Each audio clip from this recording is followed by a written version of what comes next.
Welcome to Strike Gently.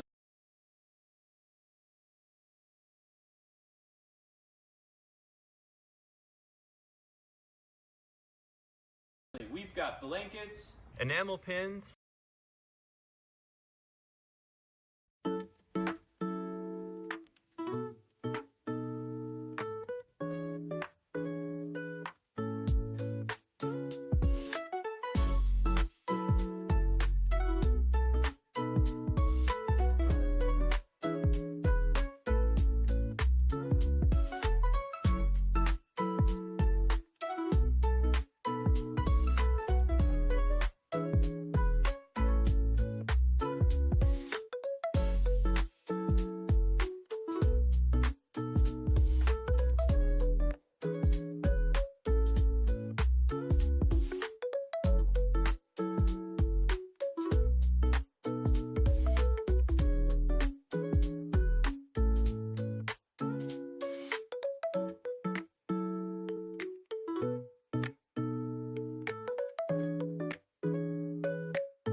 Hello, hello. DJ, hi. Welcome in. Let me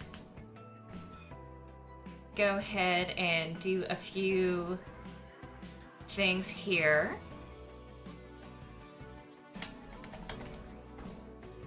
There we go. So that's what this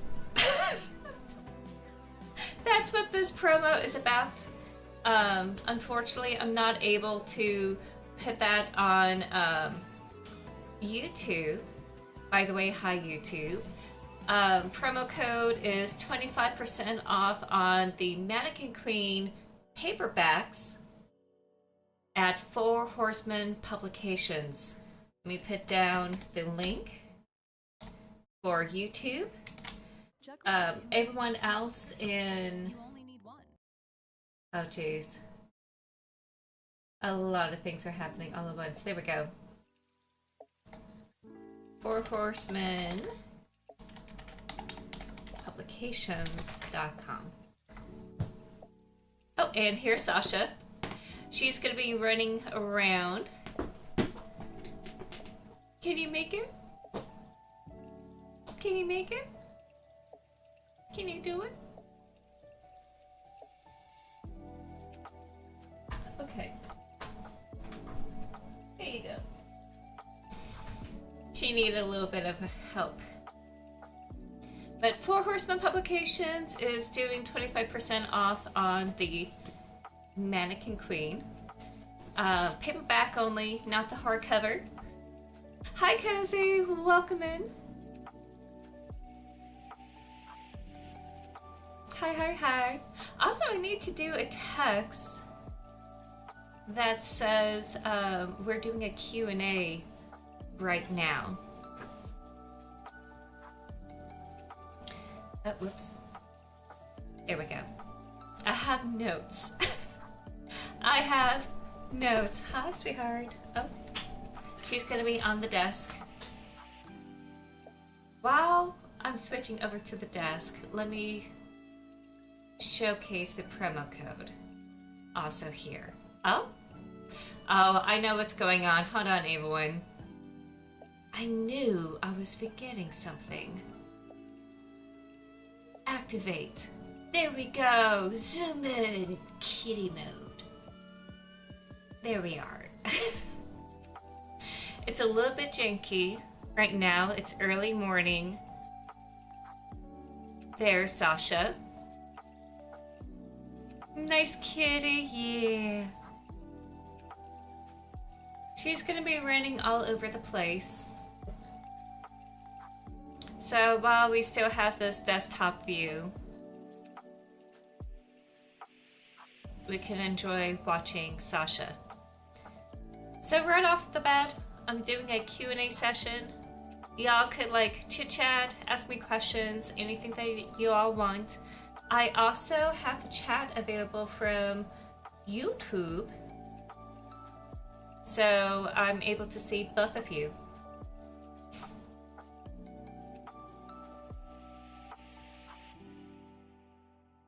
But let me also put up that we're doing a Q&A right now. Hi. Early Q&A from me.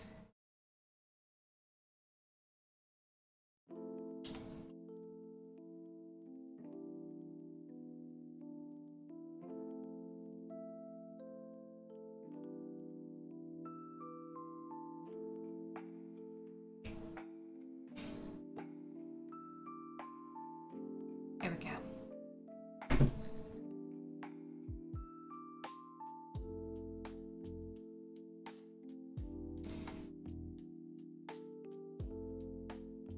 So how is everyone doing?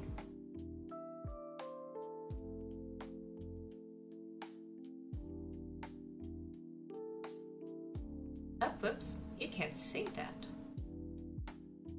There you go.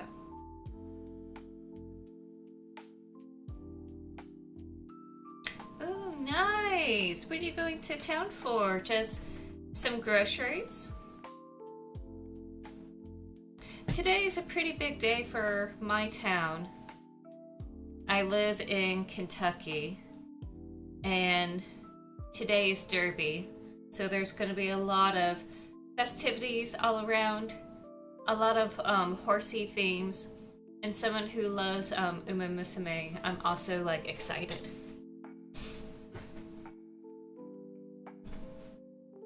I'm also like a little bit tired in a way also, so cheers. I may do another cup of coffee pretty soon. Oh wait. No, I have that. I think I have it.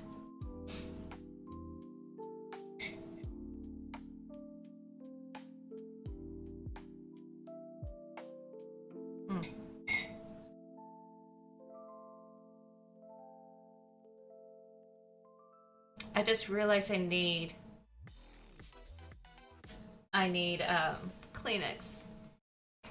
A cup with like cream and sugar in it. I only have the basic stuff.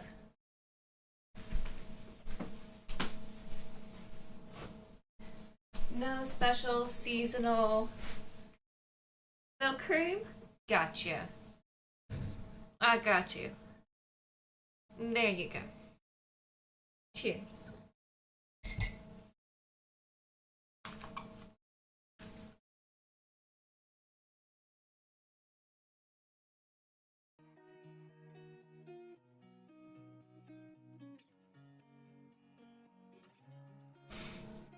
Again, apologies about the sniffly nose.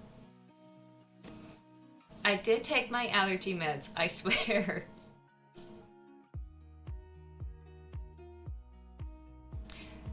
So just in case, have I told you all about this book yet?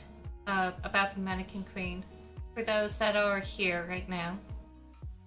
Have I already told you all about this book? If so, I probably won't drone on and on about it.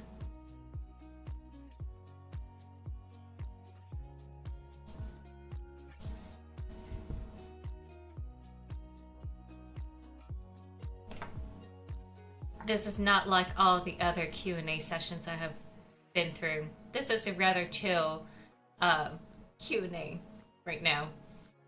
It's gonna help me wake up, and it's also gonna help me take care of any kinks that are happening in the stream.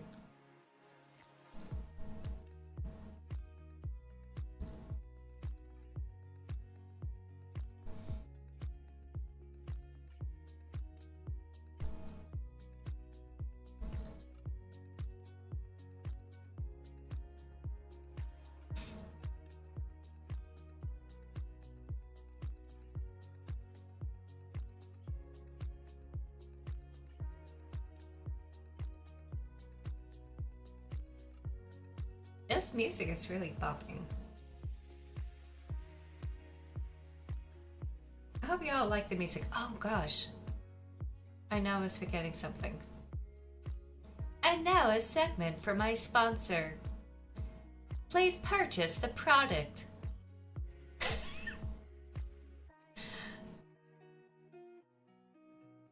If you don't, I shall be executed. Hold on, I'm sure there's some properties here. Okay, since this is no copyright music, I can have this on the VOD.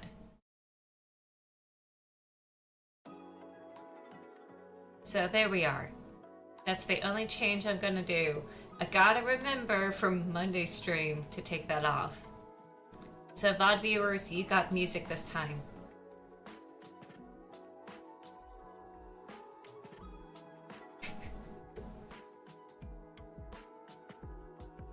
So, you know what, speaking of VOD viewers, I probably will do this for anyone who missed out in the very, very early parts of the stream.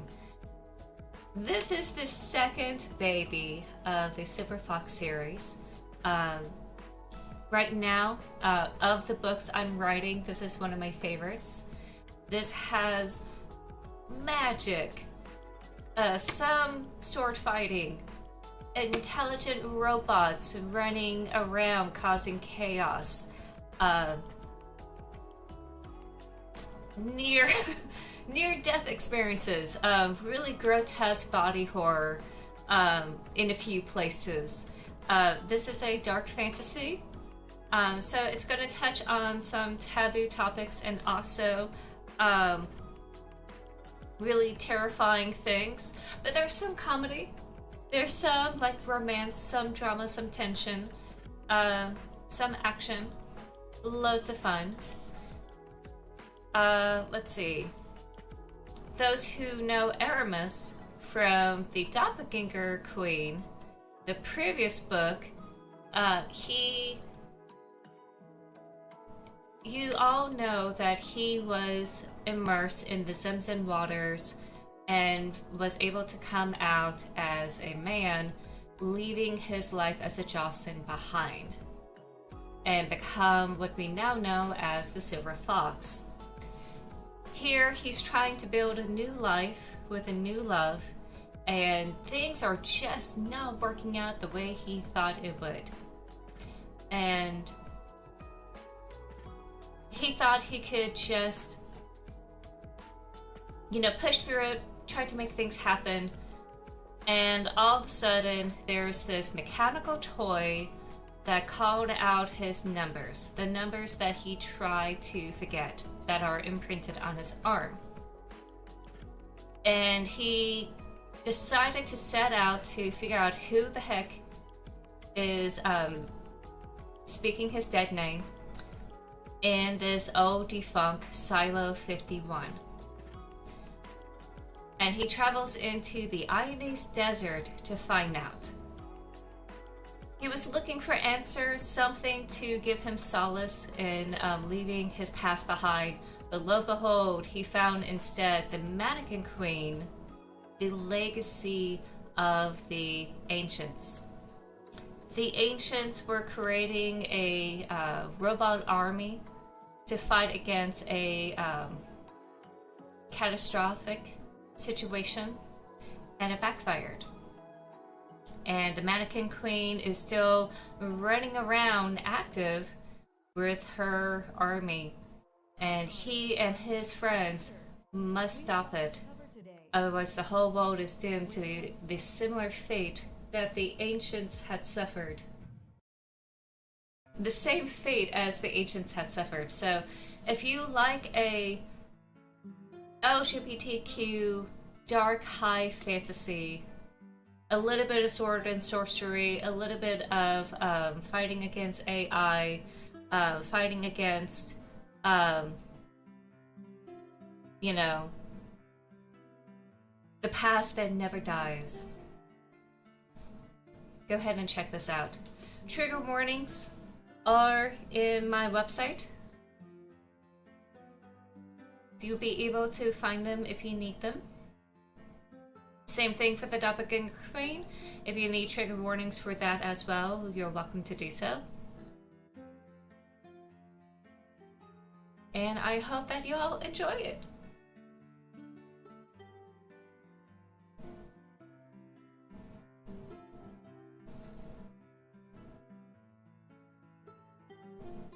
Alright, so that's my spiel.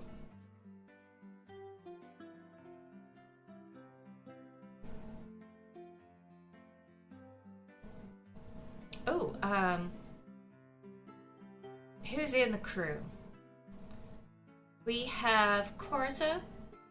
Corza, the general of the Dissentars, he is going to be in it. Dido is going to be featured in the story. Dawn is also going to be there, Lieutenant Dawn. She's going to be the co-leader of the crew. Let's see. We're also going to see some of the sisters and mothers from the Abbey, including the new Superior Mother, Mother Myrrh. Or Mother Superior Myrrh, I should say. I had to get used to saying it out loud. It was easier to see it on the page, but saying it out loud is a totally new experience. Who else? Suki is also going to be featured as well. she's going to have a bigger role in the third book, but you get to see her a little bit in this second one. Let's see. Who else? I feel like I'm forgetting someone. We're going to have some new characters from the Bedouin tribe, from Dawn's tribe, and of course a new villain, which is the Mannequin Queen, kind of like a possessed robot.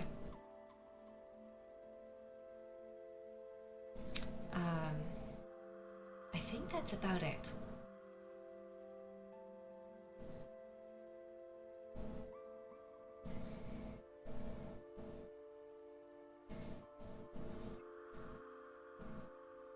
Any questions so far? Oh, and it doesn't have to be questions about the book, because it's new. I'm sure that we don't have a lot of questions about it. What? If you have any questions about like me being an author, me being a writer, what that's like, more than happy to yap about that as well. Or like the different flavors of coffee that I love.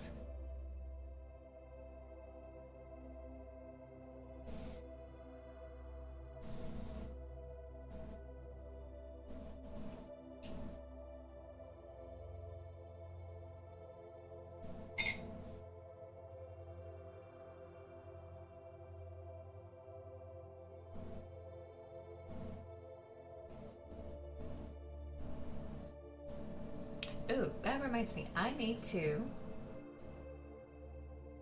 What brought the story? I'm glad you asked. Long time ago. No, I was finishing the Doppelganger Queen way back in 2018. And during that summer, I was at that stage where you have to let it rest. And I thought, oh, I could just work on the next story.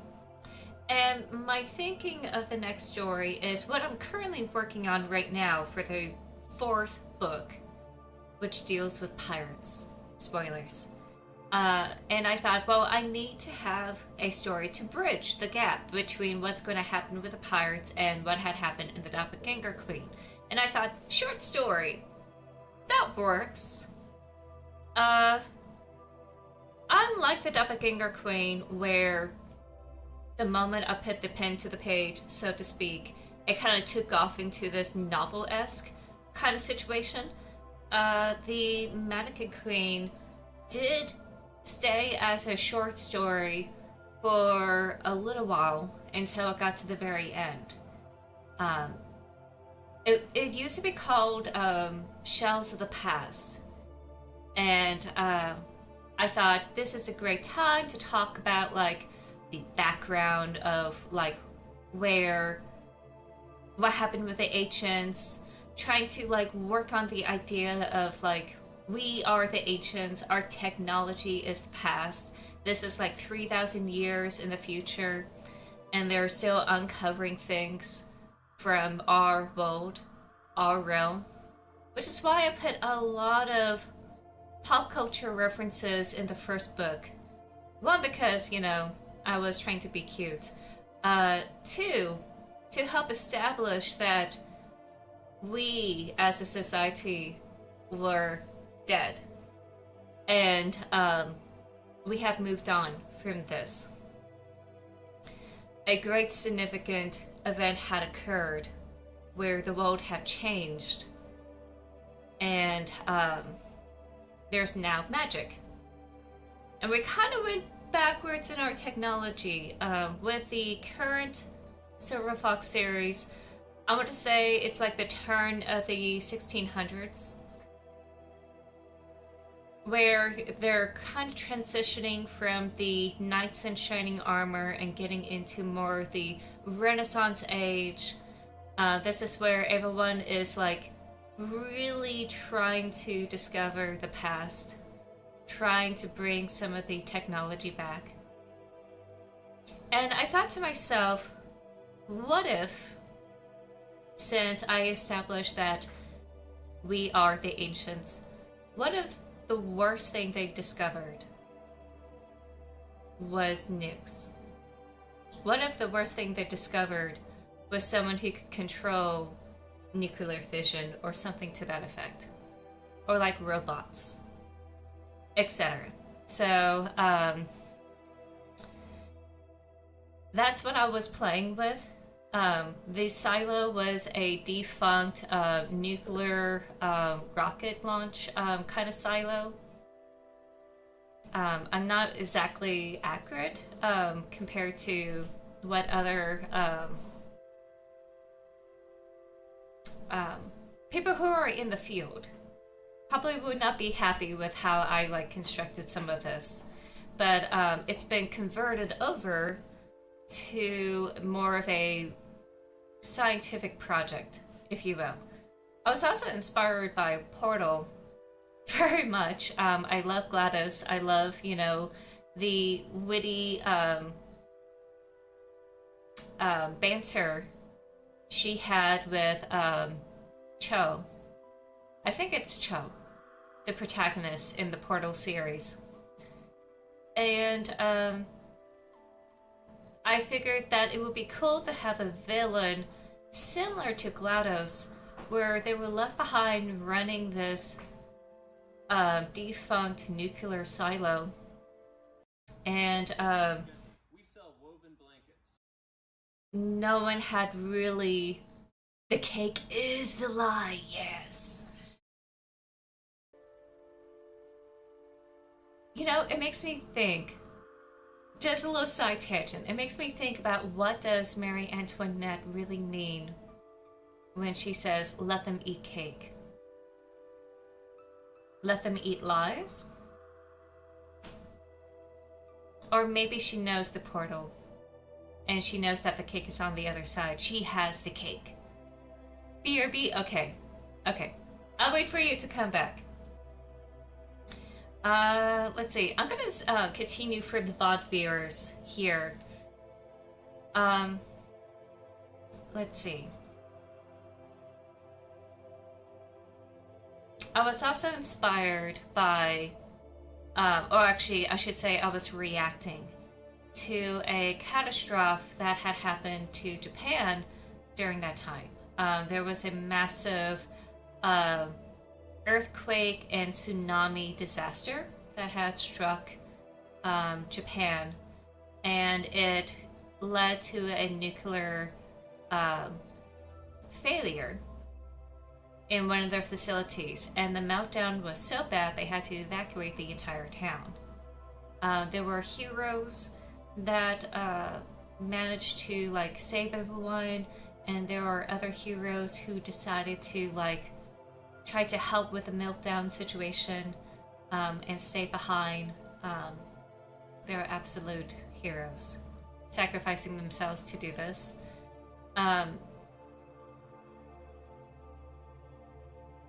I think, I could be wrong, I'm gonna have to look this up. I think things have been stabilized. Not necessarily in a good way, but I think everything has been stabilized. So I was thinking that, I was reacting that how the past never really dies. Even back then. How we can't really ignore the consequences of our actions, the legacy that we have laid. And I felt like that is going to affect those of the future, even in the far future, because we can't really get rid of it. It does stain the land, and eventually they will find it in the oceans.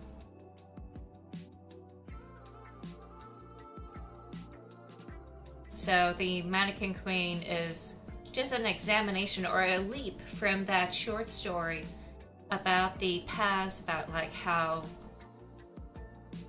you know, we can't just ignore it. We can't just wash it away. We can't bury it. Eventually it will come to light, and we have to have answers to these questions.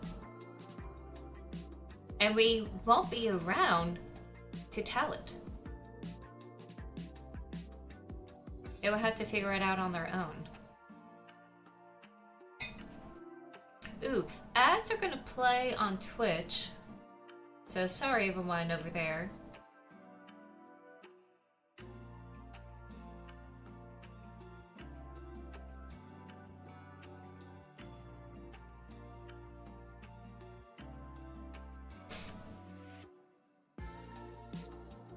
I'll get another cup of coffee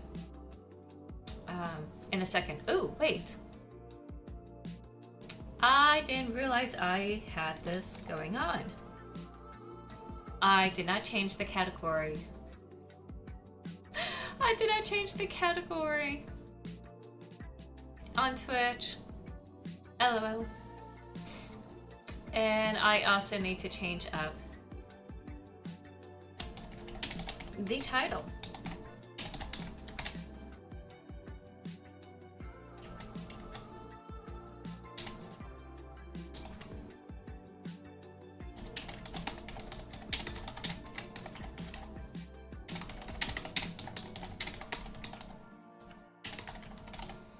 Alrighty, there we are. Now I'm officially on just chatting for at least 30 minutes. I will switch it over to tarot soon on Twitch. YouTube people, you're fine. You're beautiful.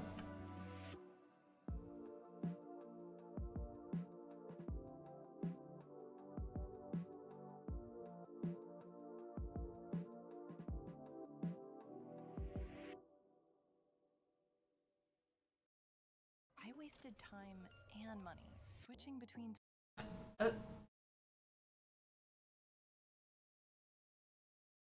I'm adjusting the music here.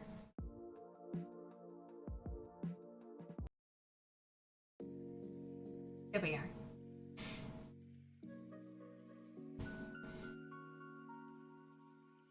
Just waiting for the ads to get down on Twitch.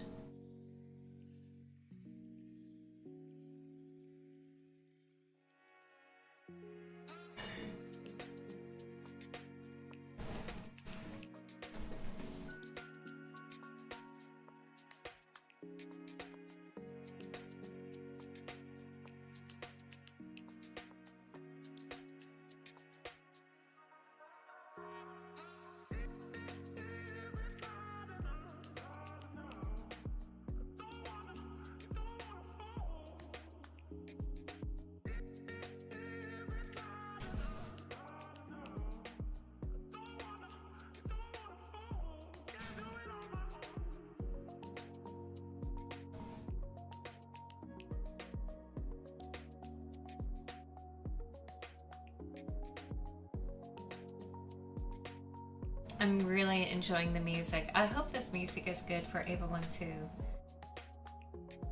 This is YouTube's Calm Music audio library music that I'm playing in case you want to check it out and love the vibes. This is their Calm Music playlist, and I'm really digging it.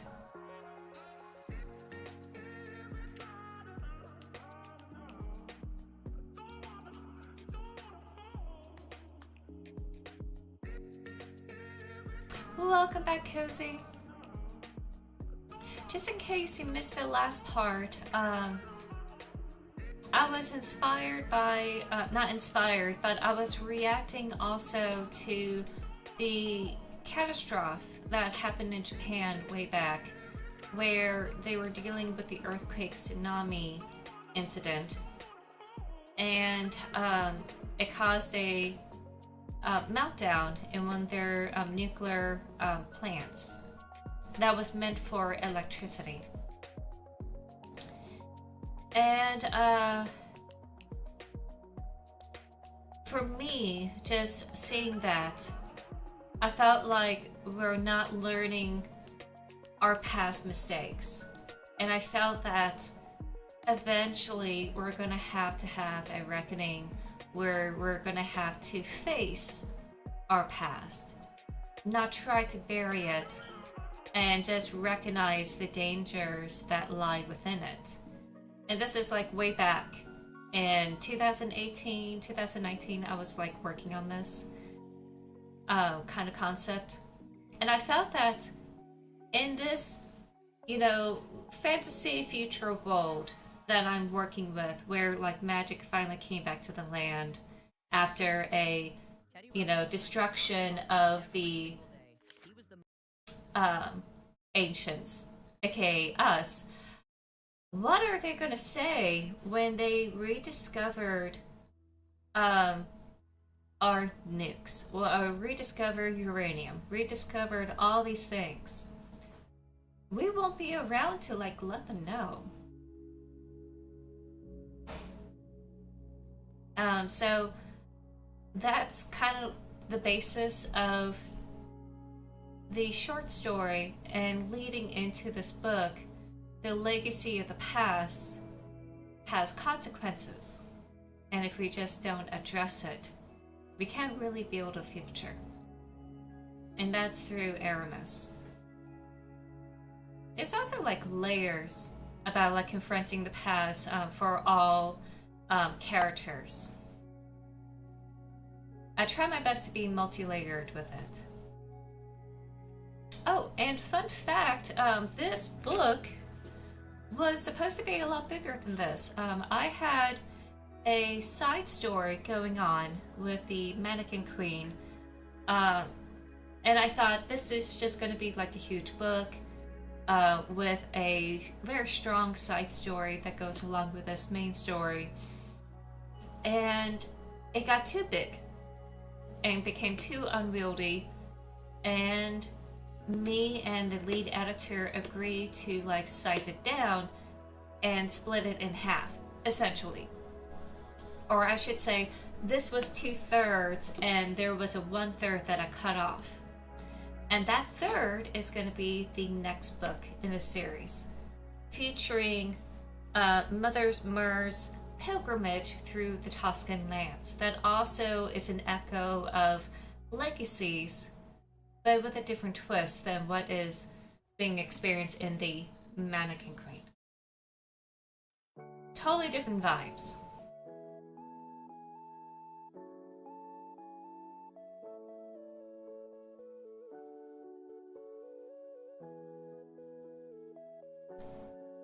So this is one of those books that it became two.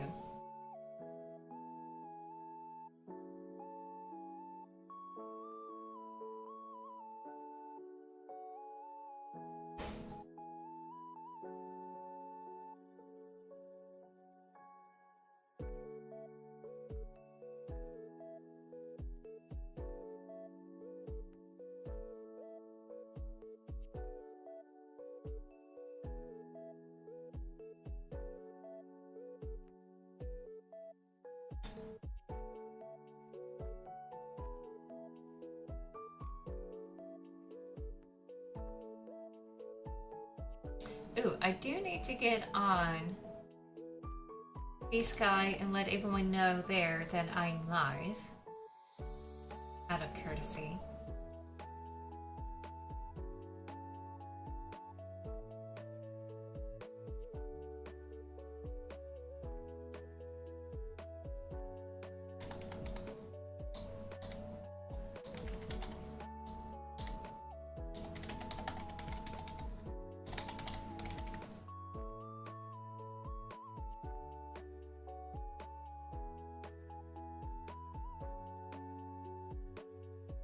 I'll do that again at 1.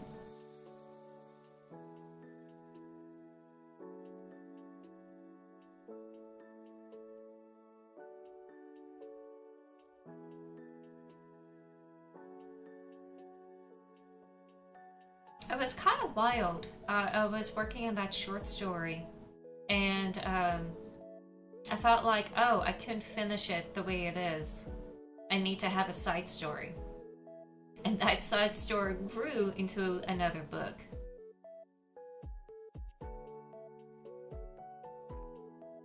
Oh, awesome, Cozy! It should be a wide distribution through Ingram Spark, and it should be available to other countries across the seas. I do believe that it would be through the major ones like Thalia. Let me go ahead and check who I have here. I went through as many as I could.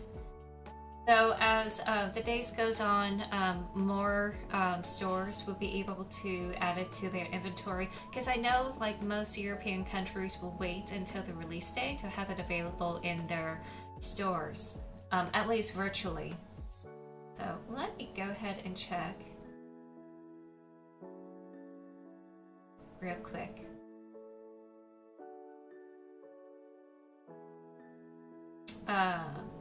There's Kobo. I know some people like Kobo. Casa del Libro. Indigo. FNAC. Fable. Well, that may not be a European store. Vivlio. La Feltrinella. Nope, actually, I did that wrong. La Feltrinelli. That's Italian, and I butchered it. I'm so sorry, everyone. Feltrinelli. So sorry. Easons. I think that's gonna be... I don't know. I know it's on Hugendubel. Let me check Easons real quick.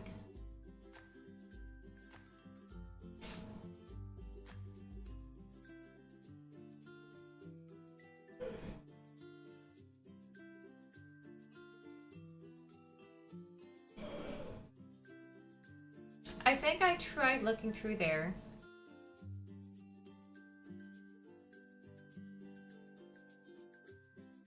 There is a different Fitzwater that is through the European channels. You could go and check them out also. There's a ton of Fitzpatricks. I'm a Fitzwater.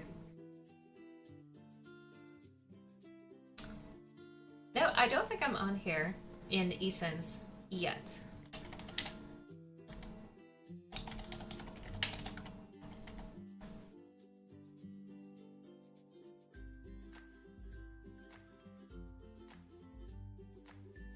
No. I don't think it's on there. Definitely not in Easons. But you should be able to see it in Hugendubel, Casa del Libro, Biblio, Thalia, etc. So if you don't see it in your bookstore, it wouldn't hurt to ask them. We have smaller bookshops, but yeah, okay. Cool. Yeah, just let them know that there's a American that has a English title that you're interested in, and see if they're able to have it in their shop. Hopefully they can. I know Amazon has been atrocious about like providing wares, so hopefully this won't be too much of a expense for them. Again, my publisher is still like sorting things out.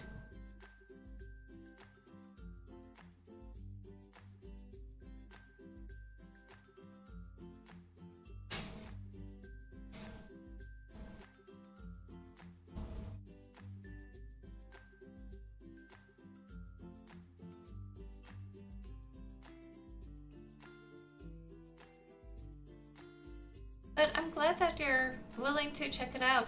And if you're not able to get it in your bookstores, perhaps your libraries can have it available for you in your community if it's too huge of an expense. I'm sure that at least one copy will be okay for the library. hopefully it's not too expensive for them to have it in their store. Or, not store, in their library. Enamel pins, Ah, patches, and stickers.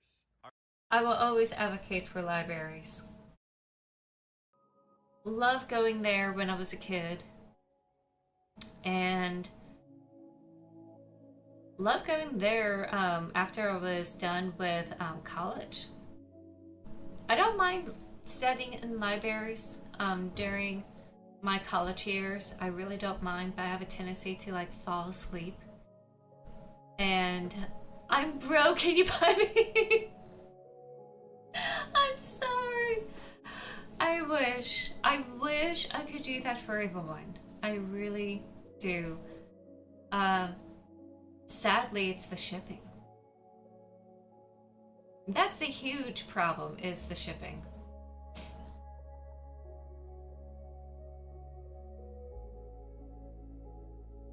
Or I should say, that's the biggest problem. Oh, God.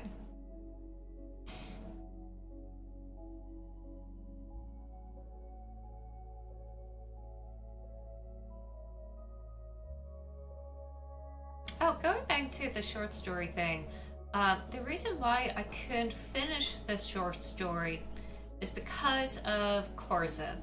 You could blame Korza. Or you should thank Korza for this book. He's one of the side characters that I felt needed to have that twist in that short story. And there was a motivation, an emotional motivation for him to do the twist in the short story that only Sister Rillo knew. And I thought, okay, how am I going to provide that information in this short story? How can I do that? Back then, I felt, oh, I have to like showcase the entire side story. And the more I thought about it, the more I realized, oh, I'm gonna have to make a book about it. I'm gonna have to make a whole book about that emotional motivation for him to do that twist. And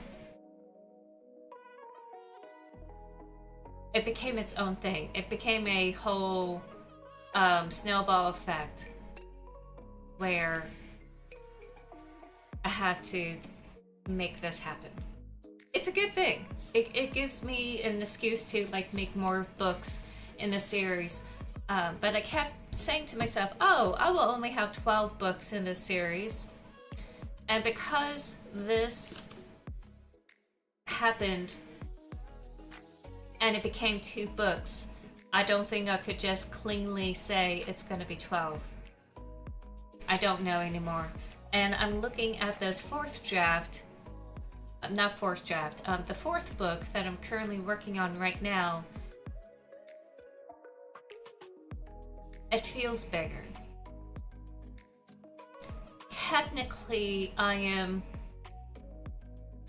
halfway through-ish, but it feels bigger than that. So I feel like this is another like 2-parter that I'm working on. Only this time, it will be split in the middle. I think. Pretty sure.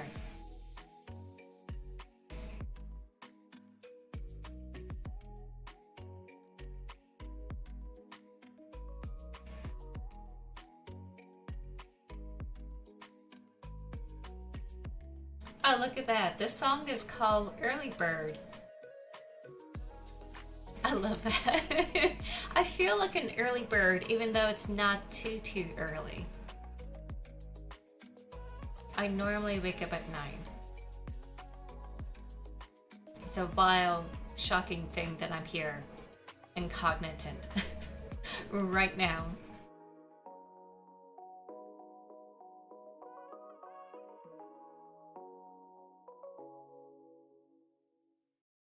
Kerastase, New Glass Absolute Freeze.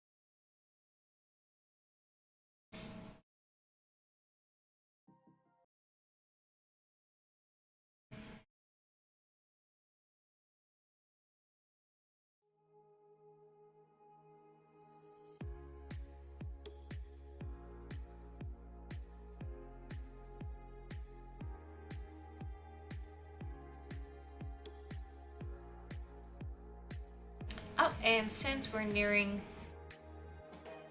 the halfway point, here we go. So this is for those who need to hear it. I'm also going to copy and paste this in YouTube. I haven't forgotten about you, YouTube people. I wish Nightbot could do this for me. Oh no, it's too big!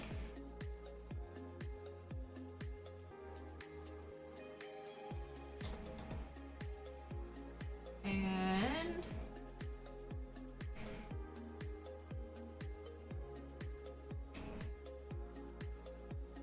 limits on the chat, YouTube.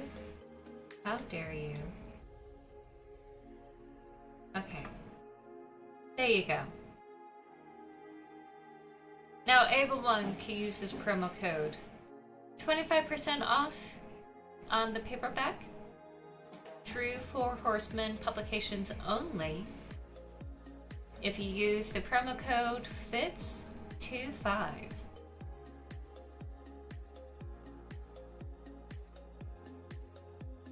You get 25% off on that paperback.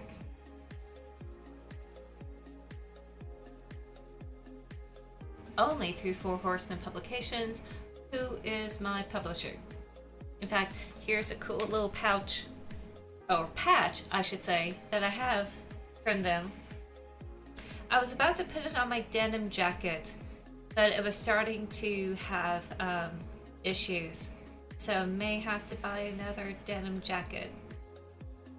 Oh, take care, Cozy. Have a wonderful day. Don't be a stranger. I'll be doing this all day long, so come back anytime. Glad to have you here. It's wonderful to have you.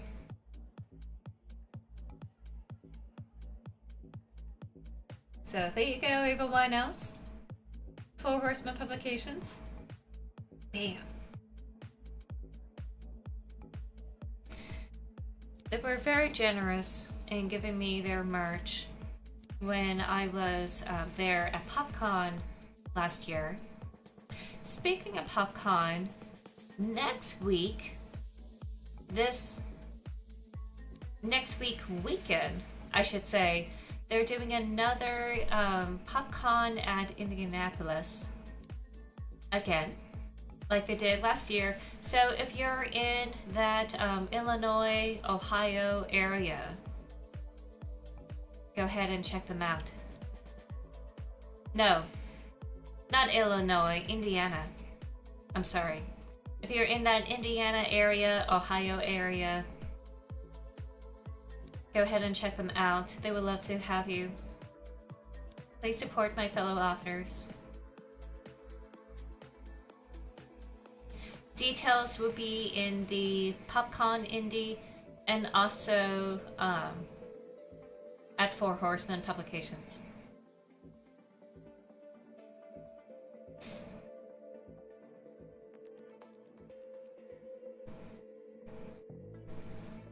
Oh, got a Discord.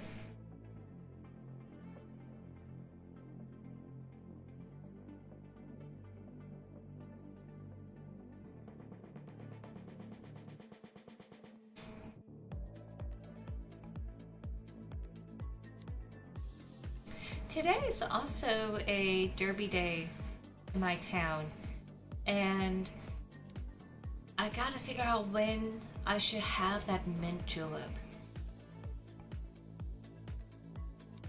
I reach a point in my life where it's better off if I have it with my meals. And I'm just trying to figure out if I want it at my lunch or at my dinner. It's tradition where I live.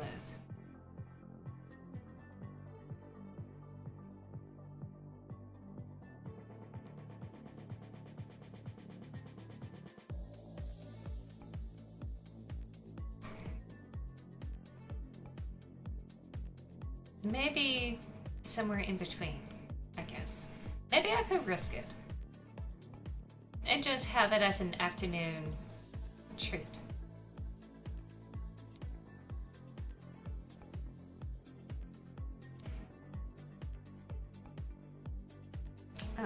I should. Oh wait, no, I'm gonna wait. I'll turn this off during the tarot session in an hour. That should be warm enough for the day. Speaking of which, let me look at my weather forecast as I wait for everyone else to come in. I will yap more about my book pretty soon.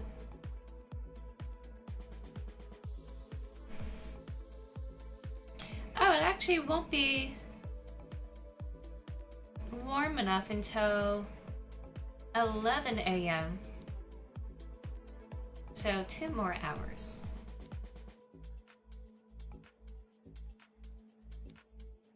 But never mind.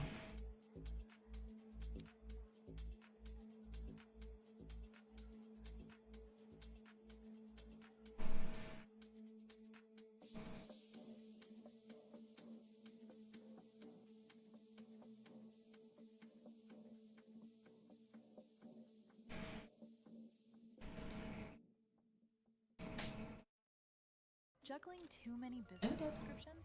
You only need no. Canva Business. There we go.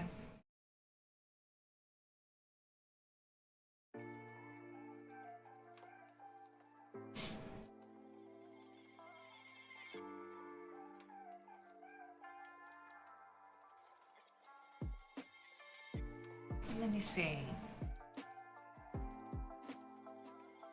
Maybe as a treat, in the last hour of the Q&A, I probably could read from the book.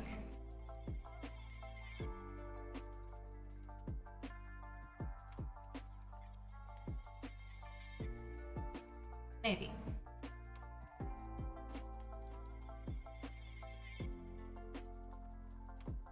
I'm out of coffee right now, so I'm just trying to I'm trying to stay here until I get more coffee.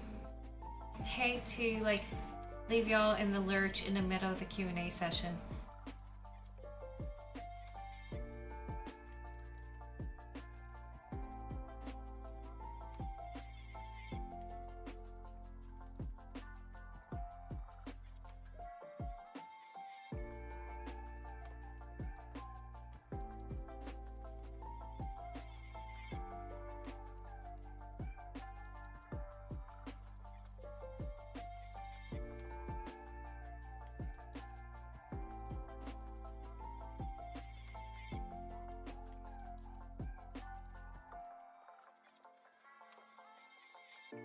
Gentle Monster, welcome back.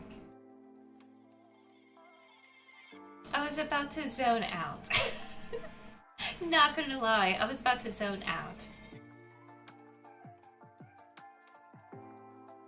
I was yapping about the Mannequin Queen, its origins and like how it came to be. It was a short story, and I realized I couldn't finish the short story unless I explore the side character's emotional motivation to do the twist I was going to do in the short story. And I realized, oh, I have to make a book because it's going to be long-winded. Yeah, it's nice to see you again. Welcome in. This is a very chill kind of Q&A. I look rather business, but it's because it's a little chilly this morning. Oh, I'm glad. I'm glad you think it's cool. I could take whatever cool points I could get.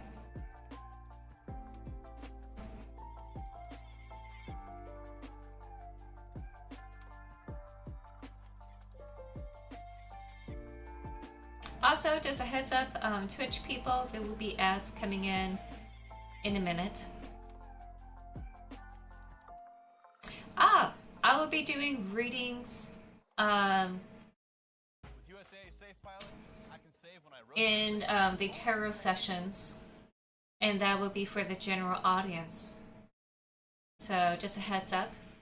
I won't be able to do personal stuff until Wednesday.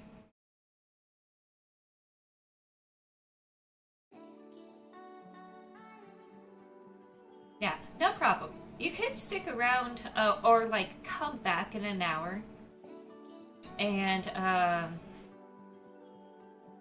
wait until like the general readings, if you so wish. I will also be doing tarot 8 p.m. to 10 p.m. New York time.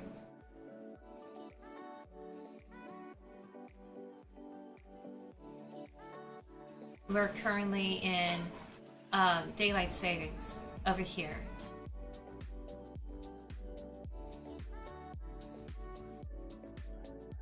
Yeah, no problem.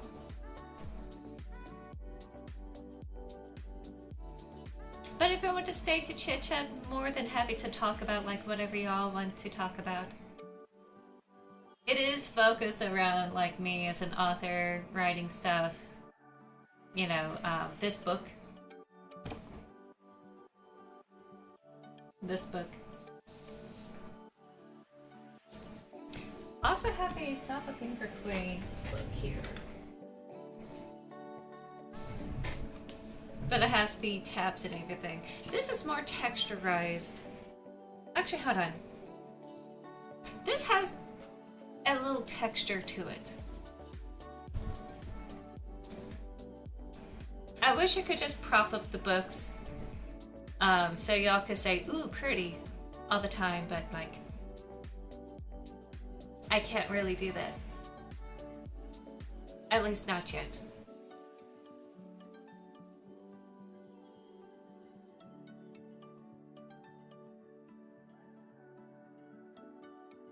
Also, let me switch this over to writing a reading.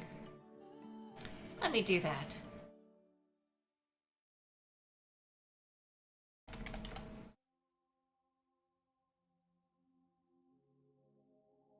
Hold on.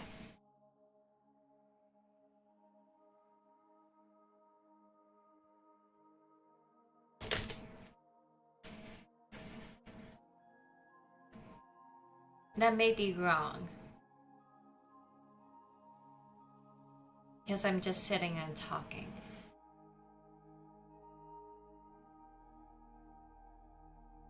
You know what? I'm just gonna do it.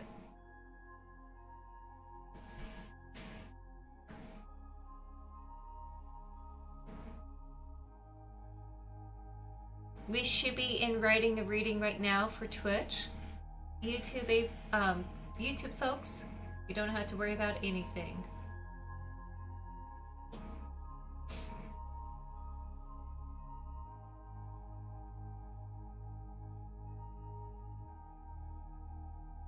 I think that's what I'll do. Do it on just chatting for an hour, then switch over to writing a reading.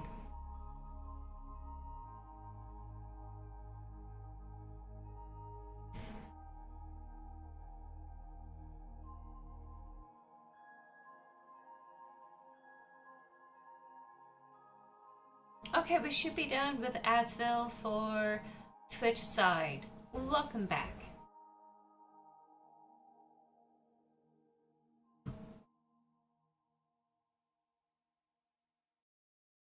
Welcome to Strike Gently. Since we don't have anyone in the chat, I'll be talking to VOD viewers here.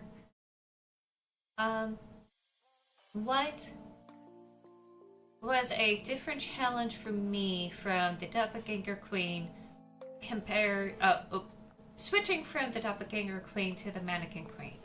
The whole new challenge was size.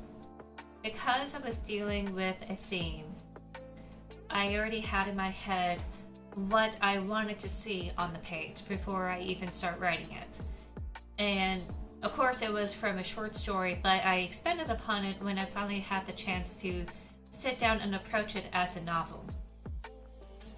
And it was just the sheer size and scope that I was trying to work with. Compared to what was going on with the Doppelganger Queen. That first book, I was just discovering as I go, as I was putting words on the page, and it was just a fun outlet for me. It became rather obsessive now I think about it. For the Doppelganger Queen, I was working on it during holidays, during weekends, late at night, I was really banging it out. And I felt like I had no choice. I gotta get it out of my system. And this was during the time when I was applying for state jobs and everything under my degree. My expertise in field and veterinary forensics. I was trying to get into like state jobs dealing with you know, any sort of animal crimes or anything dealing with the National Forest services, dealing with more the technical side of things. And of course, you know, with the Avery presidency, they will size things down, and I was part of that statistic that got the applications tossed out the window. I know that sounds rather dramatic, but it just felt like all of my efforts was amounting to nothing, and yet I was able to produce something, which was the Doppelganger Queen. But that experience was different with the Mannequin Queen. Both of them did have outlines, but I had a very clear concept, and I knew that I wanted some things to happen. It didn't come out exactly the way I thought it would in the Mannequin Queen. Now I think about it, it's the same thing I'm experiencing with this fourth book I'm currently drafting right now. It's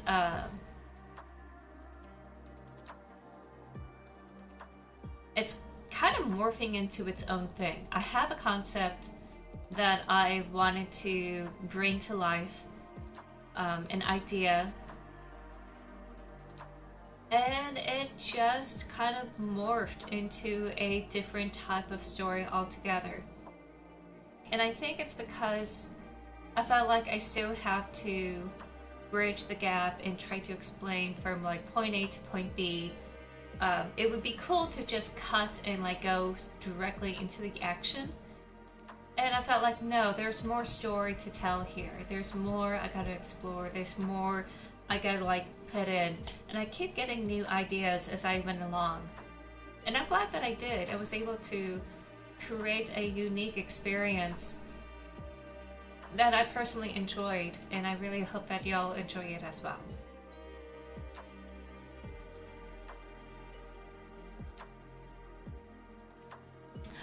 Hi, Sasha. How are we feeling? I have 2 kitty cats that are living with me right now. One is Sasha, the other is Blondie. You probably had seen Blondie. Oh no. You probably had seen Blondie Behold the branch ergonomic chair. In the past videos or the past streams, like last year and beyond. And you probably have seen bits and pieces of Richard as well. Richard had sadly passed away last year, around the end of October.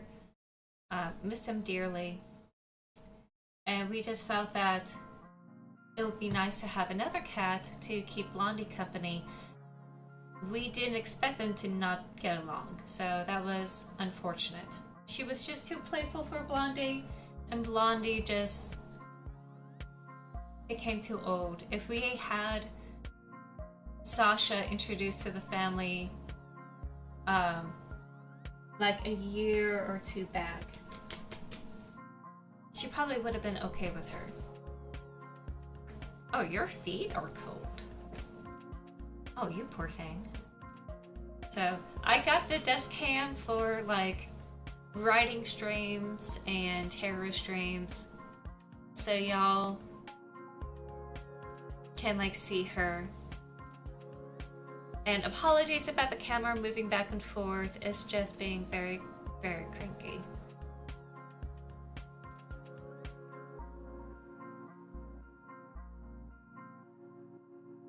It's a motion detection camera.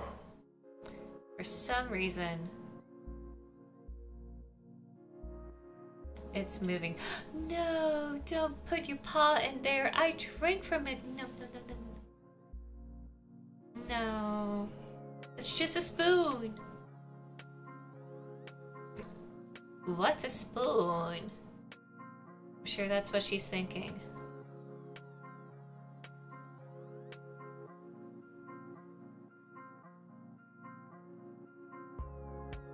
Trying to get this to not wave back and forth. Okay, I think it's settled.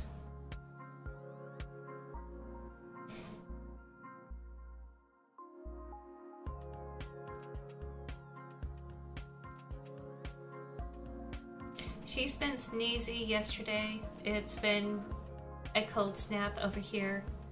Pretty chilled.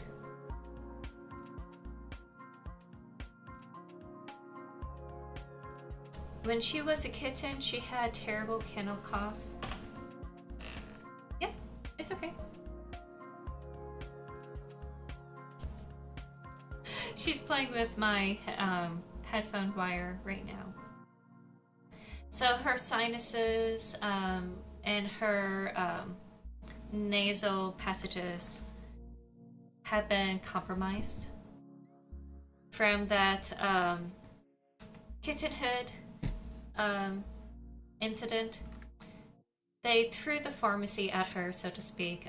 It was like touch and go for Sasha before we adopted her. And it was very scary, I'm sure, for them to experience. But I'm glad that she's here. So whenever things get very chilly around here, she surprisingly, knock on wood, you know, she hasn't been sneezy until like yesterday. So for the most part, she was able to handle like a cooler home. But the poor thing got chilled. I'm gonna have to figure out how to like warm her up for tomorrow's family D&D game. Oh, by the way, for those who don't know, I do play Dungeons and Dragons. I really loved it. I was raised on it, so to speak, from my family. My dad was one of the very early gamers. He played it when he was in high school, I believe, or like he was in middle school, and it carried on into his high school years. Continue on in college with his friends, and brought my mom into it when they were dating. And they, of course, you know, the whole group had their like girlfriends and spouses get involved in the D&D scene.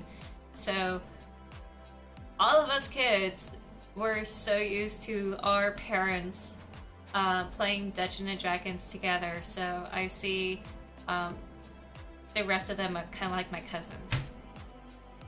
I haven't like kept in touch with anyone, unfortunately, but I still see them as like my non-blood cousins because of D&D.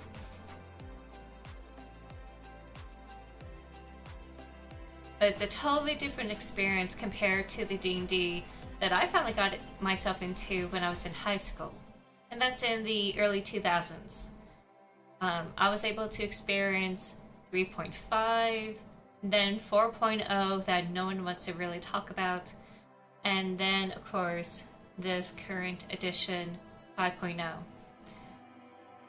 We moved on from the Forgotten Realms, and we are diving into Humblewood, and we're just having a blast. We kept referring to some classic Disney films that had some animals in it.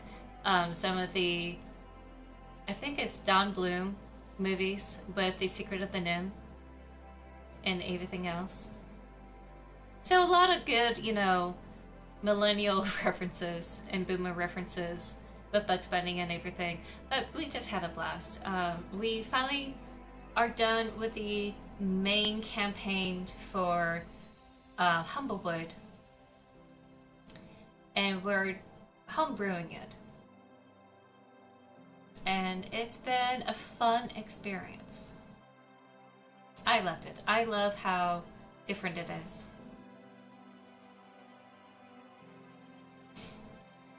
So there you go.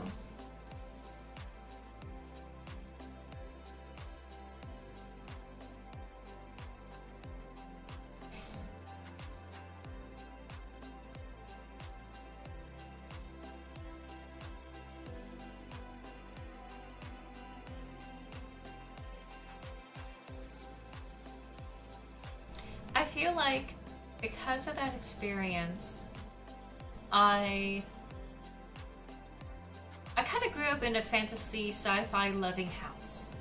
You know, a very genre focused kind of house. Horror didn't come into my purview until much later, like in my college years. Hi Lightseeker, welcome in. Welcome to my Q&A. Being very professional. Got my professional blazer and everything. Welcome in. For everyone watching this on YouTube, I am also multi-streaming between YouTube and Twitch. So all the people who are coming in are on the Twitch side. Well, welcome in, Lightseeker. Glad to have you here. I think I have mentioned about what this book is about, the whole Mannequin Queen. If not, let me know. I'll yap about it.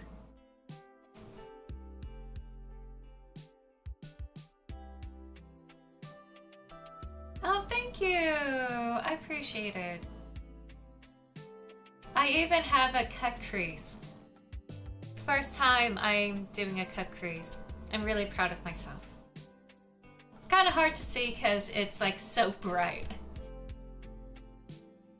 I live at the north side of the house and the sun is the brightest in the morning over here. It will go away later.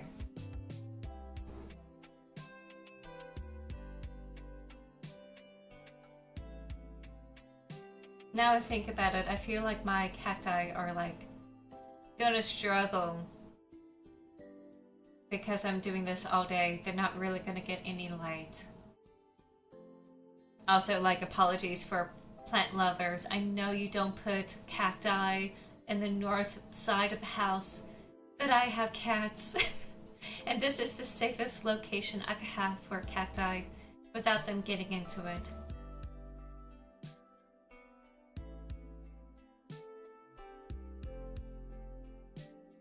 It's not ideal, but I would rather choose my pet's safety over, like, the care for these plants.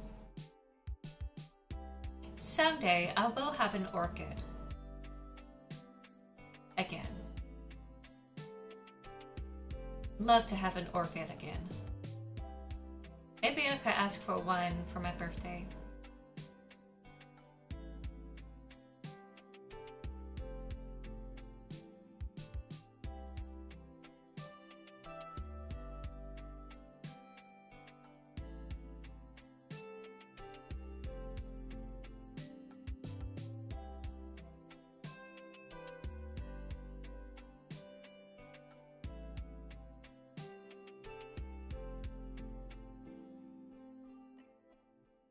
Any questions, Lightseeker? I was rambling on about like how my childhood kind of influenced my love for fantasy.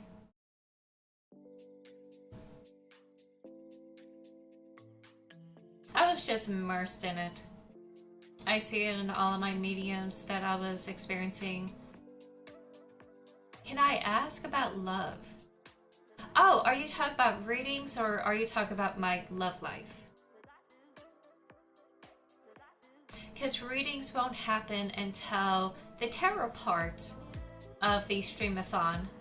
and that will be in 40 minutes. And honestly, it's gonna be like for the general public. So who knows, it may show up.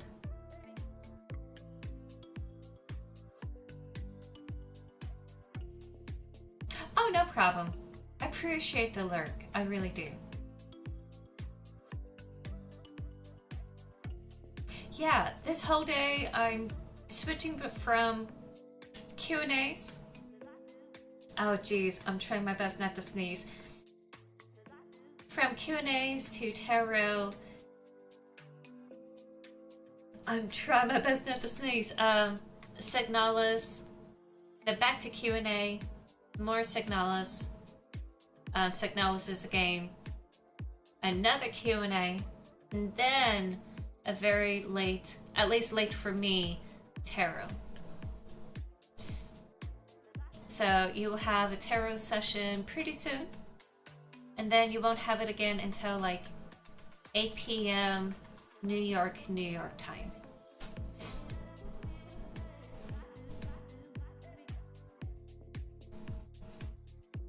Sorry.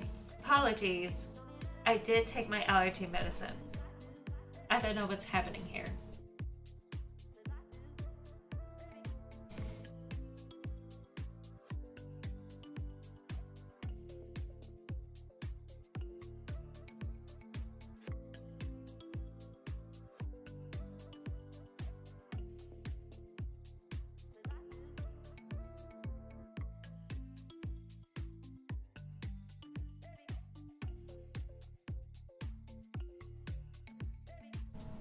This beat is bopping. I'm so glad I'm playing this music.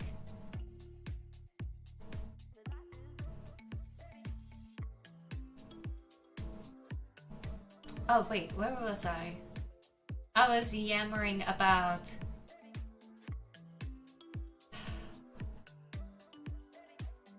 fantasy. How I got into the fantasy genre. I was just immersed in it when I was a kid. I saw Conan the Barbarian.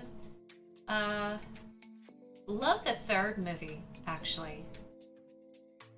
Or was that the second?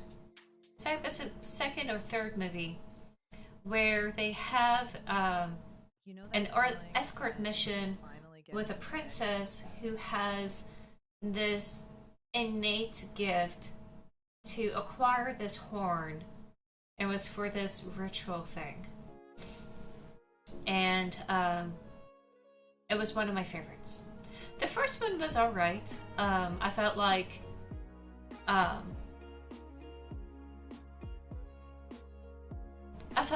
by this point with the second movie, you already know who's who, and you're able to get everyone to come together for a single adventure. I feel like the first one was just explaining more about Conan and like his development as a character, which, you know, we all kind of need that. But I felt like this was a good, you know, seeing everyone's involvement in this quest. It was a very fun movie to watch. So that's one of my favorite Conan Barbarian movies. Loved, I was a Disney kid also. Loved the action adventure movies that were coming out. That was kind of like the silver age of Disney when I was a kid. You had Beauty and the Beast, you had The Little Mermaid, you had Aladdin. I was obsessed with Aladdin. If you kind of can't tell, it really left a mark on me. The Doppelganger Queen and Mannequin Queen are totally inspired by the Arabic culture, and that had started with Aladdin. Very obsessed with it. There were other influences that led to me like loving that kind of environment. I could talk about that later. Hercules also helped with the whole fascination of action adventure kind of stuff, but I felt like there was an element of magic in both Aladdin and Hercules that I absolutely loved. that kind of like stayed with me. I like something that has some magic in it. I should say like Beauty and the Beast and The Little Mermaid does have magic, but for some reason I kind of like the magic that was done in Aladdin and in Hercules. I think it was more like supernatural elements that I really like, because the genie is kind of like a spirit, and Hercules has the whole pantheon, the deities, as a family, like found family kind of situation, or distant family kind of situation. Of course, you know, we all know that there's no ounce of accuracy with that Hercules movie, but it was just fun. It was just really fun.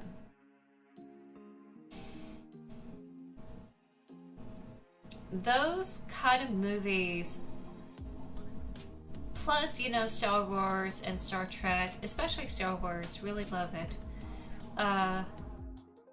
Those kind of movies inspired me to create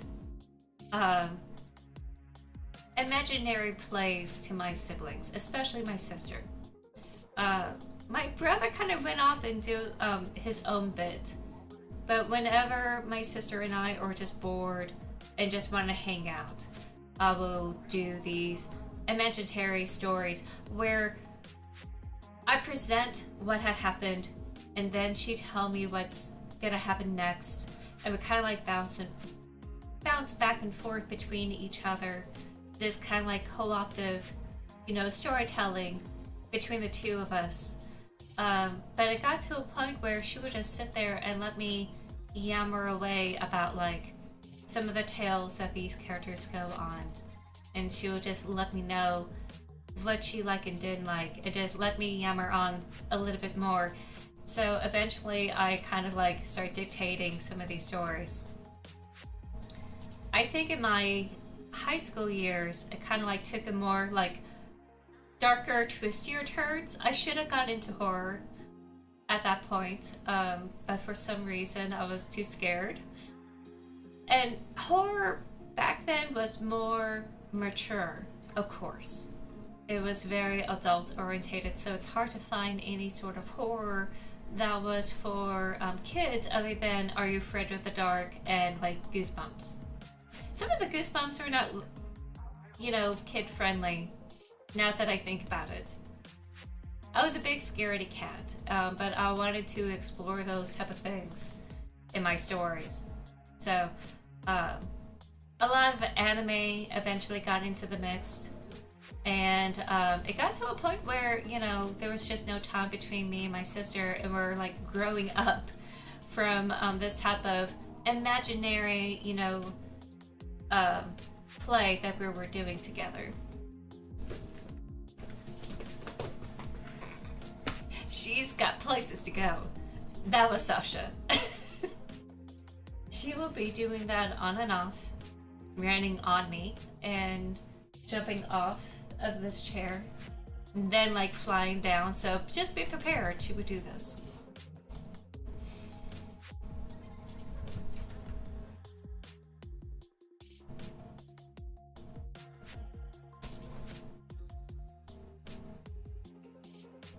Ooh, ads are gonna happen for Twitch side, so heads up. Introducing the Ergonomic Chair Pro.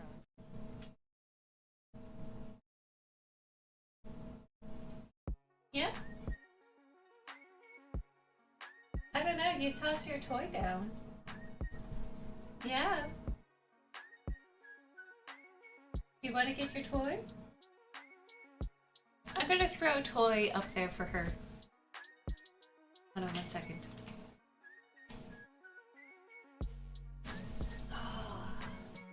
Would you like this? Oh, no. That would have been disastrous. Alright. Hey.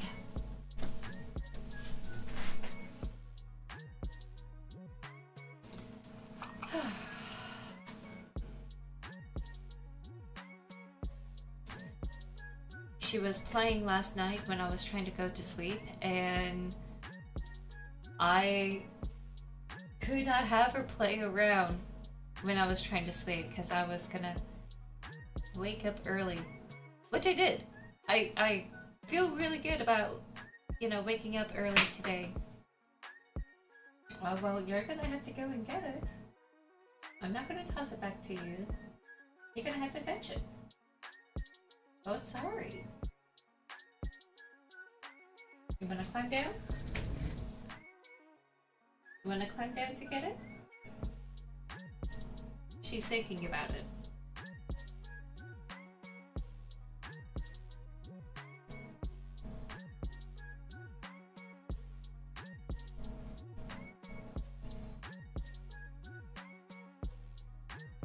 Careful. Now careful. Careful.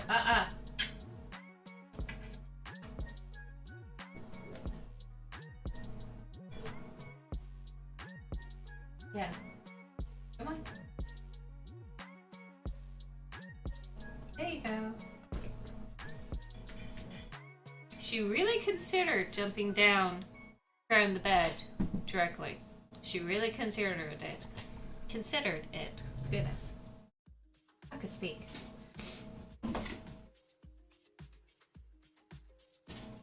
Okay.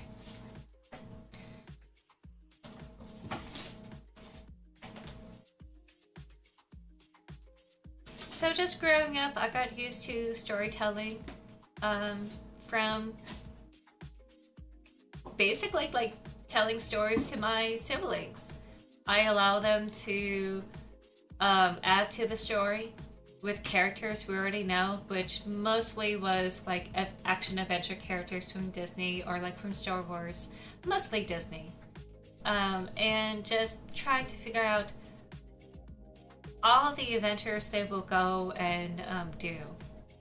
Oh, also, love Pocahontas.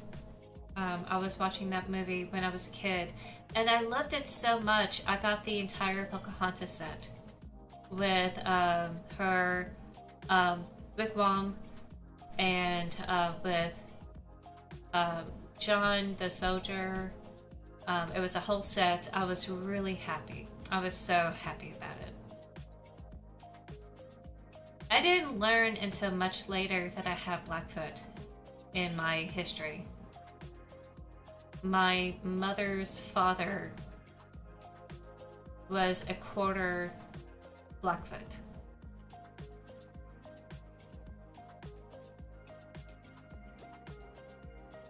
So I'm very glad that I had that for my birthday. I didn't know until much later how significant that was to have that on the screen. Oh, and of course, Lion King.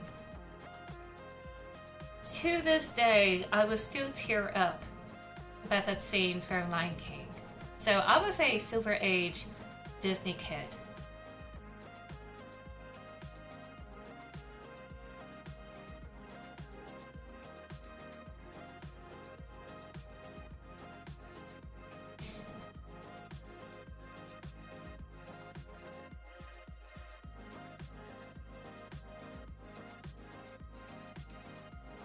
Never had a chance to go to Disney.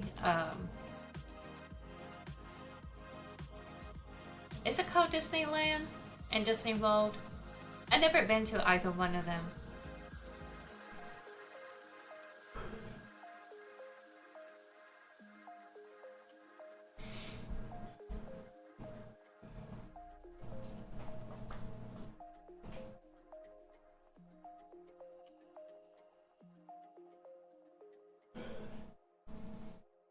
But those type of stories, just seeing them, I really want to do like pretend with my sister.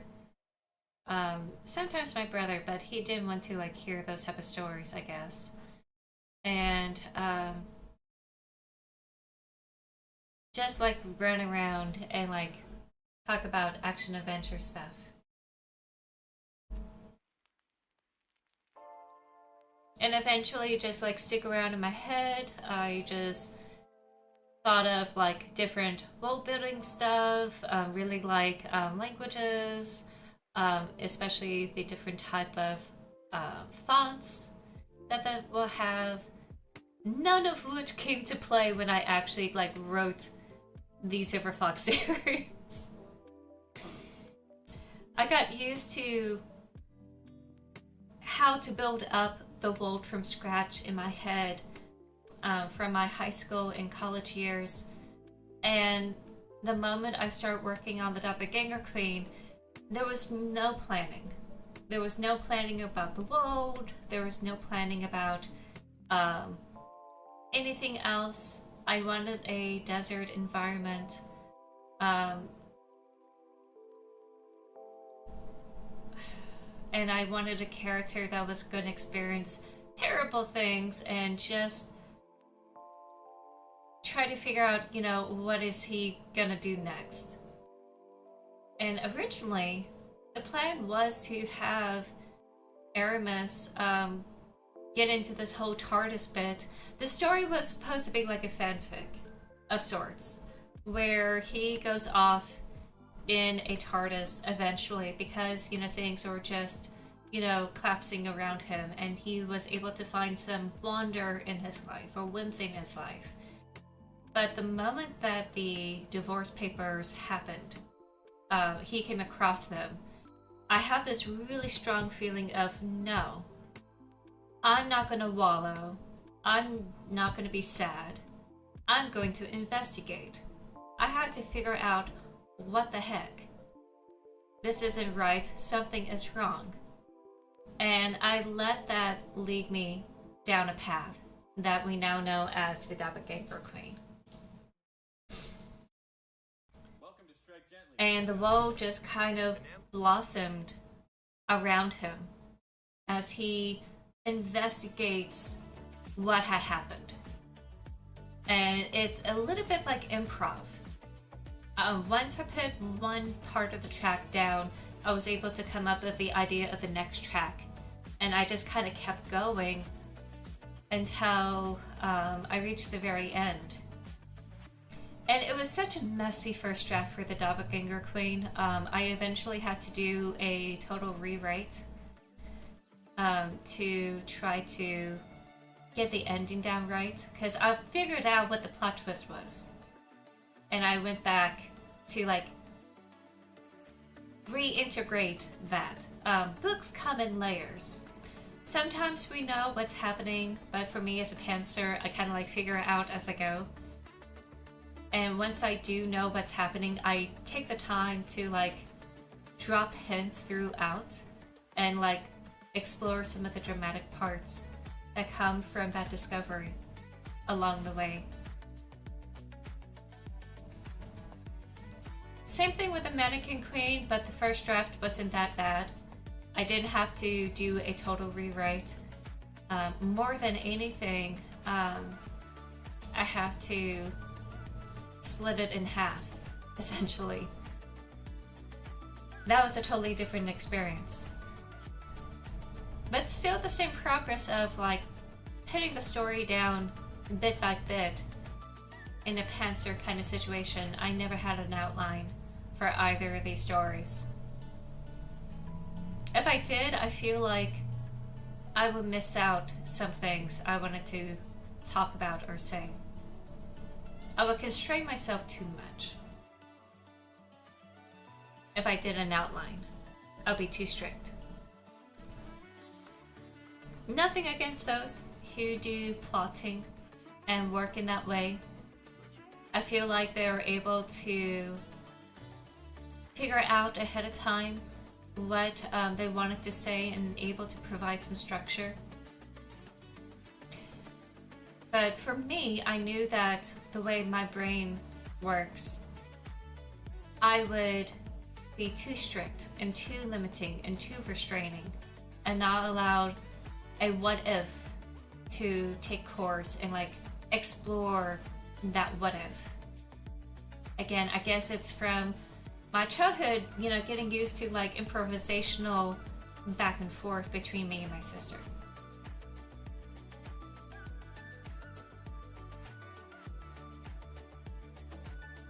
So I've been yapping for a long time. For those who are lurking and for those who are watching this as a VOD, any questions? Juggling too many businesses. Apologies for like I only need one. taking up too much space. In case you are like burning with questions.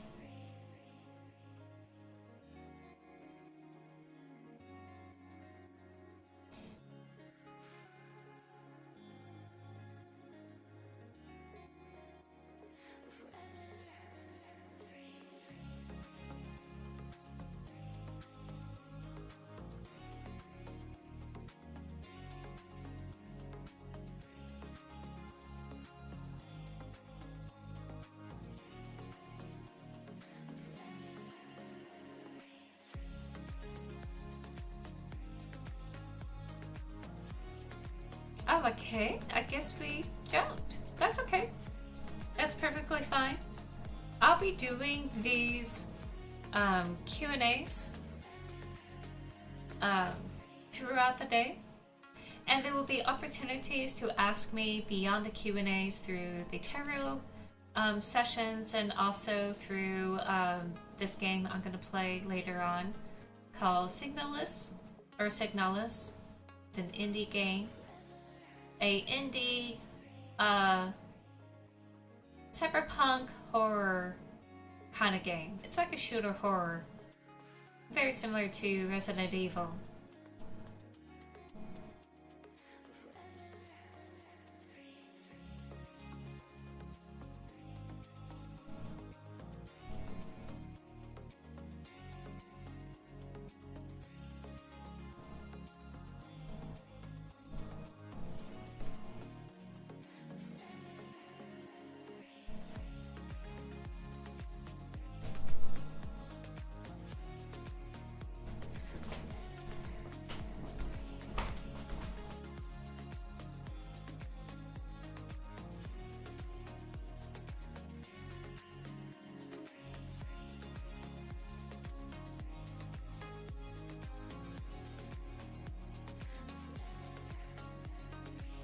Trying to think about what else to yip about. I'm gonna need time to think. But if you all have any topics, not necessarily like about the book or writing or anything, you know, if you have any questions beyond that, it's okay to ask them so long it is respectful.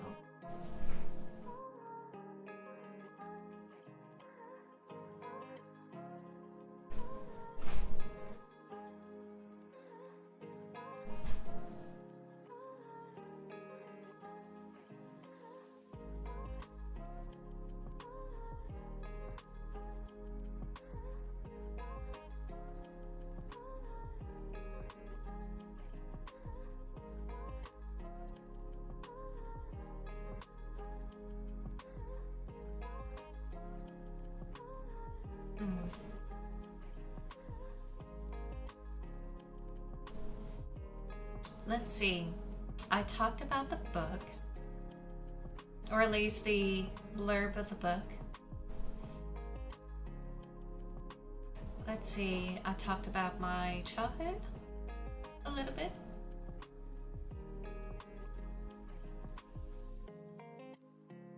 Where it came from. At least the story, where it came from. Oh, shoot.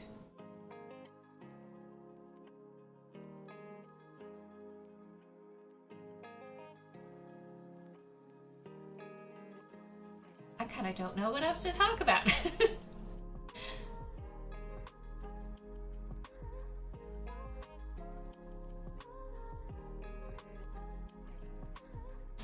For those who don't know, just in case we have people who are just coming in, not sure what I'm talking about, this is the Mannequin Queen. It's a LGBTQ plus dark fantasy, high fantasy action adventure set in a future desert environment. Aramis Ferrez is a trans ex-hero who had to work on community service. So he's still tied to the Dissentars. The Dissentars is a group of rebels fighting against a oppressive regime, and he thought he could move on from his past and build his new future. And all of a sudden, his past came back to haunt him through this mechanical toy, crying out these numbers: 479241. Those numbers that were tattooed in his inner arm. A Jocelyn is a harem slave, and he was able to escape that life, and he thought he could wash it away and be transformed by the Zemzem waters as the man that he wanted to be. And he was devastated that it came back to haunt him through this toy. And it spurred him to take on the quest to investigate the Silo 51. And lo and behold, he came across the legacy of the ancients known as the Mannequin Queen, a robotic creature that runs this army of robots, the mannequins, that used to fight for the ancients and decided to rebel and try to destroy them. The ancients are long dead and gone, and this is all that was left behind, and someone turned them on and let them run around.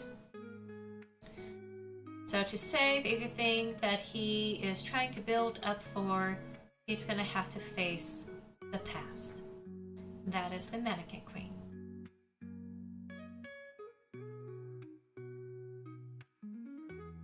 So there's some sword and sorcery involved.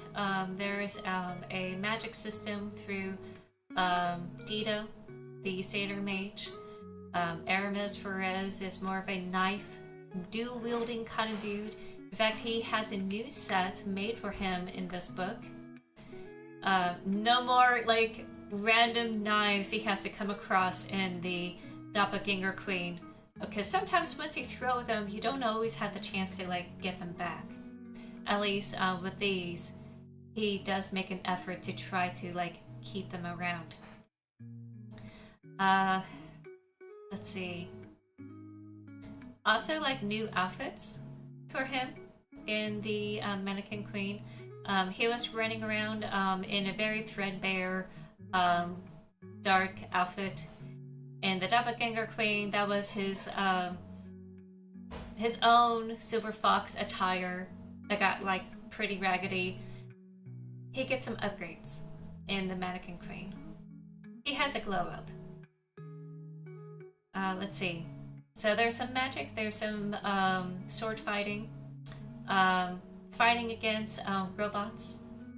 How does a fantasy magical realm deal with robots, especially robots that could like toss bullets faster than they had ever seen? That's kind of the thinking behind that book, among many other things.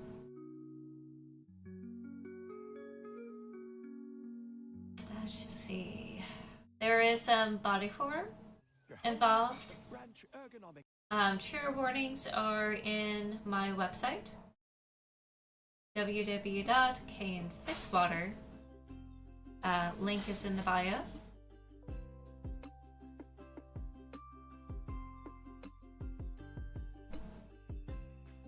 And also found family. The future he's trying to build is family.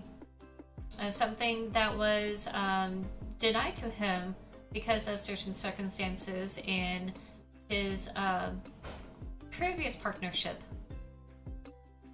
And it's been a difficult situation for him to build it up. So, let's see.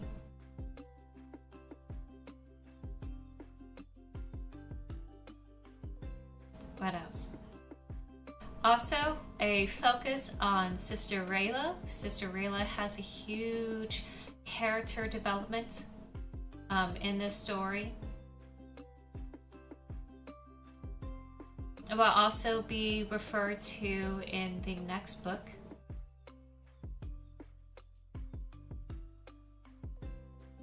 Which will be the third book in the series. Not out yet, of course. This is just coming out today.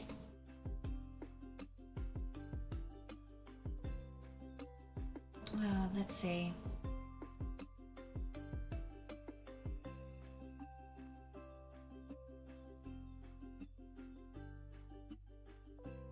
There is some religion involved. They have a sun and moon religion. The Morning Lord and his sister Lune. It's a brother-sister kind of dynamic. I really like reading the Grecian and Roman stories about their deities.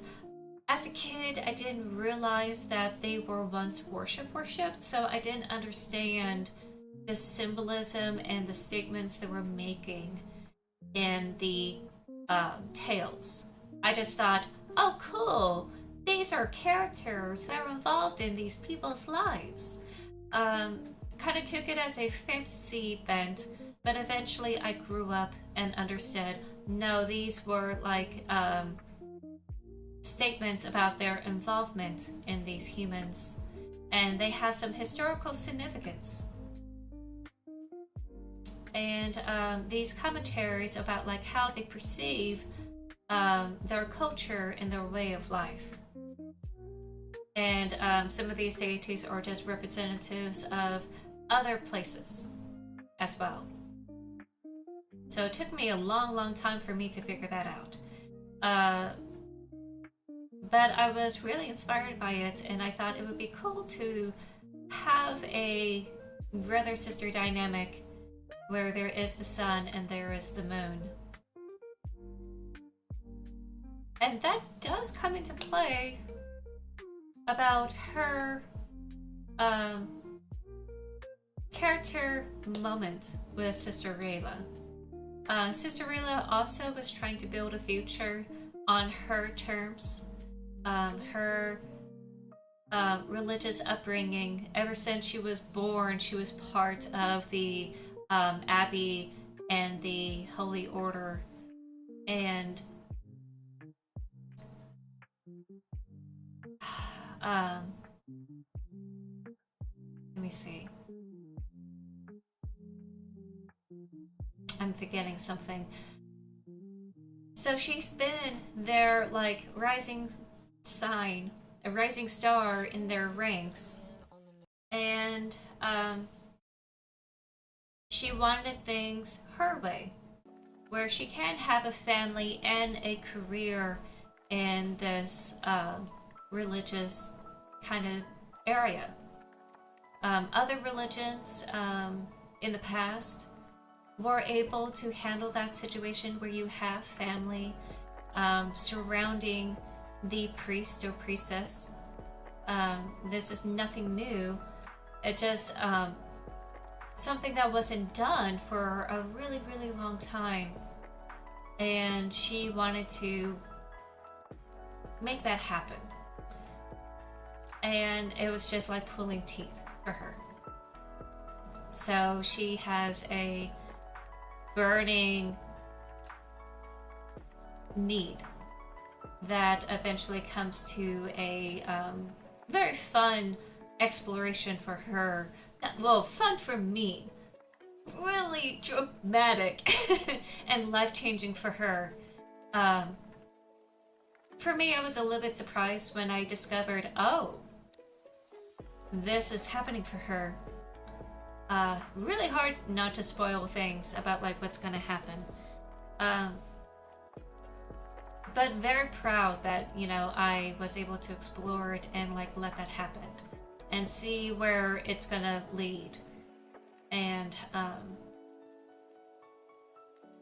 figure out what's gonna happen in the next book, in the next.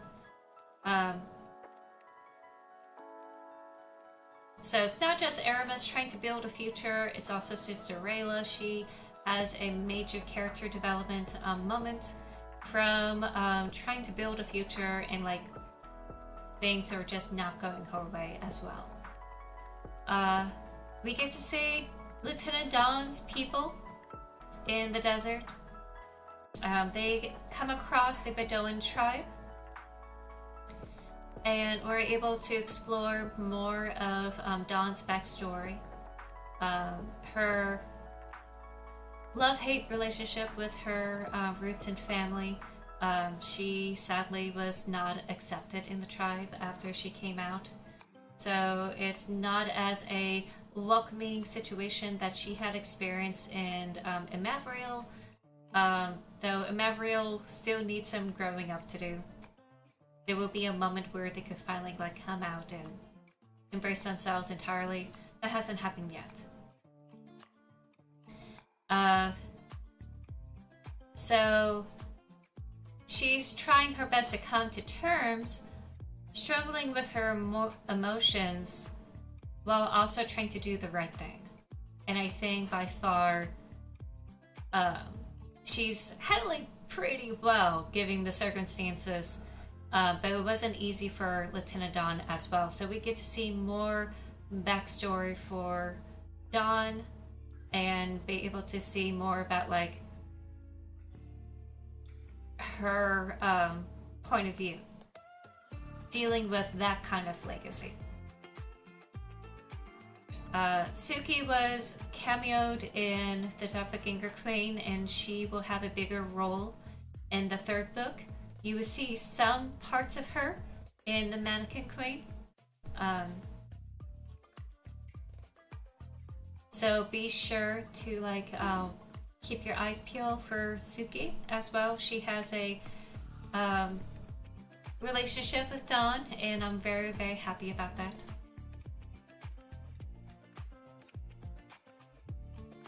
Let's see. Of course, if you love Korza and Dido, they will also be featured in The Mannequin Queen. More magic and mayhem through Dido's side of things. A lot of drama. We get to see why she's here, and things kind of like popped up for her.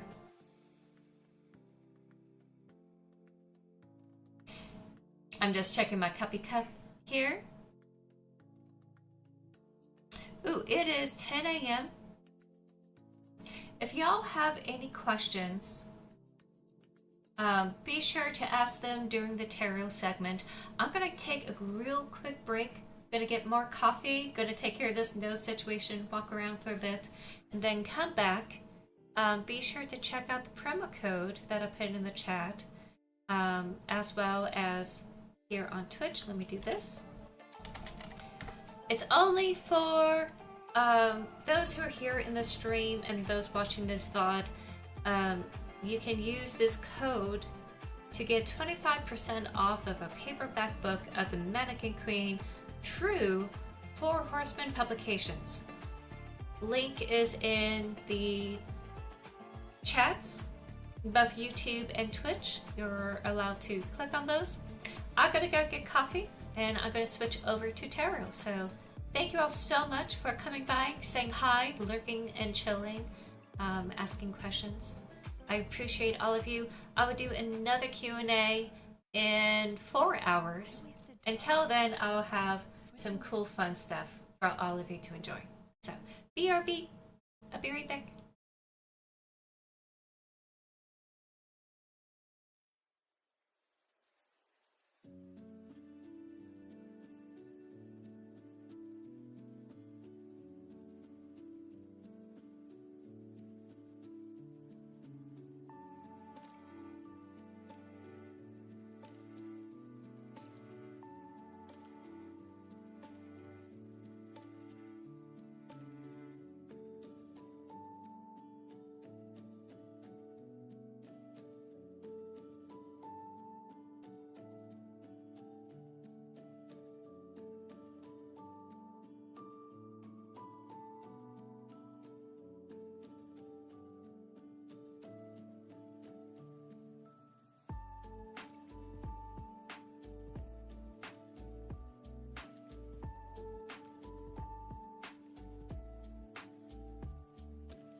Saving money feels right. Just like when things are packed tidy and tight. Get auto insurance that fits your budget and your needs. Save up to 10% when you bundle auto and renter's insurance. Get a quote today.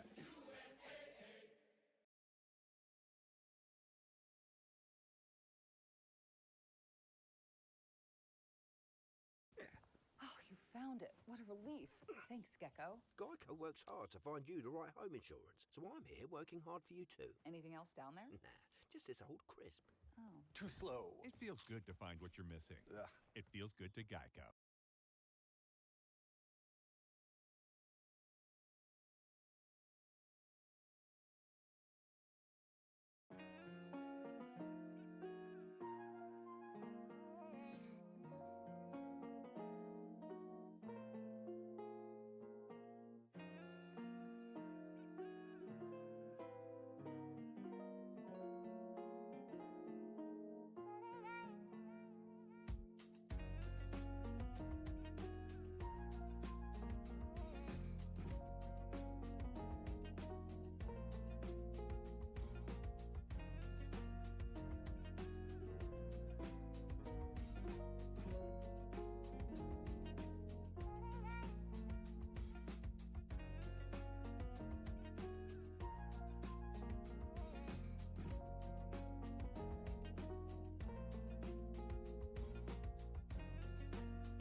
You can unlock more than ever with the American Express Platinum Card. Access over $3,500 in value each year. Explore new restaurants with the $400 Resi credit. Enjoy that can't-miss show with the $300 digital entertainment credit. And travel the world with the $600 hotel credit. For experiences like no other, get the card like no other. There's nothing like Platinum.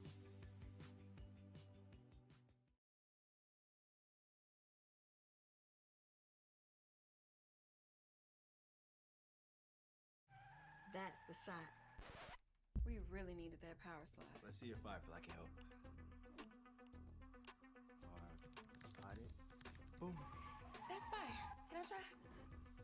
Add more type smoke. Paint the car red. Okay, I'm done. Wait, no. One more. The sun in the sky. Golden hour. 70s red muscle car. Cinematic. That's the shot.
Okay. I'm back. Thank you, Ava1, for your patience. I'll be changing gears for some tarot. In fact, I'm going to put this up here as a tarot thing. Here we are. Also changing the desk to tarot. In fact, I think I'm going to put it right over here. So, as you can see, I need to clear the space for the tarot cards. For those who don't know, I like doing tarot on Wednesdays on Twitch. And there's no list right now, there's no queue. In fact, I'm going to close it on the Twitch side, simply because, you know, YouTube is going to miss out on that kind of thing. So all the readings are going to be for the general audience, YouTube and Twitch.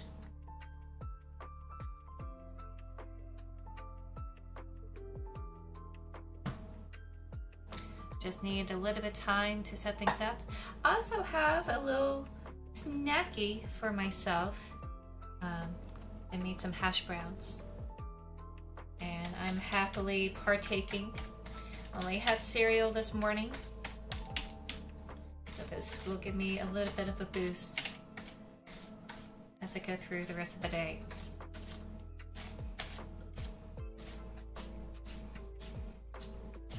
Now, I understand there is a stigma around tarot. If you're not interested in participating, it's okay. Come back in a couple of hours. No harm, no foul. You want to come up here?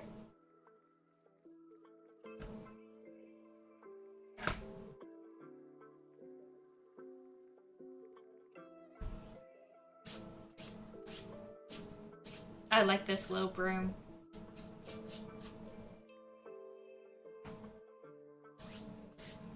Sasha is looking up, going, "Oh my god, I want to play with it." New generation of web creation, where words can launch a business. Here we go.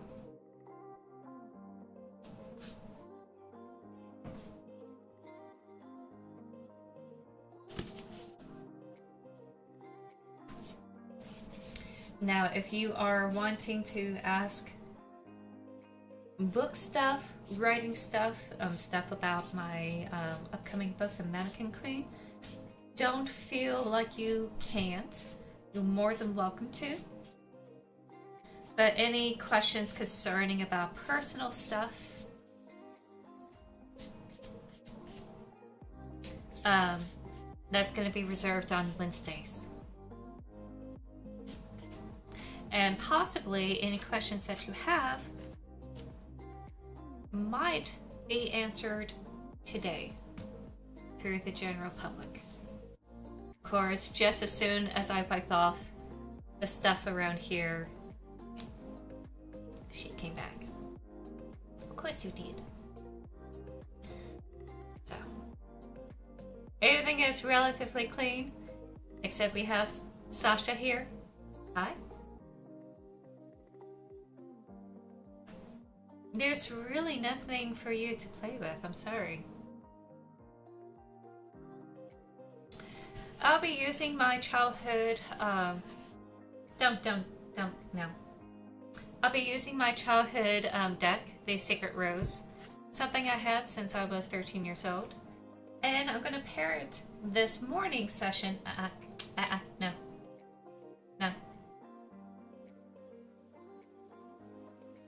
With the Oracle Delphi book, or Oracle deck. Now, just a little warning. The Oracle Delphi is based on the Grecian pantheon. Because it's based off of the Oracle Delphi, who was a priestess of Apollo. It was inspired by her and like what she had represented. So they will make some statements about, like, ask about the goddess or ask about certain other deities. You are welcome to follow your own religious means of worship. And you don't have to take that advice. But those type of... Hi, Hit Mem Up. Welcome in. Glad to have you here. Welcome, welcome. But if you do wish to, like, take it as a abstract influence of, say, not abstract influence, but like a inspiration or a means of, like, relaying a message to you, please take it as that. No offense for anyone who has particular religious views.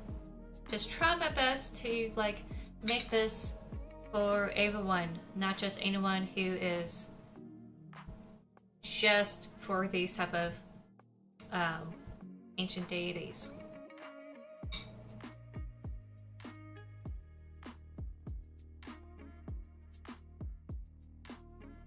In fact, I will be starting off with a pick a card reading for everyone.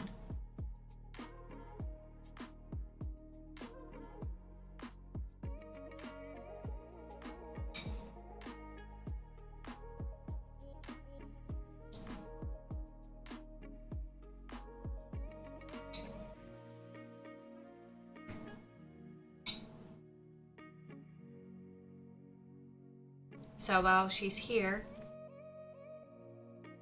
let's see if there's any messages we need to know. I was thinking of maybe doing just 4 cards. I'm gonna have them upside down.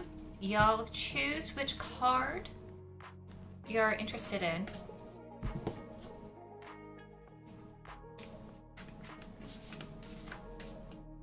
Okay, no. No. I know you love potato as much as I do, but no. No. Sasha, no.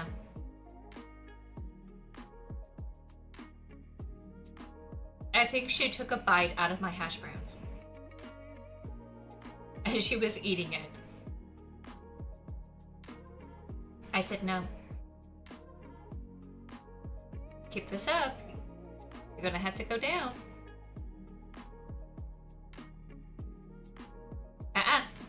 No.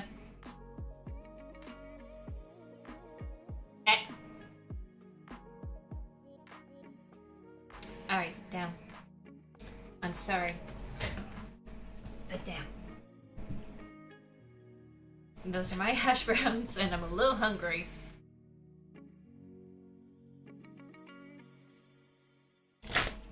I'm gonna have to eat them quick. Behold the branch ergonomic chair, a symbiotic companion. Alright. So pick a card. I have these cards on the table. You pick the one that you're drawn to. Whichever that draws your eye, that you felt like, oh, you know, I want to pick that card. Go by your gut. And that would be the message of the... Oh, nope, too much. Way too much, no. Forward. That would be the message of the day.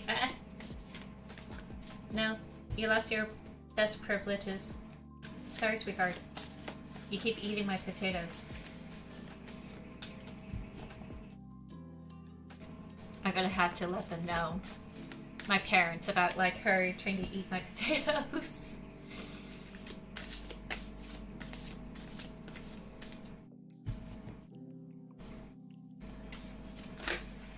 Okay. Also, like, this whole deck is awfully big for me. I have, like, really petite hands.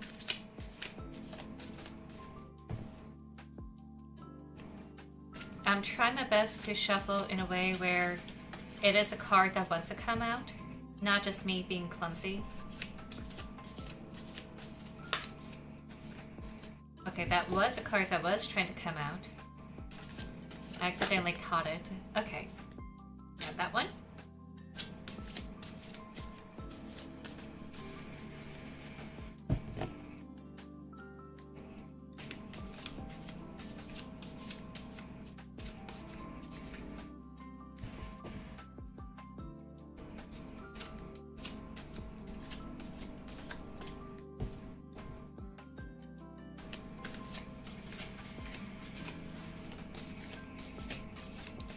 I've been doing tarot since I was 13. I was interested because of my mom. It was mostly done like among family members and like friends, and it's just a tool to help try to figure out the situation if it's confusing, and to try to figure out the best steps. The next steps that would be best for you. Lately, the tarot community has blown up thanks to like TikTok and YouTube and everything else. She's back for the potatoes. No. No. Gicker. And I like that we are taking it in a more introspective kind of way with tarot readings, where we're doing it as a form of shadow work for some people, a form of like trying to like be a little bit more observant in one's seasons, trying to have a different perspective of things in life. So I really like the approach.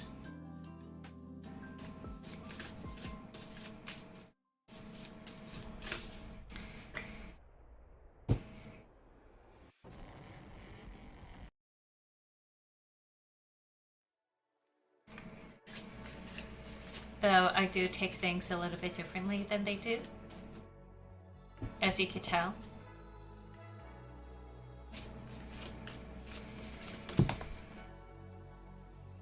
Okay, so there's a lot here.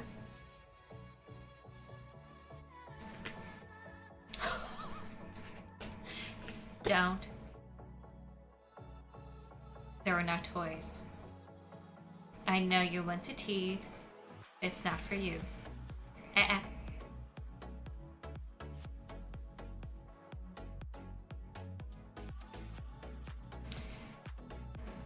So I have 7 to work with here. Oh no, sorry, 6. I have 6. She wants to play. No.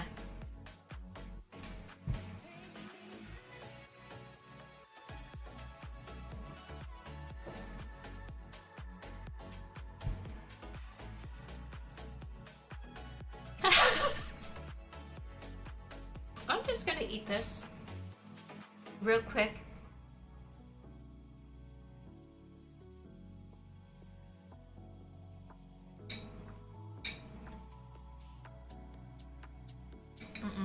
No. No. I never had a cat this obsessed with potatoes since my cat Kiki. She was like my nanny cat. I had her when I was a kid.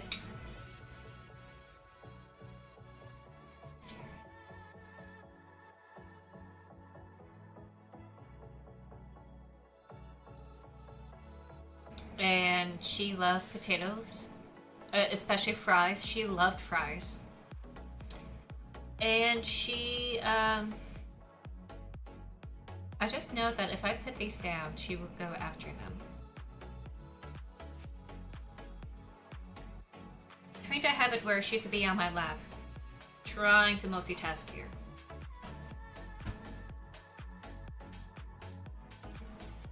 But because Kiki was a stray before she was adopted into my family when I was a kid, she was fed potato fries by the kids in the apartments.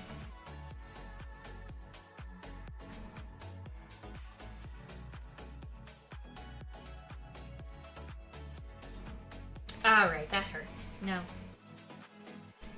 I'm sorry. With the American Express Platinum That hurt. you can unlock And that's a experiences no-no. like no other. Find out you're welcome. You don't get to do that. Get up to $400 in Resi credits and earn 5 times points That's a no-no. on flights and prepaid hotels. There's nothing like Platinum.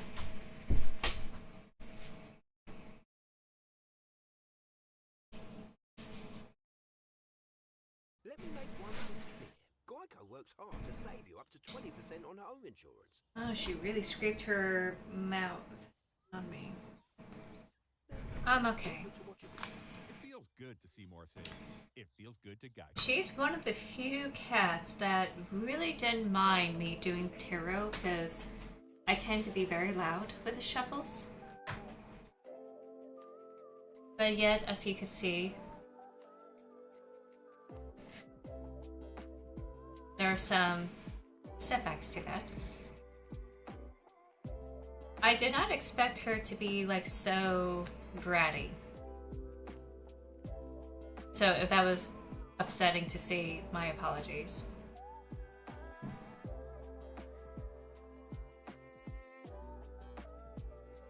She normally will just curl up on the desk and take a nap.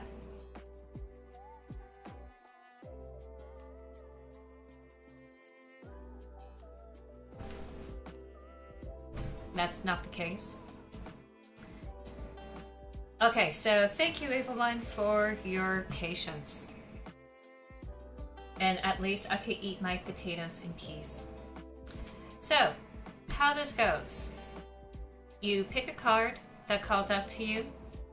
We have 6. I'm gonna leave it up here for 15 minutes. If you don't wish to participate in the tarot stuff, that's okay. No judgment. If you want to ask me questions about like being a writer, being an author, more about the Mannequin Queen, etc., hit me up. It's totally okay.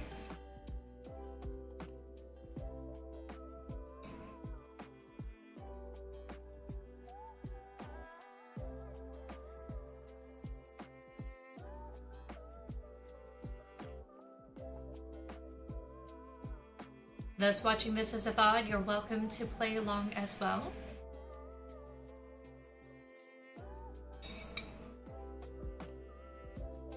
If nothing really seems to click for you, don't worry about it. Maybe it's not for this time.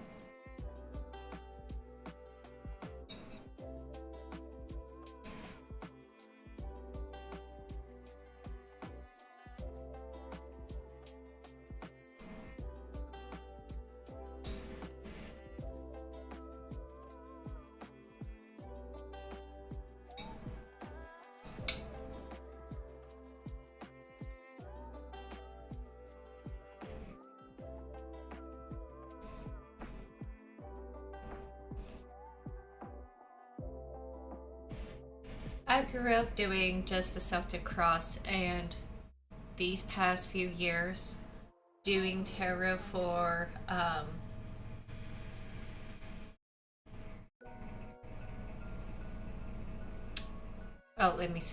doing tarot on Twitch for a few years made me realize there's more tarot spreads other than the Celtic Cross.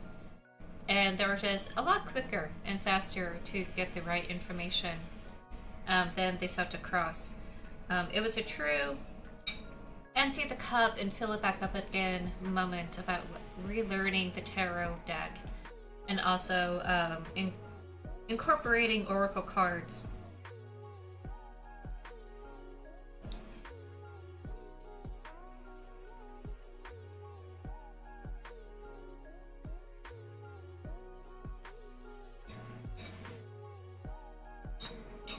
Nothing wrong about like relearning everything, seeing it from a different perspective. even if I've been doing this like since I was a kid.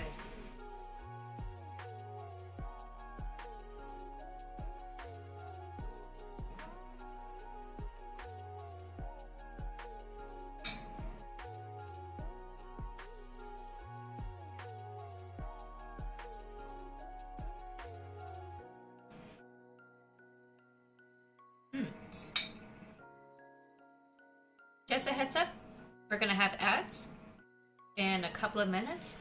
I will not do any sort of interpretations during ads, just FYI.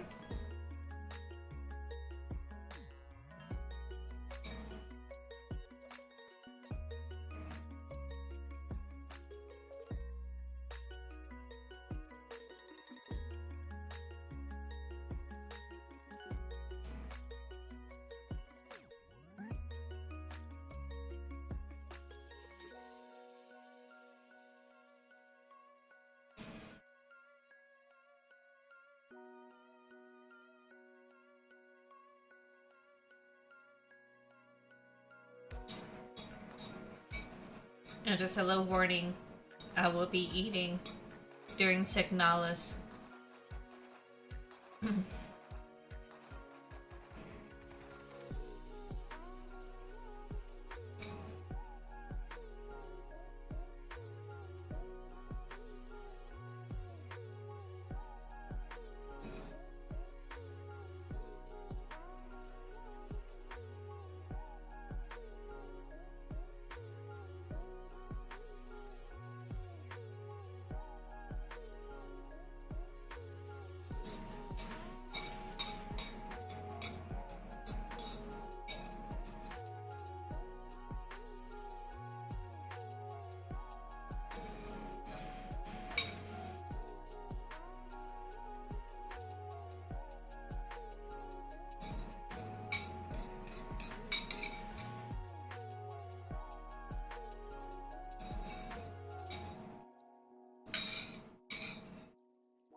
Super agents. Careful, there's no going back. No setup. Just say hello.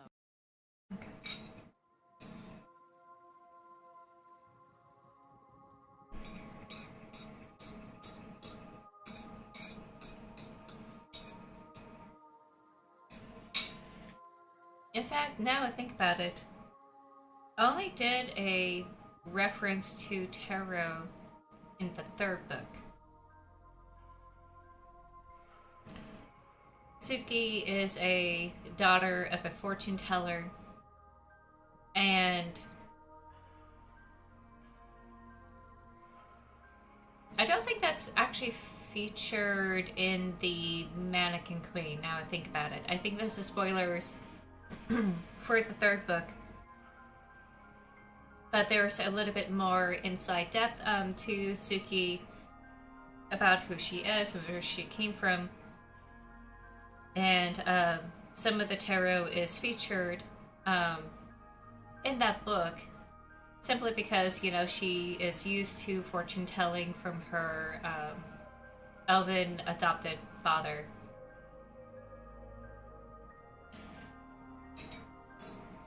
So I introduced that in the mix.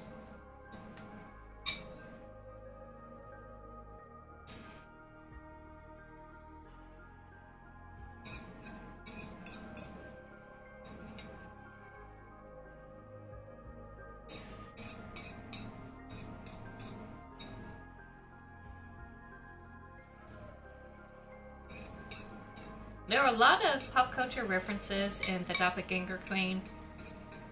I kind of scaled it back in the Mannequin Queen because things have been rather serious in the Mannequin Queen. Not gonna lie. You had to leave for a bed. Understandable. Hit me up. I appreciate everyone who is lurking or doing other things. This is also an all-day thing for me.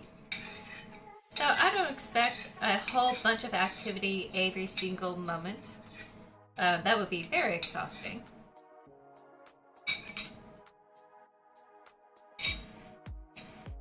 So if it happens, it happens.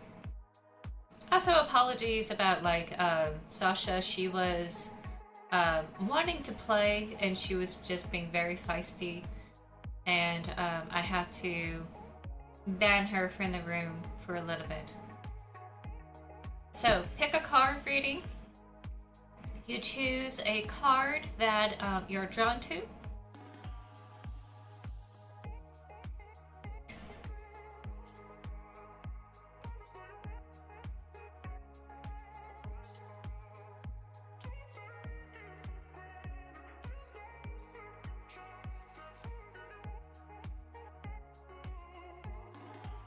I'll give you about 4 minutes to choose since you just came back. And for everyone who still need to figure out which card they want to select.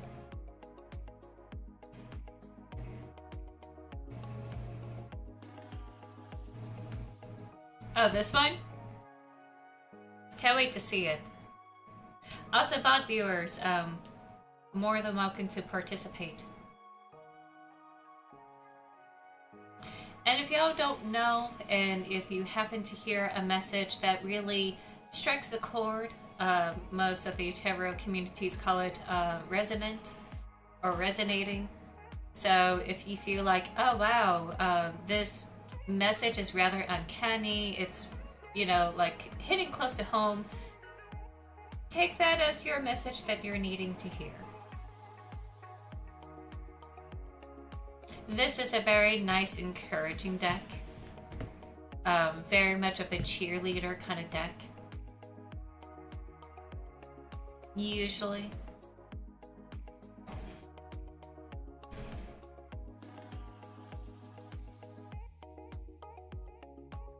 I'm not going to participate in this one, but you never know. Maybe there's a card that I go, oh, I need to hear this.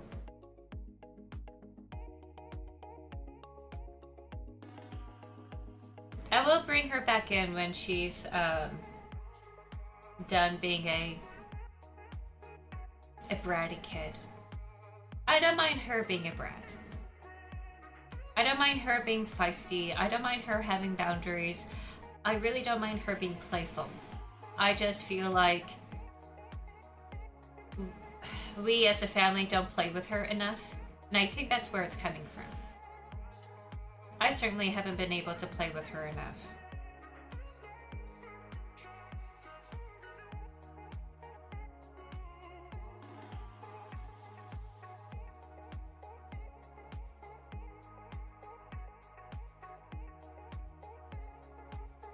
And don't be surprised if I have to get up and get more coffee shortly after this.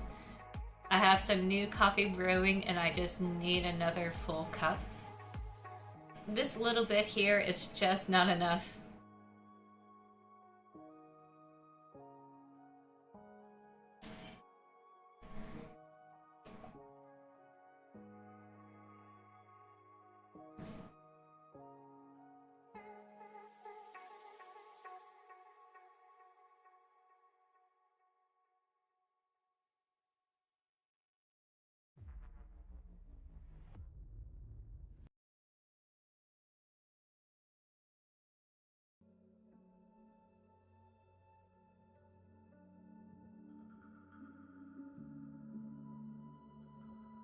One more minute.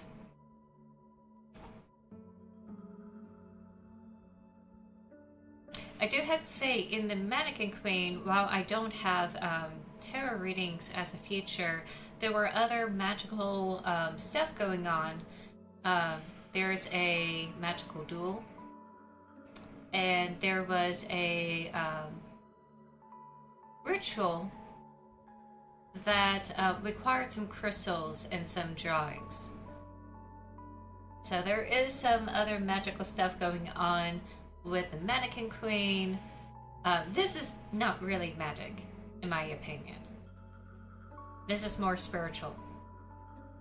Again, my opinion. So those who are interested in anything that is fantastical, you definitely will have a ton of that in the Mannequin Queen. Okay, first one we have circle. Collaborate, assemble, hold, initiate.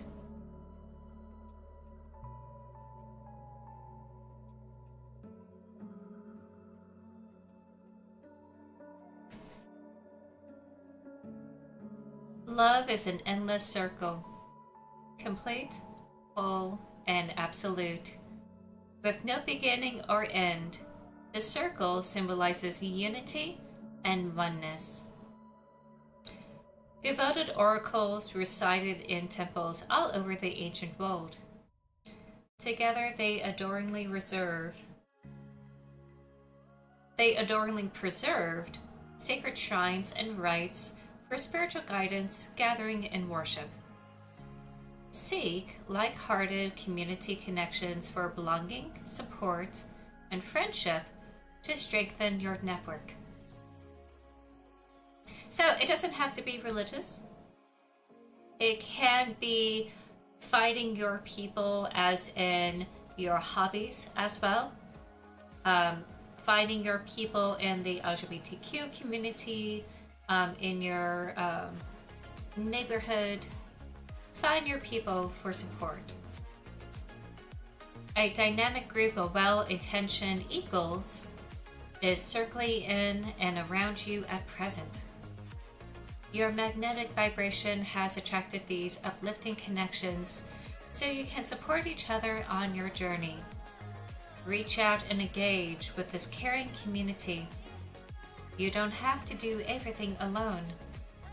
With big-hearted souls join forces, when big-hearted souls join forces, you can move mountains. Life is not always linear. Sometimes you're thrown a curveball, and having a supportive network to back you up is both comforting and powerful. Ask for help. Embrace the love of your community. Unconditional reciprocity builds strong ties. And mutual mission brings you even closer together. By sharing your unique gifts and strengths, your sphere is even richer.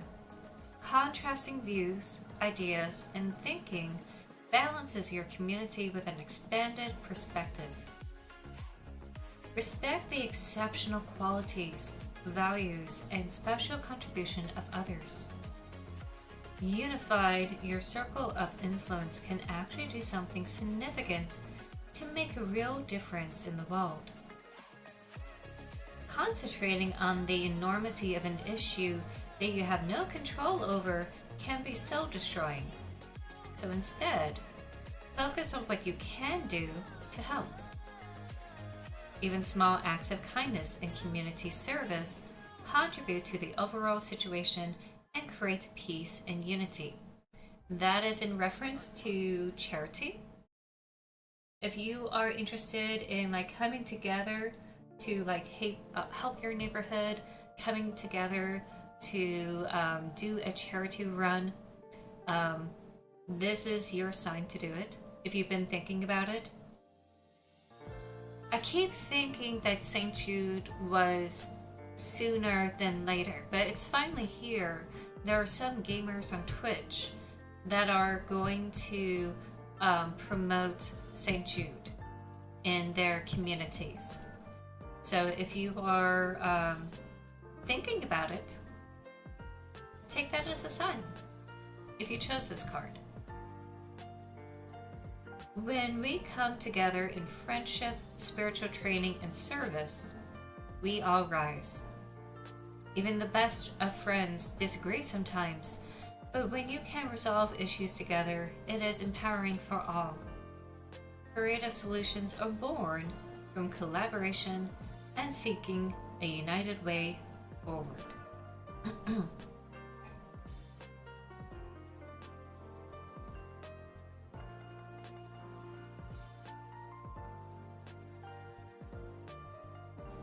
So, as the Oracle Delphi profess, heart-aligned connections are opening doors.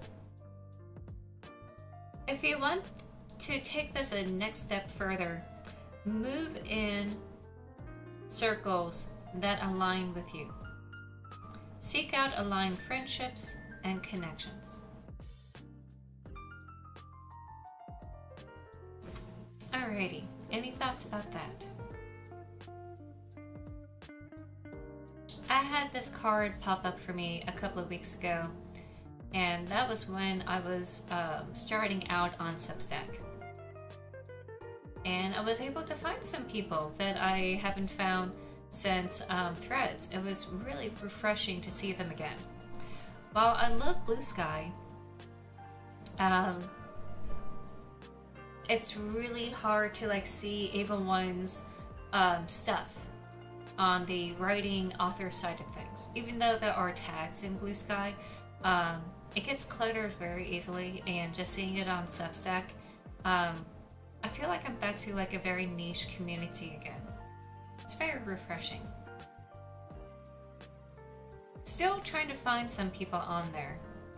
I may add some more that I want to follow and hang out with.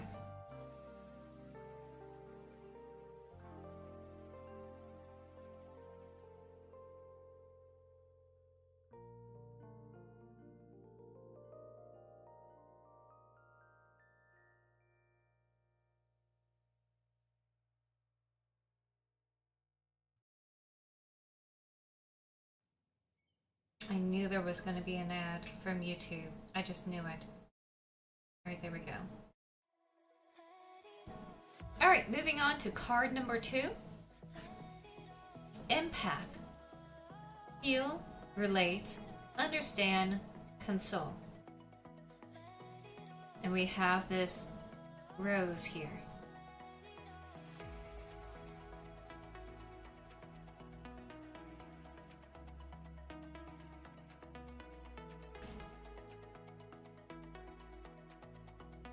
Butterflies are delicate, yet they can fly through a storm. Rose petals are fragile, yet bloom and emit an intoxicating fragrance. Heartseeker. As an empath, you hear and visualize the heartbeats of others. Your immeasurable capacity for compassion floods your heart with the rosy light of love. Heart alchemy can transform pain into peace and heartache into unconditional love. We are all created equal, yet uniquely beautiful, to learn from each other. Wildflowers are equally as precious as the celebrated rose. Understanding other perspectives enriches the human experience and evolves the soul. As an instinctive nurturer, you birth, mother, and suckle your creative offerings with real heart. Like the lioness, you fiercely protect and sustain your divine creation so they grow healthy and bloom into their full potential. Of course, this kind of mothering doesn't necessarily have to be children. That is the analogy that they're using here. It can also be a creative project. Oh, excuse me. It could be other creative projects. It could be any other business projects, or even a business. Oh, goodness. It can be a many host of things that requires attentive care in order to make it to where you want it to be. Something you create out of nothing. Discover your own inner mother and nourish yourself throughout the birthing process. Create sacred space for yourself and acknowledge how you feel. Self-mothering is the practice of showing up for yourself and listening to what your intuition is telling you with a loving ear. Integrate heart-opening practices like breathwork and meditation to activate and nurture your sensitive gifts and energy levels. In other words, because you take the time to care for those around you and also are focusing on this project to come to light. It's a marathon, not a race. And because it's going to take a lot of time and focus to craft it, to like focus on it, to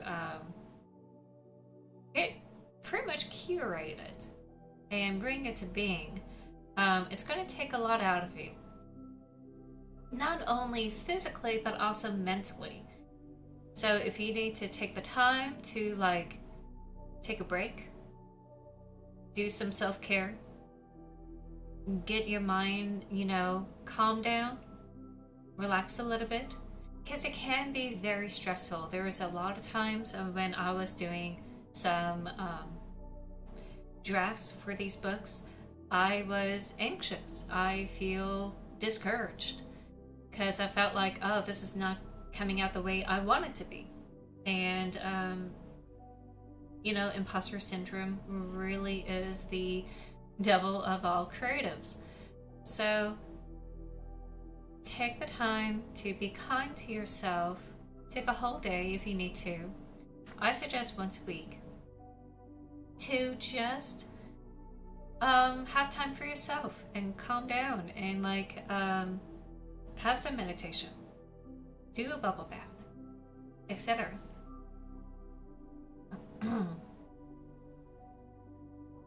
And also, if you've been focusing on taking care of those around you, this is a good sign for those who pick this card to take care of yourself as well. Being an empath is a spiritual strength, not a weakness. It means you are emotionally intelligent and naturally intuitive. You literally perceive and intuit the feelings and energies of others.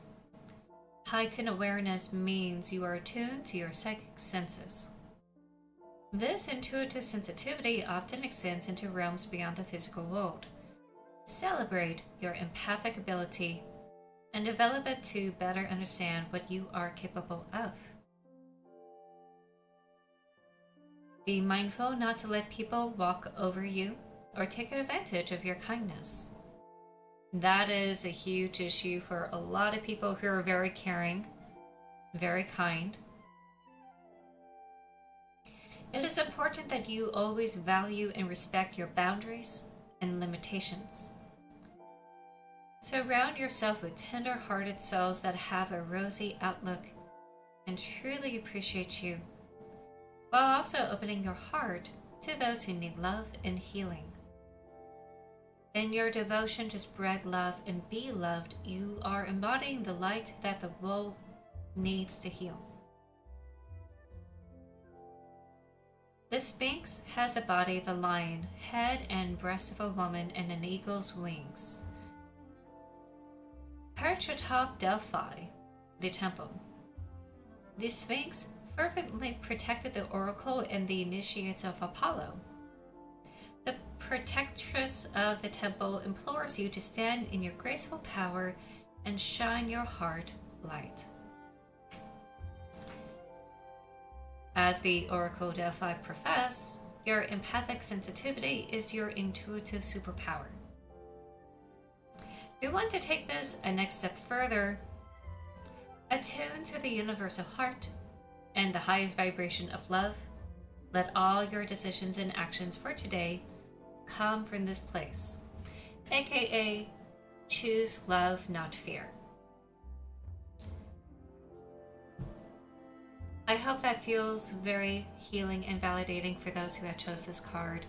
Nothing wrong in tapping in that part of you. I know we have a stigma for those who are masculine or men who are raised to not tap into their emotions, raised to suppress it. And I'm glad that at least my generation is trying their best to bring that forward as fathers for their children. Not all of my generation is like this though, I understand. So there's nothing wrong in getting in touch with one's emotions and have that type of emotional intelligence to say, hey, are you doing okay? Is there anything you want to talk to me about? You may never know. You may actually save a life just by having that kind of conversation. And of course, you have boundaries and limitations. Don't minimize yourself. Don't think that you have to sacrifice yourself for people who don't understand how many spoons you have. If you need to rest, rest.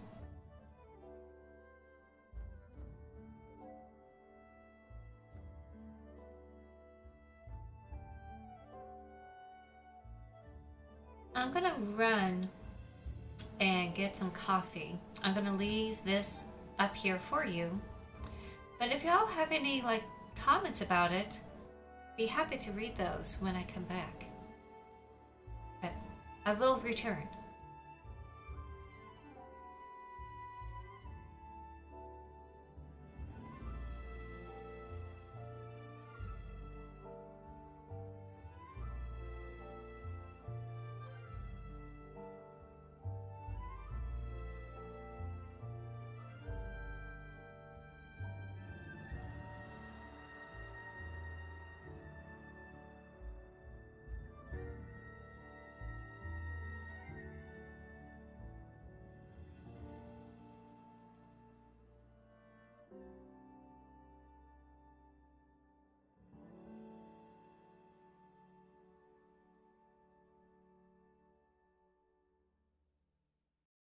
Imagine being able to build an app with your name on it, just by thinking about it. Meet Base 44, a complete AI creation platform. Describe what you want, and watch it take shape. You can plan, customize, and expand in any direction. From tools built for one, to platforms ready for many. From passion projects to enterprise-grade systems, everything is built in and ready to launch. It's a new world of creation, where you can go as far as your imagination takes you. Can you imagine it? Let's make your dream a reality, right now.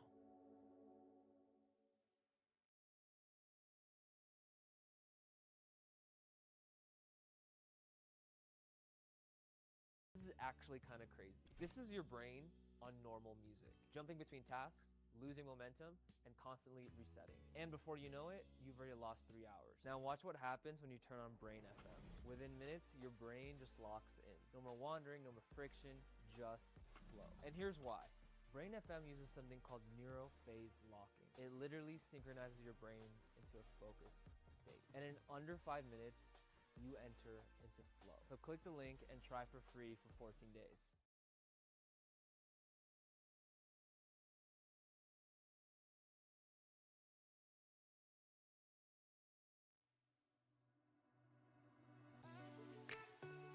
Hi, Cozy.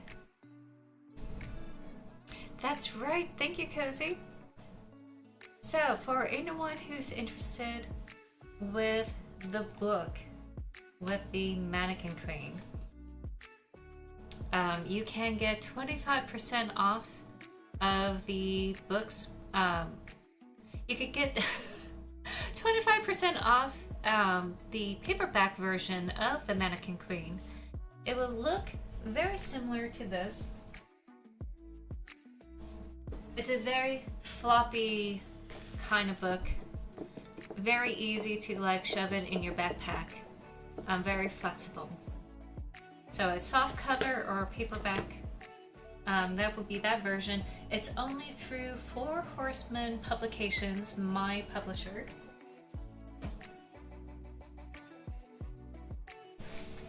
And you can use that promo code FITZ25 to get that discount. It will last from today all the way through Friday of next week. Welcome back, Cozy, by the way. So for anyone who are just popping in, we are at the top of the hour. I'm doing a pick a card reading for anyone who's interested. And this is for the general audience. Ooh, and we have ads popping in, so I'm gonna wait until the ads are over for me to flip the next card. Let me see how long it's been. If y'all have any questions at all during this time, it's okay to ask me about like concerning about me as an author, as a writer, or like anything about the book. Personal tarot questions are going to be during the Wednesday stuff.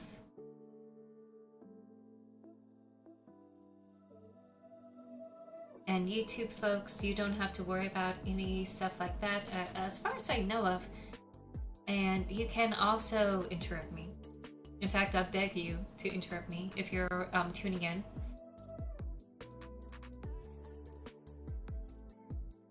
And you too can use that promo code as well. I finally have coffee. I'm ready to go.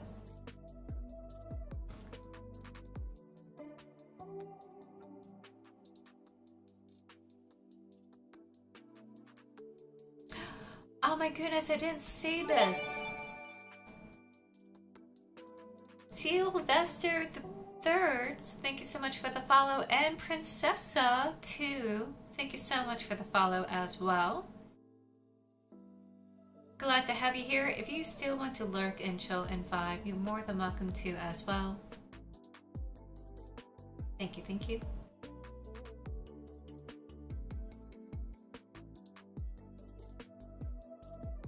It's okay. I hope you can see this.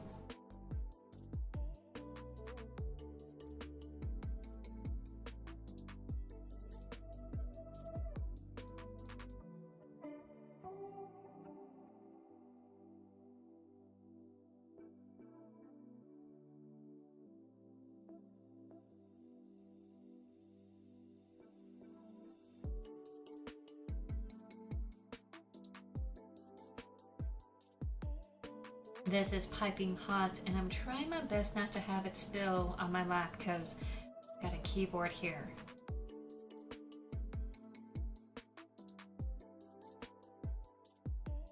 This is kind of my backup keyboard.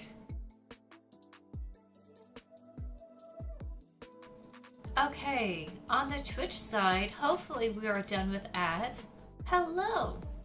For anyone new just coming in, I am Artemis Spark, also known as K.N.Fitzwater. I am an author of this book that's coming out, The Mannequin Queen. In fact, it should be out right now.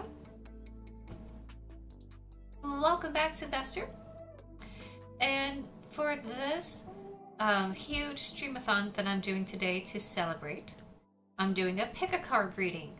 So there's no personal question readings, but you can choose a card that you are drawn to. So I'm going to give you all a few minutes to choose a card if you want. And I'll go ahead and read the next. I already read these two, and they are done. So if you want to read, want to pick the rest, you're more than welcome to. And of course, VOD viewers, if you're still watching this, so you're welcome to play along as well. And also for YouTube, you may. And you're talking about this one, right? I'll be reading them in order for everyone. I'm just going to give everyone a chance. Okay, cool. I just left to get some coffee. And I know like a few people just came in because of the ads. So welcome in, everyone.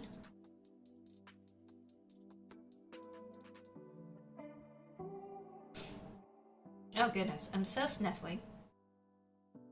I'm gonna give it Probably 2 more minutes. I hope that's alright with everyone. If there is more time in this tarot session, I would do this deck for readings. Again, for the general audience. But if that doesn't happen, there will be another tarot session at 8 p.m. New York time.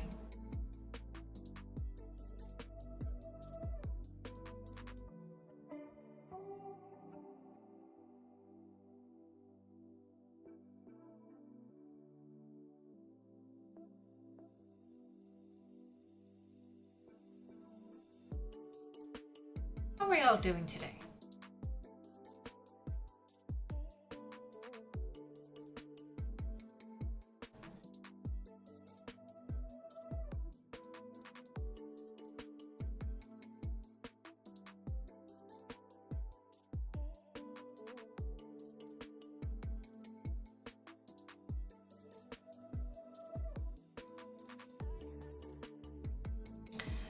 Unfortunately, I will not be doing personal readings today because I want to have YouTube involved as well.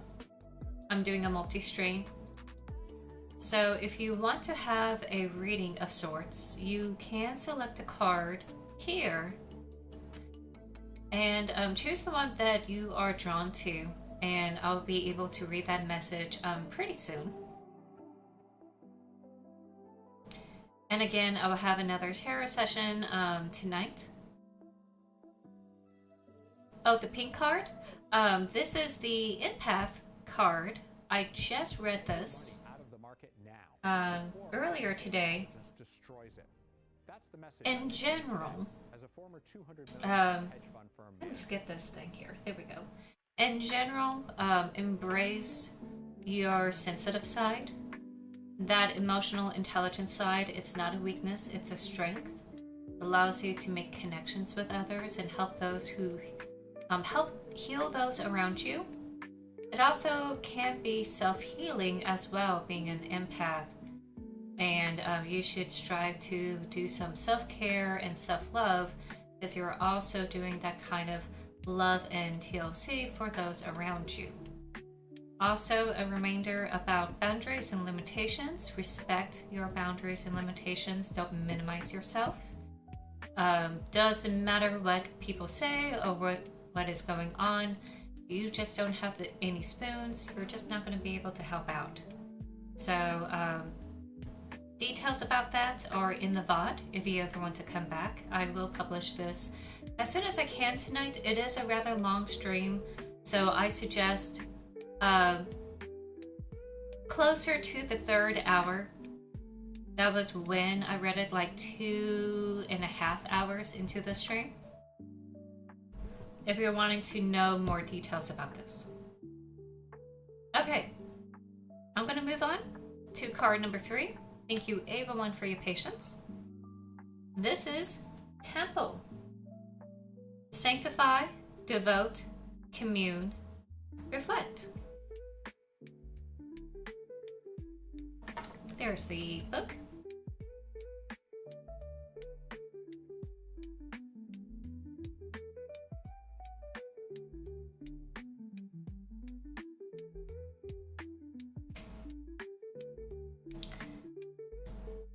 Return to your inner temple. Open your heart, connect to the source, and become one with the divine. Intention is a magical invitation. Your temple is where you come home to commune with spirit. Set up a sacred space in your home that uplifts your vibration and cultivates a deeper connection to yourself and the divine. A dedicated altar or sacred space acts as a physical anchor for your spiritual practice. Layer the magic by including objects that symbolize love, grace, and beauty for you. Find your power spot, a place that speaks to your soul and connects it to your higher self. This may be a blissful garden or a special place in nature, within your own home or at your office. and can be as simple or as elaborate as you wish. The main thing is that it is meaningful for you. Your power spot is a peaceful shelter which calls you home to your core to recalibrate and reset, your very own slice of heaven. Daily devotional meditation practices clarify your frequency and expand your ability to receive intuitive messages. Now, there is some jargon here. I don't mind clarifying that up for everyone. So I could talk more about that later. Grounding with the Earth Mother establishes a connection between heaven and earth while restoring your natural equilibrium. Take your shoes off and stand barefoot on the earth. Get your hands in the garden. Savor the earthy scent and breathe in the fresh air. In other words, touch grass. Mindfulness practices help you stay rooted to the sacred now. Breathe and allow yourself to be present in the moment. Pay attention to the intuitive signals that pulsate through your body, as these physical sensations are often spiritual validation. Trust your gut, as your intuition never lies. This card also serves as a reminder to look after your physical body. It is the temple and home of your soul while you are here on earth. Remember, you are an extension of the divine. Reclaim your crown and open your heart to reconnect with the oneness, wholeness, and holiness of all that is. You may also be guided to hold space for a circle, creating a nurturing haven for the community to come together in devotional communion with Spirit. That can be setting up community, such as the LGBTQ community. It could be a charity organization that provides a safe space for those who need it. Setting up a charity or volunteer space, or even a hangout space for people to just come together and just chill. Setting that up is also valid as well. So I mentioned about frequencies in this, and I always have a bone to pick about these type of languages. It's their way of trying to translate what some people experience with anything that is spiritual or supernatural, and they use technological references to help communicate and translate what it's like. That's why you would see frequency, that way you would see downloads, inputs, etc. A lot of the computer speak is used as a way to have an analogy to obtaining or connecting to things. I kind of don't like using that kind of jargon. I feel like we can be a little bit more creative. And I feel like people tend to misunderstand frequencies and have a weird sense that you must always have to think in a positive mindset in order for good things to happen. That is not always the case. I think it's about trying to accept life in a very gentle kind of way that should be encouraged.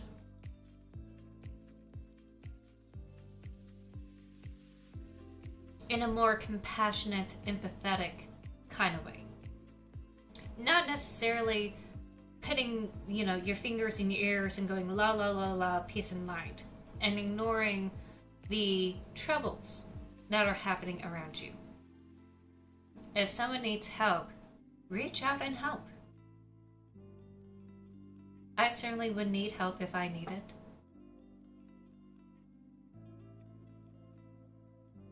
So, any comments about card number 3 before I move on to the next card? And again, this is going to have some Grecian references. This is based on the Oracle Delphi. She was a priestess of Apollo, so they bring that into this oracle deck.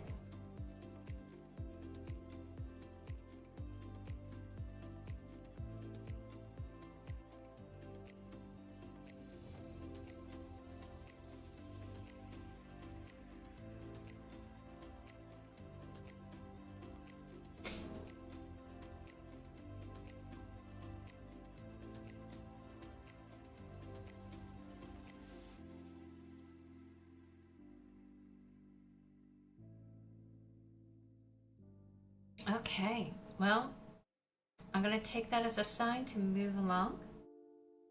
I'm going to go for card number 4. We have Hades and Persephone in this, caretaker, end, reunite, serve, accompany. So this may be hard to see. For those who play the Hades game, these may be familiar figures.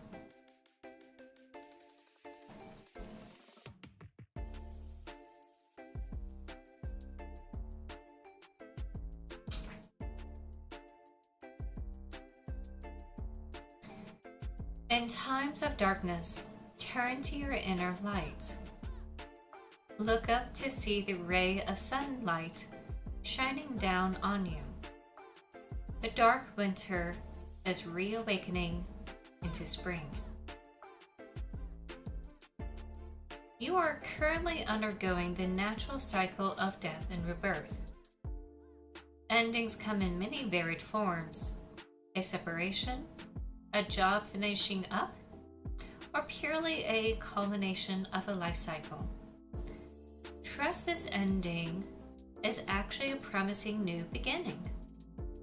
You can finally breathe a sigh of relief and blossom once more. We do have in the US graduations coming up. Graduations for middle schoolers, high schoolers, colleges. So if you are a student and you select this card, this is probably what it's referring to. The great god Hades and his beloved goddess Persephone will represent the cycle of the seasons. Surrender to your own natural cycles to honor your light and shadow. Hades, Greek god of the underworld, represents the spiritual realm, the subconscious, and your shadow or ego self. He supports you to heal through the growing pains of heartache. There is profound growth and transformation throughout the grieving process. It is understandable about the grieving process because you're saying goodbye to your colleagues, you're saying goodbye to your professors or teachers. You don't know if you're going to see all of your friends move on to the next place that you're going to, and it may be years before you even see them again, either in the work field or anything else that you plan to do in your life. So do accept that part of the grieving process. Do cry, do hug your friends, do say your goodbyes and well wishes. Do lean into that because you never will see them again. And it's okay. It's very natural and healing. As custodian of the underworld, his jurisdiction is not an abyss for punishment or retribution, but a regal palace for rest and reawakening, where everyone is returned to the depths of the earth for soul revival. The rivers of Hades' sanctuary run deep. Duality creates contrast. The divine balance of light and shadow, like night and day, is neither good or bad. It just simply is. Hades encourages you to honor your perpetual life journey and the inevitable changes it brings.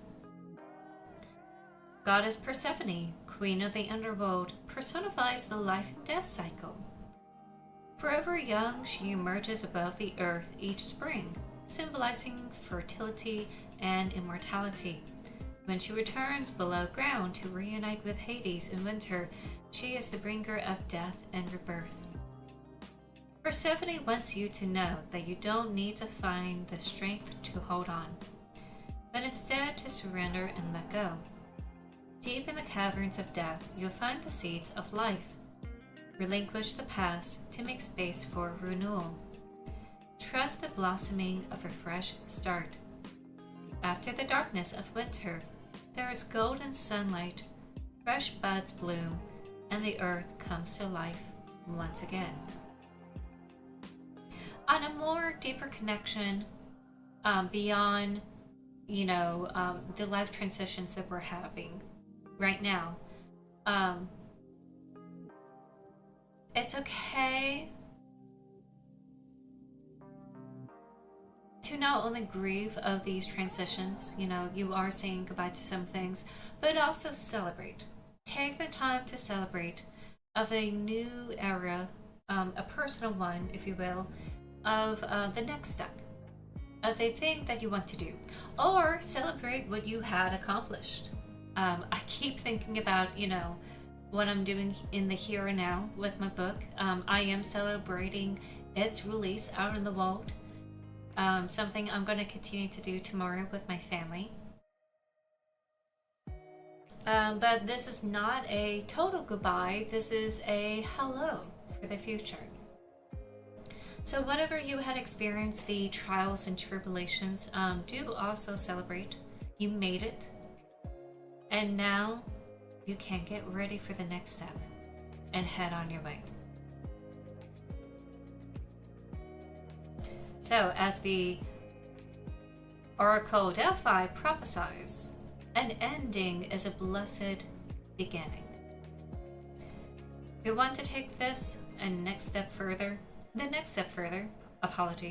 start an inner dialogue with your shadow or ego.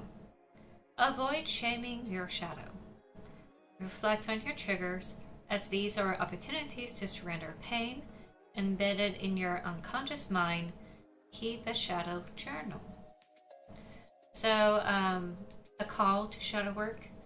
This whole year, it's encouraged to look into the shadow side of ourselves, accept the parts of ourselves that we have rejected. Not necessarily the terrible, evil parts, but the parts that we felt ashamed of because we had some sort of emotional hang up to it. And instead of taking the time to recognizing it and analyzing it and trying to integrate it back into ourselves, we continue to sweep it under the rug.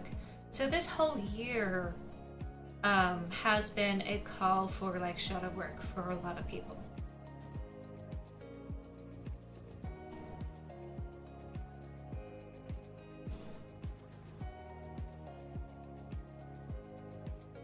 So any questions or comments?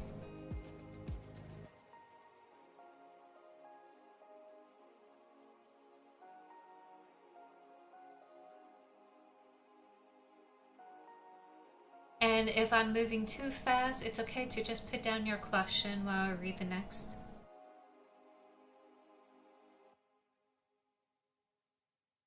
This one is going to be Alchemist. Just you. This is in reference to Hermes, or Mercury, for those who are used to the Roman side of things. Alchemist. Change, refract, infuse, transmute.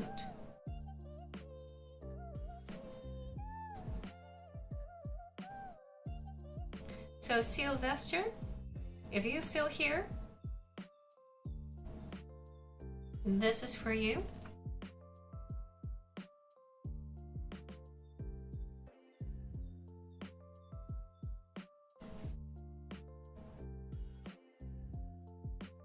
In the winds of change, you find your clear direction.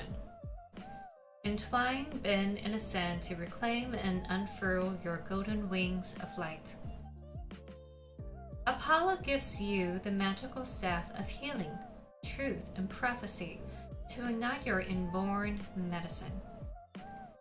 This key unlocks the doorway of your transformation and renewal. The serpents ascending the healing rod symbolizes a rebirth arising for you. The white rose is imbued with the sweet-scented fragrance of hope. Spiritual alchemy guides you to listen to your soul, your pure source of wisdom, creativity, and inspiration. This voice reveals your divine purpose for this lifetime and supports you to overcome obstacles, accelerating your spiritual growth and healing. Know that you are never broken. You might just feel a temporary fracture of the mind, body, and soul connection at present. Not intense whatsoever. Your body temple is crying out for balance, love, and nourishment on all levels. Pay attention to the intuitive whispers, as everything you need is already within your sacred shrine. You are an alchemist who has the spiritual aptitude to illuminate the shadow and transmute pain into power. When darkness is kissed by the light, it is transformed into hope. Open your heart to receive celestial rays, embrace the uncertainty, and enjoy the journey of becoming. Soar into the sun-drenched light of a new dawn. Be the radiant essence of optimism. The alchemist archetype is the ultimate problem solver, game changer, and soul innovator. Transform unhealthy habits through an overhaul of your daily routine and rituals. It's time to turn things around. Surrender to the alchemic cycle of decay and rebirth. When you harness your bravery to release and relinquish the old, you make way for the new. Conscious transformation comes from deciding what you truly want and going after it.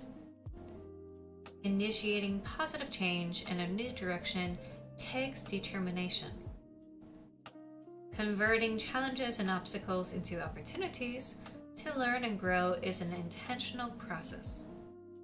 Reframing limiting beliefs with optimistic self-talk is alchemy in motion. All change can feel strange at first, so be patient and trust in the process. Change sprouts new growth. Change summons you forth, and change is inevitable. Embrace it. The priestess of Delphi profess you are experiencing an alchemical cycle of rebirth. You want to take this a step further, make a list of what you can let go to make space for the new possibilities that are emerging. Now, during our lunar cycle, we are just past the full moon, and we're heading into a waning phase. This is a good time to assess and reap the rewards that you have done in the past couple of weeks. And then after that's analysis, start clearing away what no longer works to make space for another new cycle. So, a lot of things here. This is not only in reference to Mercury, but it's also in reference to the Magician card in Tarot.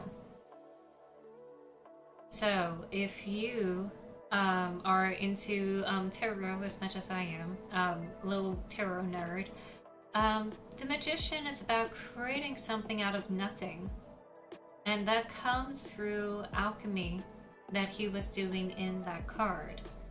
And that alchemy is done by creating catalyst and change. That catalyst creates, or I should say, lowers the threshold so that things can happen.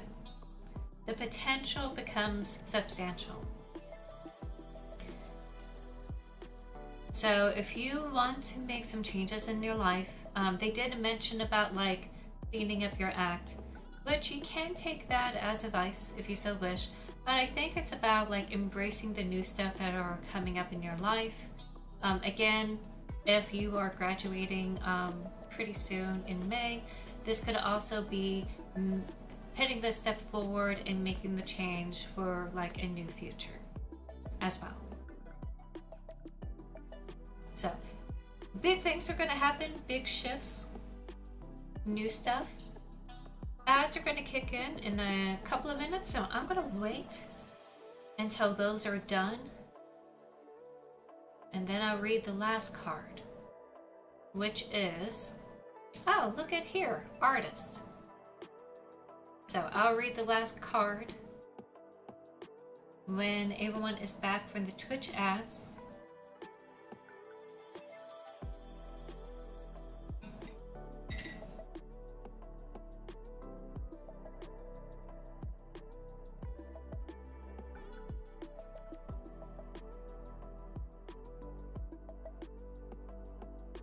I'm gonna listen to the music a little bit while we take a small break.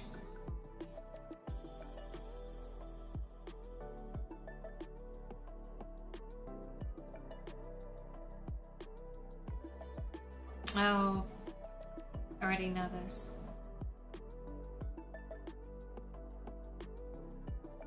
Okay. And again, you know, apologies that I'm not able to do like personal readings at this time. I feel like there won't be a way for YouTube to like hop in, and I just want to leave them out.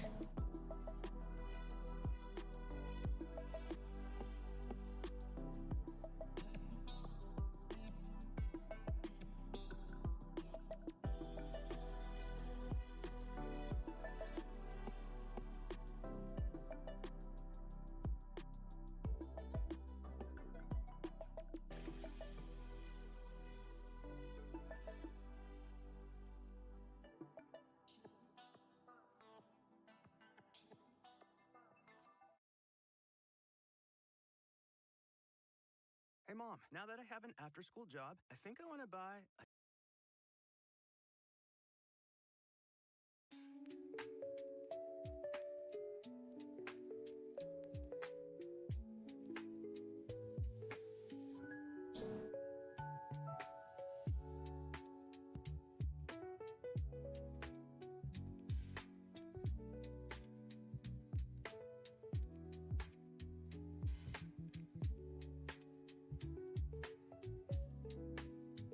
I realize why I'm having a hard time getting people on YouTube here. Let me do some edits here.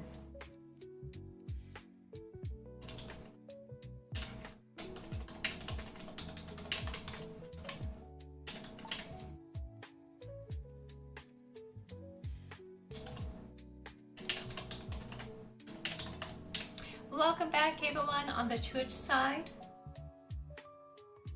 From the Adsville, thank you so much for your patience. I will be reading the last card for those who had selected it. If you're just coming in and you haven't selected a card yet, I think this might be for you. And if it doesn't vibe with you, don't panic. You can always go back to the VOD to look at the other cards.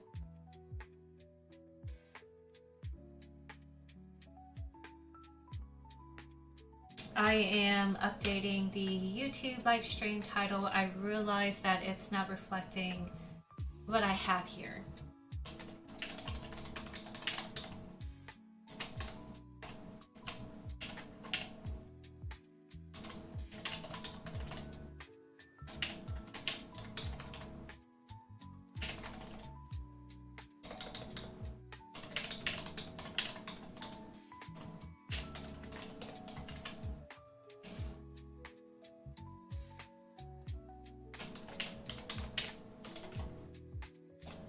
Apologies for the delay.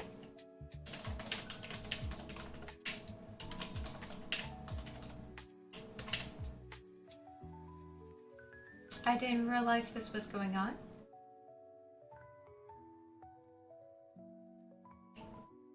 This is my first time streaming multi-stream with Twitch and YouTube.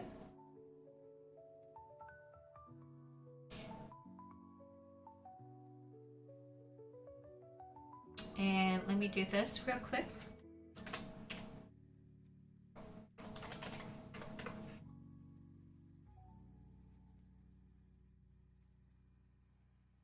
Here we go.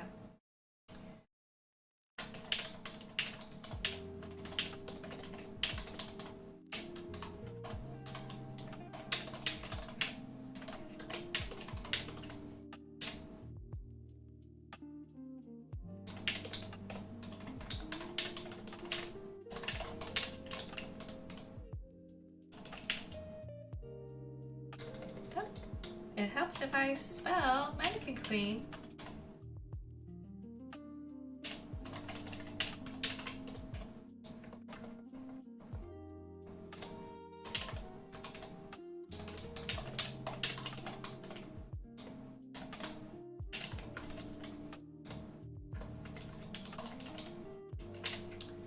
And there we are, save.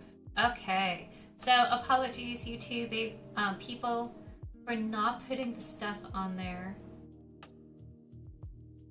Apologies, dear lovelies. I do have the chat up if you want to take a look.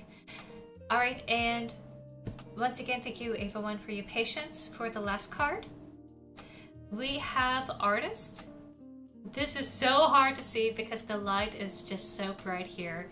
You probably could see a little bit better in my screen where we have the statue, crystals are coming out of it, and we also have a rainbow.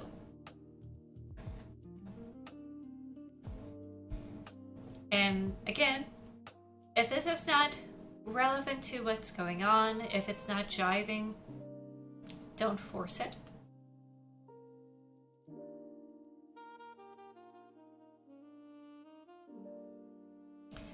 Dream, design, craft, create. Design your own reality. Step into a state of creative flow. It's time to start living the life you imagine.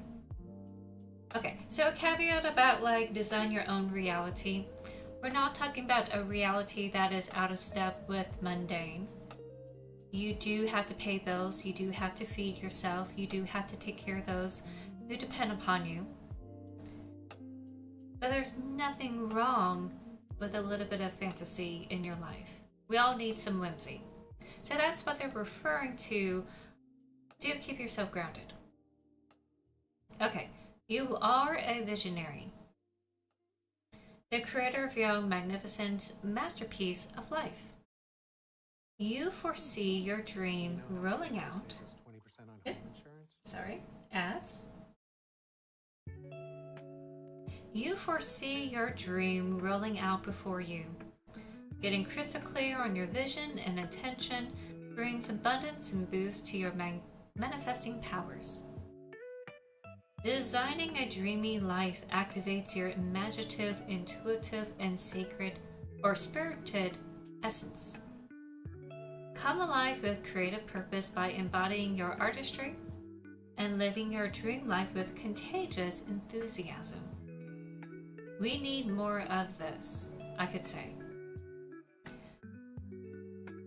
Call on Apollo, or whoever you worship.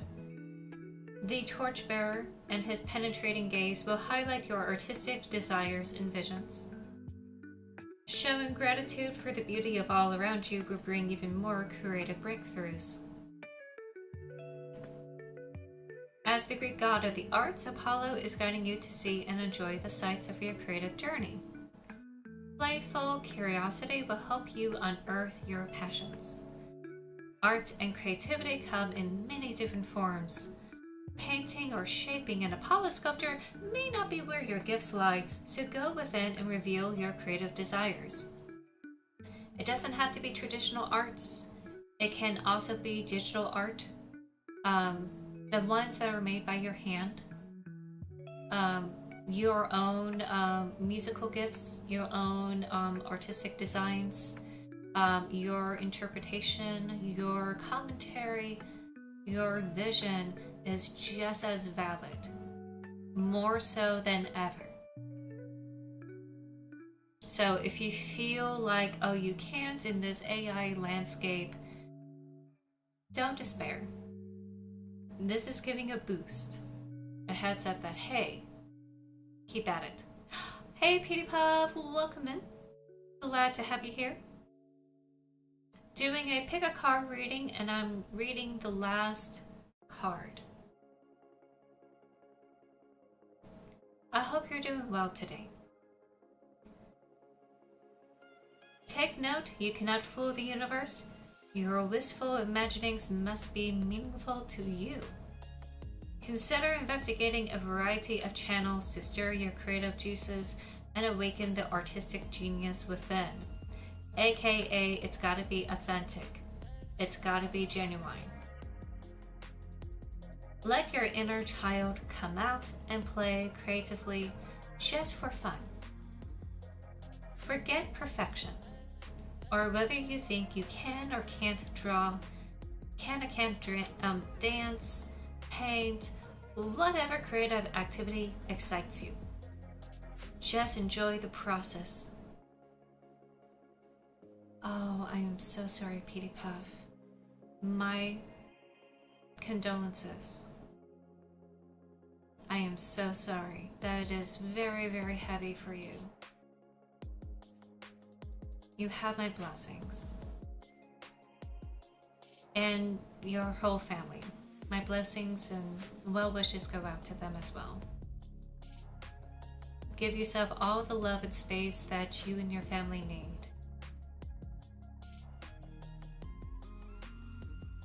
I am so sorry. I hope this brings you a little bit of solace and care, a little chance to get away from things. Much love to you. Ninja Muffin, thank you so much for the follow. Also glad to have you here. If you want to continue to lurk and vibe without chatting, you're more than welcome to do so. Thank you for being here. Let your inner child come out and play creatively, just for fun. Forget perfection or whether you think you can or can't. Just enjoy the process. Art is the imagination at play. It's time to harness your authentic expression. Hi Ninja Muffin, because I'm doing a huge streamathon, I'll be switching gears between Q&As, tarot, and gaming, and I will be doing just general readings for everyone. And just a single prompt. Personal readings are just going to be on Wednesdays. And you may never know, maybe a personal message would be through these cards here, though I am wrapping this up pretty soon. And I may just do a catch-all for everyone that are just coming in. And I'm also like doing general readings because YouTube doesn't have the Nightbot or the Play with Viewers bot, so they won't be able to hop onto the list.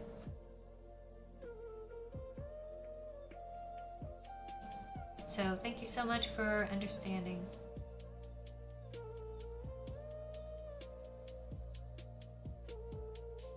Oh no, I completely understand. You're welcome to come back later in a VOD. Or watch a VOD later. And you'll be able to pick a card through there since you're just coming at the very end of this.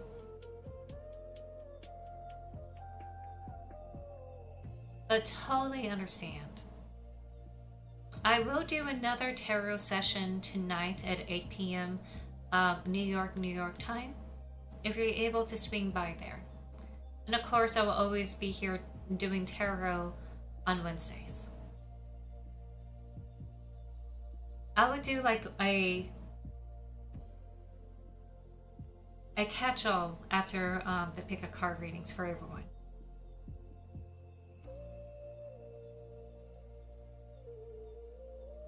Almost done with this card. Now's the time to bask in your radiance. Let the bright sun of Apollo rise up Feel the sun's rays on your face and smile serenely. This brilliant sun would be a constant reminder that everything you have ever imagined is within your reach. Open yourself to the beauty in life by actively seeking it out. Look around with fresh eyes and let the light permeate your soul as you sense the joy it brings. It is time to say yes to life again and dream extravagantly. So if you chose this card, Ava 1, the prophecy of Delphi profess, creativity and authentic self-expression sparks your inner joy. If you want to take this the next step further, consciously create a life worth living. Make a list of elements that you wish to include in your best life, like fitness, friendships, time with family, etc. What small action can you make today to move in the direction of the dream that you want to live? Maybe it's just painting. Trying that out. Bring up a Bob Ross video.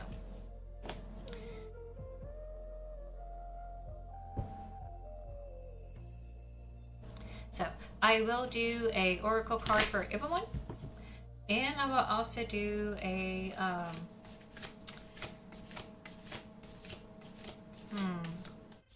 I thought I was going to use my old tarot deck for today, but I guess not.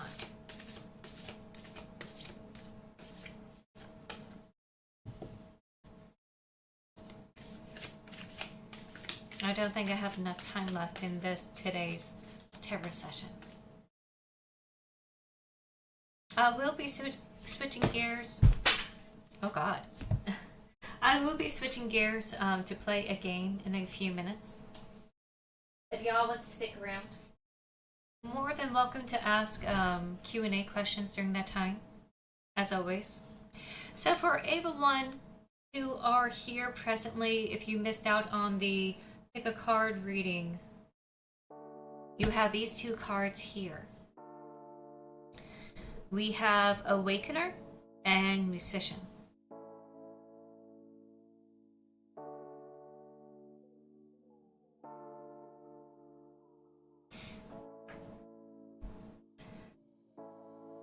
And again, this is for everyone right now. Fortify, soar, emerge, strengthen. Rise above the storm, and you will fly freely into the clear blue sky. Focus on the boundless possibilities and innovative solutions, not the problems. Recent challenges have triggered a profound realization of your divine essence and never-ending connection to the source. Your spiritual awareness has awakened. When you can step outside of the emotion and become the witness, you will see all this is happening for you, not to you. This is an opportunity to rise above life's trials and tribulations, widen your perspective, and build your personal power. So a little caveat here, no rush in getting to this point. It can take time to get to a place of pure objectivity. If you're in the thick of things now, it may be very difficult to have that ability to step from being subjective to being objective. So if you're not able to do that right now, this is definitely advice for later.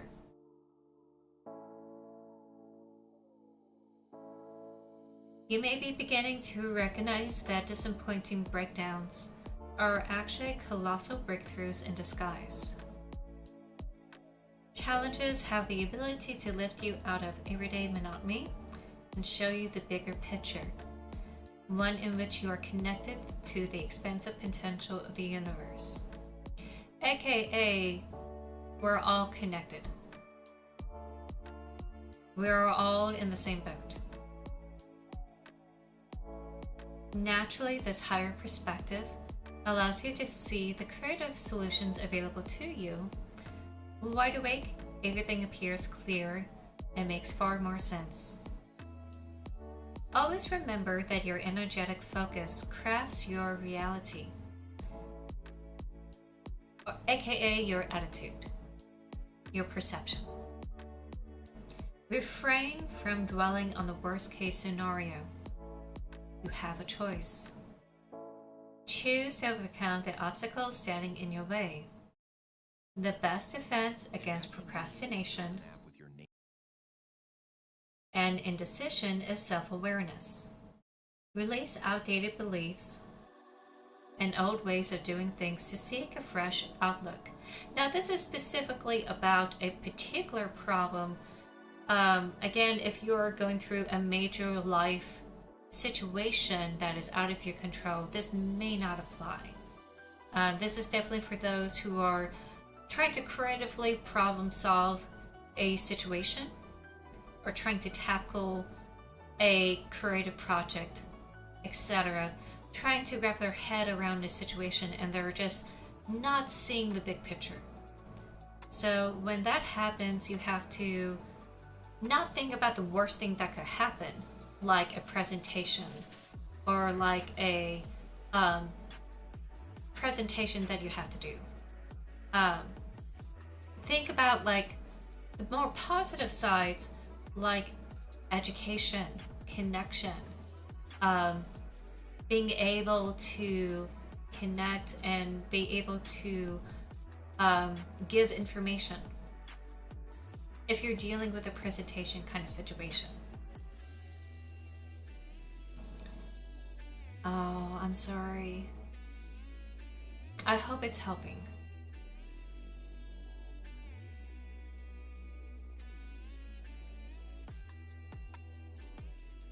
Deliberately create physical and energetic space to manifest lightning bolts of creative insight. Pay attention to your inspired ideas and downloads. Or inspiration. Instead of downloads, it should be known as inspiration. These electrifying visions will lead you forward as you navigate challenges and work towards your dreams. As the awakened warrior, you have laser-like focus and great faith in action. Faith is the optimistic light by which a crushed dream shall re-emerge victorious. Take the leap. Know that a bright future awaits. Your newfound confidence brings boundless opportunities. Awaken your creative and intuitive power to fully harness your problem-solving capabilities. You may wish to write down the good and bad points of a challenging situation to discern the solutions available to you. Again, that's more problem-solving kind of situation. As in, you're trying to find the pros and cons of making a decision. But in any case,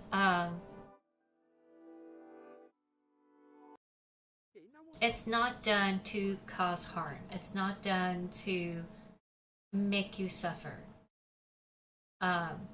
Life is filled with obstacles and challenges. And sometimes, life doesn't work out the way we want it to, and it can be harsh at times. And sometimes we have to understand that it's not just us who had experienced these type of things, it's others as well. Maybe not necessarily at the same time, but some point in their lives they may have experienced something very similar. And be able to understand what you're going through, and this situation will be able to help you connect with other people who have gone through a similar experience, and in turn hopefully be able to provide some measure of comfort and compassion for those who have gone through terrible, challenging situations, such as losing loved ones, such as poverty, such as unemployment, such as, many other situations.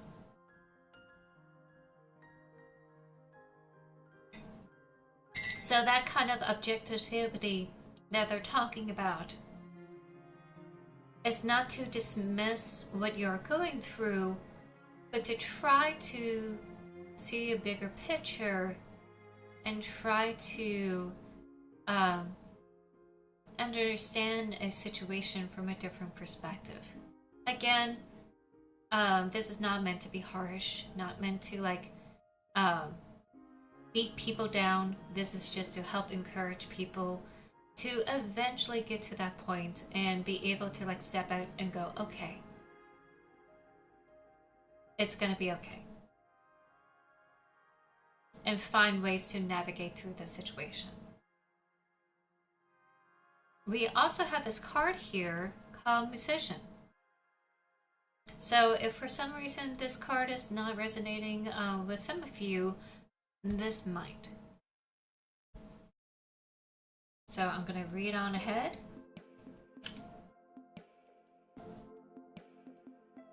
A little bit of levity. Shine, play, invoke, express. Music is the sacred sound of the soul. Sing your soulful song and synchronize to the hum of the universal heartbeat. Apollo, the Greek god of music, smiles at you. As bright and powerful as the sun itself, it brings the promise of a new day dawning. Every spectacular sunrise provides a fresh start full of golden dreams. Positivity breeds positivity. Align with Apollo's sunny outlook to experience the divine power of heaven on earth. Embrace the concerto of joy that is awaiting you. Be your own headline act. Step into the limelight and share your creative offerings with an audience that appreciates and celebrates you for your artistic expression. Have the courage to be witnessed by others to build your self-confidence. Trust that they want to hear what you have to say and will be moved by your imaginings. But most of all, enjoy your moment in the spotlight and smile from the inside out. Listen to music with meaningful lyrics to inspire and awaken your soul. This is also true. It's been known that music can be therapy and can help ease the burden of what we experience in our lives. So if you're not really jiving with the joyful parts of this card, music can help you move through some difficult situations. And it's all genres of music. Whatever that you want to hear, that's what you need. Stirring music can invoke and amplify your passion for life. Sound has the power to transmute unwanted energies, restore and uplift your spirit. High vibrational music, aka music that aligns with what you want to hear. Again, I disagree with how they phrase high vibrational stuff. Is at its essence the sound of the spirit. Sacred sound baths and chanting support you to remember your own divinity while also healing and balancing your chakras, activating light codes, and connecting to your higher self. This sentence, for those who participate in meditation and yoga or any form of dealing with chakras, sound can also help you align with those type of practices as well. It's not just the physical actions of breathing or going through the motions. It can also be sound. A lot of priests and priestesses have done sound and music in their religious reverence. Releasing distractions, comparisons, or competition. Address any power leakages or draining situations. All these are depleting your energy and taking you further away from your happiness. It's your choice. Choose your joy and rise with the sun god. So, people tend to take this the wrong way when it comes to jumping in situations where it's draining your power, or like power leakages or low vibe situations. There's nothing wrong in discussing important matters that requires your attention, or matters that don't necessarily jive with you. What they're trying to refer to is when people are crossing your boundaries, being passive aggressive, being manipulative, etc. That's what they're referring to. If you're dealing with those kind of situations, those kind of people that tend to create more drama and really drain your attention and energy, then it's time to go ahead and start address those problems and try to create a place where you feel joy. That is what they're referring to. Not subject matters you don't want to hear, but people who are providing a place that's not safe for you. Apollo also helps you appreciate the unique and harmonious sound of each human being. Everyone has a unique part to play in the cosmic symphony, so focus on your own special contribution. Apollo sings for you, you matter, you hear me, you matter and you are loved. Remember the magic of your life. End quote. Expressing your uniqueness is your soul singing in harmony with the Creator, so be yourself. You are a precious gift to the planet. A lot of artists, including musicians, have imposter syndrome, and we kind of get into our own headspace about, will people want to read this? Will people want to listen to this music? Do people really care? They do. People care. People want to hear what you had to say. People want to read what you had written. People want to listen to that song, that music. Find your people, find your audience, and they will come. Find something that brings joy for you, and you'll be able to find those who appreciate what you made. That doesn't mean the music itself has to be joyful, but if you enjoy the process, if it's healing for you, go for it.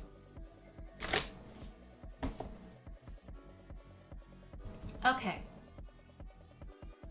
I'm gonna take 5 minutes to see how people are feeling about that. Again, apologies for those who are wanting personal readings. Again, I want you to be able to participate. For those who are with me right now.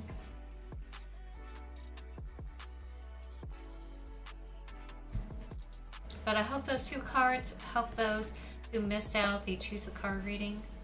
That was a couple of hours ago. I will be shifting gears to play a game pretty soon. So thank you all so much for being here.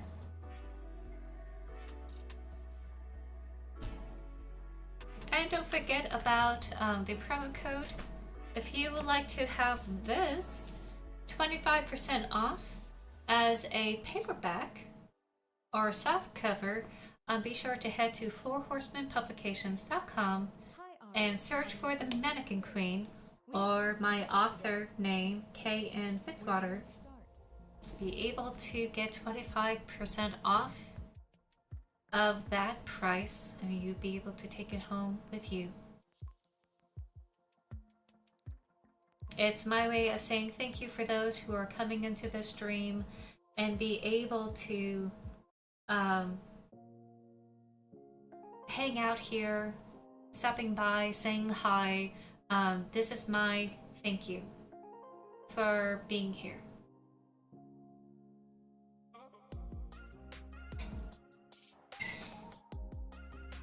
So let me put that promo code here. I'm gonna do a BRB, and I'll be switching gears to a video game.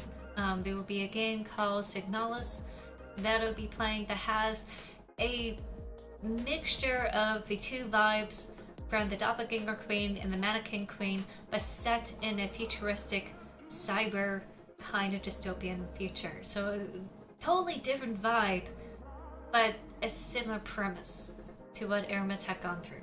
So I'll be playing that soon. If y'all have any questions or want to discuss things, don't hesitate to put it in the chat.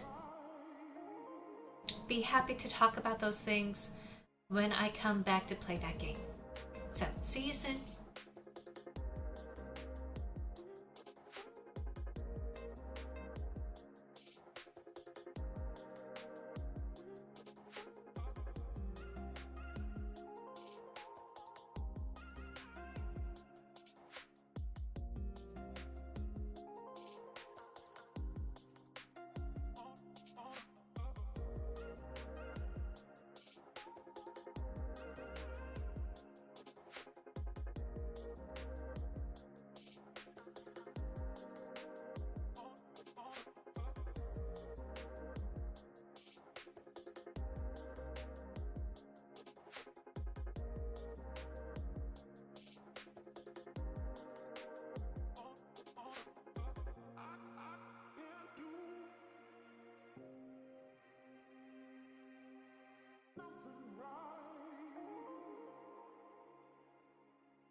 This is actually kind of crazy. This is your brain on normal music, jumping between tasks, losing momentum, and constantly resetting. And before you know it, you've already lost 3 hours. Now watch what happens when you turn on Brain FM. Within minutes, your brain just locks in. No more wandering, no more friction, just flow. And here's why.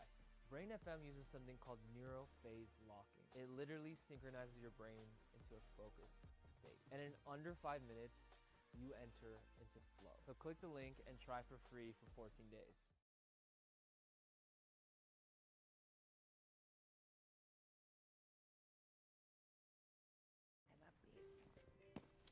I don't think they'll take that here.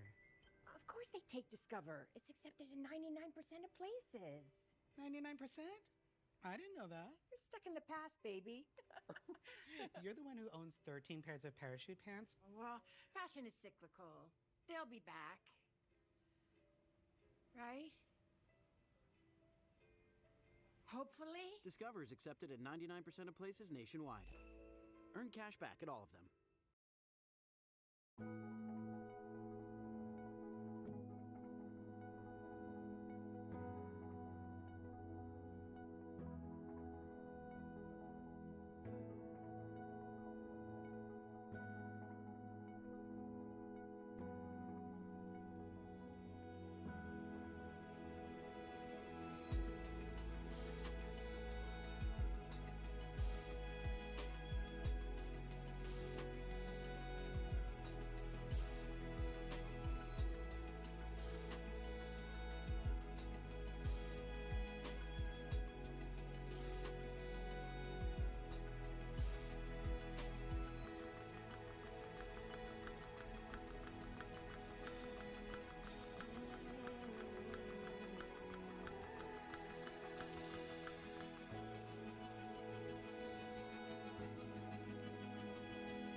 With Base 44, a simple sentence becomes your website. Page after page, ready for business. Plug in what you need, connect payments, sync calendars, and voila, watch notifications fly in. Sales, bookings, the good kind of noise. Edit, well, everything. Drop-in motion libraries. Give your site more life. From header to footer. Every click tracked. Every action visible. Connect your domain so it's officially yours. And as you go bigger, your site does too. Build what's in your head. Base 44.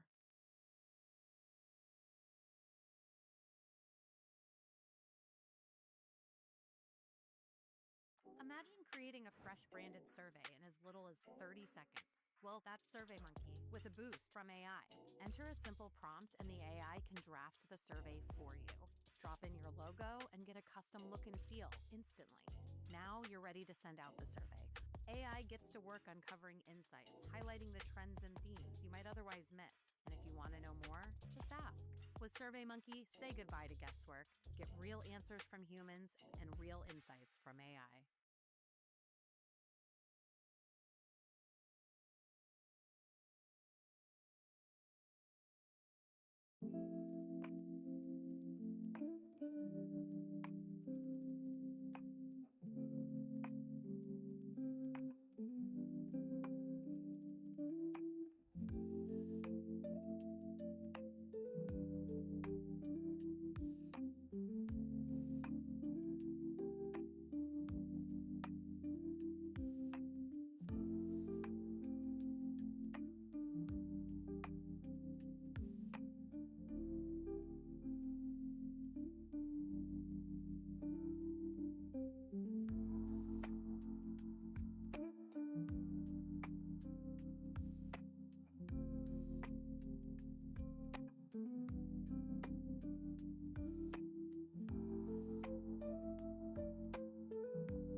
We have a special guest. No, she's wanting my food. This is Sasha. You probably could see her face over here.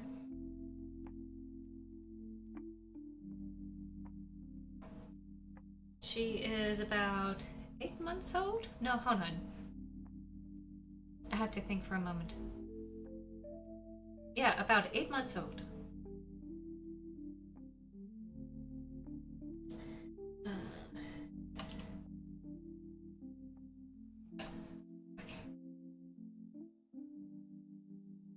So I'm getting to the next segment, which is gaming.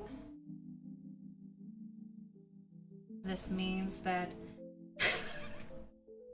she really wants the pizza. Okay, I asked for her to like fill up her kibble bowl because she's been asking for food.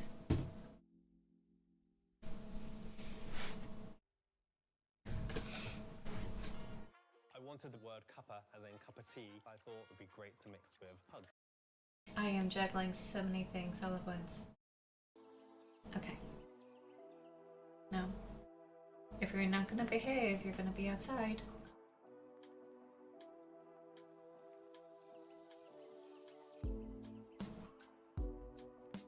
Thank you.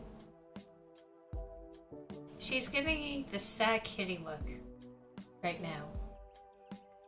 She's really giving the sad kitty alert. Look.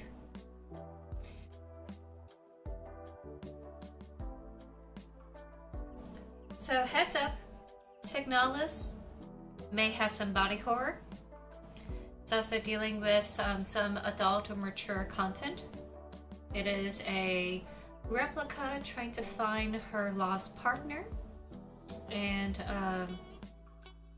also uncovering some mysteries in this cyber world. No. If you're going to be like this, you're going to have to go outside. No, nope, nope. Okay, I'm sorry, everyone. I have to take her outside. I'll be right back.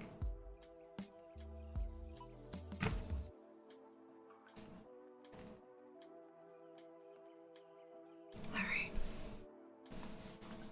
I'm sorry, Sasha, but you are so into my food. I can't have you do this. I'm sorry.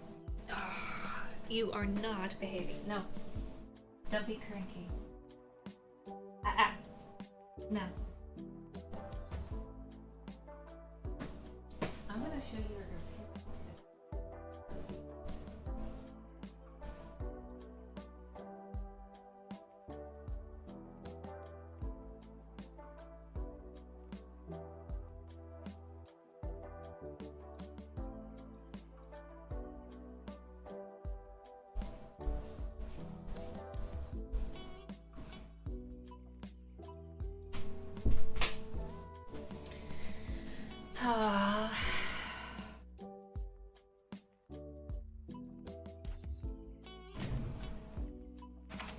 Sorry, everyone. She's just being a butt.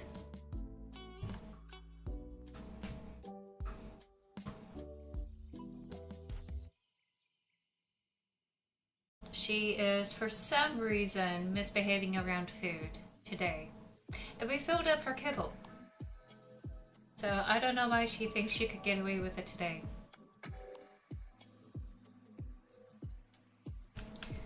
So let me set this up here where I could get the game going. Again, just letting you all know, you're more than welcome to ask Q&A stuff. If you want to ask about, like, oh, what is it like being an author?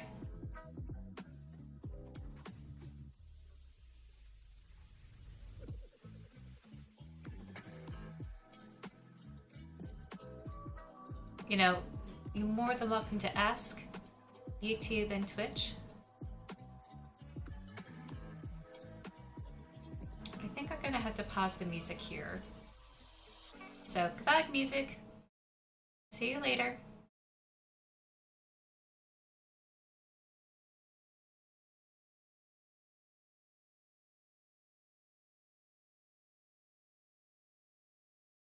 Okay, there we go. I can see everyone. Yay!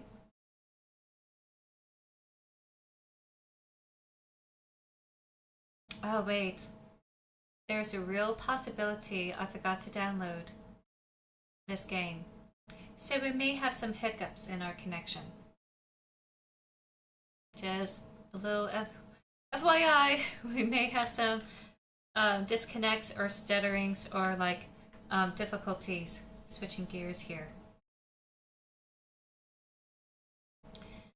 I was trying to figure out what kind of game I want to play, and for a while I was thinking like some sort of scary mannequin game, and I thought surely I could do better than that. Surely I could do something a little bit more thematic, on point. And this game was recommended to me because it was the same stuff that Aramis did in The Doppelganger Queen, where he discovered that his spouse was missing. And he eventually discovered some things as he pulled that thread. he received the divorce papers. He doesn't buy that it was a true divorce. Something was wrong, etc. And he uncovered a whole mess of issues. And the Mannequin Queen, as Aramis went forth into the desert with the expedition crew to uncover the secrets of the Silo 51, they have uncovered a nefarious legacy left behind by the agents, which is the Mannequin Queen, a leader of the army robots that were in service of the agents and rose up and destroyed their masters. So this is going to have some cyber stuff here. It's also going to have some found family trying to search for one spouse, trying to unlock and uncover some secrets along the way. So I just felt like this is very similar to what Aramis would go through. And in the meantime, I'm going to eat some pizza while I'm loading things in. I think I had forgot about downloading Signala, so I apologize.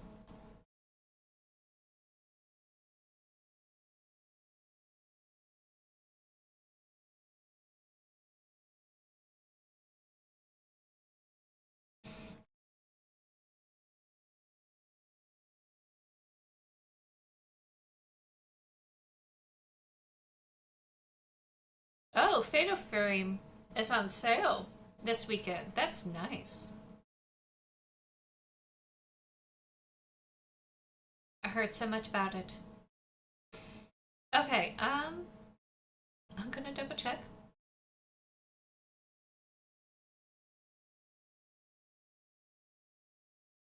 I did not install it, so just in case we're gonna have some stuttering, I'll see you on the other side, and I'll let you know when it's all done.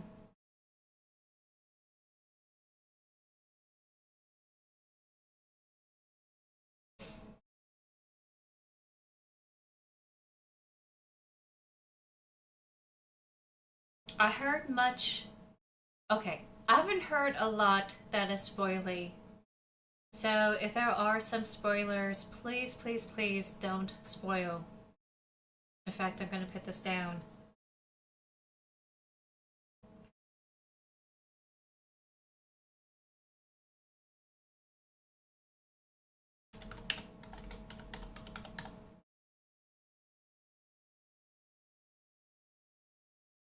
There we go. If you do intentionally spoil or try to tell me what to do, you will be timed out. Just a warning.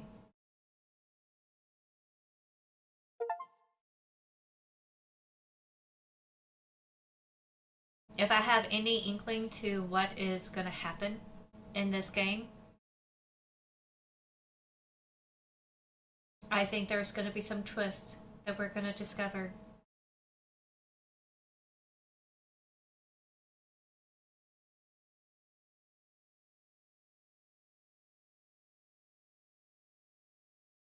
All right, gonna get started here.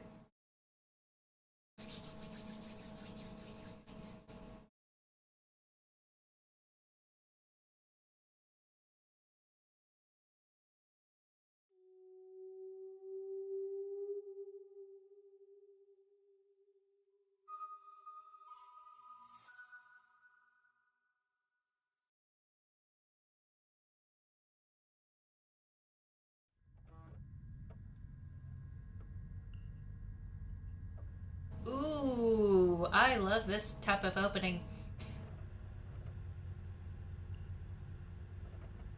Oh my god, this is sending me. I love it. So US English, text speed, combat speed. Okay. Advance. I love the sounds. Ah! I love it. Okay. Automatically reload the current weapon when firing with an empty magazine.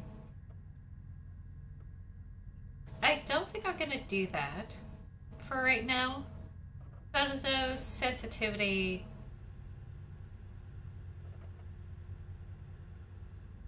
I'm gonna do that.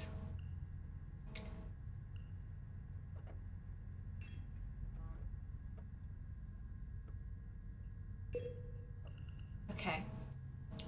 Just because.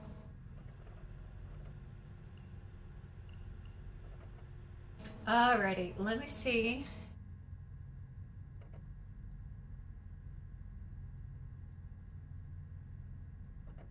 If y'all can see, this has to be clearly visible.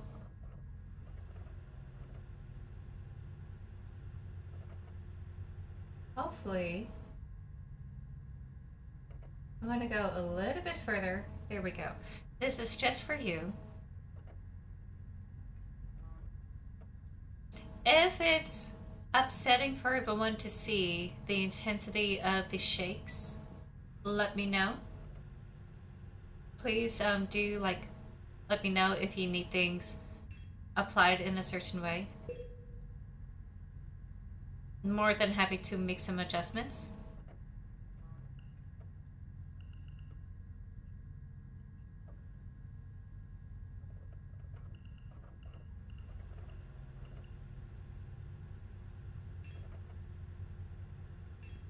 Looking at the sounds here.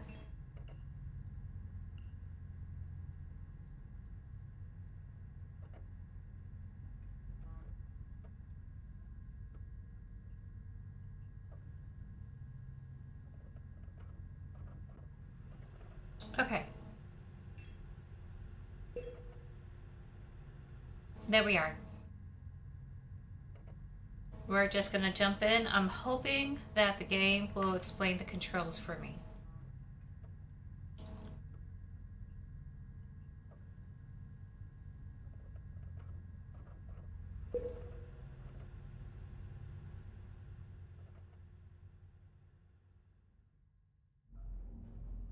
Some parts of this game may be considered violent or cruel. This is a horror game. We're going to see some body horror. We're going to talk about subject matters that may be disturbing. No different than dark fantasy. I don't know what these things are. As far as I know of, it's stuff I can personally handle.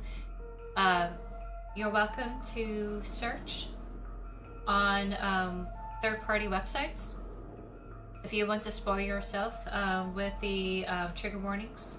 I'm just going to go in blind. And also, a quick notice. Those who want to read the Doppelganger Queen or the Mannequin Queen, since it is a dark fantasy, there are going to be some triggers with it. That is on my website. So if you don't see it in the book, it's on the website. And I have it where it's detailed, where you know the extent of the triggers and where it's coming up in the chapters. It's not just phrases, there's a list. I'm gonna go with profile 1. See what happens here. Oh, this is cool.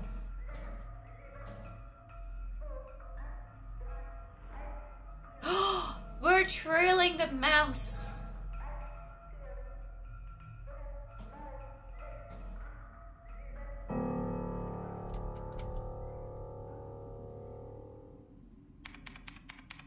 Wake up.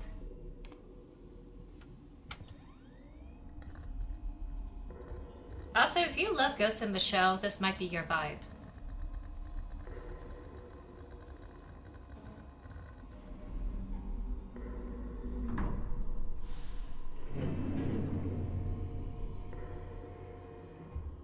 Oh, I love her movements.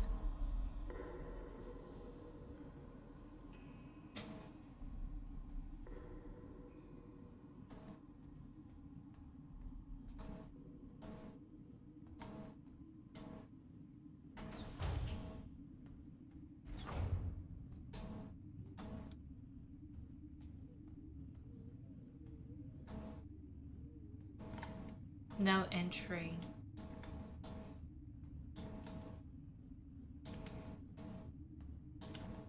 It's fascinating that we have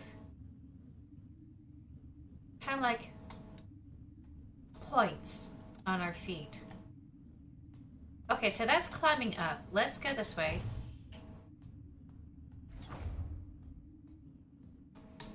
Let's discover some things here.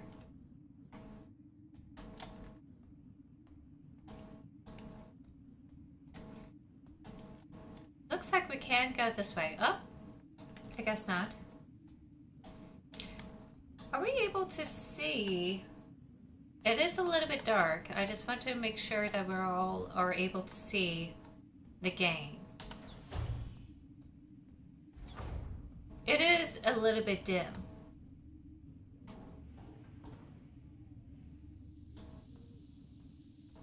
No entry. Okay. There is an entry here. Entry there. Entry there. Okay. Let's go this way. There seems to be a box here. Auf Laurens Raumfahrer Zug. Type Penrose.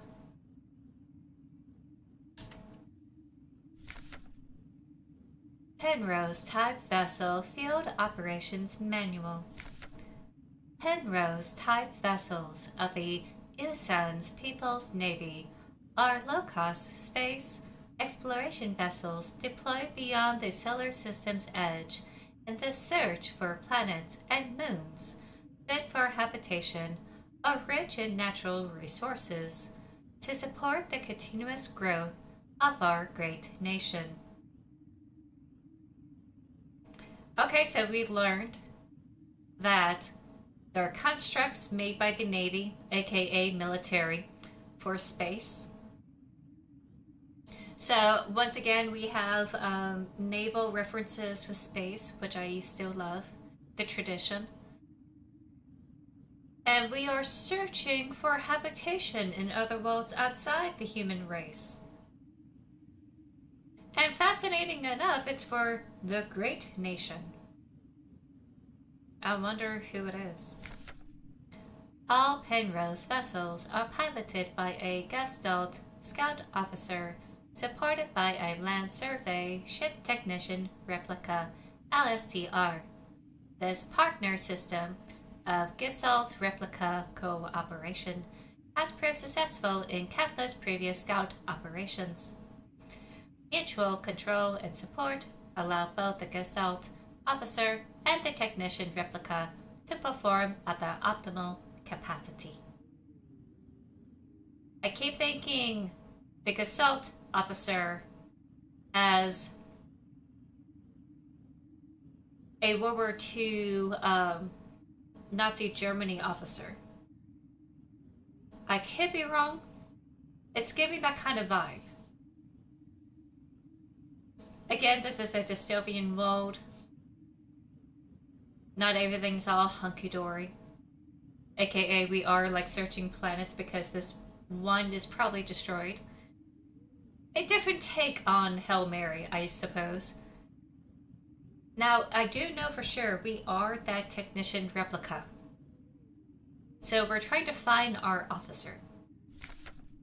Once the vessel is catapulted towards the edge of the solar system by an orbital mass driver, the pilot may adjust the course for the flight deck, while the replica will take care of mechanical maintenance of the vessel. Okay, so the officer is the pilot. And we are just the tech, so it's kind of like in Star Wars where you have a droid do the maintenance and you have the human do the piloting. At least I'm assuming we're going to have a human in this one. So, okay. Lore, love it. That's continuing on. And that's continuing off to the left. I want to go this way. Because I feel like if we keep going up, I may not be able to uncover all the other stuff. Actually, no. No. I'm gonna go to the left. So I'm gonna go up, but I will try my best to come back to the rest of the ship. Is there another one? Ooh. Oh.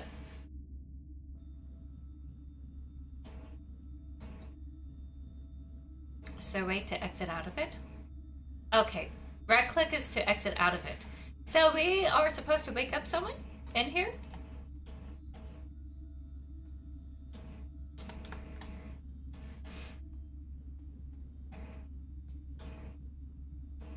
I don't know who's in there.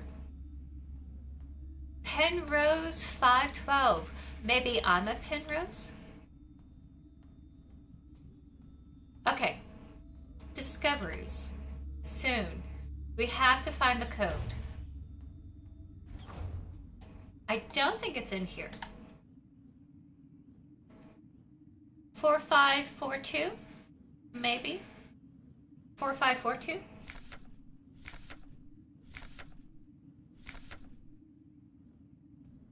I don't think there's a number pad on this.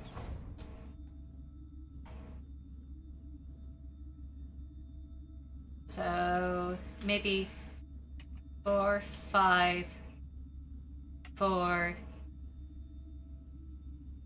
2. Okay. That may not be it. It's possible that the numbers start from the bottom.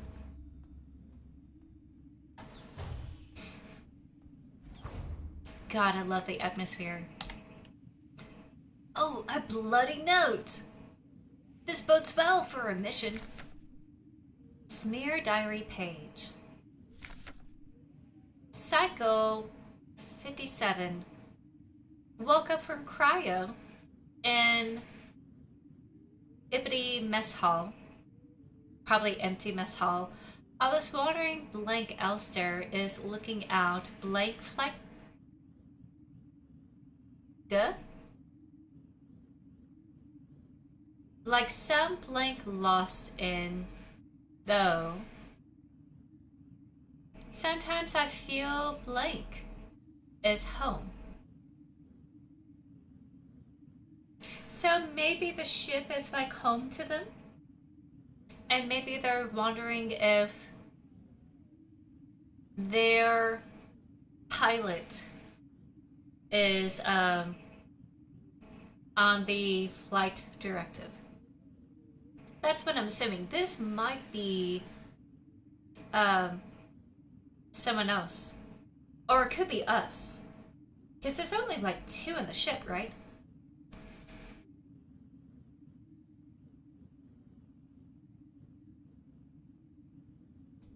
Because I would not be surprised if... Hold on, let me get my thoughts straight. I would not be surprised if it was us in a prior cycle we woke up to do some more maintenance. But it is fascinating that in that note we'd be waking up in a mess hall. Okay, I'm not seeing anything. It's a little bit disarrayed. Also, seeing the blood smear is not a great sign. Not a great sign at all. Ooh, note.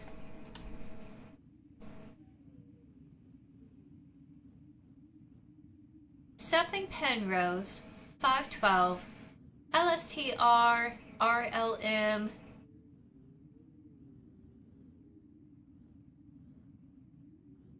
Reparator Logic Module, aka the manual to repair things, and this is meant for our replicas.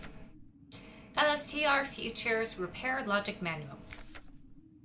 Serving our great nation as ship technicians aboard the scout vessels of the Penrose program, LSTR type replicas like yourself are equipped with a specialized repair logic module, RLM, allowing them to quickly and easily repair both themselves and important mission equipment.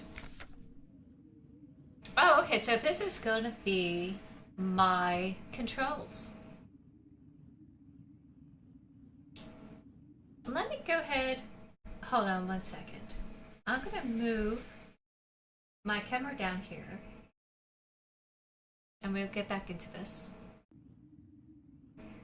Apologies for like getting out of immersion. I realized that my camera is blocking some things.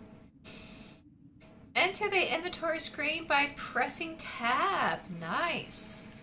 Select the item to repair with A and D, left and right. Press F to open.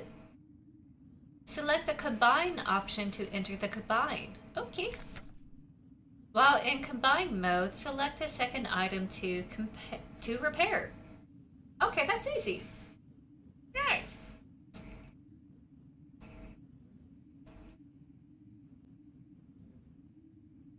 Press F again to combine. To repair damage to the replica body, select a suitable repair item and simply choose the use option. So, healing potions, stamina stuff, maybe this is how we get to heal. Nice.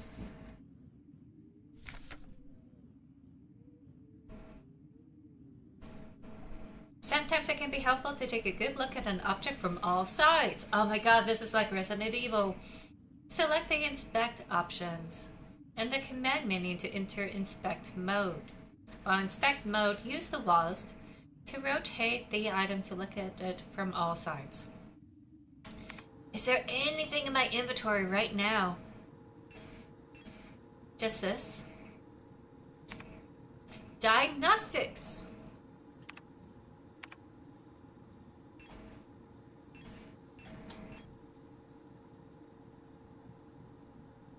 Okay, so it's just repeating what I have read. And we locked it in our memory. That's kind of sick. I love that. And we could always go back. Okay, awesome.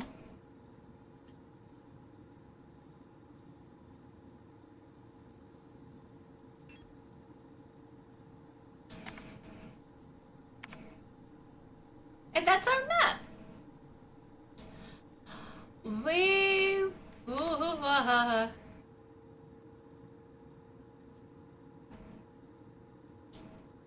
So we were in the cryogenics. Someone was in there.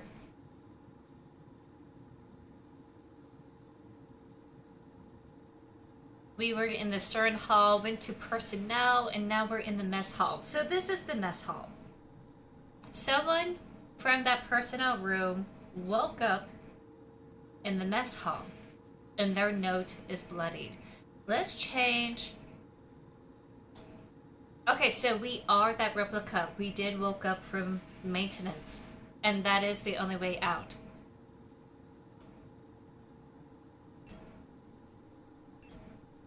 And the ship that we're in is Penrose 512. Okay, so Penrose 512 is the type of vessel that we're in.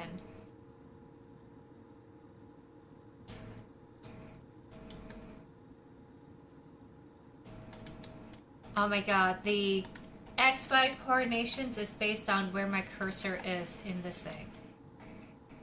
I love it. Okay.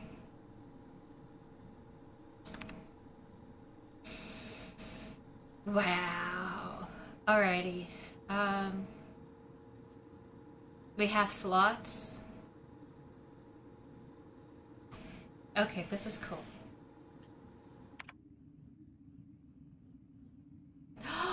I can face with the mouse. Oh, this is nice.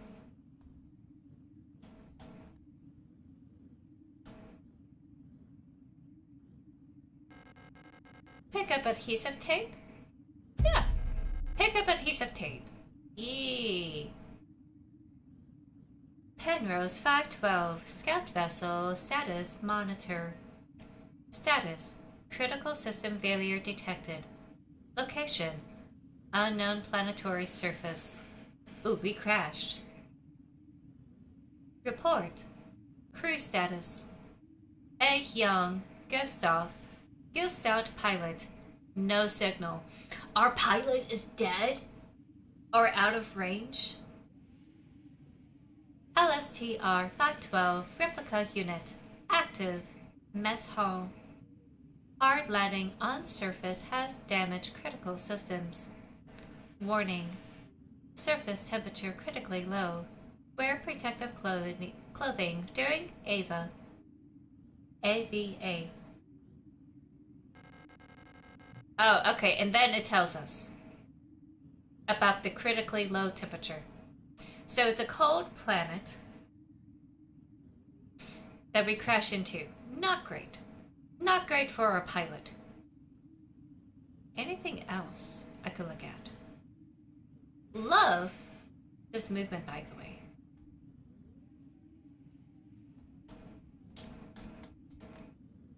Okay, so somehow we got knocked out of sleep.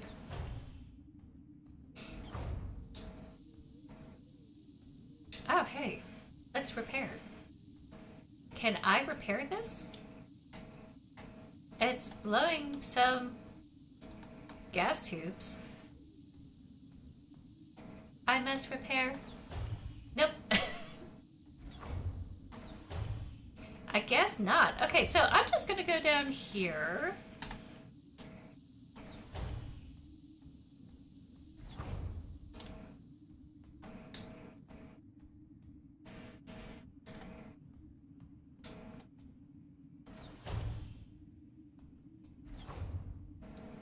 Akshtong Penrose. Okay.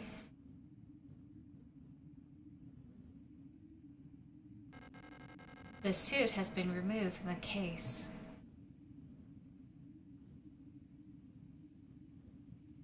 Okay, so they took their suit. That's nice.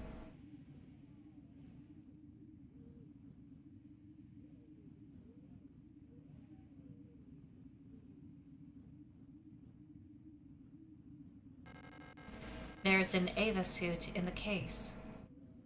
So there's an Ava suit for both. Penrose airlock controls, lock, insert keycard. Oh, I was trying not to, like, create a problem here.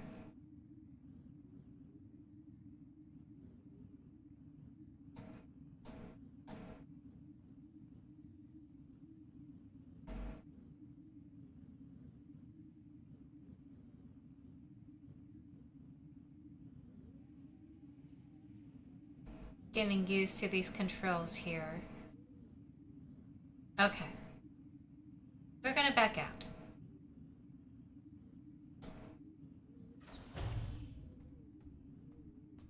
So that's a place where we could exit. Okay. Oh, can't go here. Alright. Ooh, pilot seat. Okay. That's nice. The ship has crashed in an icy landscape.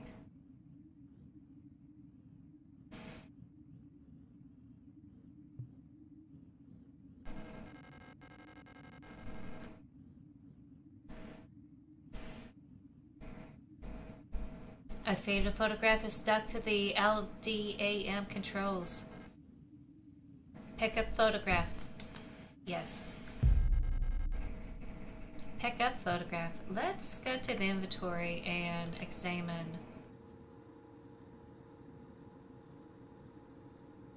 A photograph taken on self-developed film. Despite the damage, Orion Young can still be seen on it. So this is our pilot.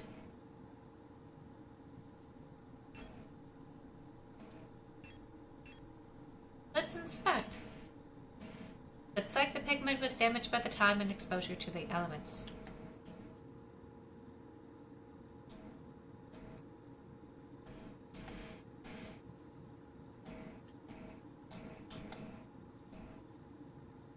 So I'm assuming that our found person,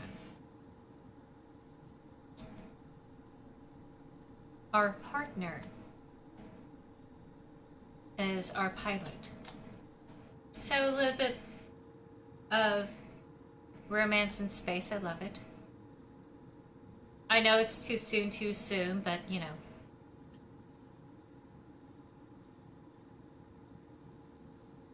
Alright, let's get out of here.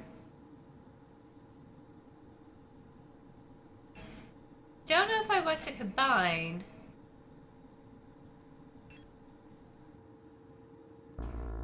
I can't combine things. Okay. That's just the way it is. Oh, wait. What if I could use it? Hold on. I can't use this here. Okay.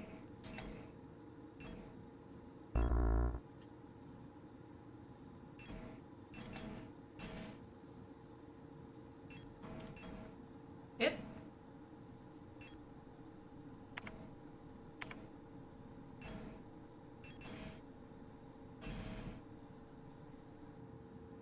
I wonder if there's like a secret on here. Just in case. Nope.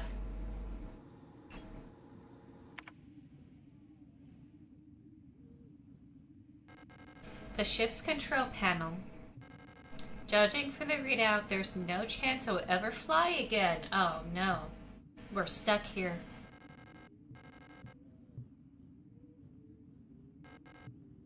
Okay. I get the message. Let's check this. The port controls panel, there's been a critical system failure due to the hard landing.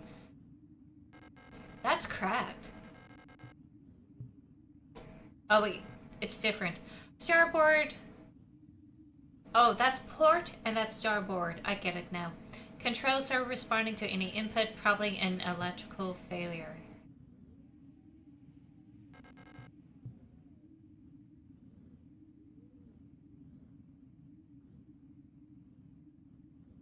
Okay, so it looks like even though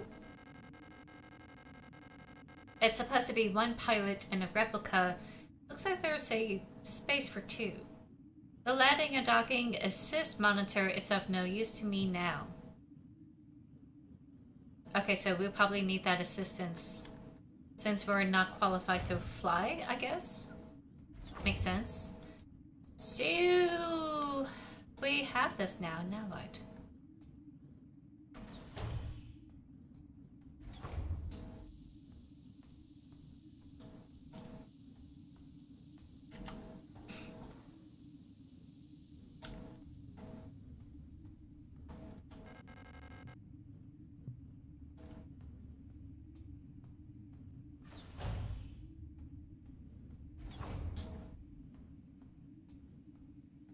Okay, time to go to sleep. Nothing going on here. So I'm trying to find a code.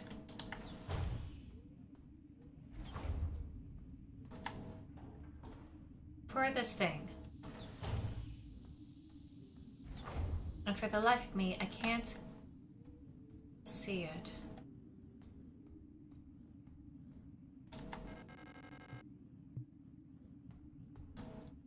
Okay, I could kind of move faster with it.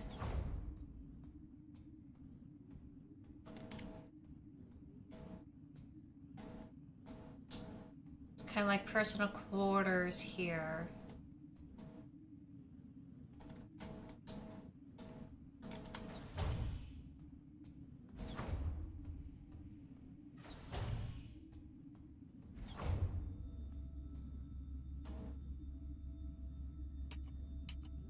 It can't be all on, right?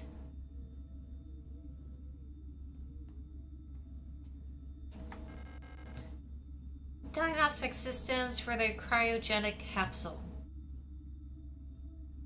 Yes. Can we just look at it? Is this a different pilot?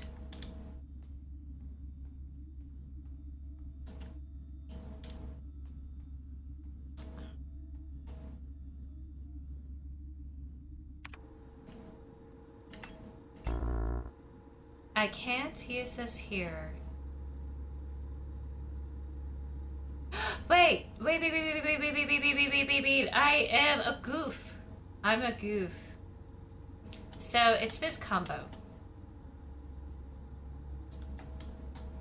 Cryo. So I'm assuming the red is what needs to lighten up. light up. So it's a Y with a bottom right being turned on. I'm a goober.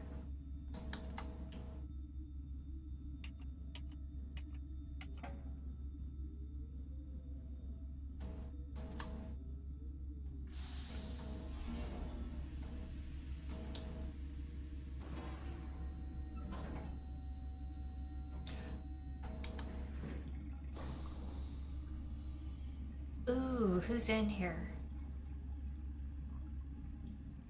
Don't let it be bone. Don't let it be bone.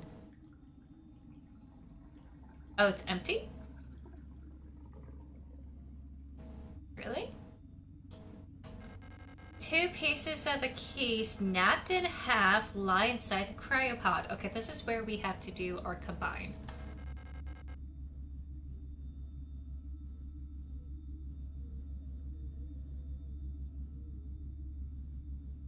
Did they crash on purpose?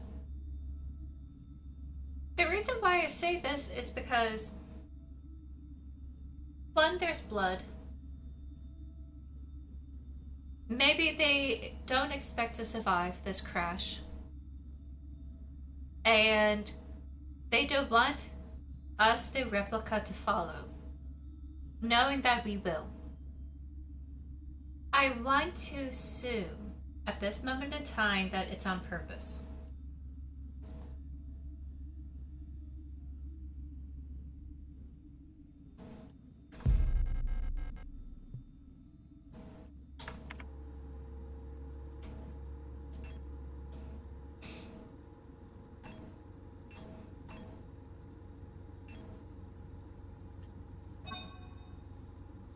A magnetic keycard that allows access to Penrose's airlock controls. It's been mended with tape.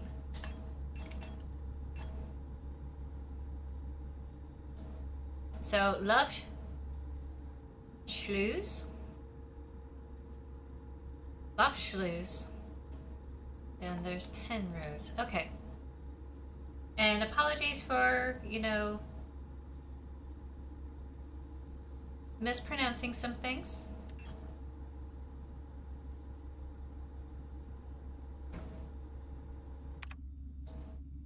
I'm really trying my best to go based off what I know. So it's not here, it's down below. We're gonna get our suit. Even though we're a replica, I believe there's some organic material on us, and we're gonna need it.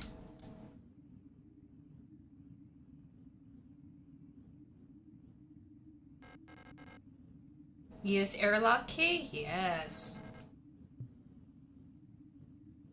Ooh, cinema.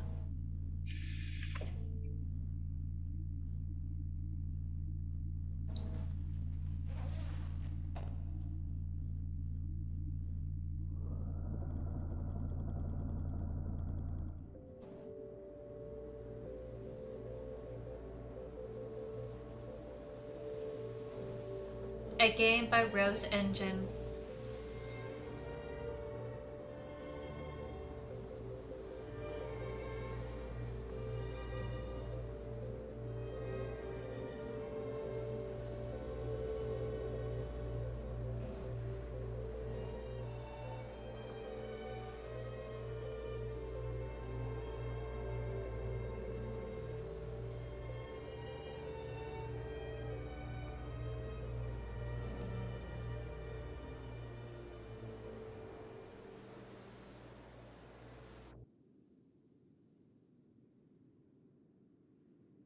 I'm gonna check the settings here for the audio just to make sure.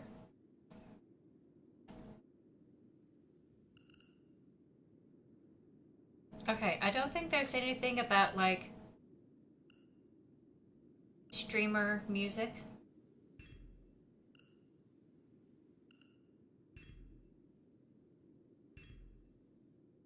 Yeah, I'm not seeing it here.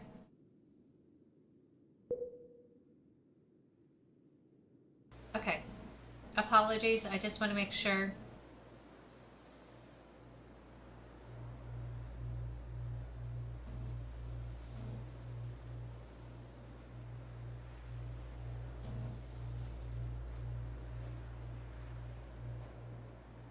Oh, I think I'm moving.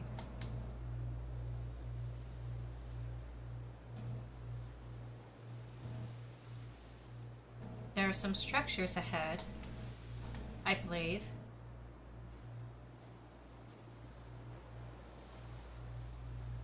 Up. I'm no longer moving.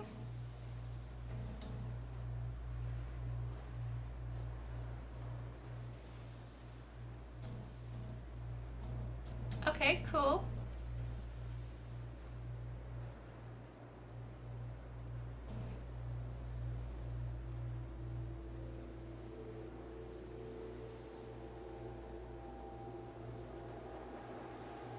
That is a nightmare. Look at the stairs. You have that in an ice planet?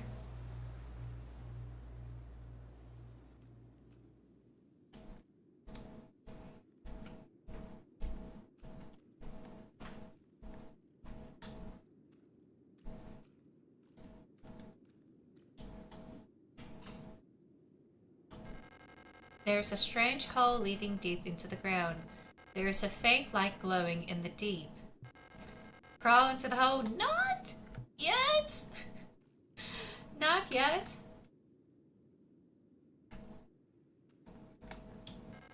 Looks like I've found shelter here from the blizzard. There's no point going up again right now.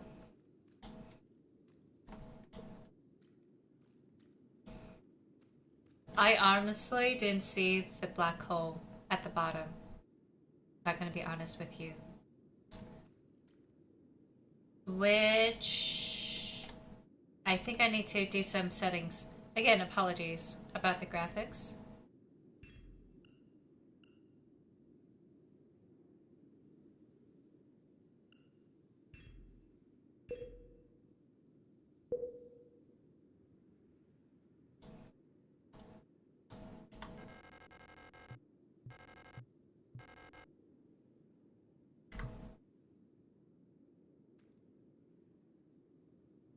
Oh, we have to crawl horizontally. It's not vertical. Okay.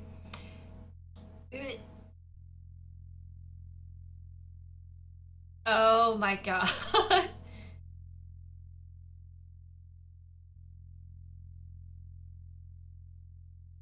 Okay, it's not as bad as I thought it would be. That is not what I expect.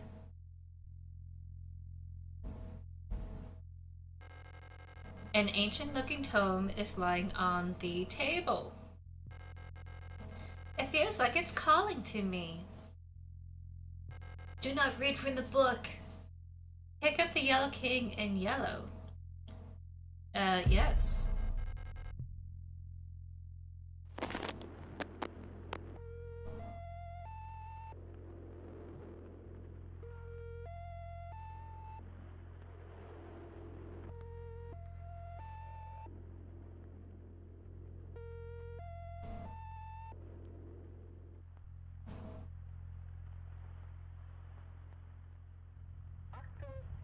Ashton.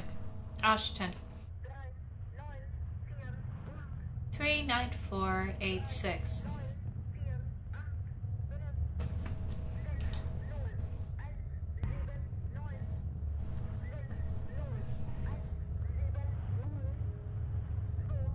I'm writing these down. I'm sorry. What the heck? 0106. Great, how secretly I did where Earth pours out to suffice? And things have learned to walk that ought to crawl. Her face. The organic remember our promise.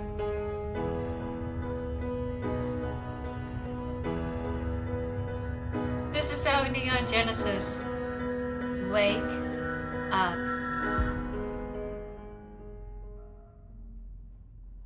I love this. Oh my god! I wrote the numbers down, by the way. I did not explore the rest of the room. Suspicious, thank you. Thank you for the congrats.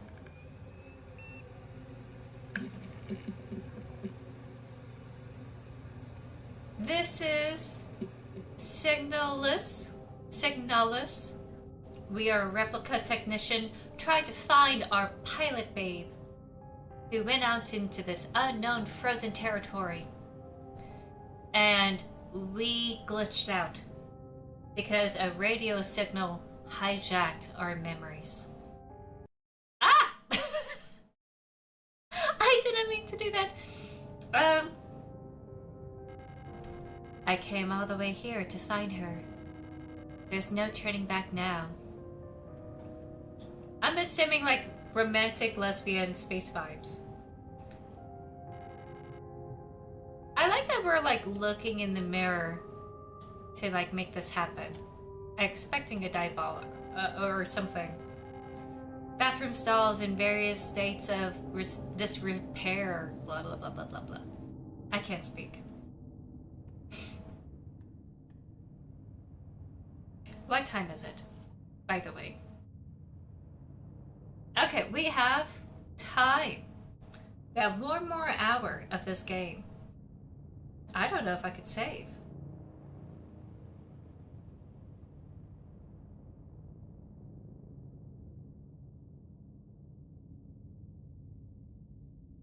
Okay. Just checking to see if I have messages, but welcome in, Suspicious. Thank you for the good wishes.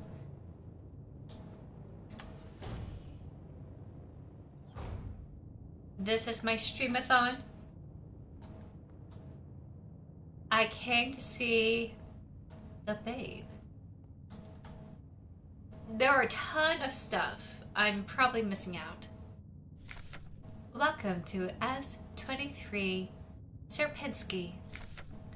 You've been selected or have elected to be relocated by Aeon to S23 Serpinski, located on Lang, at the frontier of the solar system. S23 Serpinski is the perfect place for a new beginning. At our prestigious, redacted, vocational school facility, you will learn new skills to shape your future as a productive citizen of our wonderful nation.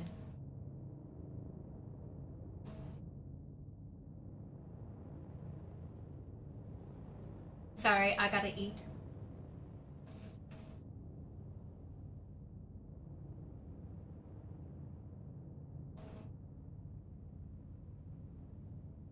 Here you will learn all about mineral extraction, ore refinement, and munitions production, and exotic butters, helping the war effort against the remnants of the Empire.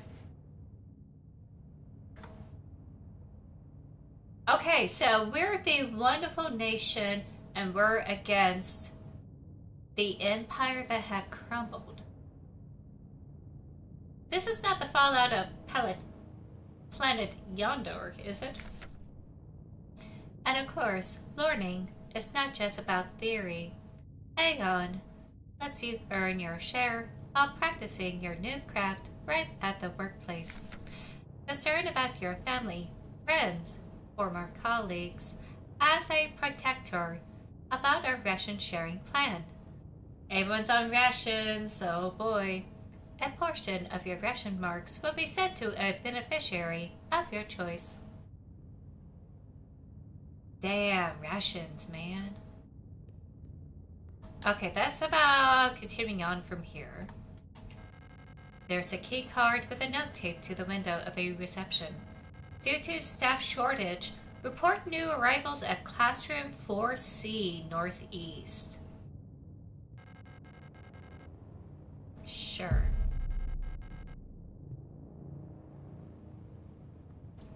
That's locked, but not broken. Restricted access, okay. So we're northeast, huh? So we're gonna avoid all of that. The surface access lift. I don't need to go back. Oh. So this way. Ah, use receptionist key. Gotcha. That one's taped over. Ooh, poster. Denk an die Regel der 6. Trag Nightmare als sich Gegenstand bei dir. Probably butchered all of that. Hopefully I didn't insult someone's mother. The rule of 6. Remember the rule of 6. Never carry more than 6 items on your person. Property is a privilege. Keep your pockets empty and your bag light. Property a privilege? Okay, TSA.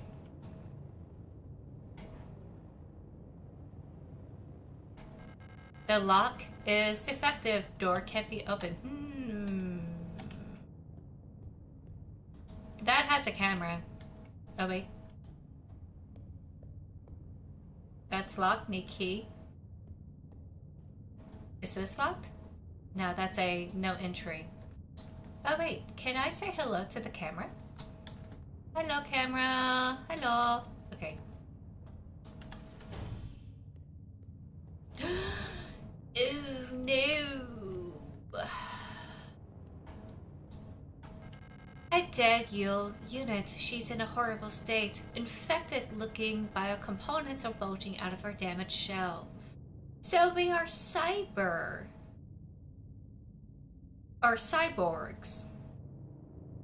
We're not androids, we're cyborgs. Okay, so she had some organic material. That would explain why it was eaten away to show her actual face. What happened to her that will cause this? Well, can I shoot? Can I shoot? Do I need to go here? Do I really need to go here?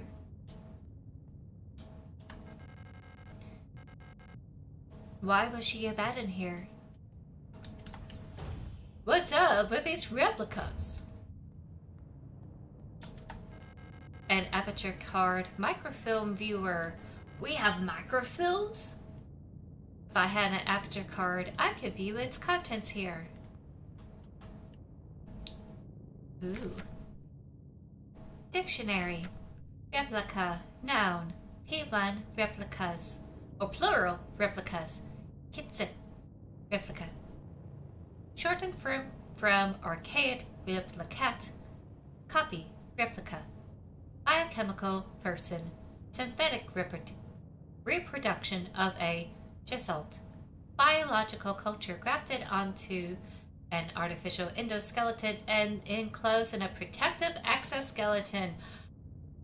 So we have our bioparts, a synthetic reproduction of a gestalt officer.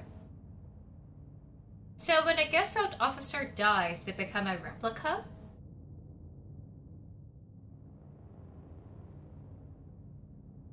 Are we somehow related to our officer? Are we a synthetic offspring of our partner? Maybe our partner is actually our parent. Gestalt. Shortened from archaic. Gestalt. Original shape. Compare. Archetype. Prototype. A person that is not a replica. So they view humans as prototypes for the replicas? You're not a replica. You're just a human. Okay. This is weird. So, is this like a... Okay, I have a theory.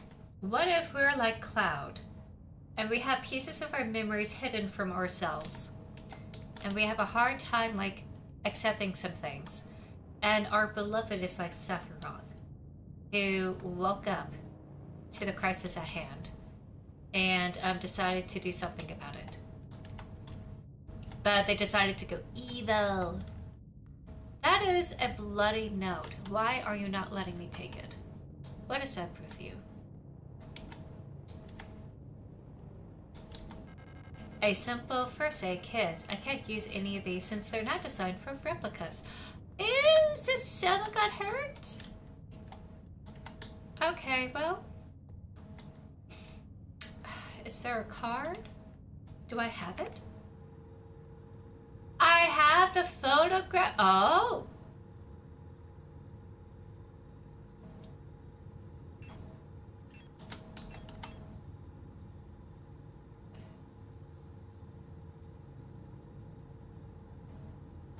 Oh, this is what we used to be?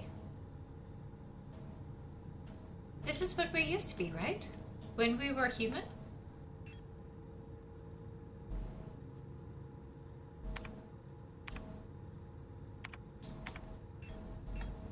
A photograph taken on self-developing film. Despite the damage, Alina Seyo can be seen on it. Wait, that could be a different officer. That's the dictionary.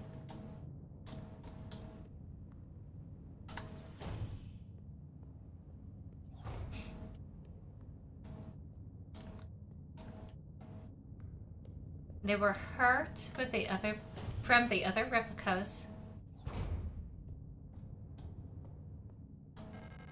It's locked. It requires a key.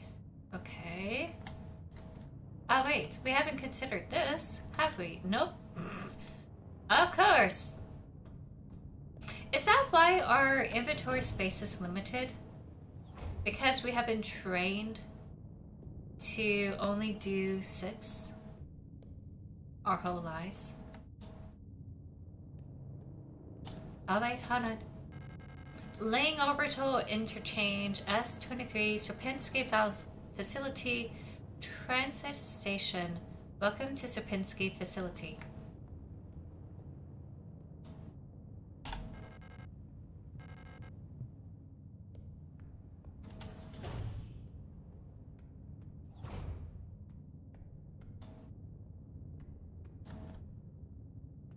I don't get it.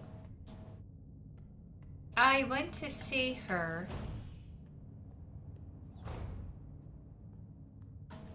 There's gonna be a lot of back and forth, I could tell, with this thing. Okay, I must be missing something.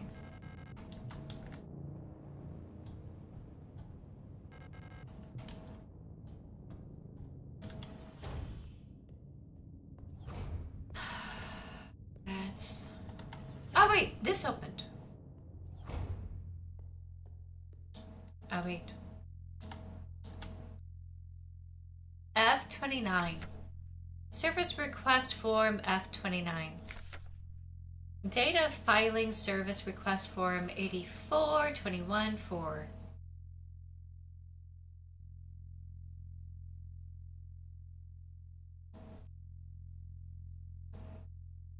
Full protector ID of unit filing request Euler S2309 replica.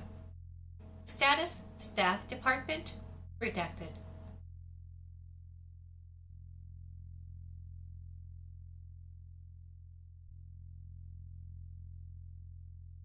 Full protector ID of unit processing request ARA S2303 replica.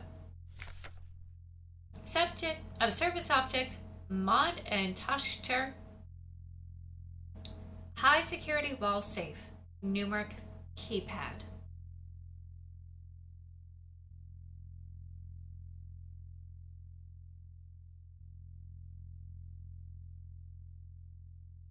Oh, maybe this is it. Location of object classroom 4B. Description: the wall safe in classroom 4B keeps resetting to the default combination. What's the point of the whole radio code broadcasting system if our safe can only be opened with a code in the manual? What joy!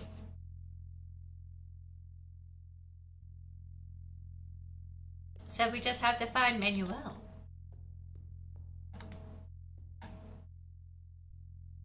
I also find it fascinating that we have a combination of German and Japanese words. So this is alluding to what if the Axis powers had one? What if they had won the war in World War II? And this is the future that they're wanting to create. This is kind of like the wall building that they're going for.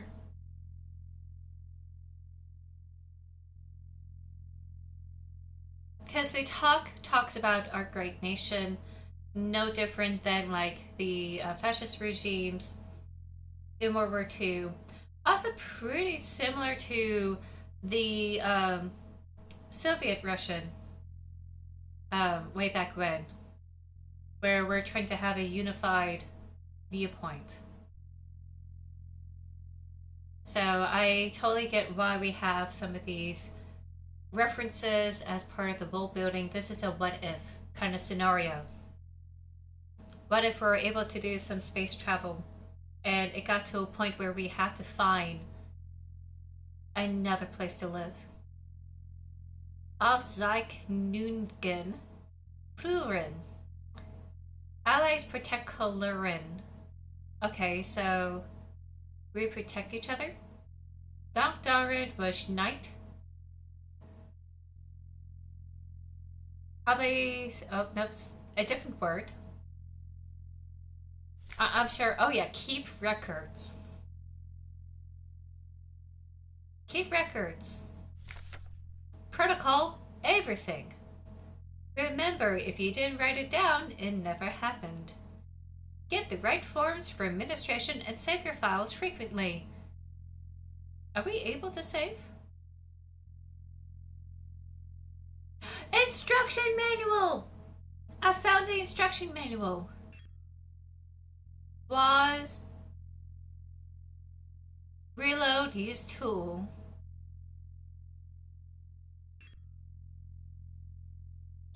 Uh-oh, we do have to shoot. When aiming at an enemy, a targeting box will appear around it when there's a clear line of sight. The box will slowly shrink as the shot gets more precise. A cross will appear inside the box when there's no line of sight. Finishing enemies when an enemy is critically wounded. They will fall to the ground before they can get back up, run up to the enemy, finish it up by F to save ammo. Oh, we do have to fight. And this is kind of similar to... Oh, I'm not seeing the code. Hold on. Boss interact left shift tab. Modules T and 3. Reload. Oh, wait. Those are the different mouse parts.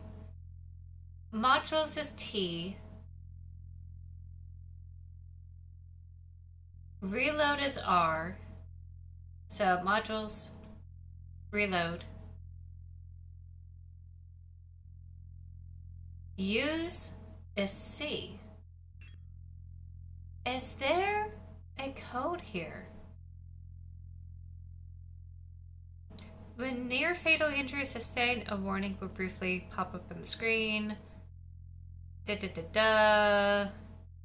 no autosave or checkpoint system in Signalis. When Alistair dies, all progress since your last manual save is lost. How do we get to a save?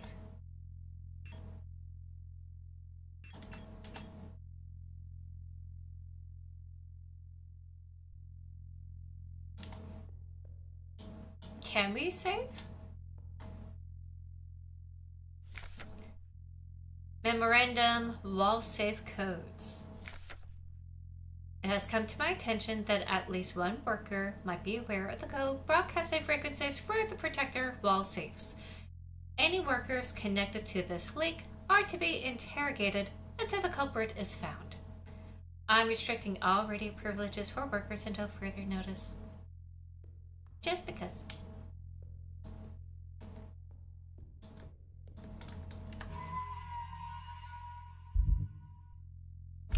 That is how we could save! Ah! Okay. I love it! Oh my god, it's so resi. It's so resi. I love it.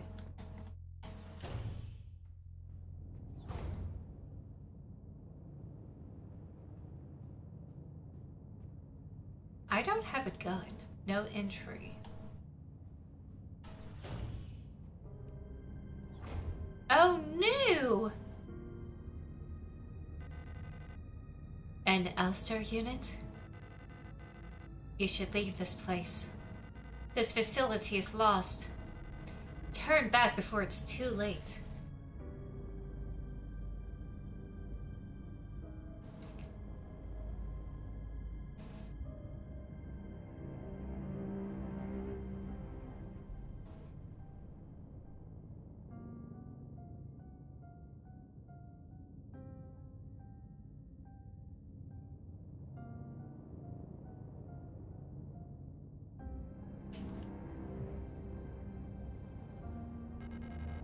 I'm looking for this woman.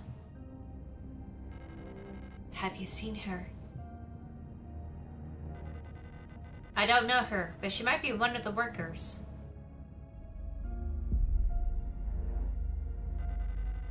All Jassault workers were sent to the mine below the facility. If she's still alive, she's probably down there.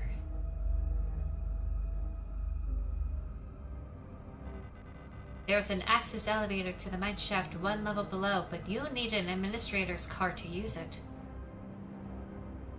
Ah, looks like I found a card. Why can't I just take a med kit for her? Okay, got a protector card, but it's not the administration.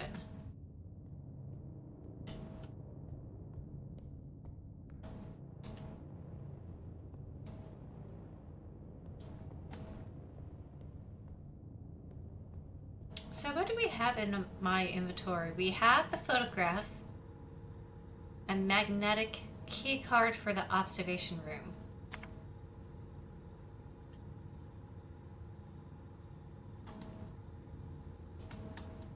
That's library, microfilm. We haven't unlocked a registration room yet.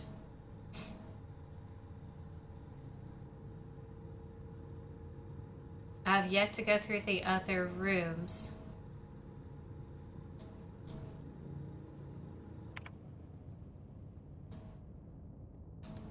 Yeah, and that's locked.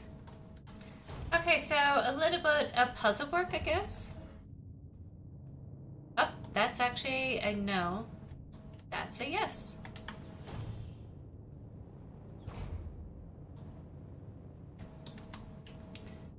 Lufen in den Gaggen or Gaggen Wilbulten. Hab doch scheit off dien or dying, sorry, off dying Nachbarn. Jeder Khan Dyke. I hope I'm saying this right. Either it's Dyke or Deitch. Luffenhoren. No running in the hallways. I was not expecting that. What? No running in the hallways. Be mindful of your neighbors. Everyone can hear you run. Is this a school? Am I looking at a school?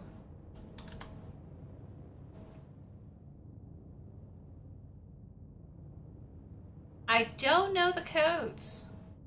There was a bunch of numbers that, like,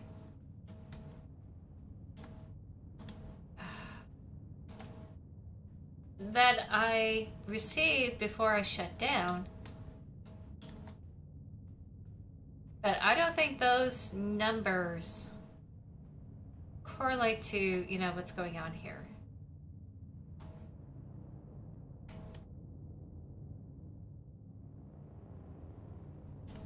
Oh, the cursor is letting me know she was there. That makes sense. Okay.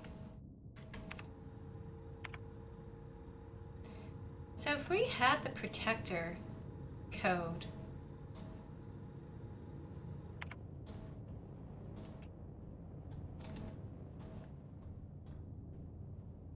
oh wait, this opens now? wait, no, never mind. This had always been there.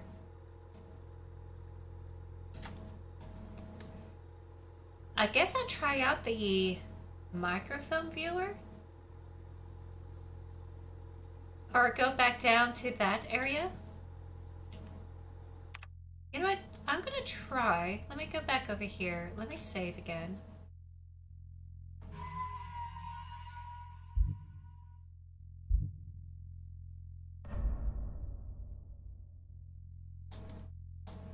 Love the art.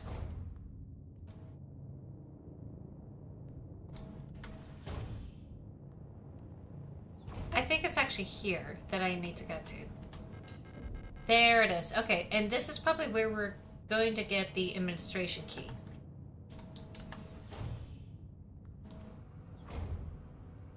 Okay. I almost got jump scared.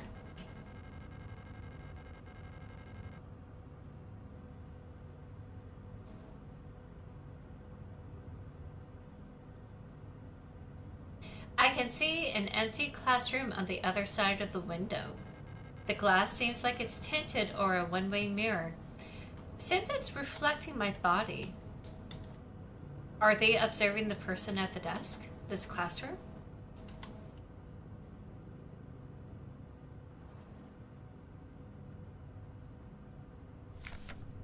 Memorandum. Terminology. I announce the following by order of Aeon. Due to recent events, in accordance to the new Aeon Public Interest Media Regulation AGM 87, the term blank, which is currently in use in various Aeon facilities, is no longer permissible and must no longer be used. All censorship in a fascist regime. Well, maybe not fascism, but like definitely an authoritarian, depresso kind of state. Premises and departments that are currently using the term are to immediately rename. How grand.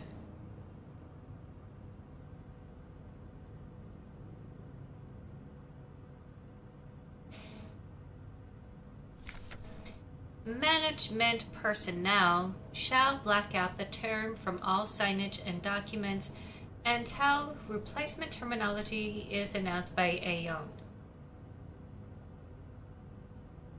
With immediate effect, usage of the term in conversation and correspondence is an offense.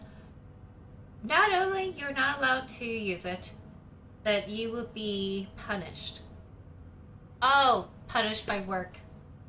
That was very common when I was doing research on Nazi Germany and other fascist states. They love utilizing work as punishment.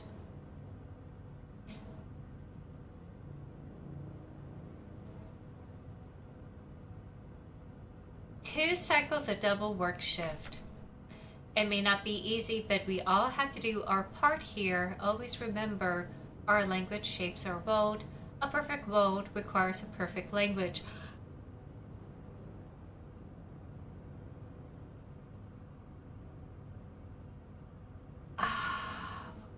And that's Adler. Hold on. Okay, that's not who we're talking with.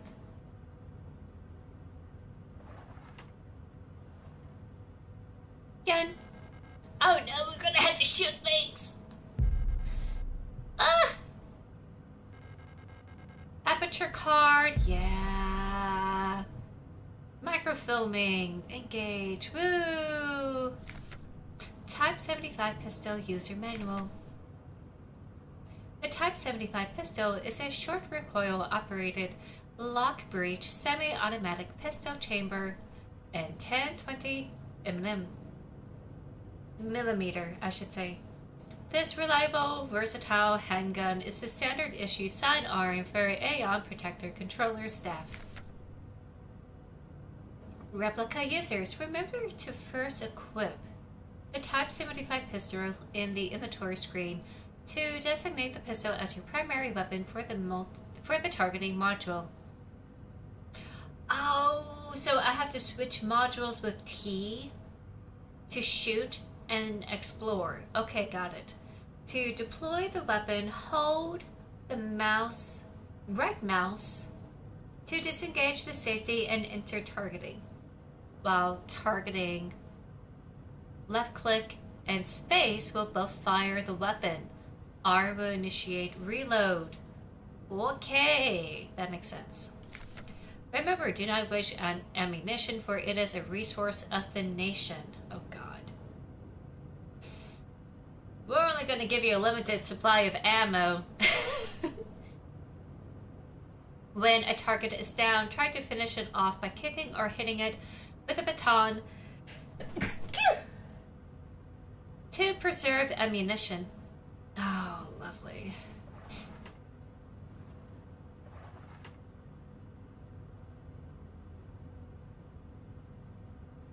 So, Adler, huh?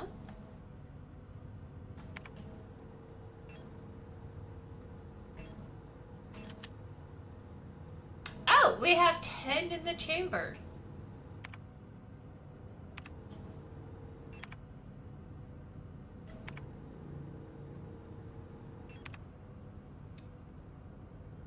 Oh, it's just the mouse.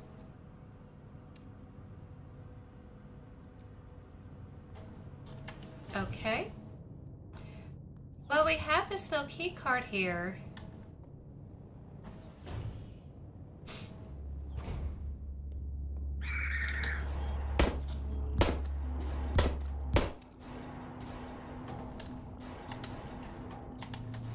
Hello? Okay. Oh my god, that is creepy as hell.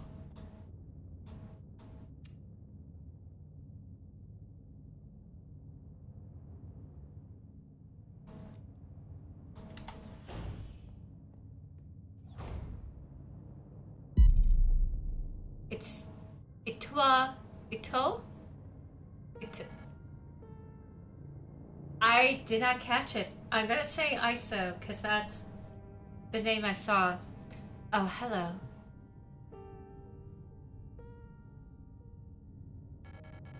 You don't belong here either, do you? Hold on. I'm sorry, everyone, but my nose is rebelling. Apologies.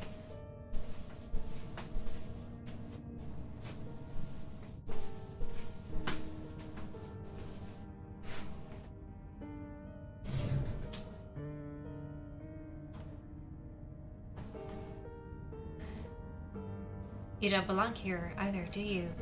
I'm Isa Ito. You should be careful. There's something wrong with this place. I don't know what happened, but it's probably dangerous to go any further. That's okay. I understand. I have something I need to do too. Take care.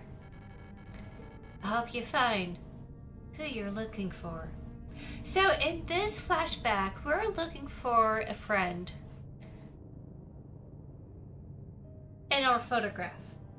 And we're doing it all over again. Oh, I thought I switched over to Signalis.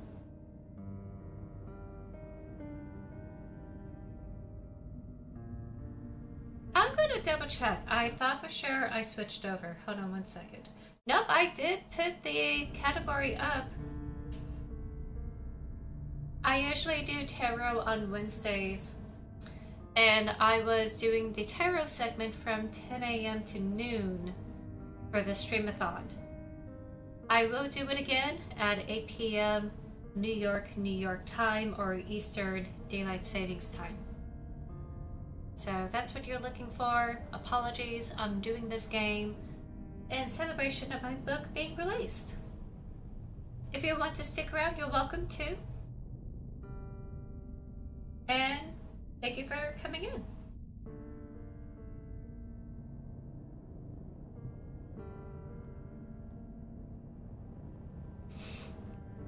So, I think the reason why we're getting this flashback is because We're reliving this again.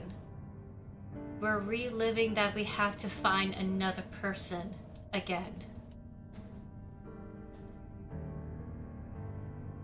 This is new. Isa's note. Erica, if you find this note, despite everything that's happened, I come to look for you.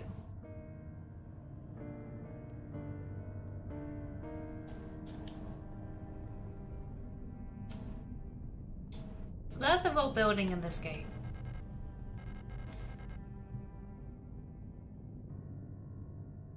Oh no, we found one of the Dragon Balls. Multicultural, high security, well safe, numeric. Oh, this is the manual. This wall safe complies with USEN Public Safety Equipment Regulations 4.1 and 4.3 and features a high density craft style door secure with a numeric pad.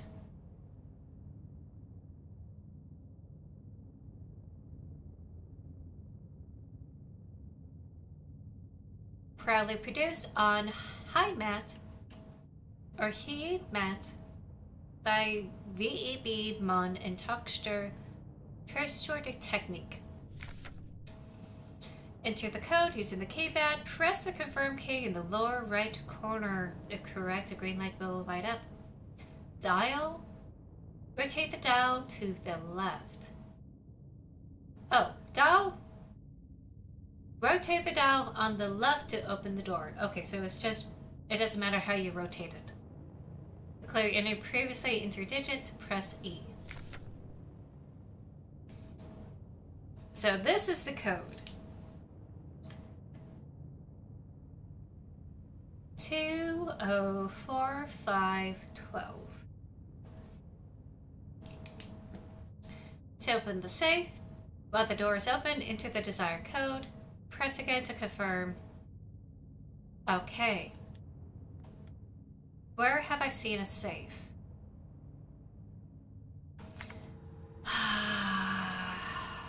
Where have I seen? Oh, the staff safe. Okay.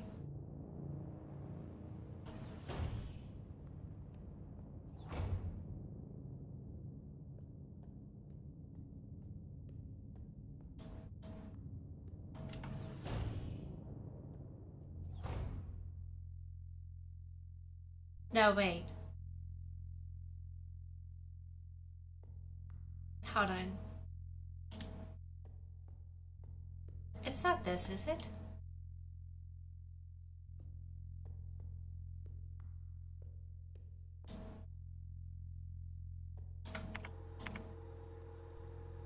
Oh, it's a cross. Okay, we have to go a little bit further. Okay, let's save.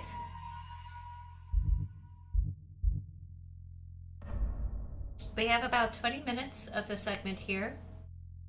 Or 15 minutes. Apologies.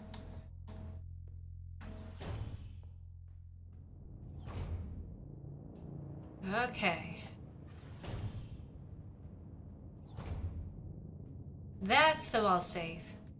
And no matter what, we're still being monitored.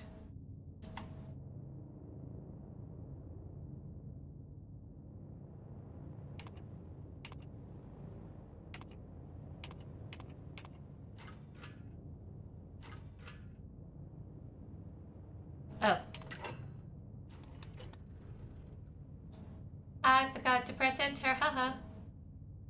Administration, woo. Klassenzimmer. Classroom key. Wait. This is not the same, is it? Where do I need the classroom key card for? For classroom 4C. Where is classroom 4C?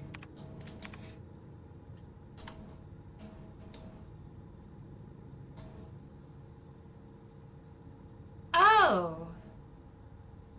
Is it?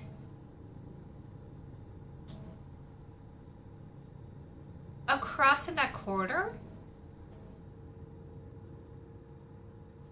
This is for B.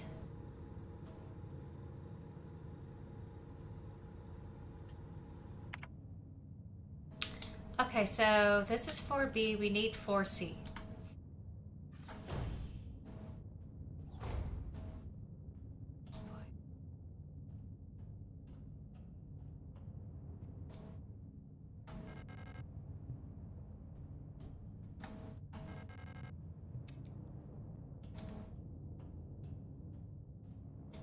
Wait.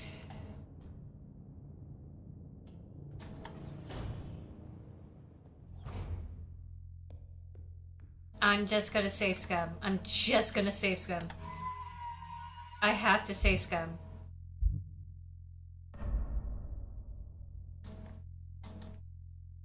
If I had to shoot things.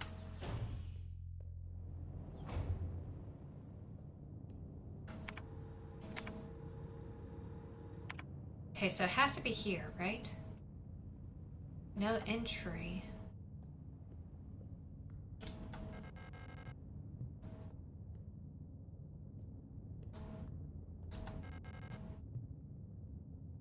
Where can I go?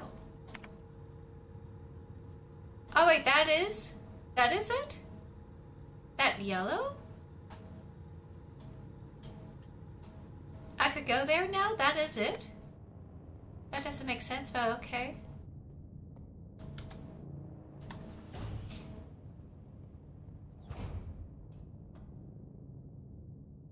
Oh, I went the wrong way again. That is fine. I keep forgetting where I'm going. Okay, well, I'm not gonna save scum there. It's just me running around.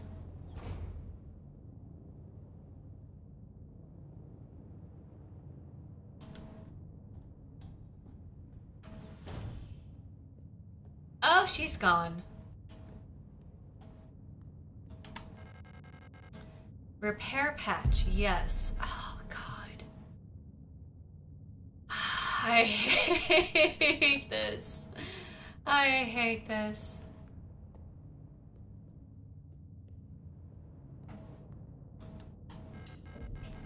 So the classroom key card is the administration key. Oh, there's a hole! It's a whole new world.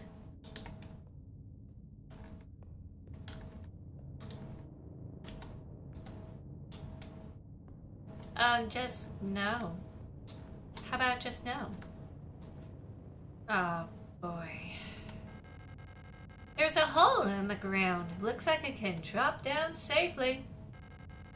Drop down in the hole. Also, I noticed the flags have the same colors as the German flag, but with stars on it. Oh, this is wrong.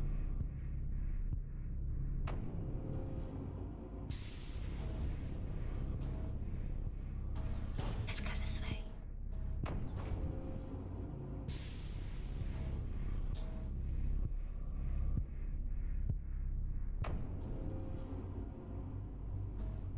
There's garbage bags.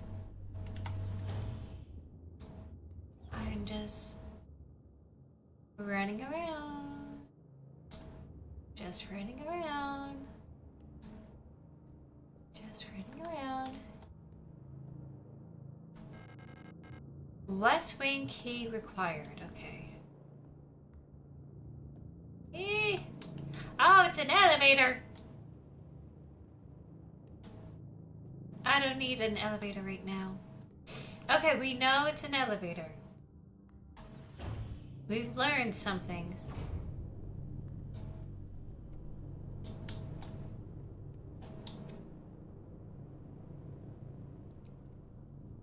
Oh, why did I approach it?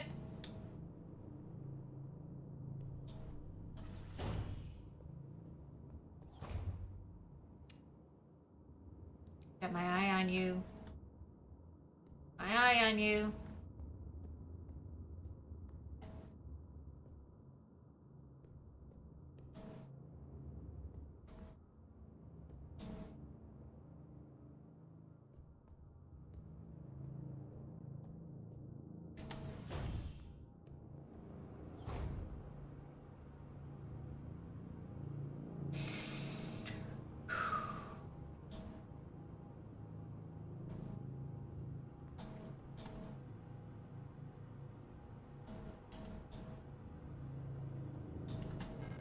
worker sleeping units.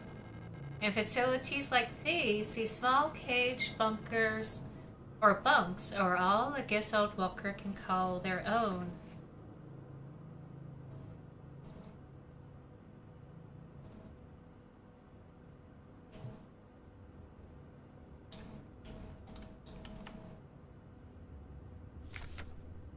Diary. The protectors have been worried lately. They're hiding something. There's less of them, blank, blank, blank, blank, blank, blank. Ration plan keeps changing. Elena says I'm imagining blank, blank, blank, blank, blank, blank. At them, I could feel their fear like it's my own. What are they scared of?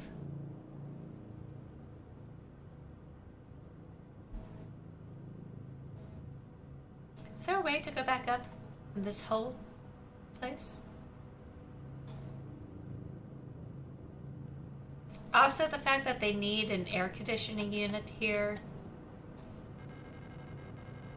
means that they don't really provide the necessary resources to have AC. An oscillating fan is mounted on the wall. It looks old and worn. Okay. And I'm still monitored.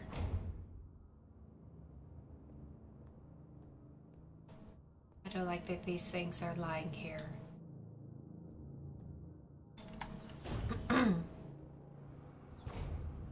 More bunk beds.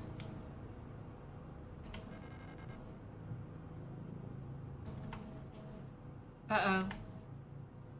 I saw blood. Elena! Feeling a little lightheaded today. I hope it's not that new flu. Oh no, it's zombies! I hope it's not that new flu that seems to be going around. I can't afford to miss any more shifts. That starch at the factory was chewing me out for what felt like hours for fainting at work the last time I got a cold.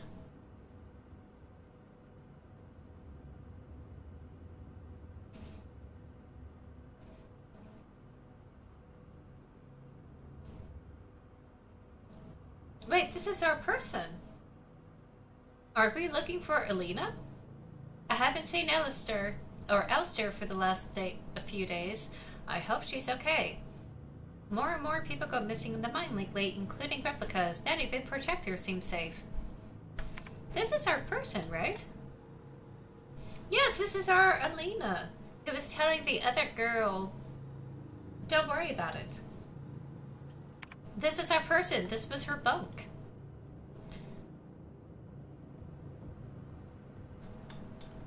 So she was sick.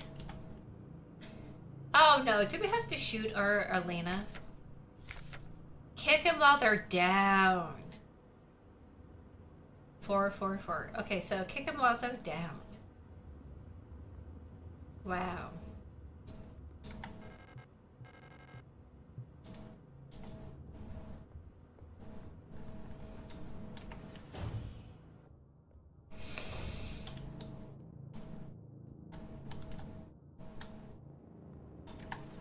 Nope, nope, nope, nope, nope, nope. That's not what I want.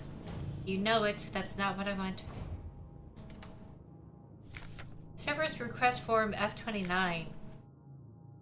From star to RR. Hemel Type D automatic security door. Wow, Hemel really gets around. Worker block A6 corridor. The lock on the staff door in A6 is jammed again, requesting a locksmith. Service status, electronics reset key is nowhere to be found. I set up a lock-picking kit, but management bumped the elevator engines up in priority, so next shift will have to pick the lock. It's just trial and error at this point. Find me if you need a key to open the service hatch. Or ask management. Whatever. Funf. Okay, we need to find Funf.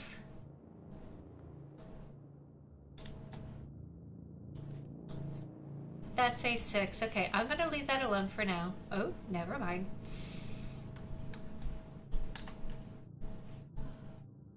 Okay, Funf.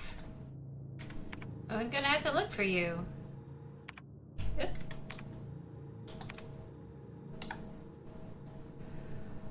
So that's A61, A64. We haven't checked.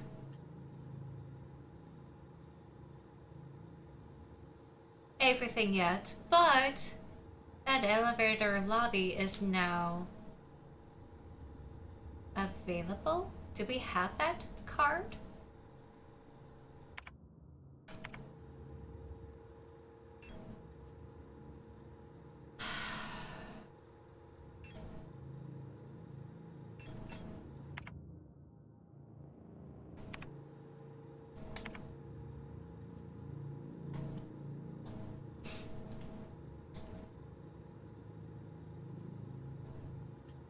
That's available now. Let's go down there.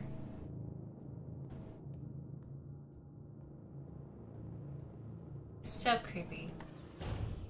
Love the atmosphere. So creepy. Oh, I did not see the other one laying there.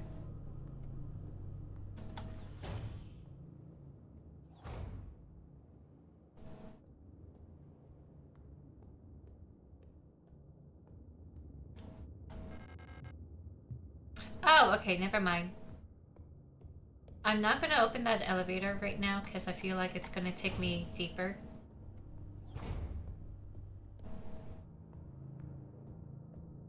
Me running by that thing thinking that it's safe. Unlocks for the other side.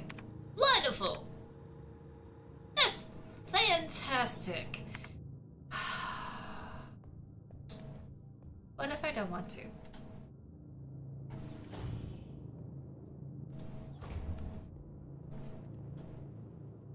No entry. Okay.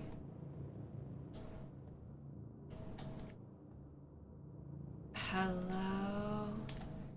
Hello? I'm not allowed to jump? No jumping? What is this? Okay.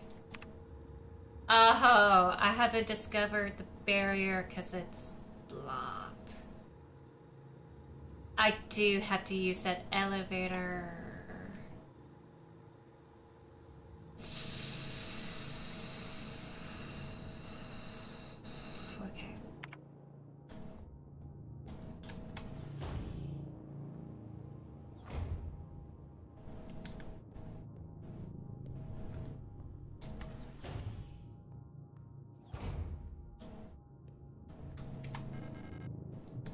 Elevator's out of order, so why?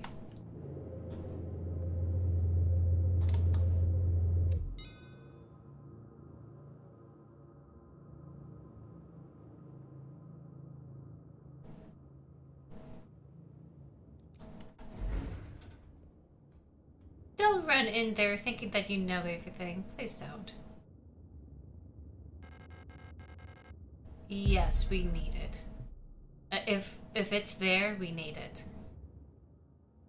We're in the second floor. So these are the quarters, dorm quarters. Frankenflügel. Don't know what those are. Wardensiebien.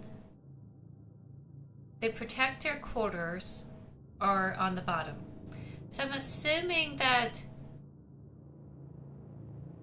Rutensieben maybe the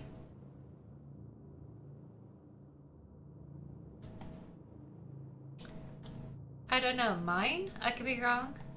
I never took German. Only knew French.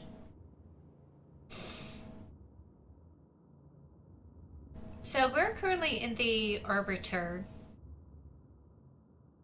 Above us was the Uberflutsch. I think. No, I apologize.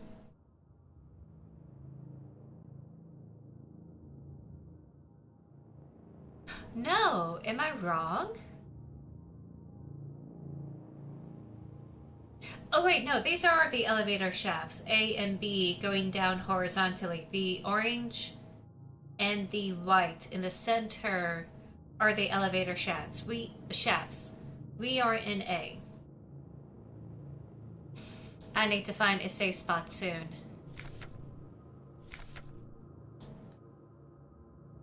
Hospital wing, personnel protectors, operational manual. So I guess we go down. One at a time, I guess.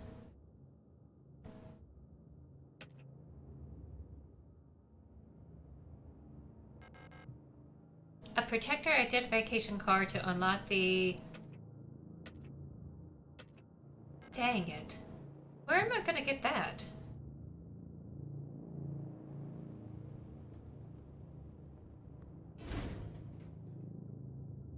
Oh, this is a bit of puzzlement.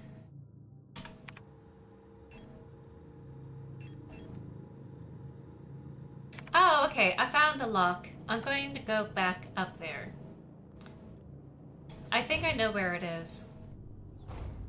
It's that locked central area in block A6.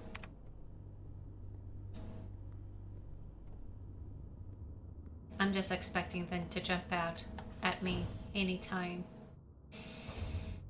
I don't like this. Excuse me. Oh, by the way, that's the garage in case you're wondering. Apologies.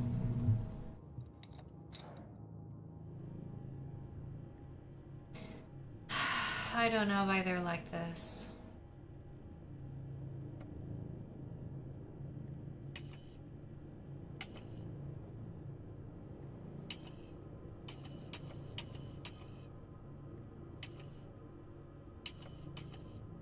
Oh. Wait, hold on. Am I just trying to match with what's going on here?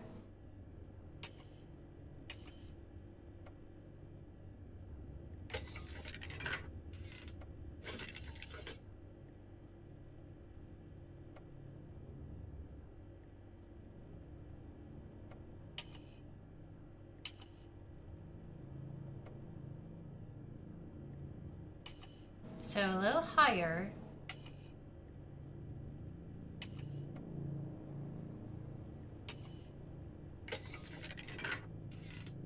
It fits.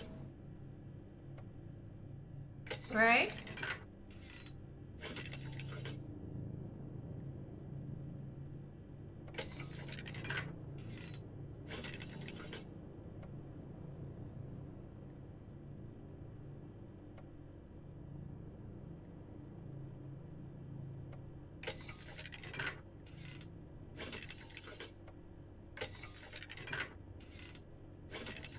Okay, so this needs to go up twice.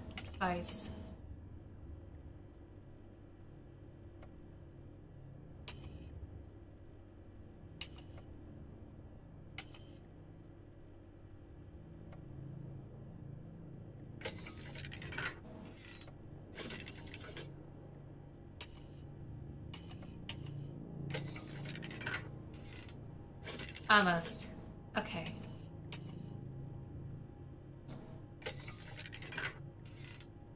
Okay, and these two need to go up a little bit more. There we go. I was a little confused with what's going on the screen, but it totally makes sense now. Ooh, did not like the drainage there. I'm gonna try my best to find a place to save.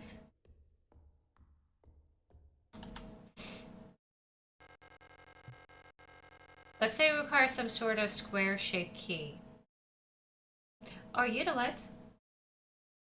I can pause this while we're looking at this box and just switch gears. So going into the next phase, I'm going to do a Q&A. We'll be setting things up here pretty soon for a Q&A. I'm going to take a small break for that. Hopefully my computer won't scream at me for changing gears like this. Oh boy. Oh boy. This mouse is having issues. Working a little bit too hard here.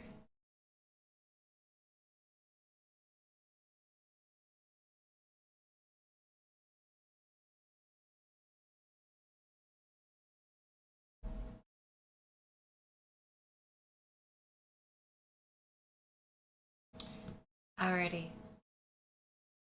There's some music. So enjoy the music. I'm going to take a quick break, and it's going to be Q&A. Don't go away.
It's like a do not disturb setting for your mind, and it gets you focused in just 5 minutes. Using science and sound, Brain FM guides your brainwaves into an optimal state for productivity called neural phase locking, which lets different parts of your brain work together more easily.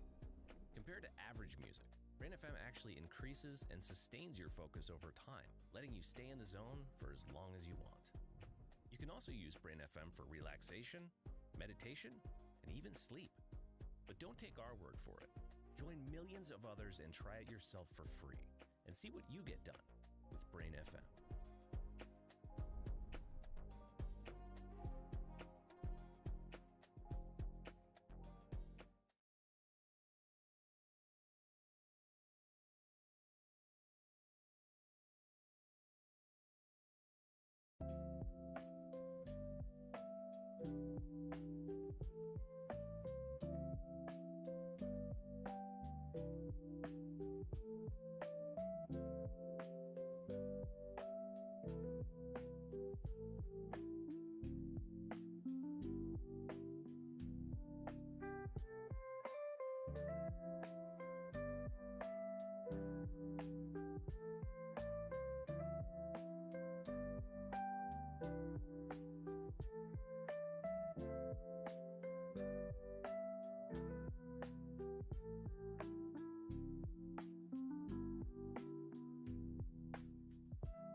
your groceries? This journey with childhood cancer comes at you in waves.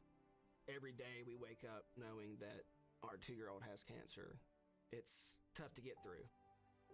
The tumor is about the size of a baseball.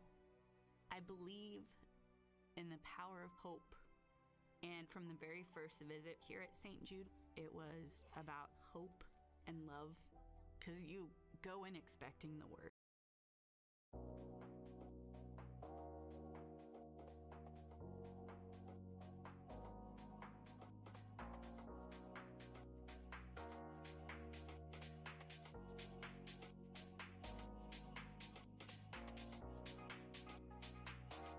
Hi everyone.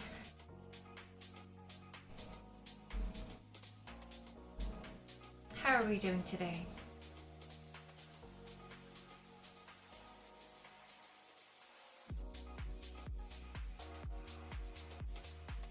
So I'm gonna do this real quick. Talking about the promo here.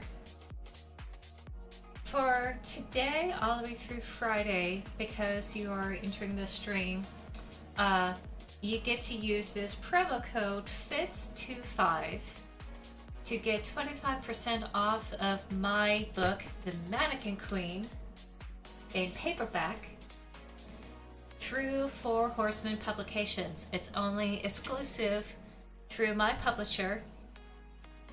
25% off of a paperback.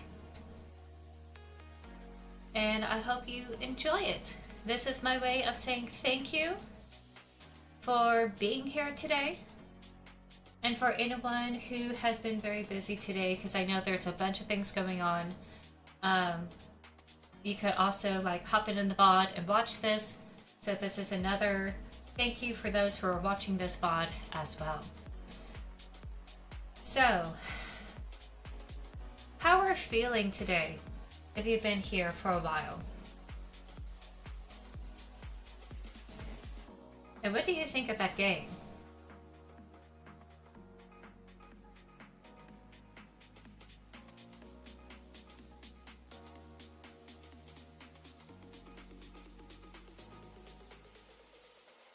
I'm almost done with my pizza, and I'll have my door open to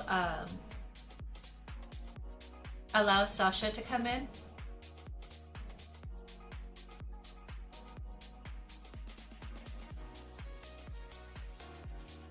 In case you want to see the kitty cat.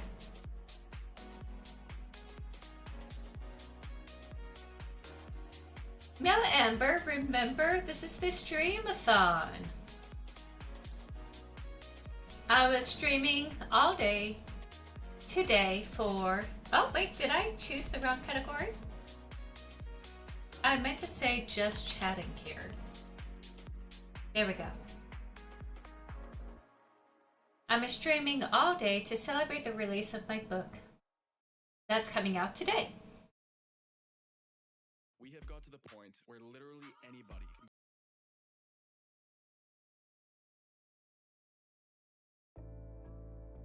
So I've been doing this since 8 a.m. all the way till 10 p.m. Eastern Daylight Savings Time. Don't do this to me. I had to tell my brother not to use his chainsaw today. He knew I was going to do this stream, and he was adamant he wanted to do it today. He had all this past week to do it. And honestly, I don't think it would be safe for him because it's still wet.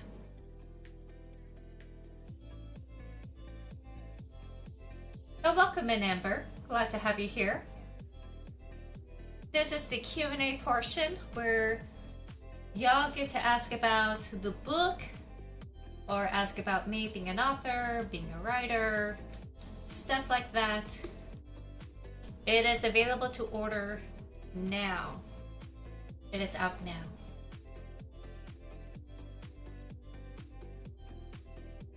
I've been playing this game, Signalis, for a while. I almost didn't want to switch out to do the Q&A. I've been very obsessed with it.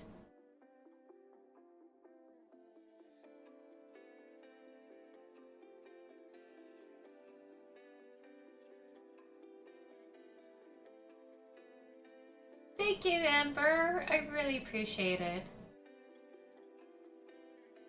I really hope it goes smoothly for everyone. If y'all have any issues about the book release, please relay it to my publisher. I won't be able to catch it today. If there are issues, if there are unexpected returns or damages, let my publisher know. You can get to their website through my bio link. They'll be the ones to handle all of it.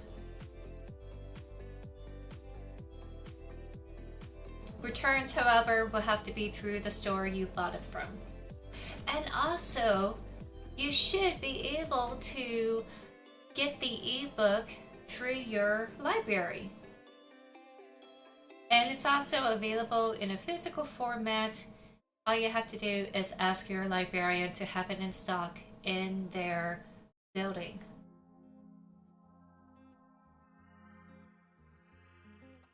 And just in case anyone wasn't here earlier this morning, this is a continuation of their Silver Fox series. It is a LGBTQ dark fantasy and dark high fantasy adventure.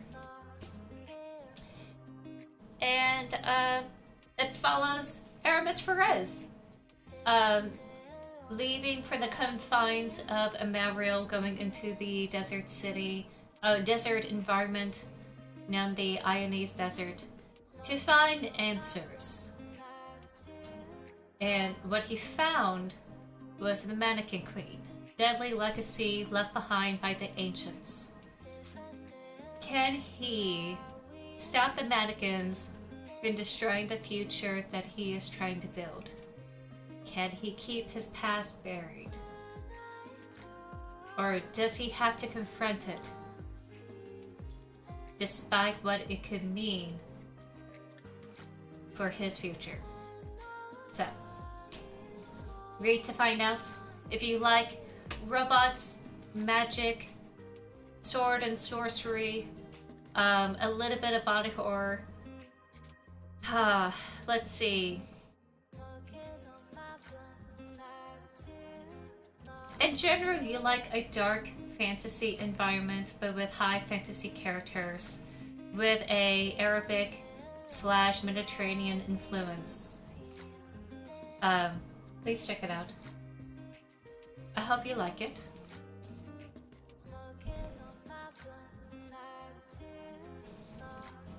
Not only will have Aramis Ferez, but we'll have most of the characters from the first book being shown in the second.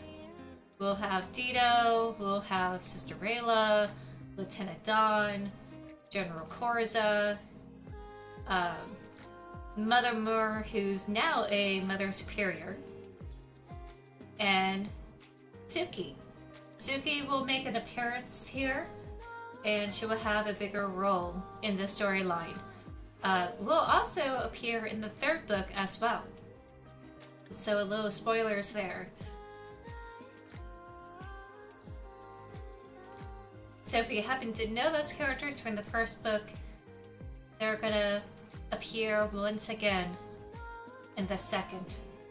There also will be new characters from the Bedouin tribe. So more of Lieutenant Dawn's family coming to the fore. Nature calls. Godspeed. Ensure your passion. Here's how to start a boat quote. Just go to progress. Goodness, we're getting a bunch of ads here. I am using YouTube's. Hold on.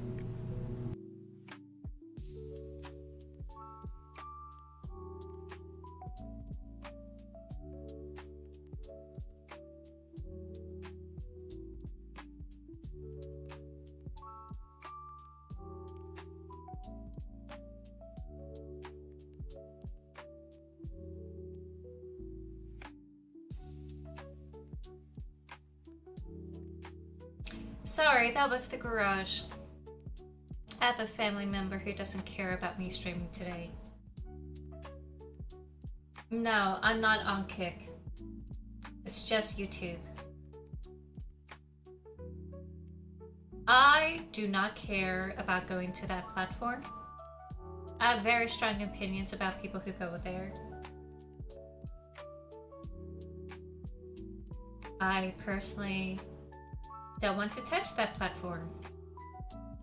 So I have YouTube and I have Twitch, and I'm streaming on both sites.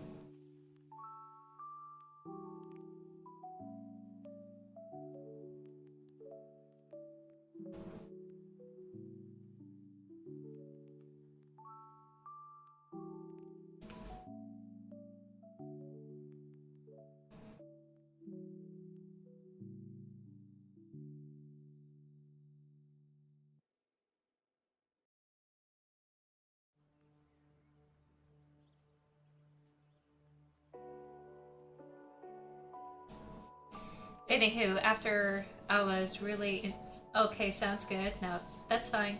No problem. Understandable without asking about that. But I certainly don't plan to ever get on Kick. It's going to be YouTube, Twitch, and Blue Sky, and I'm now active on Substack. Substack had some nefarious origins, but it's being populated by a wide, diverse group of people, especially those who want to write and use it like a newsletter service. So it's getting a little bit better.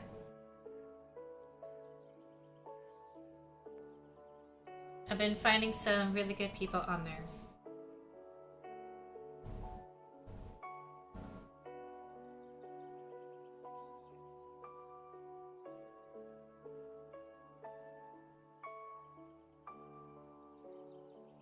Well, I should say, I've been finding some people on there who are interested in who are part of the writing field, in the publishing field. Okay, let's see. Also has found family in this.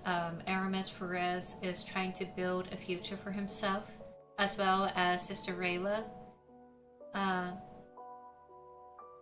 They come across a child that needed help named Shoot, and there's another child that also had entered their lives known as Delphi or Delphi.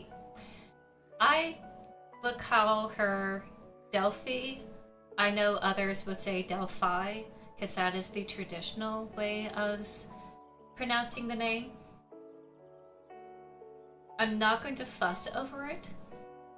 The only thing I probably will fuss over is Raylo and Aramis. Those are the ones I'm very particular about. And Corza. That's how you pronounce their names.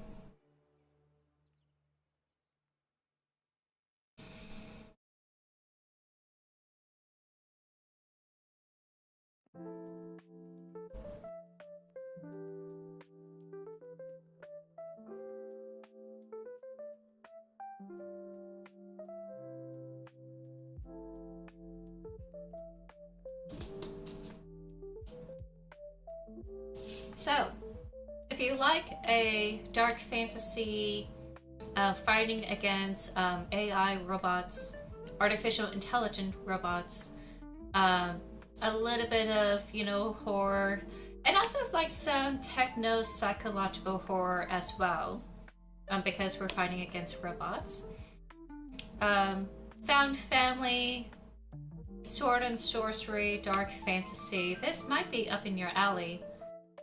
Also have diverse character. We have POC characters as well as LGBTQ characters. Aramis is a trans character. Lieutenant Dawn and Suki are lovers. General Corsa is bisexual. And Mother Mur is part of the asexual umbrella. Still trying to figure out whether she is gray sexual or not. Still learning more about her. So there you have it. It's very, very diverse, the way I would like it to see in my books. I try my best to I am inspired by Arabic culture. I do try to put some of it in here, but since this is set in the future, I'm leaving some things open. They have a whole new religion. The religion focuses on the solar and the moon. So you have the Morning Lord and their sister Loon, or his sister Loon. So you got this masculine feminine dynamic going on. It was inspired by Artemis and Apollo in the Grecian religions, in the ancient Grecian religions, before it was appropriated by the Romans. So that's how that came to be. So Sister Rayla's holy order and organization follows that religion. Of course, not everyone in the book does the same thing, just the majority of the people do. Corsa follows his mother's side of the family's traditions, which is recognizing the deities, but they don't worship the deities. Aramis follows a very ancient religion known as the Sleeper. The Sleeper is the parent of the sun and moon, and they decided to go away, aka go to sleep. And he is one of the very, very few who decides to carry on the religious practices towards that being. Let's see. Who else? Oh, and we also have Fae. So the world of the Silver Fox series is rediscovered by the Fae. The Fae came out of their hiding holes when everything has been destroyed and decided to integrate themselves into this mundane plane. There was a huge fight between heaven and earth, so to speak, and they created a peace treaty. So while the Morning Lord and his heavenly court is upstairs, so to speak, the Fae and the fairy court deal with the mundane issues. And they're the ones that manage magic. They keep it in a bureaucratic red tape, so to speak. And they try to make sure that old technologies from the ancients don't show up, essentially, and cause mayhem. As well as making sure that, you know, the magic is done respectfully and it's taught from teacher to apprentice. One of these days, I will have a book in the series which goes into that type of Fae-ish, you know, laws, terms, and conditions, and how they do magic. I would love to get into details like this. But for right now, in this book, you'll see a lot of ritual magic, a lot of incantation magic. There's like a magical duel and a huge ritual magic in the middle of the book. So fun times. I tried to think outside of the box for Dito's sake and try to showcase the breadth of the magic, and I figure I could do it through Dito because she is very skilled and is also a Fae creature, so it comes to her very easily.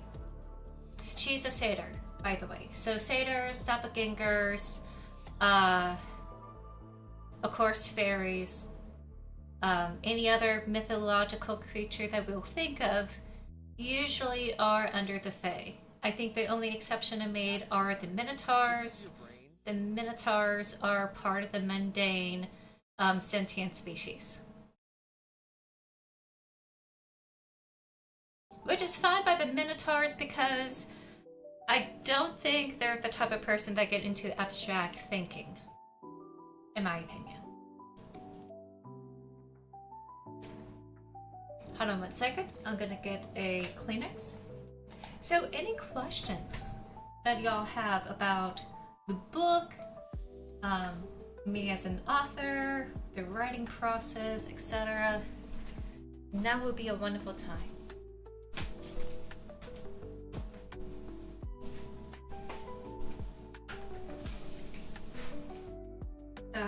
And again, apologies for my nose. I did take my allergies and I don't know what's wrong with my nose. I always wanted to write a story. Oh yay! Always had an idea in mind and it's based off of like those Legos. That's where it starts. Imagination at play is how you come up with really cool stories and dive into the creative process of storytelling. It's as old as time. Ads may be kicking in here, so if that is the case, I may have to pause. But that's how I was able to flex my storytelling muscles, was through imagination at play. Oh, ads are kicking in. So I guess I'll wait. But I said this already earlier this stream, so you're not really gonna miss out.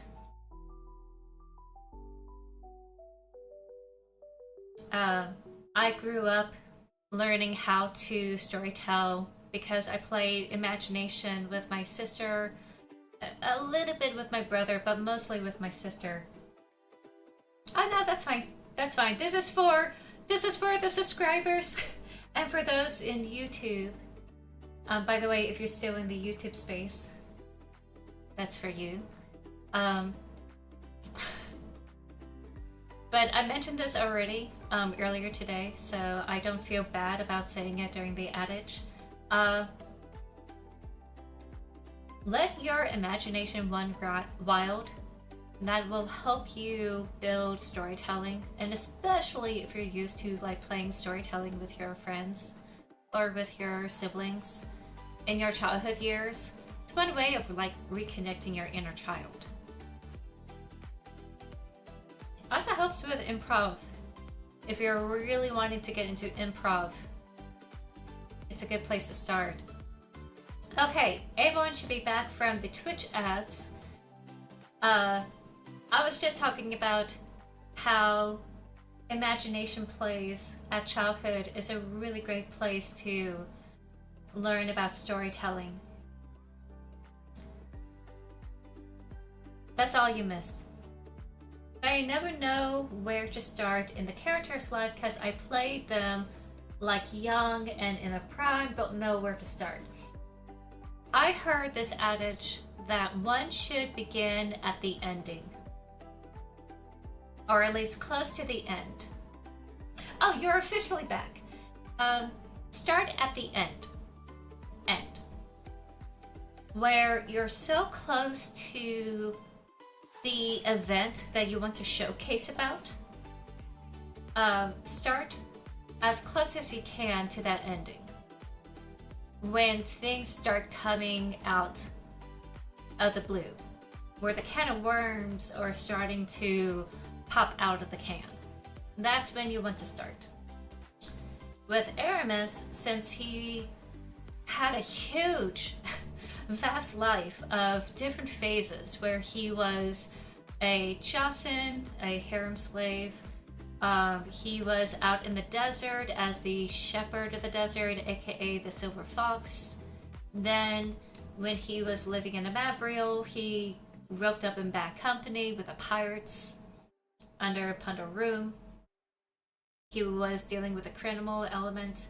And now, you know, here we are seeing him with the Centaurs, try to make amends for his criminal activities in the past.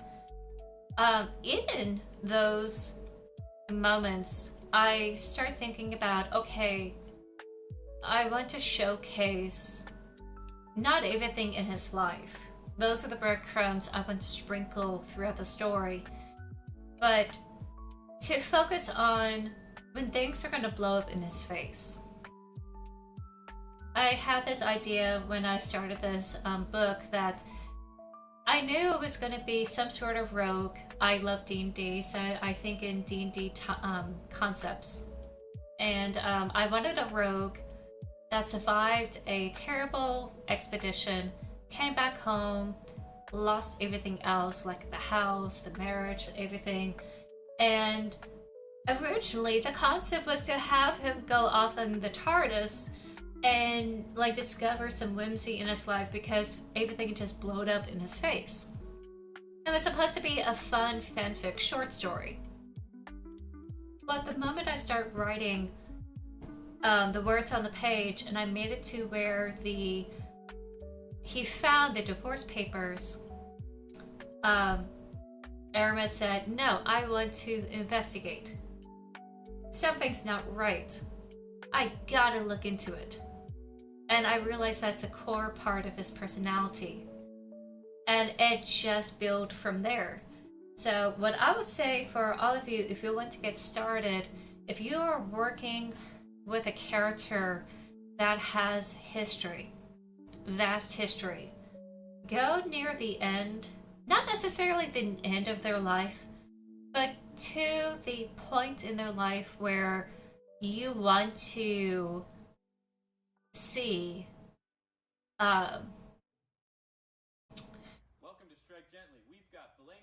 where you want to see the action, where you want to see the problem and see how they come out of it.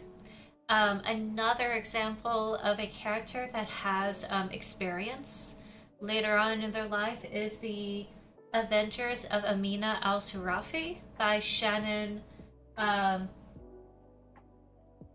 Charabolti.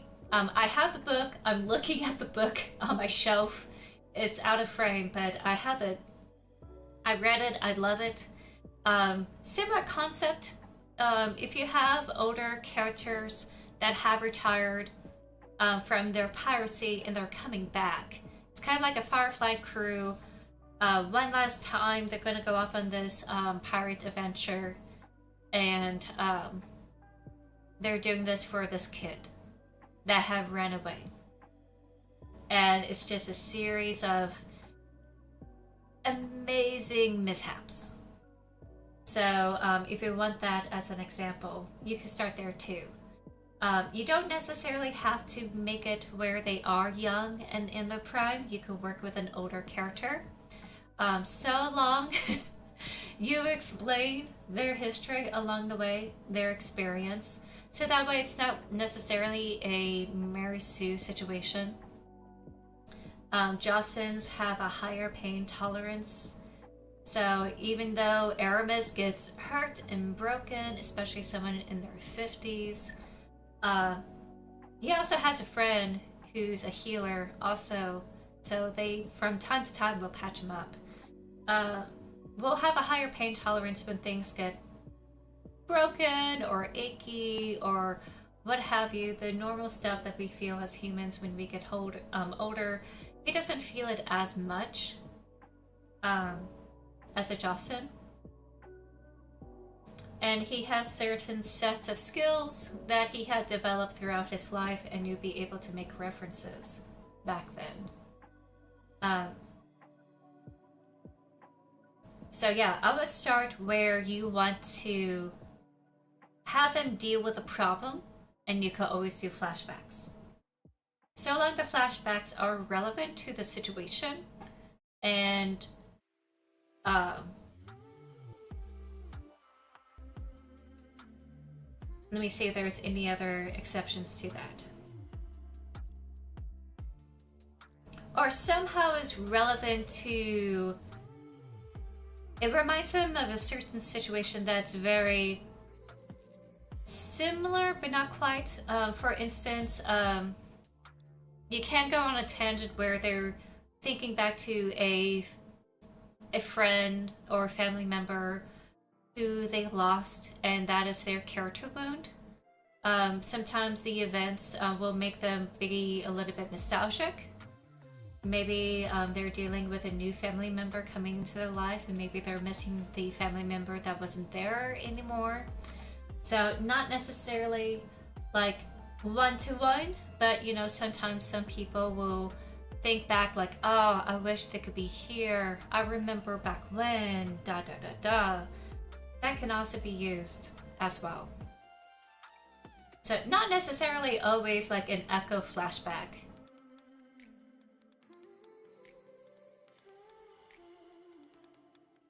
I'm awful with my flashbacks. I do a ton of them. There's a huge chapter, but it's nothing but flashbacks. And I think there's a flashback, kind of, that's also in the Mannequin Queen. It's really hard to explain, but there are times.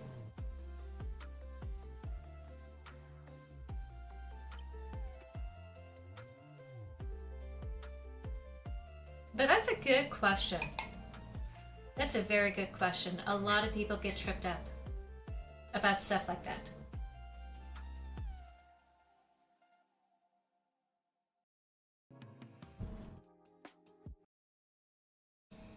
I know people who plan things ahead just to help them orientate themselves with their characters.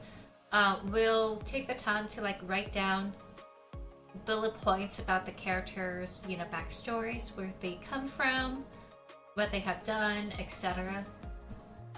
I think that's called a character Bible, if I remember right. You also have a world Bible that will have the characters' history in it as well. I do need to get around to that. There's some name and phrases that I need to keep track of, and it's just getting a little bit harder for me to remember everything now. And I'm not even done with this series, so I definitely need to make something like that. Maybe a post-it, I don't know. I'm a pantser, by the way. I do a lot of things by the seat of my pants, so most of my answers are going to be reflective of that. I will never, ever, ever dismiss or diminish those who plot, but I do not believe that it is the better way. Both ways are valid. It's whatever that works for you. Anyone that says you must do this, you must plot, you must plan ahead, you don't. There are people like me out there that survive, making these stories by scratch.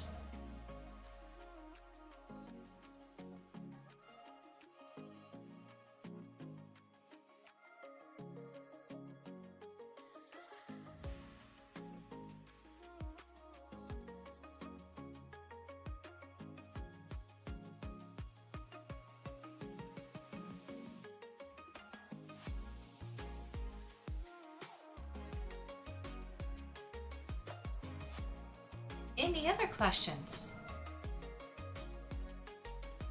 I'm sorry I spat out a bunch of information that may be a little bit overwhelming.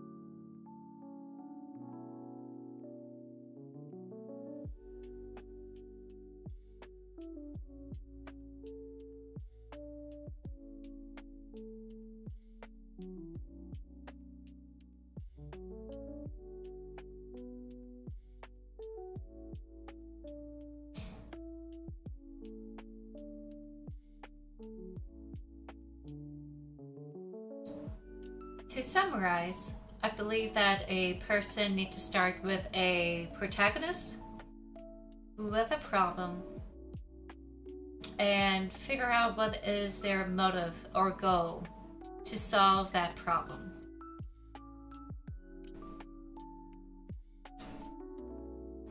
It will help to know what their character wound is. That is the reason why they believe in the lie. The beginning of the story and through halfway through the book, most characters have this false narrative they have running in their head, and they learn as they go through the whole book that narrative is a lie. Oh, excuse me. And they learn about halfway through the truth, the opposite of that lie. And eventually they learn how to destroy that old narrative and replace it with a new one that is more authentic and genuine to their worldview. Or at least their authentic self. For instance, Captain America believed that S.H.I.E.L.D. is a pristine, good operation. Good as in good aligned. They're doing it for the sake of the world. They're not bad guys. There's nothing nefarious going on. They're just a secret operation, but really they're just good guys. He learns later on that that's not the case. And he has to go on a run, running away from S.H.I.E.L.D. because somehow, some reason, they're compromised and they don't know who. And right in the center of the movie, they learn the truth of it all. They learn that they have been infiltrated from the very inception of S.H.I.E.L.D. And now it's compromised completely from the inside out. Knowing that information, Captain America has a way to fight back against Hydra once again and save the day. But does that mean he has to save S.H.I.E.L.D.? Does that mean that he must continue to be a S.H.I.E.L.D. agent in order to be the hero that is needed? So those are the questions you have to work with. Who is he working for? What ideals is he working for? And how can he make the world a better place with those ideals? And is he? Is he making the world a better place with where he was? Etc. So while there's no significant character development compared to the Captain America, the first Captain America movie, the Winter Soldier one, where he has to go on the run and he also had to deal with the Winter Soldier. No, wait. That might be the third Captain America movie. I had to think for a moment. The one dealing with the Hydra infiltration. That one. I think that is the Winter Soldier. It's layered, I think. Where, Welcome to Strike Gently. oh geez, ads. We have over I lost my train of thought because of a YouTube ad. Okay,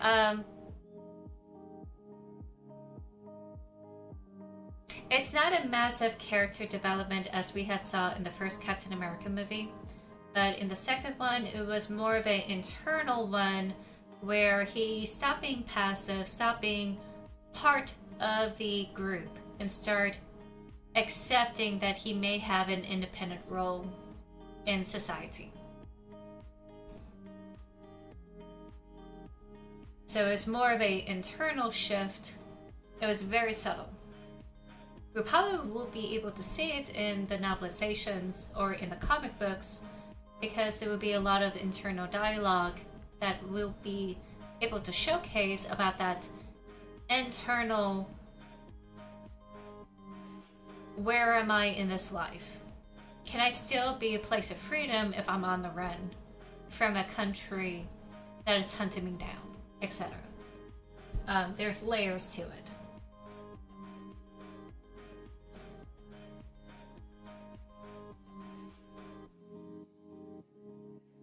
But yeah, I would recommend working with those things, working with those concepts, and just hammer it out as you go. You don't have to make really huge leaps in logic in the story. In fact, just moving from one scene to the next scene and then to the next is going to help you give a sense of what the world is like, what the characters are like, and what is the sense of normal in this place. So when things go awry, you'll be able to describe it. The pantsing kind of method is a little bit more slow down. You're going to have to go by moment. But I think it's a little bit freeing in that sense. You're allowing yourself to let things take a turn. Like if there's a really juicy thought you never had before, that is going to shift the story a little bit. Do it, see where it goes.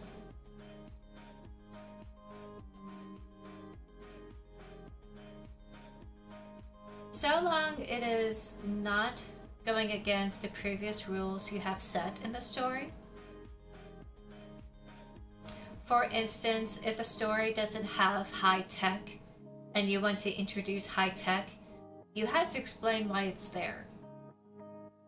And if not, you're going to have to come up with a different thing.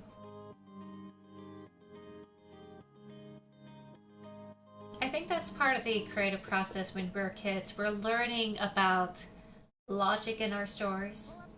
And sometimes it's not...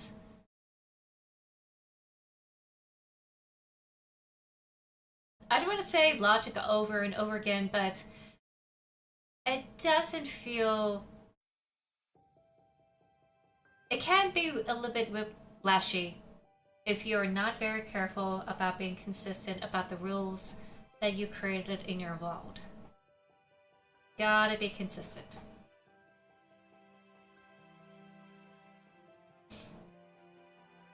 So, I've been yammering for a while. Any questions?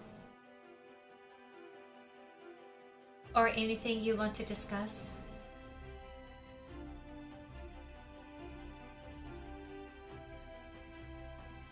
Let me check the time here. Okay, it's 3.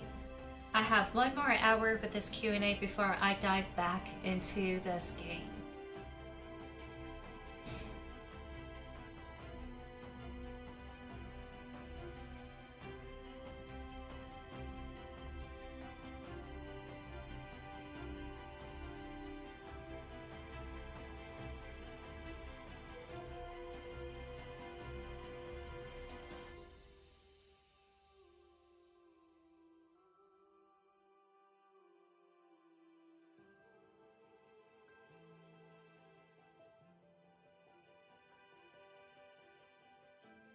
Senator Lilith, hello? How are you today? Welcome in.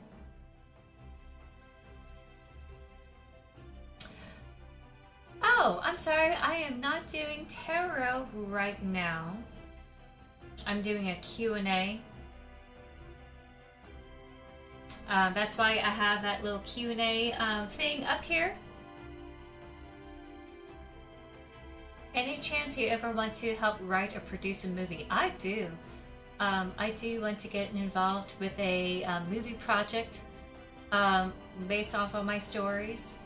I wouldn't mind working on a movie script. In fact, that's kind of what got me into like writing some of my stories down. About anything specific?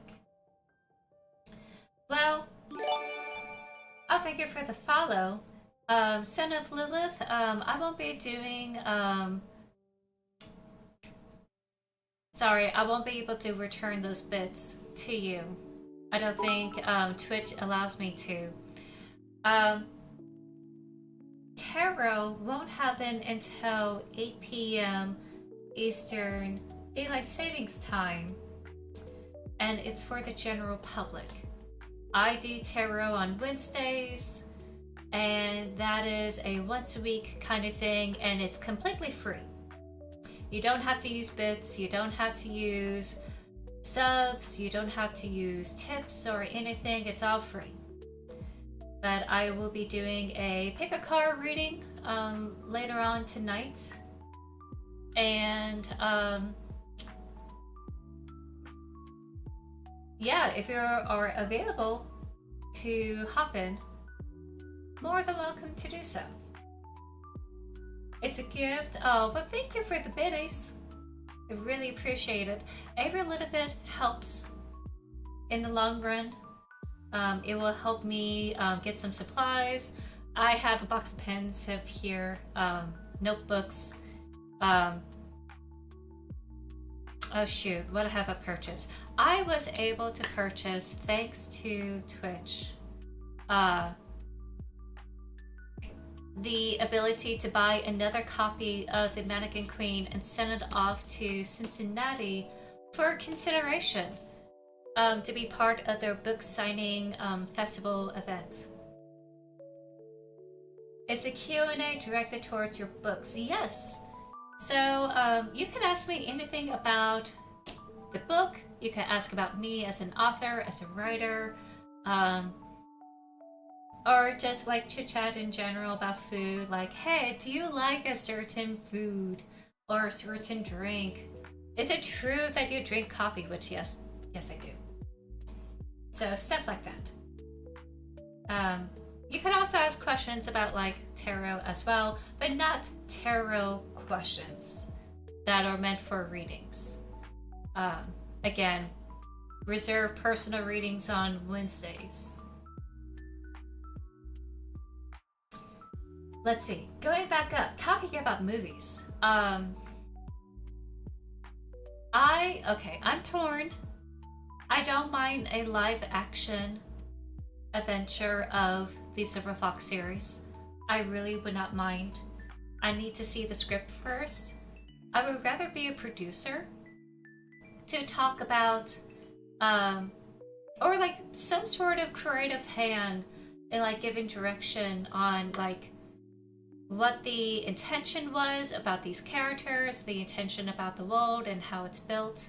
Try to help flesh it out, or at least give direction to allow them to like flesh it out so they're in line with the books and stories. Like a creative director, or like collaborating with a creative director. I would rather, now I think about it, I probably wouldn't mind other script writers if they understand the characters, understand where they're coming from, understand why I write the way I do. And it's going to really be dependent on how they did the script and the script treatment. Because these are LGBTQ characters and it's set in an Arabic setting, most of these characters are people of color.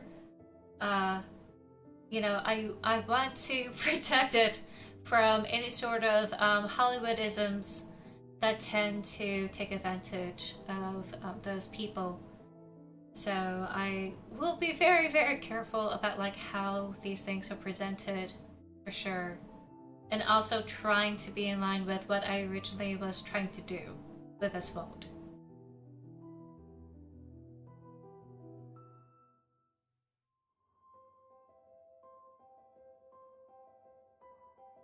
I was very tempted to write a radio script of the Doppelganger Queen and try to create a radio show or like a podcast show. I kept thinking radio, but I realized that I really meant podcast.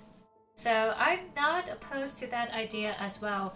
I haven't wrote the script yet, and I haven't been in contact with anyone that is willing to produce it yet. So that's also something I was considering. Oh my goodness. Thank you so much for 3,000 bits. That's very, very, very generous. Thank you so much. That's like 30 bucks. And you're a fellow author. Welcome in. So you know how supplies, marketing, and the rest of it adds up. I'd rather not name myself, of course. But I want to send a little something to help. If there's any other way I can support what you're doing, just let me know. Oh, that is very sweet. That is awfully kind. You sacrificing that much money. Thank you. That's huge. Sadly, ads are starting in a couple of minutes. Don't know if bit gifters are free of adage, so in case that cuts off, apologies, but seriously, just word of mouth. Word of mouth goes a long way. If you know someone that likes LGBT characters in a dark, high fantasy adventure, let them know. Let them know about this. That is very sweet. Oh my god. Thank you.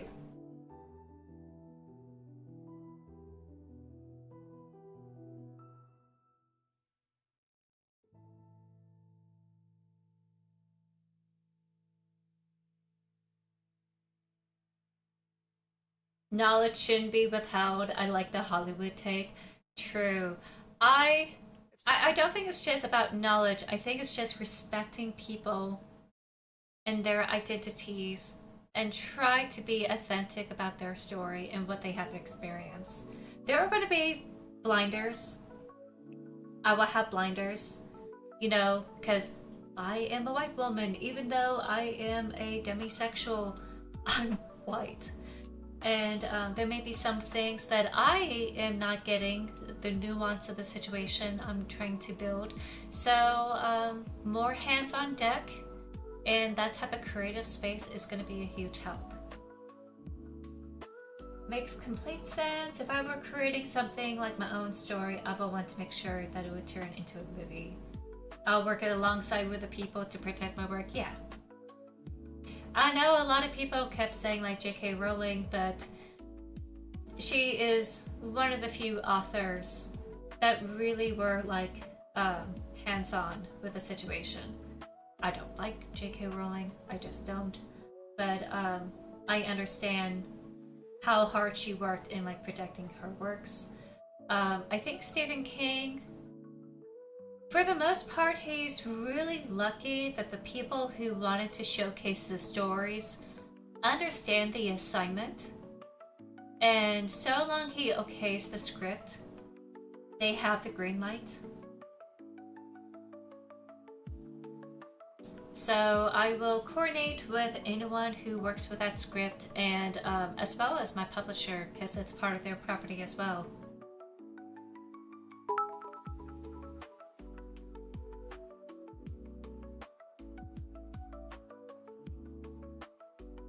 Demisexual, that's always made me curious.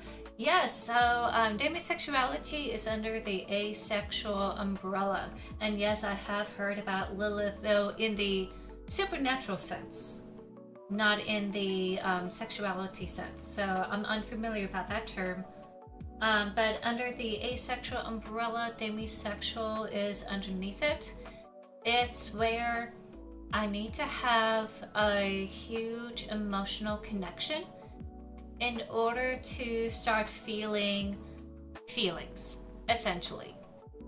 And when I do feel these feelings, I usually think about personality, the relationship as the whole, emotional connections, rather than a sexual connection. So that's where I am as a demisexual.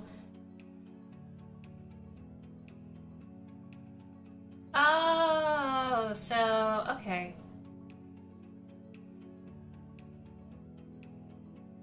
I understand her backstory. I understand where she's coming from. So I'm not entirely against her. But it's definitely not the cult that I'm interested in. Again, I need to have a very strong emotional connection to even consider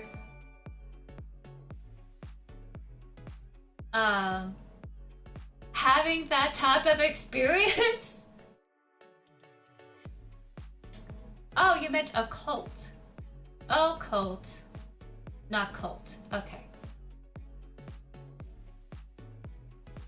But thank you for the gifts. This is very kind. 94. No, you gave out 10 gifted subs. Thank you. Yes, Four Horsemen distributes very widely.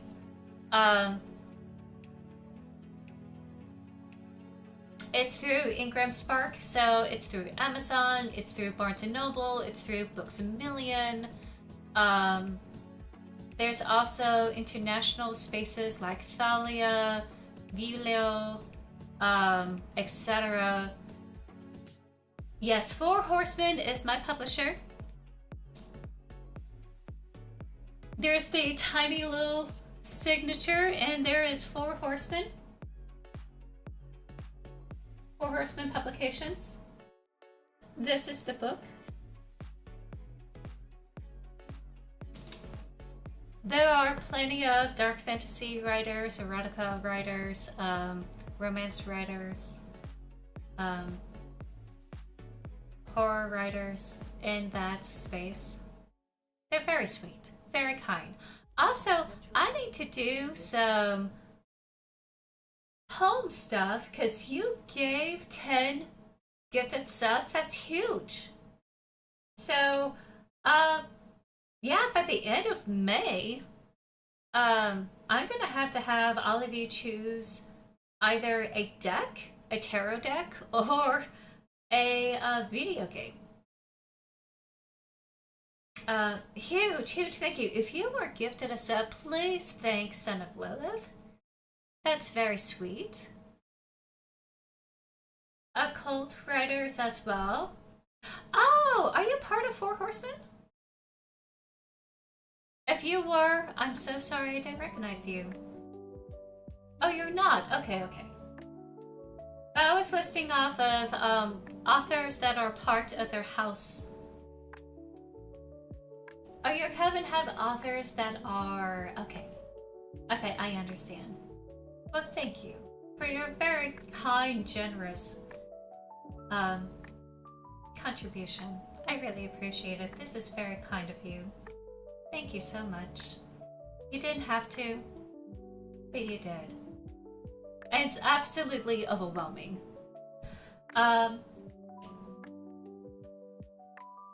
That is 2 wheel spins. Why did I say it that way? That's 2 wheel spins of the backlog games. Also, because that's 2 accumulated subs. And of course, I'll have all of you choose whether you want me to select a tarot deck or a new game. Backlog games is a group of games that are gathering dust in my digital library. I play on Steam, I have a Switch, etc. These are games I haven't played yet, and I need to. So as a incentive for anyone who had gifted or subscribed every 5 of those subs, I will spin the wheel. And there's a list already. I'm currently going through Silksong right now.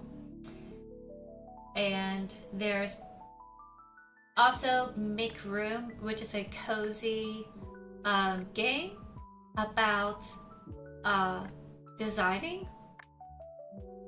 It's all in the panels down below about the games I have unlocked. Wait, to Will Smith? No, stop! Amber! Did I really say Will Smith?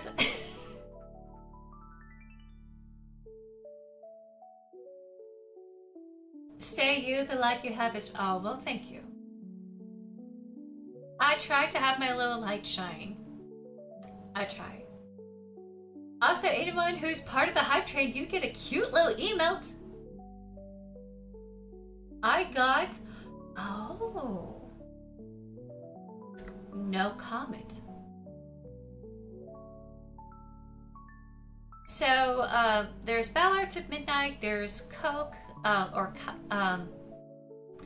K-A-C-H. It's probably Coke. No way, did I say that? Did I say Will Smith? Oh my god. Please, no.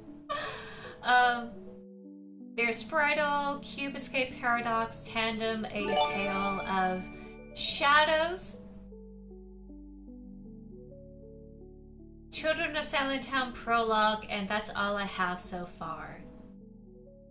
Another 10 gifted? Oh my god, you're way too generous! Thank you! That's now 20 gift subs? Everyone please thank your gifter. Holy cow. Granger knows We have cows. At a manufacturing plant, you can count on auto reordering to have the PPE you need. What? Thank you. Oh my god. That is going to... I'm gonna write this down. We got 20 gifted subs? Wow. Thank you. It is New York time. You're welcome to come by. I will be using the Queen Mab Oracle deck as I choose your card readings. And if I have time after the pick a card reading, I will be using one of my star decks,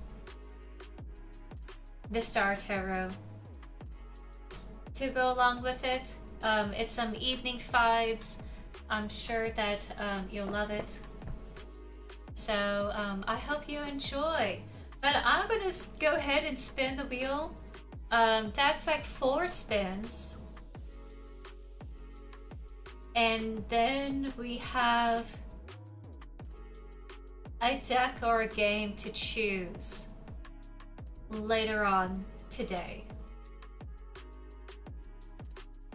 I think I'm gonna have y'all choose. Oh my god, when do you want to choose the next game or tarot deck? Do you want to do it today? And if so, do you want to do it a just chatting stream, like a Q&A? Or do you want to choose during the tarot segment? Split those spins into 4 weeks if you want. Oh, no. It goes on the list. Silk Song has been taking up my time where I wasn't able to get through the backlog list. But I am determined to complete it. I consider it a wonderful challenge. So this is what I have going on here. Ta-da! This is the wheel. We're going to do a quick shuffle. There's like 136 games I haven't played yet that I should. I keep accumulating things.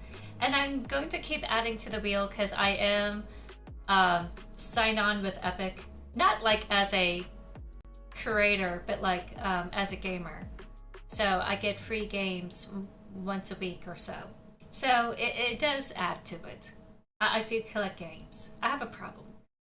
So first spin. Hey Mom, now that I have an after-school job, I think I want to buy... We have Blackout Hospital.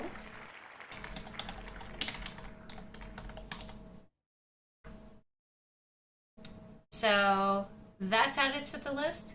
Most of these are like indie games that are like affordable or free, and I added them in because they really strike my fancy. So no guarantees it will be a good game. If I like it enough, I will try to complete it, just like Silk Song.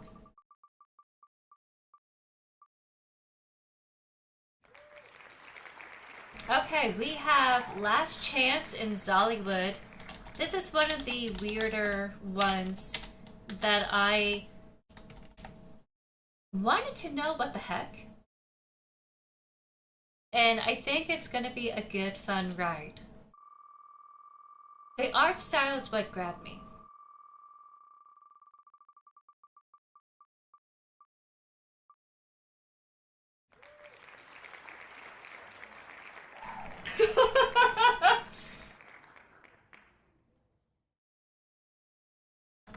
Turnip Boy Robs a Bank. I think this is a sequel.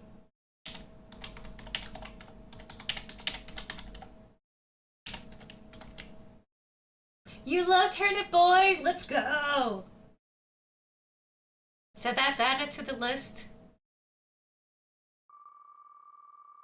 Oh my god.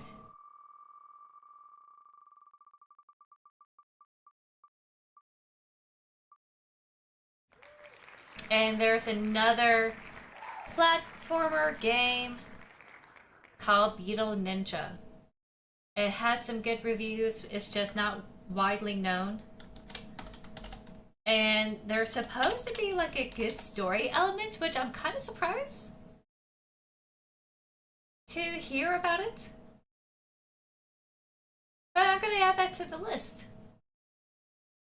And then I will eventually we'll add on the either the tarot deck to the collection or a video game. So how do y'all want me to do it? Do y'all want to do it today about choosing that purchase, or do you want to wait for a different day?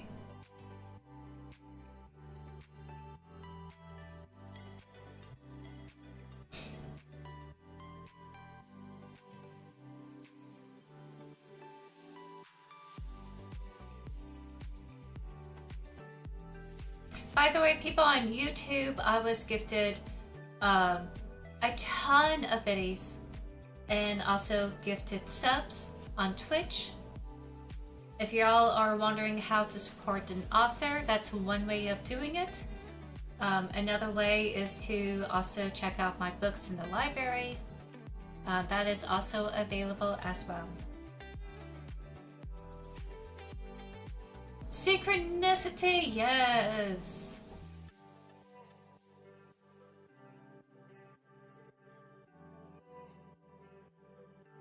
Okay, we're making wonderful time.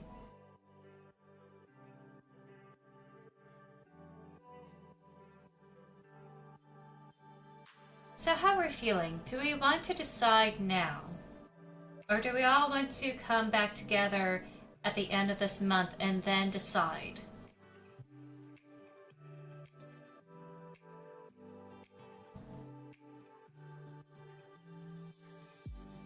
How are we feeling?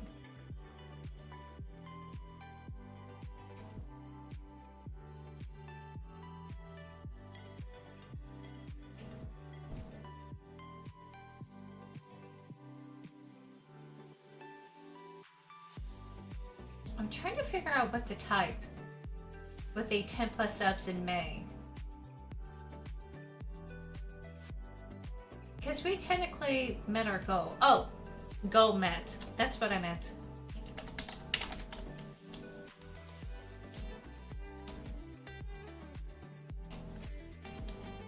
There we go. And let me scooch this over.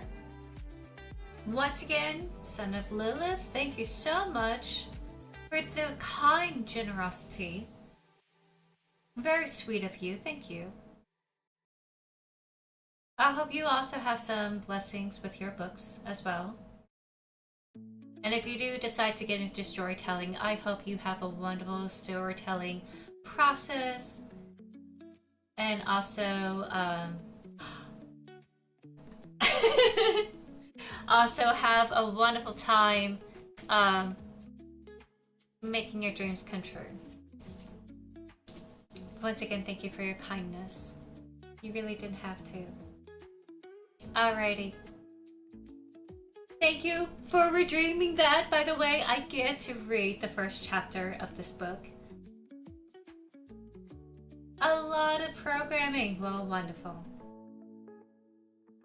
That's awesome. I don't think people understand how necessary the back end is.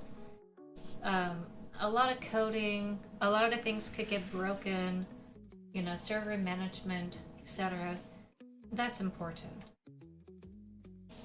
I could be misreading that.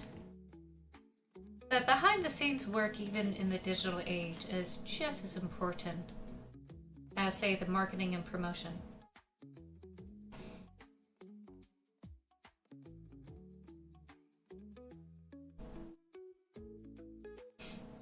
Oh my goodness, my eyes is a little glassy. I had to look for a second here. Okay, just so I could hear myself, I'm gonna completely take these down.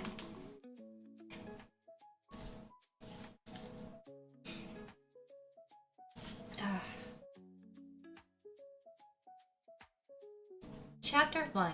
Actually, I'm gonna pause this music. Chapter 1. Hewn. This is from the Mannequin Queen.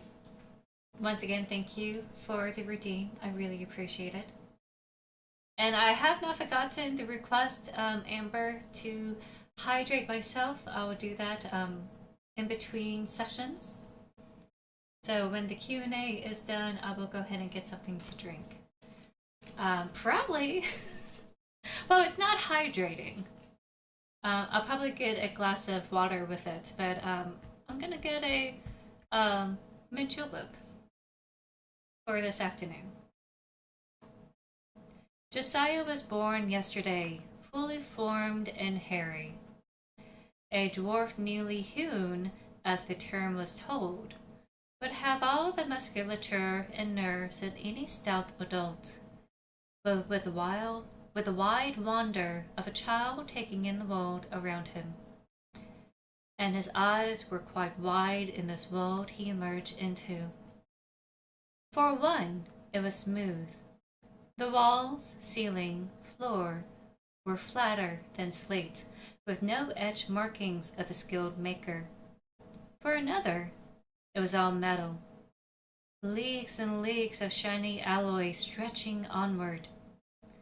Josiah had been walking down this everlasting tunnel for his first whole day, wandering about its making, for he knew the purpose of his own making. All dwarves were hewn for the stone for a singular purpose, to know.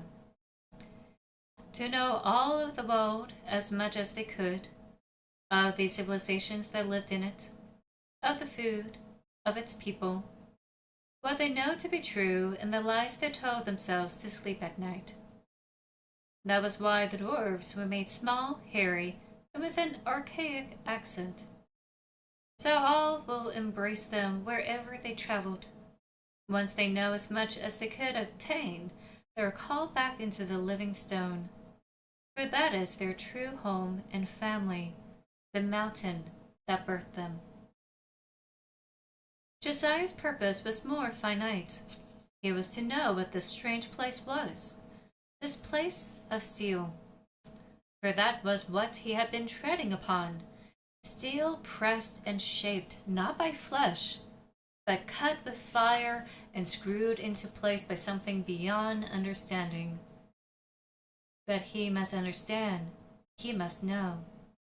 Otherwise he wouldn't be able to return to the stone. Thus Josiah trips on and on, peering at diversions such as broken glass that once sheltered rooms of tables and chairs. The hall ended with a door. There was no handle, and it was as smooth as the walls it was framed in. There was a square relief on the wall next to it, with numerous slits that formed a circle. Curiouser and curiouser, thought Josiah, as his broad fingers brushed against the device. He recalled from the living stone that this was once called a speaker. But is this something that receives speech, or give it? Hello? He spoke into the cold device. The only response was his voice echoing in the hollow hall that stretched behind him. Ah, of course. I must consider the recipient of this query. How inconsiderate of me. Hello, computer. A shk sounded, and the door lowered before him in its vertical slot. A massive void stretched before him. One by one, the conical lights illuminated from the expansive ceiling to reveal highways and metal platforms that crisscross each other at different elevations, all upheld by metal cords as thick as his bare arms. Below, a red glow of lights. Gears from beyond his sight clicked and whirred. The platform started moving. Some of them rose and fell, some of them rotated around. Enamored by the display, Josiah stepped forward.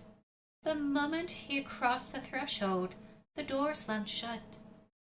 Test subject 479240 has been acquired. This stated serene voice that sounded too smooth to Josiah's ears. Test 7099 shall commence in 5, 4, 3, 2. A horn blared, and the ground shook. The dust falling on his bare shoulders led Josiah to look up. The ceiling parted to allow rows of perfectly cut metal blades shaped like shark's teeth.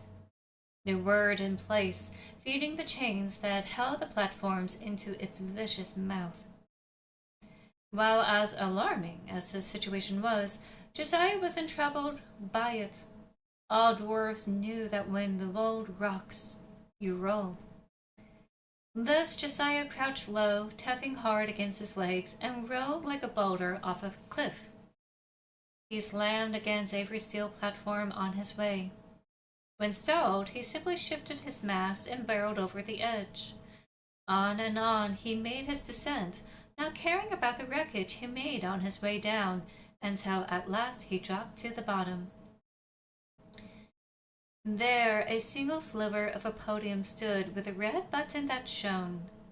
Josiah unraveled himself, then clasped his broad hands behind his rugged back and investigated the contraption.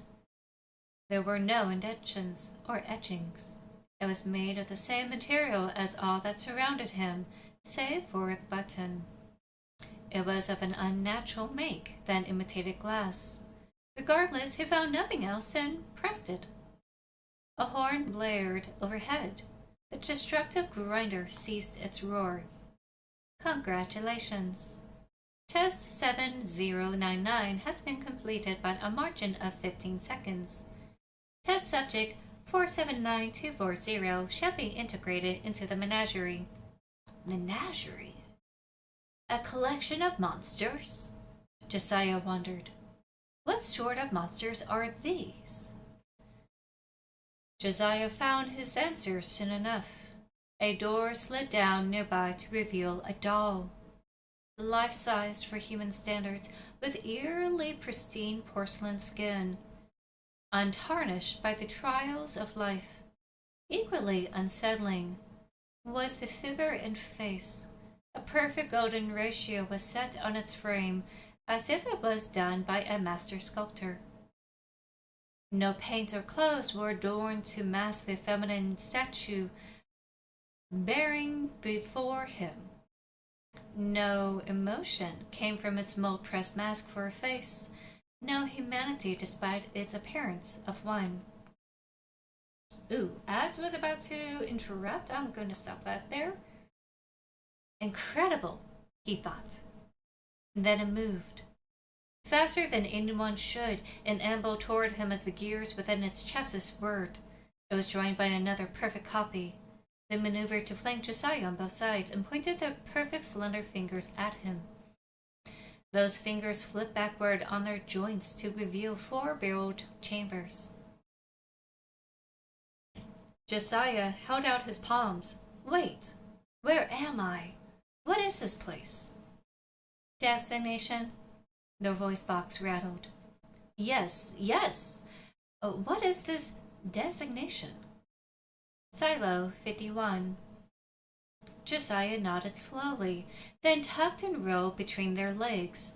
He knew he wouldn't be able to survive them, but if he was going to die, he'll do it on living stone.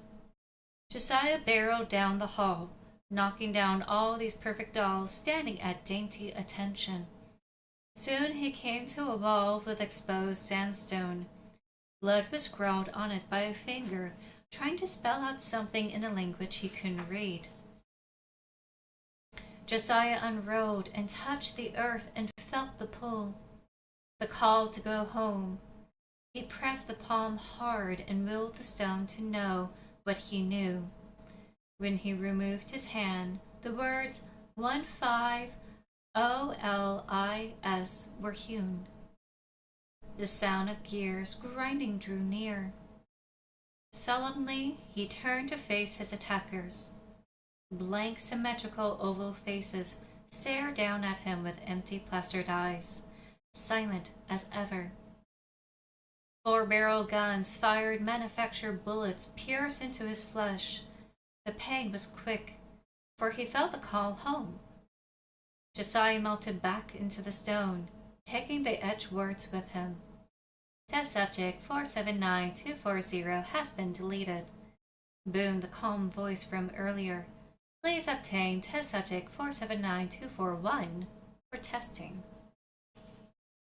And that is the first half of chapter 1. So what do y'all think of it so far? I'm gonna bookmark it just in case we get that later on today.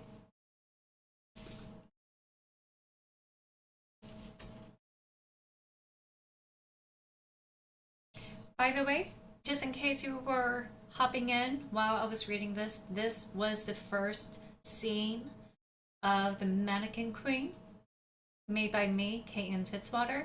If you like a LGBTQ plus dark high fantasy adventure set in a desert region, please go ahead and check it out. You could do !book.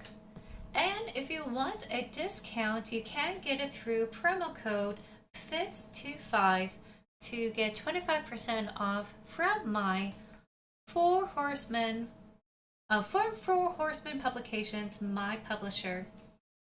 It's only through their store where you can get that 25% off if you want a discount on a paperback.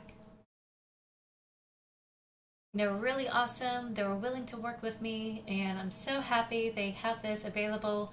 It's available from today all the way to Friday, just in case you all aren't able to make it to this stream and watching this as a VOD, whether it's on YouTube or on Twitch. So that way, no one's missing out on this discount. I just want to say thank you for everyone for supporting not only this stream and what I do, but also supporting my books, supporting my stories.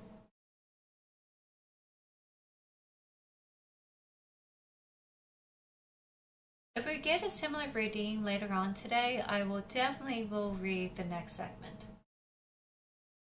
But I think I need a little bit of refreshment after that.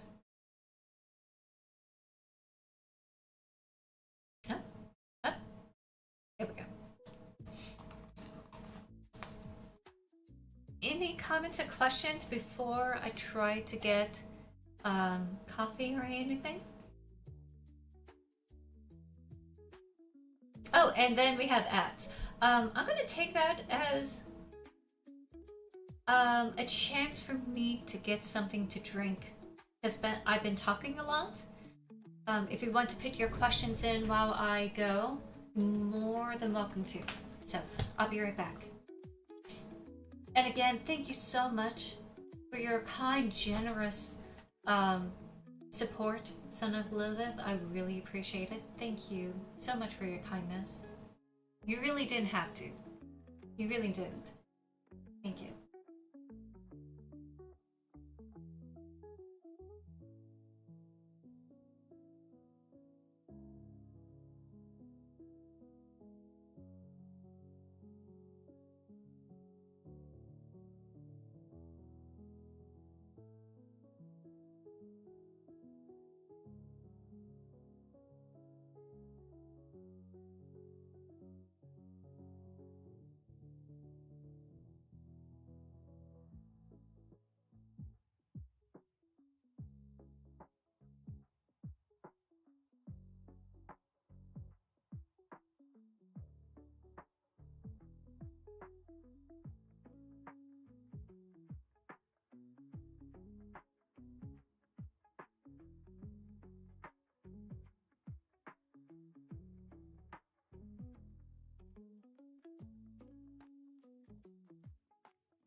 Alright, I'm back.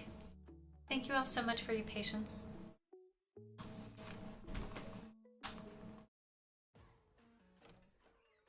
Why do some pads...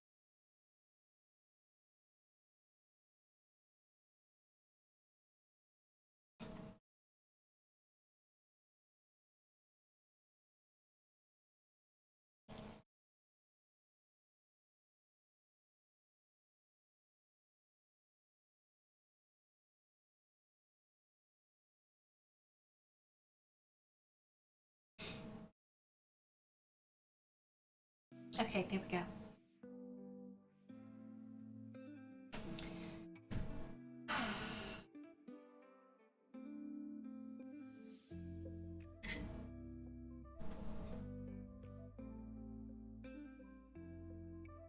Welcome back, Twitch people from ads. Glad to have you here. Ooh, and we have Sasha coming in, saying hi.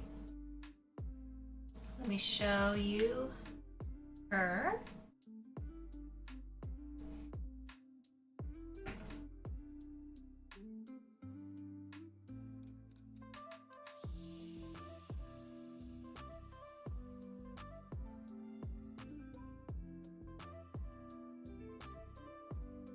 She is 8 months old. And she's been getting into a lot of trouble lately. She took a little sample from my hash browns earlier. She tried to eat my pizza.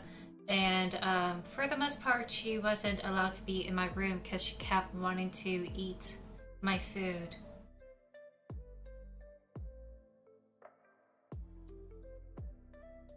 I'm currently drinking some Gatorade to help hydrate myself. And I think I'll have a little special treat later on today.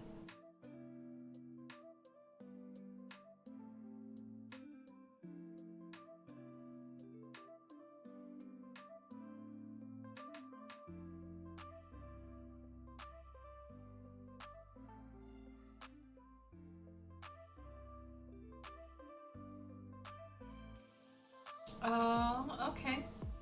I'll leave you alone. I love that she's holding my hand here.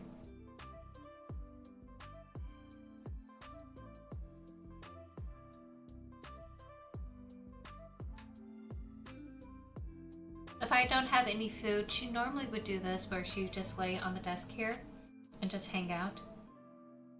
she got a little bit frisky with the tarot cards and was trying to play with them and like the cards. I definitely will have to do some charging on them.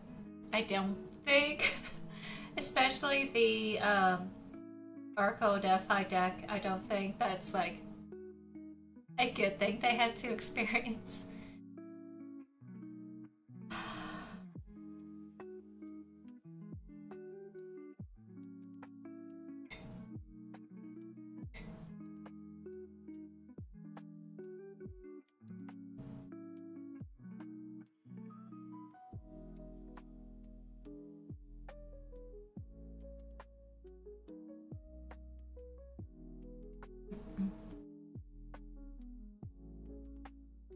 I've been thinking about the gifted subs. Since we are past our goal, just in case we happen to have more generosity later on this month, I was thinking of waiting until the cut is made for this month. And then once I have that in the bank, I'll be able to do a stream where chat chooses. So long you follow me on Twitch. Sorry YouTube, you won't be able to participate. This would be on Twitch. And I'll put in the live notification that this is going to be when y'all choose either a tarot deck or a video game. And whichever you choose, I'll show you a small list of video games or tarot decks I was looking at, or oracle decks, and y'all choose that for me, and that will be added to the list. And since we had 2 games added for the spin the wheel, or no, 4 games that we have added for the spin the wheel, I am going to put a space here as the purchase game slot. Just in case y'all decided to do a game. Yes, and please do thank your gifter if they're still here. Once again, thank you. Y'all don't have to suffer ads at all. A huge, huge thank you.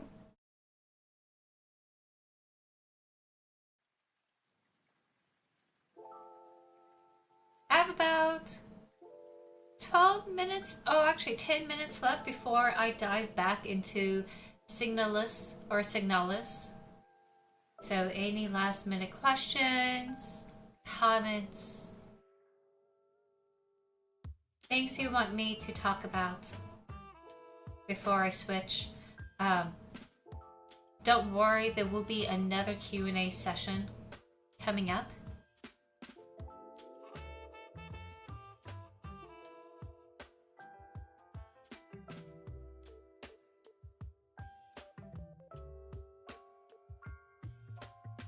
I'm doing pretty good. My voice is a little bit rough, but you know, I'd rather have that than not doing this stream. It's been pretty good today.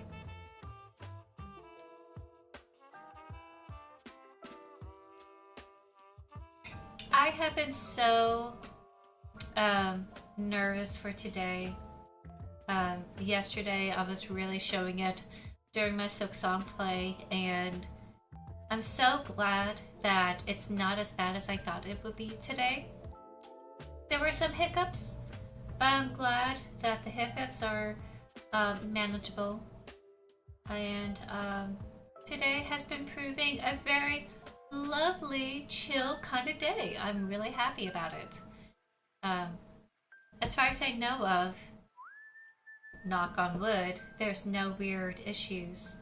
But again, if y'all are having issues about purchasing the book or any hiccups, please let my publisher know what's going on. I know for sure that it is okay with the paperbacks. And I know with the hardcover copy they gave me earlier this year, it looks pretty good. But any issues, please let them know.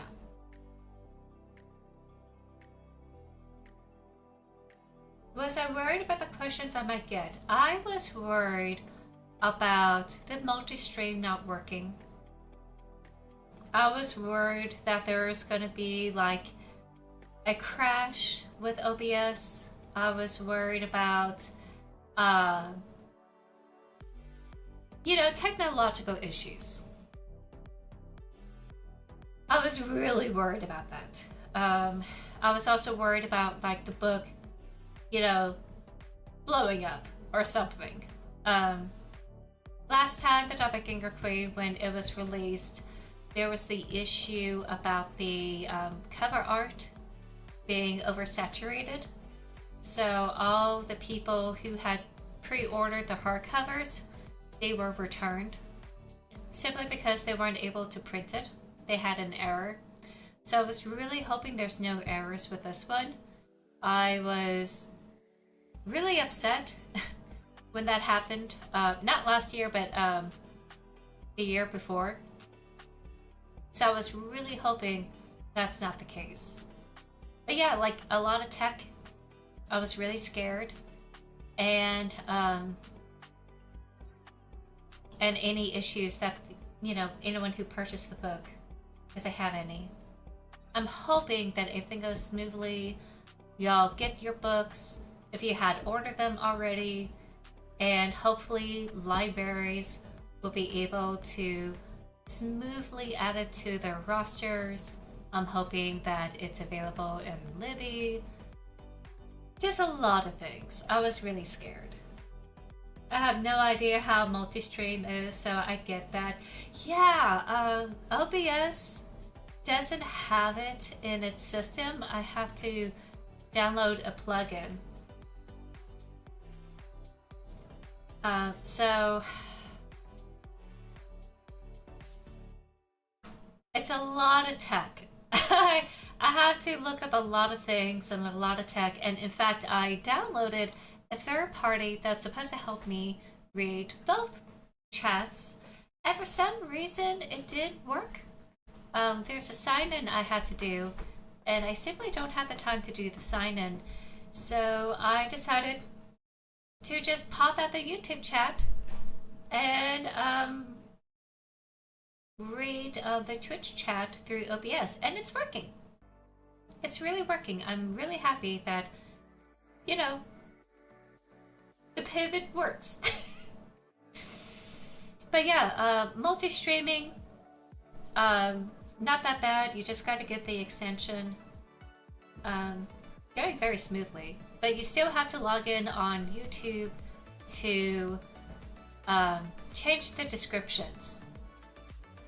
For some reason, I'm not able to do that through OBS.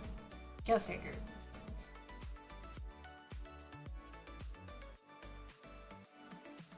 Which, again, apologies, YouTube watchers. I didn't know. I didn't know until like 3 hours in, 4 hours in.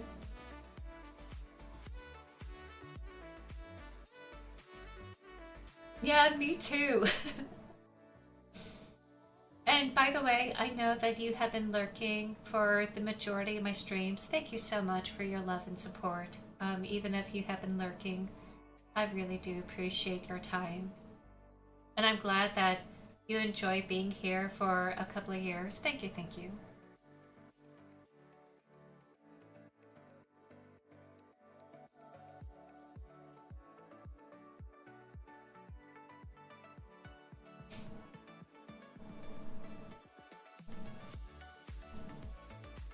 She is gonna get mad at me because I keep petting her while she's cleaning.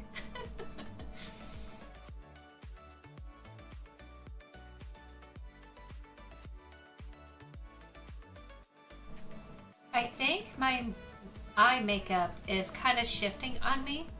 I may have to do a small break before I jump back into Signalis to like remove the eye makeup and do something, or at least remove the majority of the eye makeup that's like causing me issues. So I may do that pretty soon before I dive into Signalis. Oh no, I completely understand. It's hard to find time to do anything. And I always know you're always in the chat, and I will see you in there, along with other lurkers that are chilling and vibing. So, even though for some reason, you know, Twitch doesn't recognize it, I do. And I appreciate it.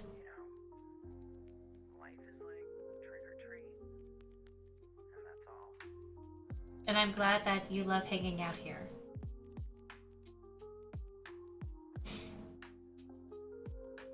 I hate to remove my makeup though. I worked so hard on this.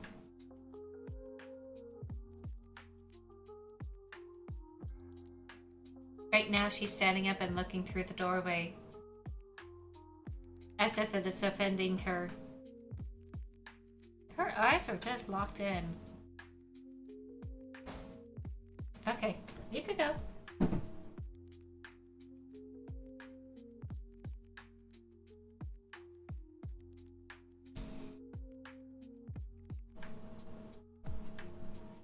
Whew.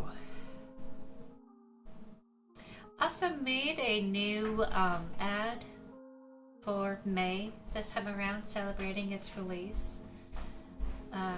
A little bit of spoilers about the environments that they're going to head into in that little montage.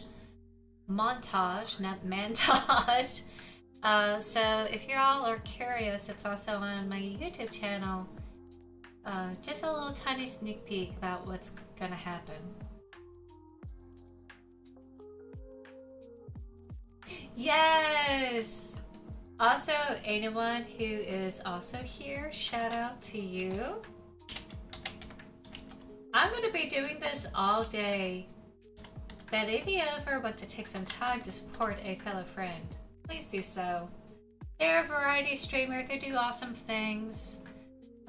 They're not a stranger here, so please check them out and have fun. And once again, thank you for being here, Zeppelin.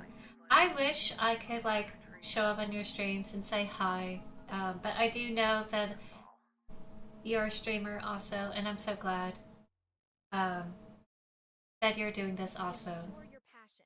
Here's how to start a boat quote. Just go to progressive.com. You have my blessings. Go forth and have fun with your games and streams. You too. Thank you for being here. Seriously. What time I have? Okay. I am going to shift gears, everyone. I'm going to dive back into Signalis. I did not save. Since I went down the hole, I may have to redo some things. Yikes. So, gonna do that. But before I do, I gotta take a break. I gotta walk around and do something with my makeup because I think it's trying to get away from me. So please enjoy this music while I shift gears, and I'll be right back, everyone. Don't go away.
pimple, meet your Mighty Patch. Get results in 6 to 8 hours from Hero, the #1 acne patch brand.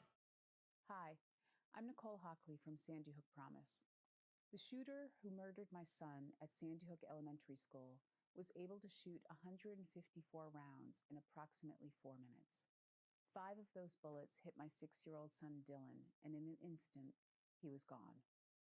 When the shooter paused to reload between magazines that day, 11 children were able to escape. It's agonizing to wonder if Dylan might still be here with me today if the shooter hadn't had access to a highly lethal weapon. Easy access to these highly lethal weapons by people who are at risk of harming themselves or others have helped make gun violence the #1 cause of death for America's school children. Every moment our lawmakers delay action, more children's lives are at risk.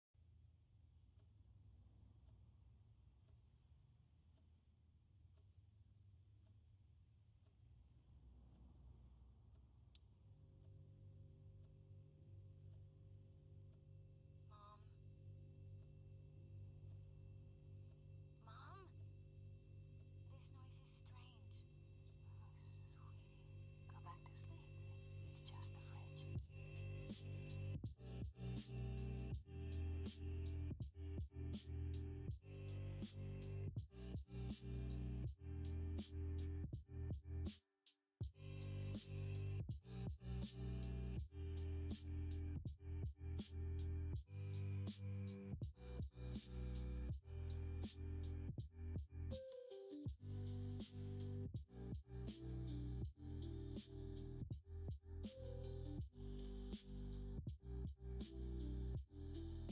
Alrighty, I'm back with some more Signalis. I'm gonna pause the music here real quick. First,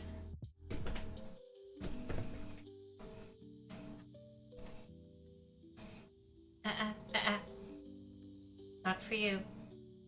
Thank you. I love you.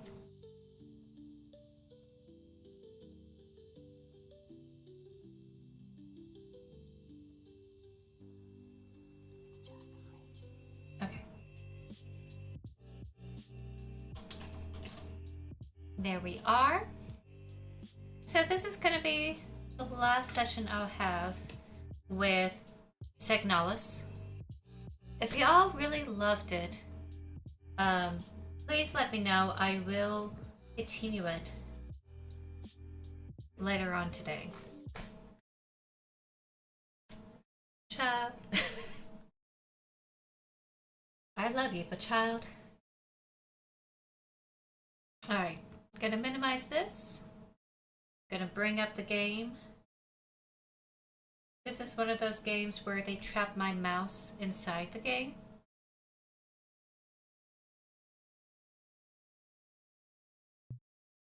There we are. So we're back. To catch everyone up, Signalis is... I don't think so. No. No.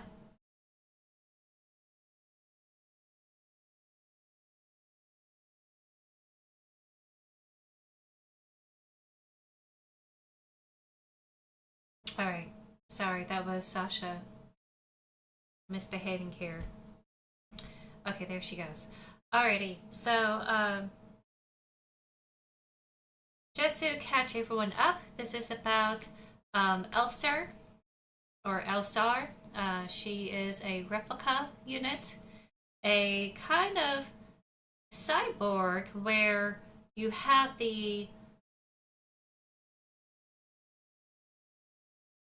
mechanical skeleton that holds this biological material like skin on top of it, and that is protected by this endoskeleton, which is the black armor that we're seeing her wear. She is flashing back to a moment in time where she also was looking for her partner, Seems like this is an ongoing thing where she has to find her partner, get through some mystifying affairs, and try to find them in states of crisis. So she had experienced it with this pilot. This is how the story had started, and she flashed back to this moment where there was a mining facility with other Gestalt officers and their technicians who work with replicas who were mechanics, and things went horribly wrong in the mining shaft. There was some sort of virus that had happened. The box is locked. It looks like it requires some sort of square-shaped key, which I don't have. This is a horror game. It's a shooty horror game where I have to shoot other dead replicas, I think, or other officers that got corrupted by this virus. So just fair warning, there's some disturbing stuff that might happen.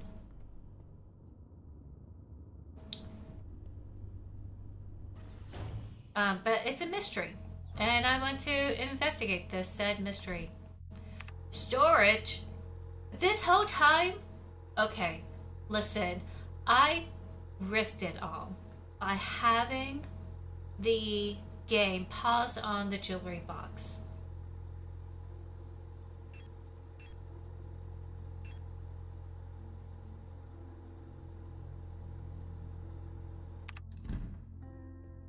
And I didn't know we could save in the next room. I am mad. I am mad. I risked the game for 2 hours on that jewelry box. Because there's no way to, like, go back to previous saves. Like in Resident Evil, you go by that checkpoint and then you just continue. Another repair patch. I've been lucky so far, I don't need it. I really need ammo.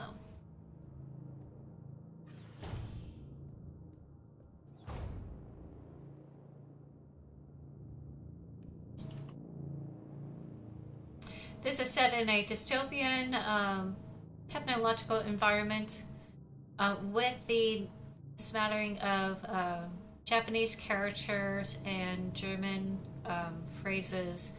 I'm picking up from this storytelling in the background that this could be a what-if scenario of a kind of like the evil Axis of World War II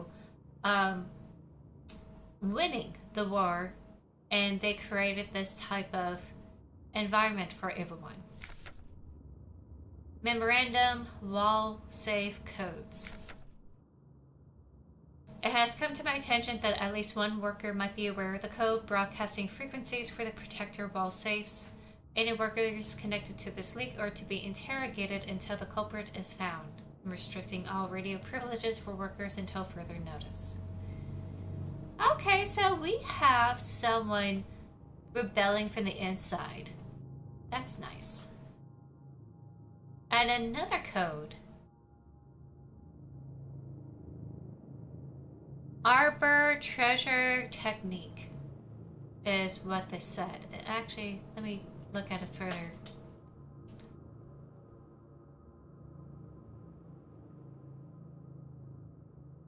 Yeah, I think it's just Arbor Treasure Technique.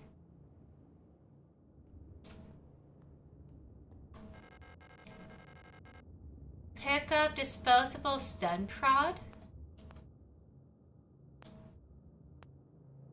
Yes. Up manual. Electro impulse devices. Due to recent events, all facility staff members are encouraged to familiarize themselves with the use of electro impulse devices. We've been supplied with a shipment of EIG-2 disposable stem prods for training purposes. Please refer to the enclosed handbook for more info. I also love they are able to give explanation for these things. and how that you as a replica will only know the gaming mechanics of how to play this game, and that's part of you being a machine, being told the actual mechanical parts of what you need to press or choose.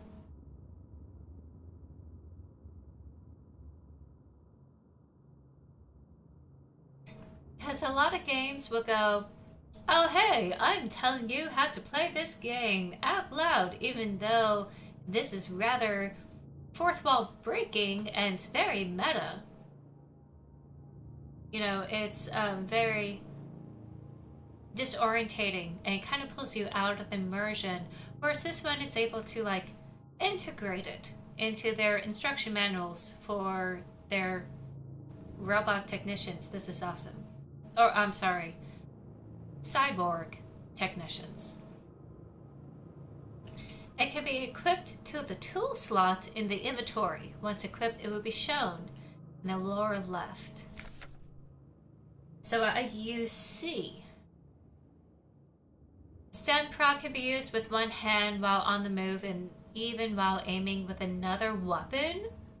Once equipped, to use stun, press C when facing a nearby enemy. Warning, high voltage electric discharge may arc to individuals close to the target. Used with care. Do not deploy on elderly, pregnant, or individuals with no heart disease. I love this. Unless absolutely necessary, dispose of stun prod properly after use. Okay. Oh goodness. Gonna equip it. Also, I like how in the inventory there's a lot of delays. A lot of commands you have to go through, like you had to have F2.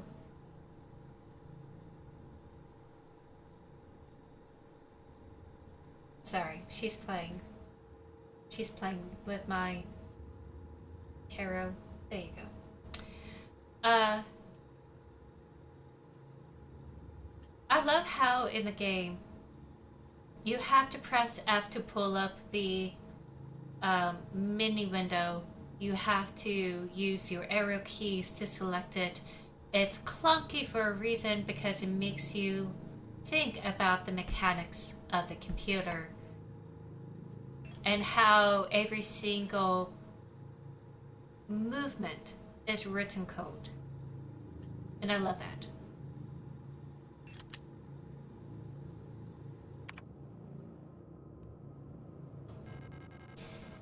Oh my god, yes. And I'm gonna combine.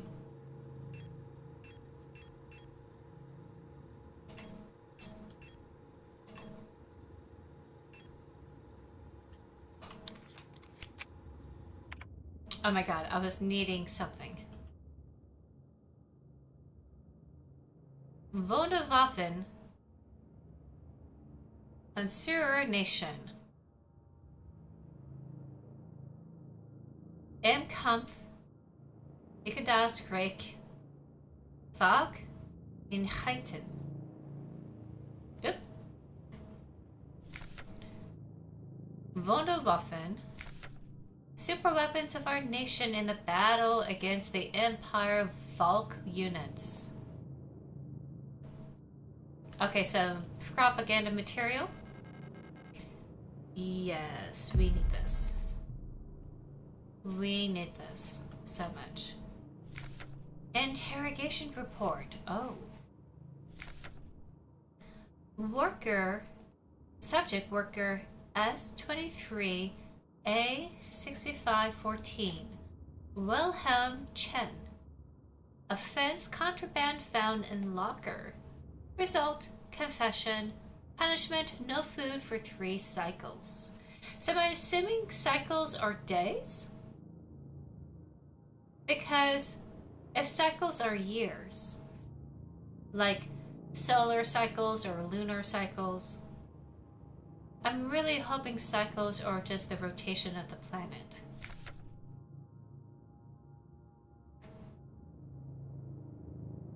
Worker S23 A3054 Michaela Wong. Offense, illegal use of radio.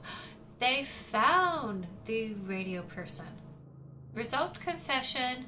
Punishment, ISO 2 cycles.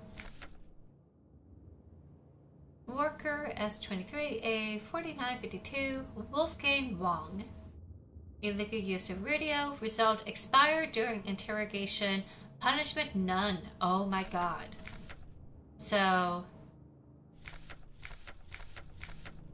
they found the group. Oh no, that's sad. Worker S23A 3928 Franz Huo.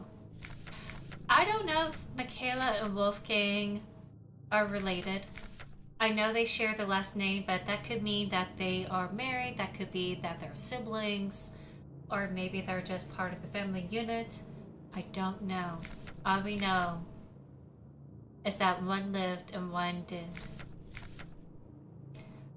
Offense, obscenity to the state. Oh, they're using one of these censored words. Result, passed out during interrogation. Punishment, double work shift 2 cycles. Why are, if we know they were causing obscenity to the state, which is saying the word that is not allowed, or phrase that it's not allowed, we know that they did it. There's no need to interrogate. So just let them have the actual punishment in the first place. The interrogation becomes a form of corporal punishment on top of the actual state punishment. Also, this is really unnerving because in most countries, especially in the US, you have the right to representation in any sort of case. Even if a military case, you have a lawyer, you have a judge, and you have peers to, you know, help pass judgment. You know, you have lawyer, you have judges, you have jury. You know, you're not supposed to be, you know, police, judge, and executioner all in one. Simply because there could be a misunderstanding, there could be like no intention to do harm. Someone could frame another person and you're gonna have to sort things out. So this is, of course, dystopian. Worker S23A 7331 Emily Wang. Offense, trespassing. No, she died. Result, expired during interrogation. So we had someone who infiltrated and they expired. Well, infiltrated may be a harsh term. Maybe they're trying to get in because circumstances were unusual.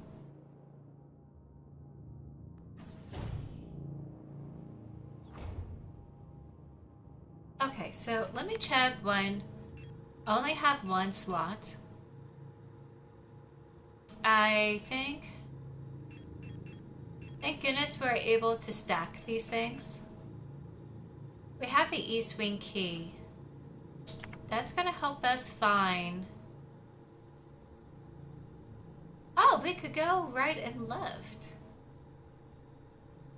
Okay.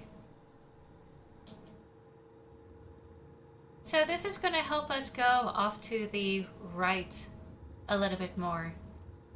That's nice, because there are no other avenues.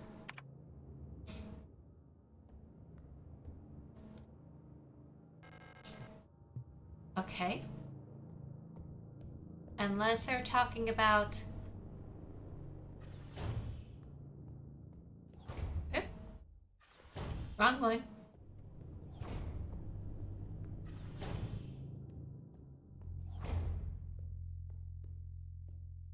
Let me save with the items I got, because that's a huge thing to find. ammo and health and everything else. That's really huge. I'm keeping the photo with me just in case. Okay, so that East Wing.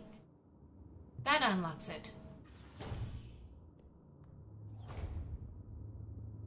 Oh, I have a bad feeling about this.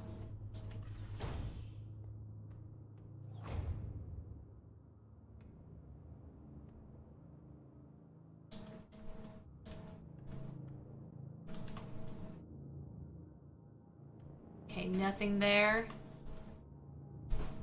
Oh. A note. Another repair patch. Yay. This one might be an enemy.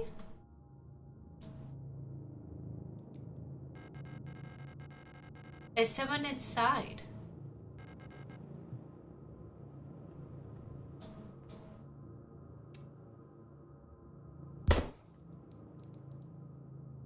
That's a sturdy door. Okay, I'll leave them alone.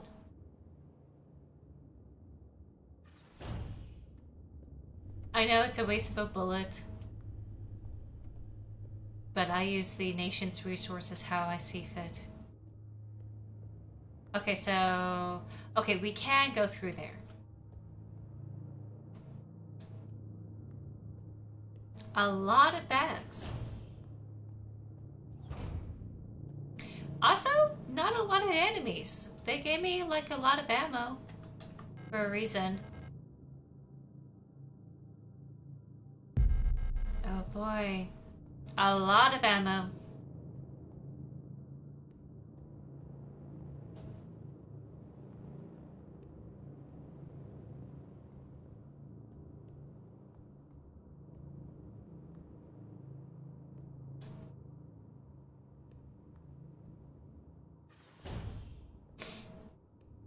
Okay. Is there something here? Okay.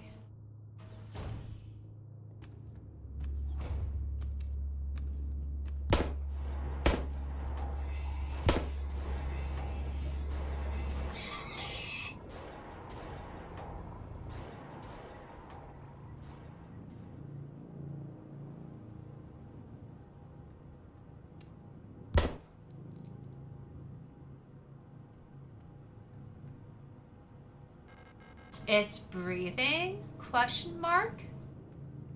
Okay.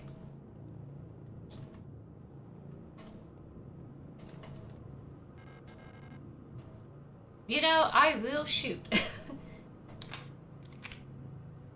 I don't care. Also, why? Whatever it is, it doesn't seem edible. Nope. I wouldn't consider it. Okay, that's one way.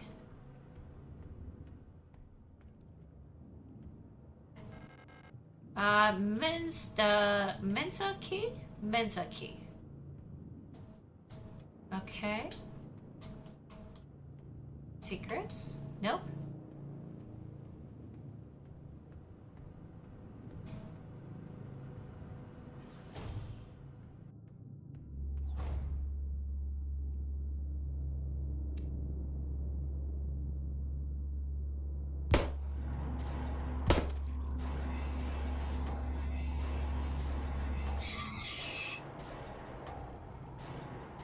Okay, it's not as scary as I thought it is. Oh, someone who looks like her.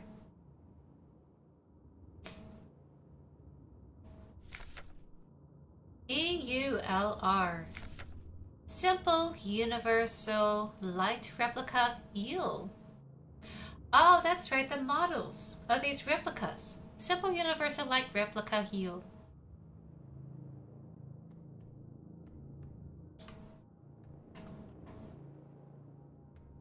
I don't know what these creatures are. I just don't like it. They could be former officers, transformed by this virus. We got the Mesna key. Heck yeah.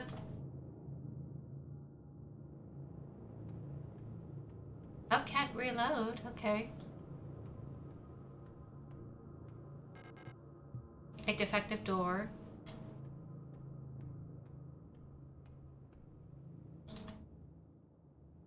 Excuse me, I had to close the door.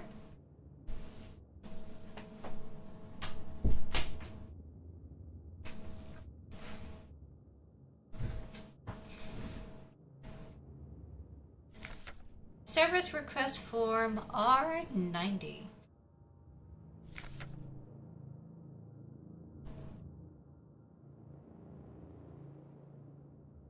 Sorry, still dealing with a runny nose. Full protector ID of unit filing request Euler S2303 replica. Status staff, department kitchen staff, worker quarters, Euler RKM7 spatial navigation module. Note, my mapping module is still defective and won't show up any map data. Oh. I keep getting lost on my way to work and back. I had to sleep in the hallway last cycle because I couldn't find the staff elevator to get to my dorm. Please, I can't find my way around this place without a map. So real. Oh, poor Mars. I hope that wasn't the person we shot.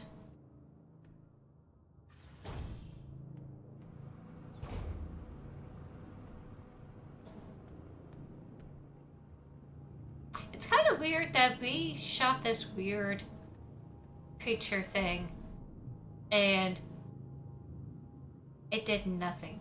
It still breathes. That is so disturbing. I love it.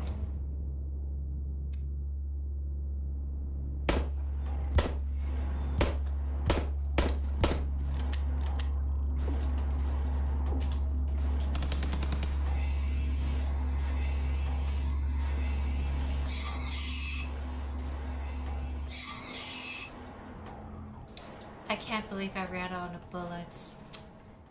Dang. I'm out, man. That's upsetting. Ah, sucks. Oh, wait.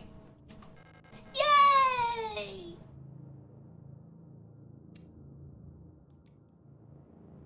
Oh, hello? Yes, please. It makes me really, really, really happy. Yay! Do I need it? Oh, I guess I do.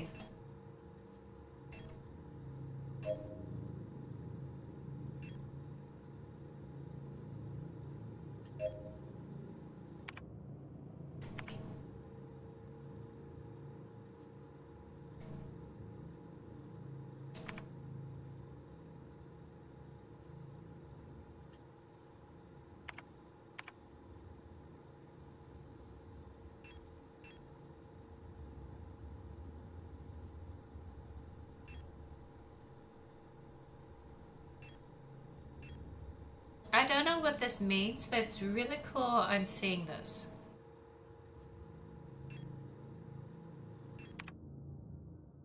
How much? Okay, I'm fine. I guess it takes a while for this to, like, activate.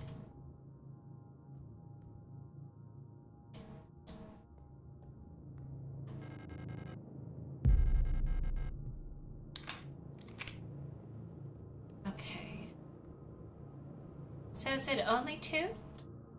Which I'm grateful it's only 2. Okay, so it looks like there's really nothing else going on here. Just a shooty kind of place. Gonna head on through. Try to find our friend. Southwest or southeast corridor. So that is connected. We can open that from the other side safely and go to the save file if we so choose, which I think I should. If I really want to.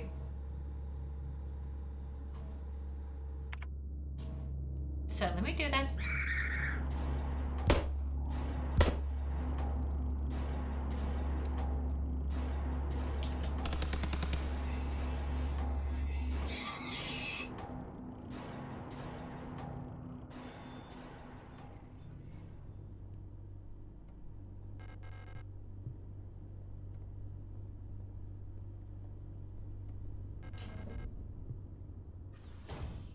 Okay, so we know... Oh. How are you up?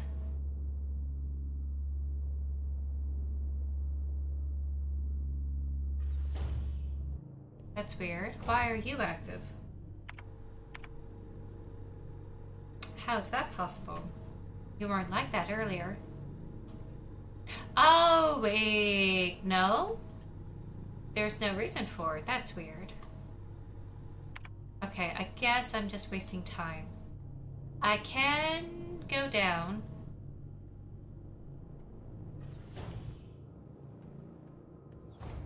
Okay, a little regrouping. Oh, this is another bathroom area. Broken key, yeah.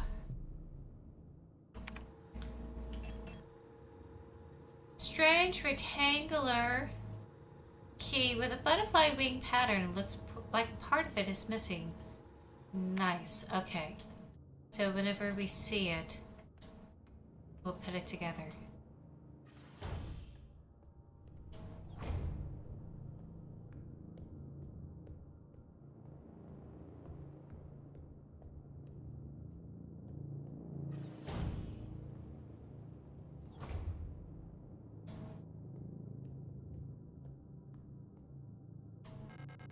Starch. You don't like you belong here.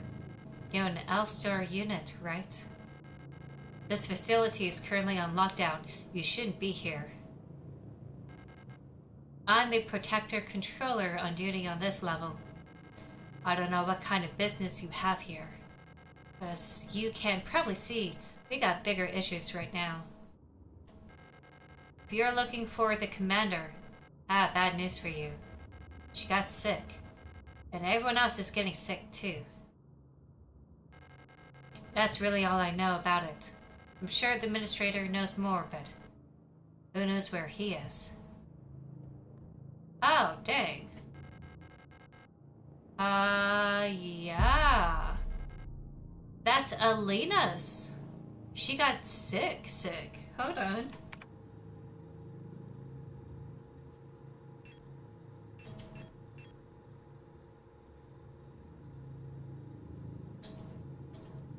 She really looks like she got busted up here.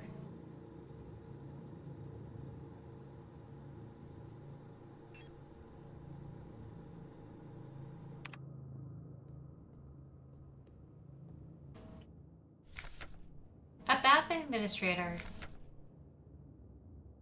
From work shift controller to night shift controller.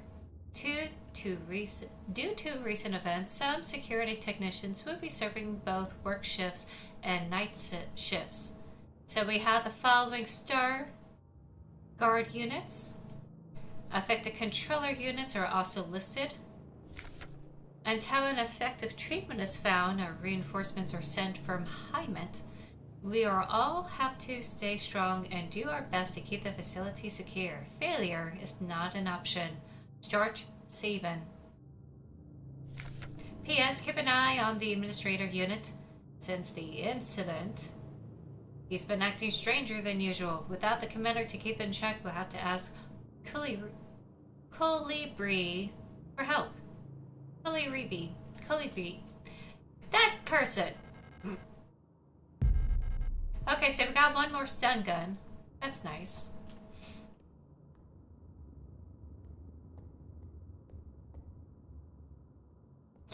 Okay, so anyone who's sick is probably evil, doing terrible evil things.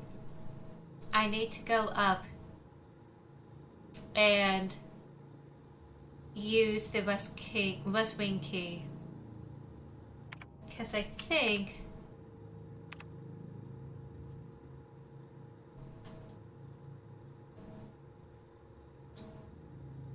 yeah, that unlocks the northern quarter, so I will have to go back. Or go back to the elevator lobby. One of those things. So it looks like the quickest way, probably back through the Mensa kitchen and go to the first aid.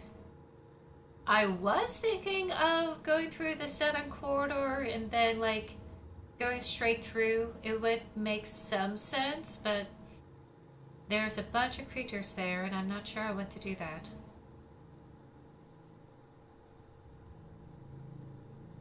Ah. Actually, it will be quicker if I go through the monsters. I hate it. I think that's what I need to do.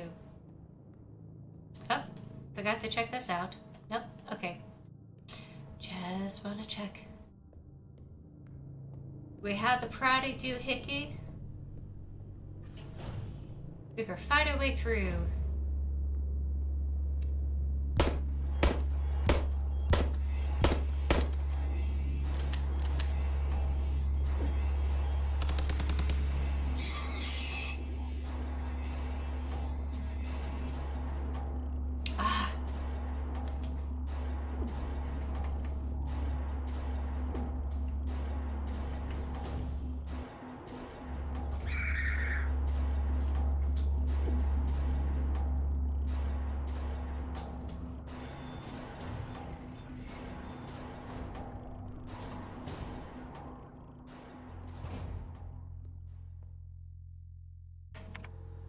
That was a mess. Yeah, I'm out of bullets.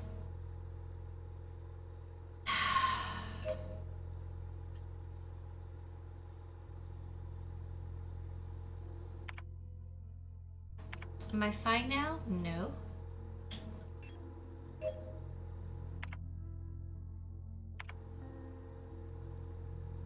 And I used it up. Okay, so I have 2 more slots. A broken key. The West Wing. Oh, I know where it goes.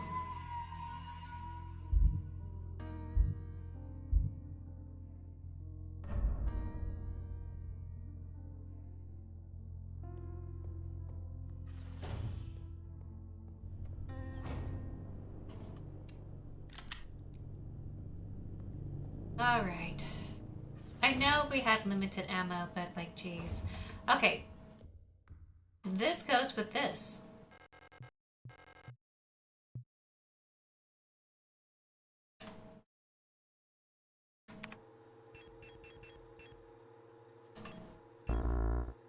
Yeah, you can.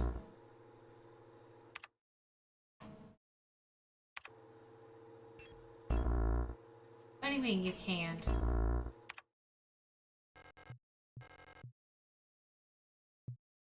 Oh, is it because it's not square? It's not square, it's a rectangle. Okay. I need to find the other half. I was a little too soon.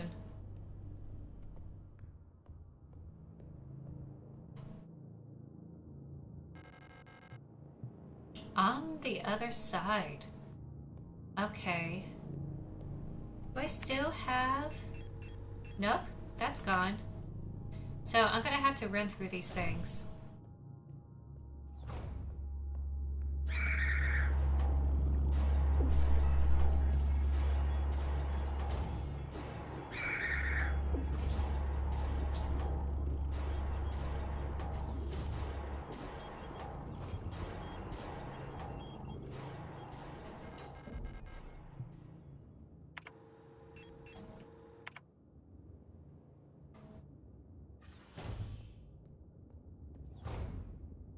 Okay. Too bad I'm a cyborg and not a partial. Mineshaft A access me need administrators. Elevator key. Okay. That's a no entry.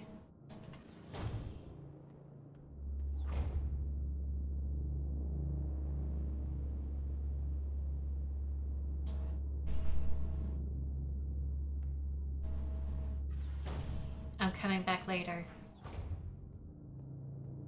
No entry.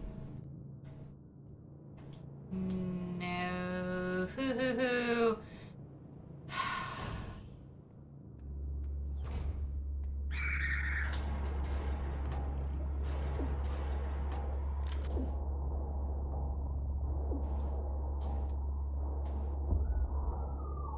I tried to shoot. I tried to shoot and it didn't work out. A fatal exception has occurred in the system. This may have caused by a hardware failure. This premises contact a replica technical service. Area code stop. Ah.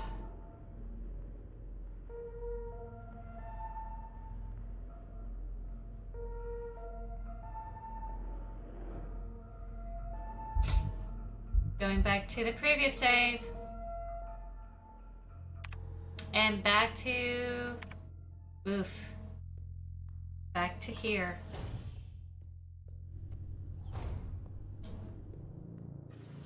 Out of bullets, out of everything.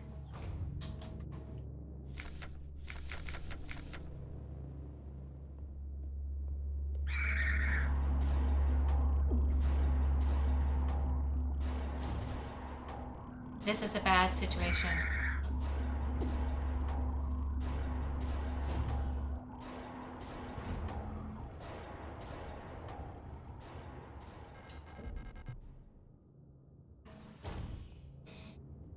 Okay, gonna try it again.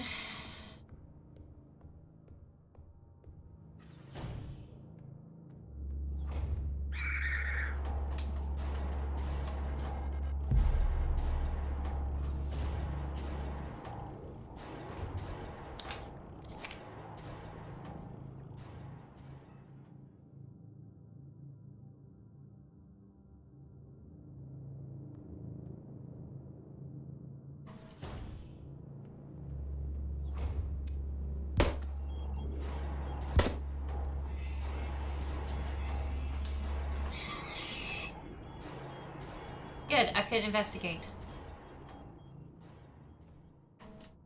Please give me something other than bullets, please. I need something here.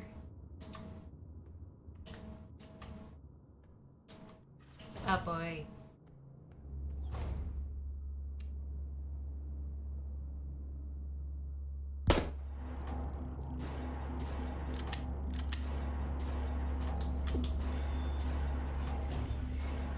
Not me just running up to get hit.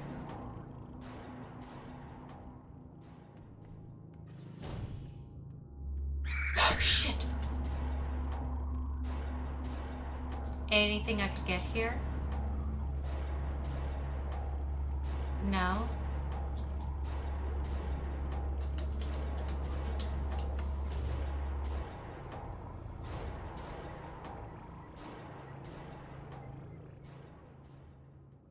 Heck yes. Yes, please.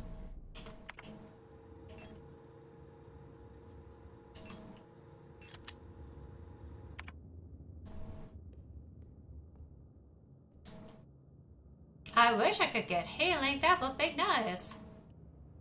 Oh. Search protocol. Protector controller on duty. And then protector on duty. Worker Helene Song. Confiscated items. Ring watch. Residence. Dorm A16. Workplace political morals class. Arrested on ongoing investigation. Stolen radio. Ooh. Did they acquire the radio for people using that code on the airwaves? Original reason for transfer. Counter-revolutionary activity. Distributing flyers at university. Oh no. Julia Huang. Medication. Dorm A64. Mining operation A. Arrested on suspicion of bioresonance. Confiscated hydroxycarbonate pills have been sent to the medical wing. Special supervision request has been forwarded to the Libri. So those pills are used as like suicide pills to for like agents or secret agents. So why are they being sent to that medical wing? Are they trying to like take out someone? Elena CO. Confiscated cosmetic box with butterfly inlay. It was hers. The butterfly is hers. Dorm A61. Factory, workplace, or workplace, factory. Collapse of the workplace from exhaustion. Bunk research before transfer to medical wing. So that's why that box is there. It's not part of her belongings anymore. It was confiscated. That's what that room was. I was wondering why that was in the storage. I'm so glad this game took its time to explain itself, explain why these things are where they are, why it's there, why something unique as a butterfly box is in a storage space, because that's so unusual in this area. Also shows a sign of individuality and uniqueness among these workers. Something that usually a severe authoritarian regime would not appreciate. Hired Fukuyama. Confiscated fountain pen. Dorm A22. Workplace. Mining operation A. Recent transfer from factory. Arrested on suspicion of conspiracy against the state. Were they writing some things and then they were chewed out for it? They were either beaten up by interrogation or they're like absolutely ill, and our Elena does not look great. Okay, that's us moving on. Please tell me there's some goodies in here, because I'm about to fall over. No entry. Oh. There's gotta be something else, right? Oh, I guess not. Okay, reload. We're gonna go.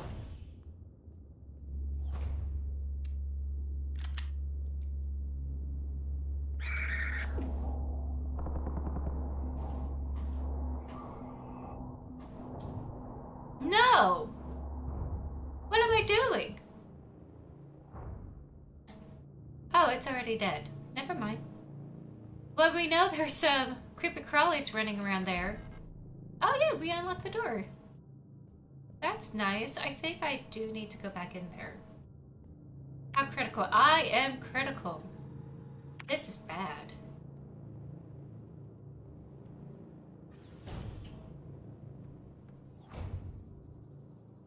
Okay, warning, body horror. This is the interrogation room. Frequencies.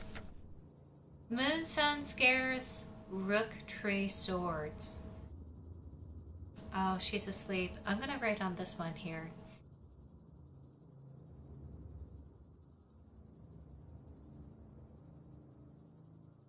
I'm sure it's already in my stuff. I could go back and reference it. Sorry, Sasha. So...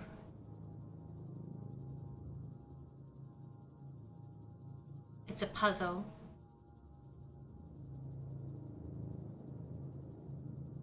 I may have to use the radio.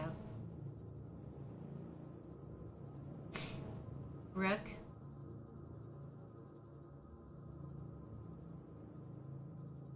Tree.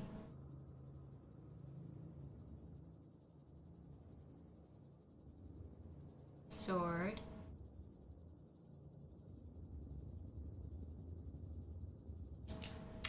And that is that. Ugh, I wish there's like some med packs in here. I doubt it because this is a terrible situation.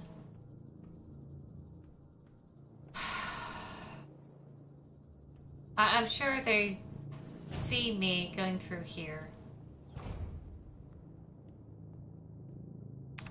This is not looking good. I have no gun.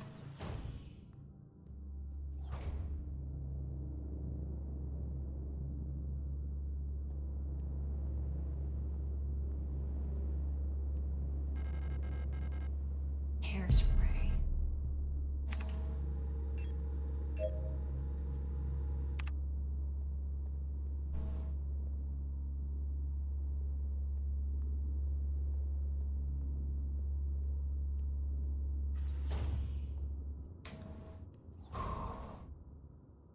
smooth.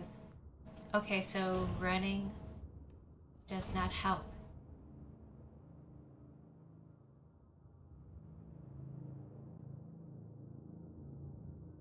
Are we back? We are back. Oh my goodness, I need to save.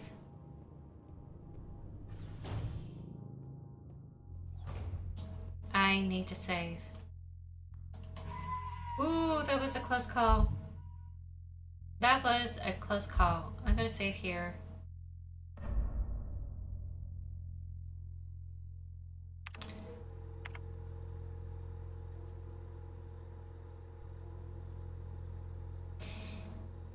A lot of these places are just not available. Except the mine shaft area? I haven't tried that out. A little bit scared to go down there because there are a lot of creepies running around. I think I'm gonna have to go back the way I came just because it's safer.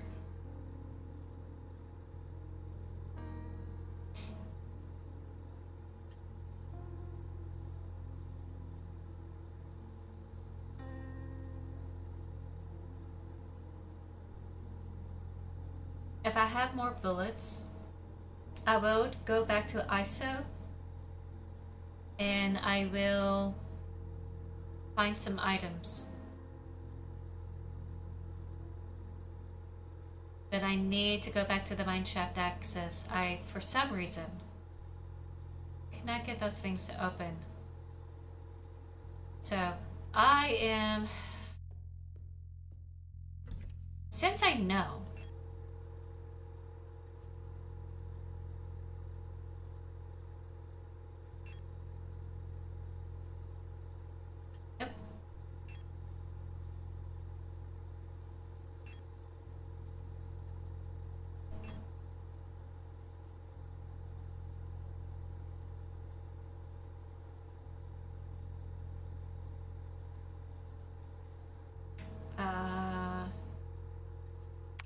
Okay, that's how I get out of it. So whenever I find the second half, I'll go back to that box and get it out.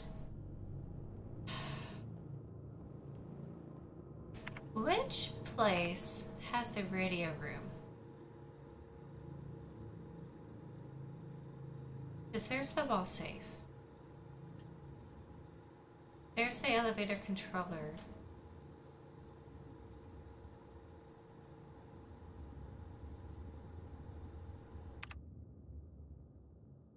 Alright, I'm gonna risk it. I have to go back through.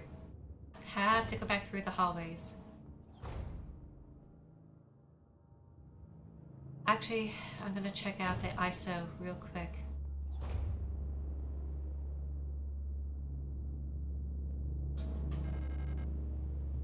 Motionless body in the cage.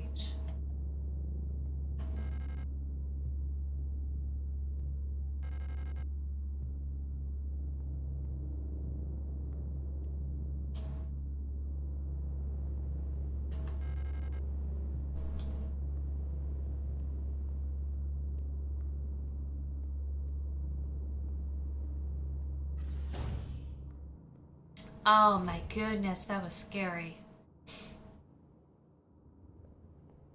Let's not ever go back.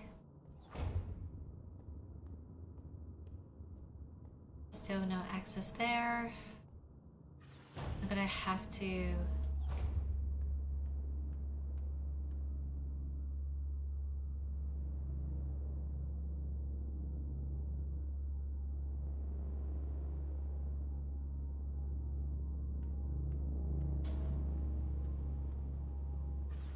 I'm gonna have to leave this. I really thought about it. I guess I have to leave it. Okay, just want to make sure no entry.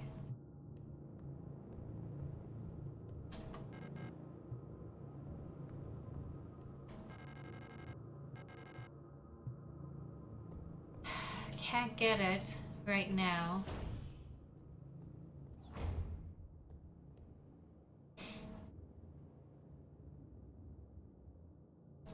Trying to think.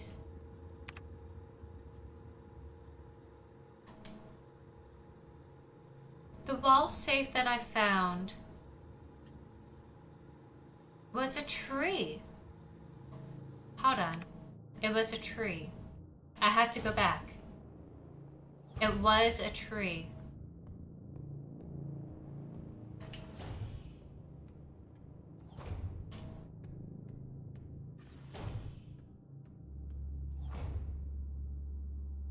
So I didn't know you can avoid them. And the way they're glitching out on their body means that this memory was corrupted, and I'm not allowed to recognize who they are.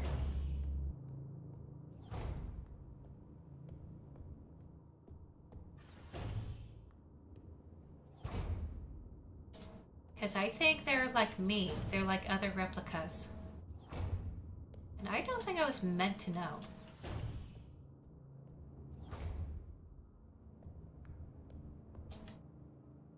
Tree! They were giving key codes to each safe. This is one of them. Okay, so 183.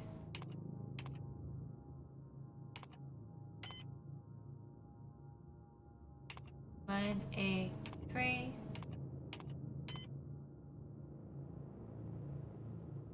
One, 8, 3.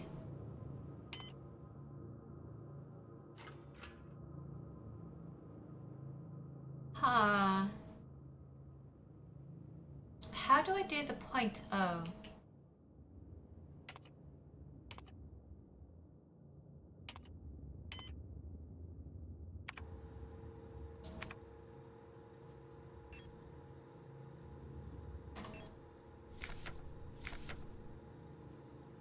It is 183. Does it? Okay. 1, 2, 3. Okay, so it's not that.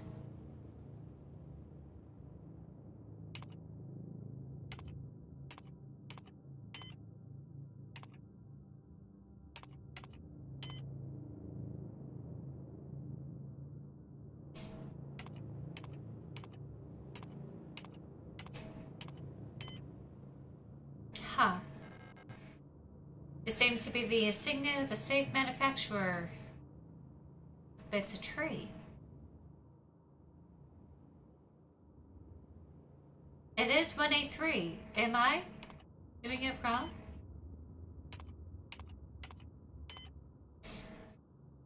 $183. Oh, do I go to a radio?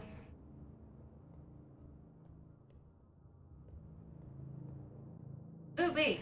Actually, let me check the map. Floor.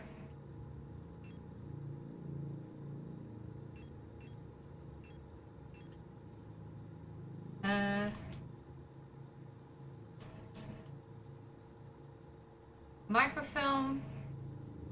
Staff room, wall safe. That's the classroom. Observation. Surface access. Corridor. Class 4C.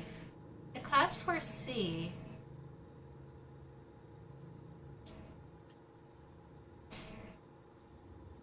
had a radio.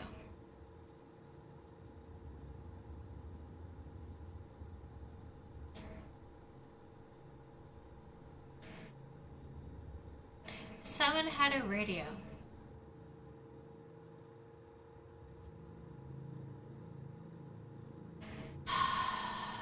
It's not in the microfilm library. Oh wait, Class 4C is how it got down this hole.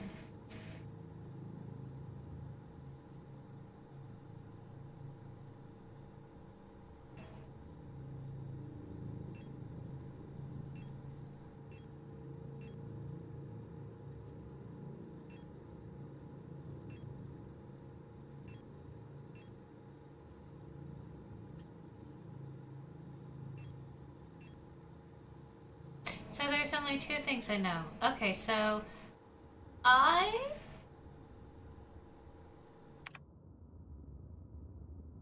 don't know.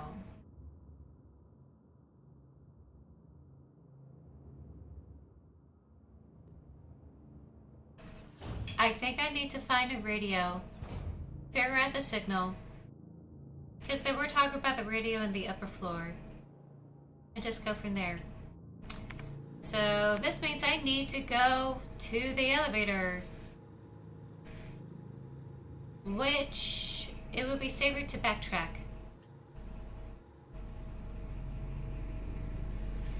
Wait, I have the administrator key code. No way. No way. Hold on. That can't be right.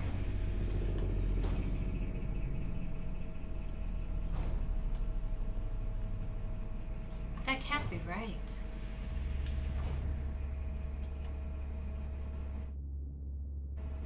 I'm sure there is some sort of secret in this room that I'm just missing. And I know that eventually I need to come back and wipe them out.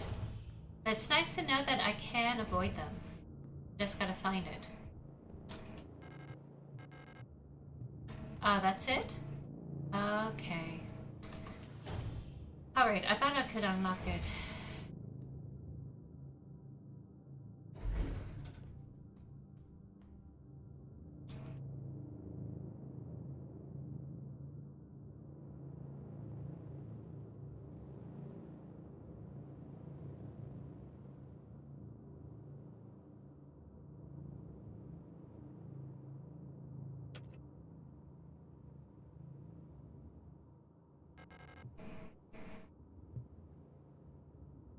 Am I?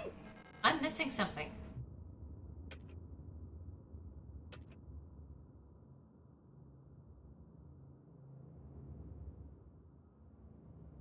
Am I missing something?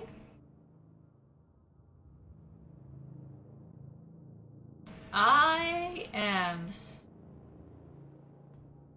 Okay. I am missing something. What am I missing?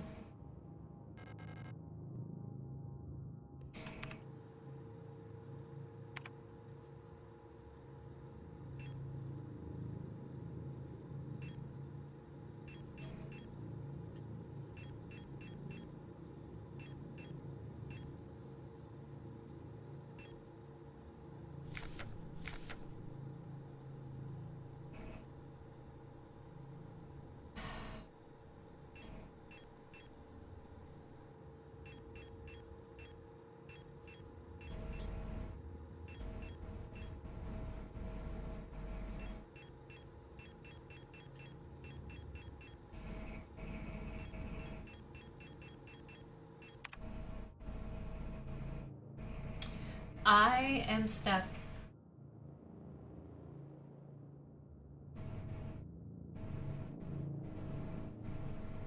I tried the code for the tree and it didn't work, and I have to find a radio, and I can't remember for the life of me where the radio is. And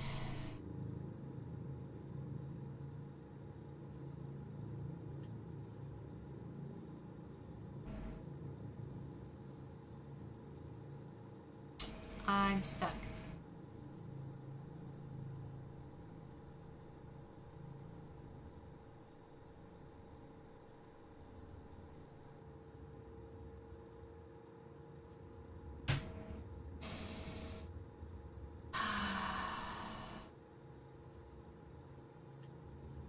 I'm going to do a quick look at the walkthrough. I'm sorry, I'm gonna have to do this.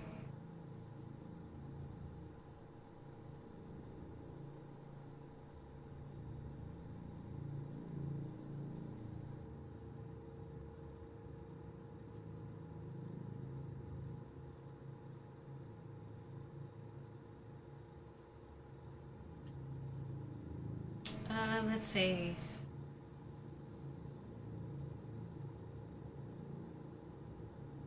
There we go.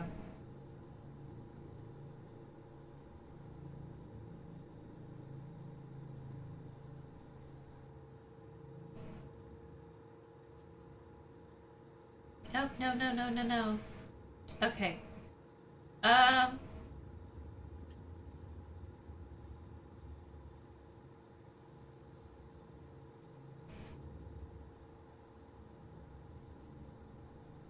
Is this the hospital? No, this is the workers' quarters.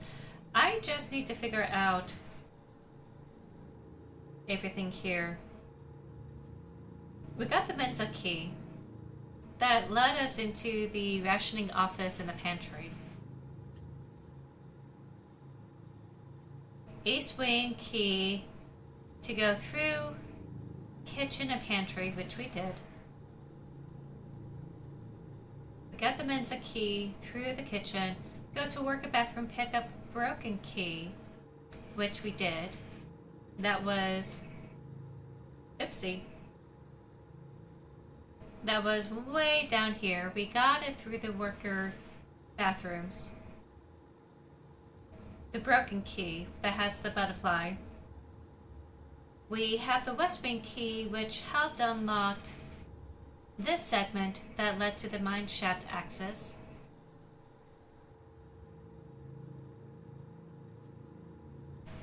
Oh, we have to pick up another broken key for the showers. That's what I'm missing. Okay, so it is the showers. Okay, I have to do a run and loop.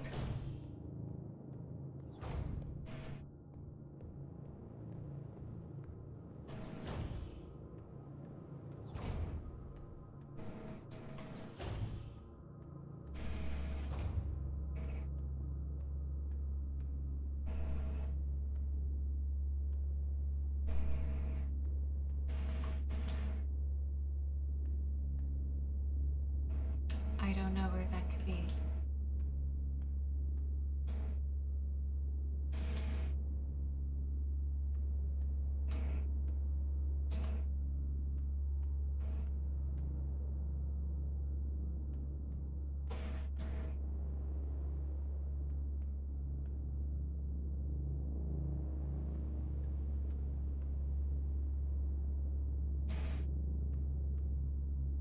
Where could that be?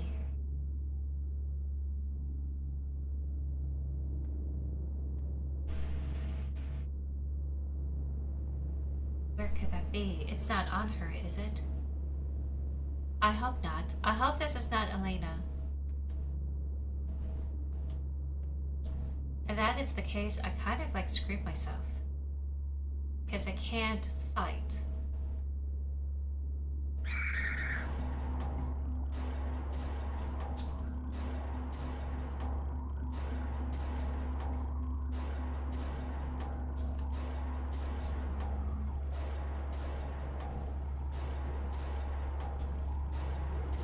Oh, it was right there. Okay, come over here. Come on, come on, come on.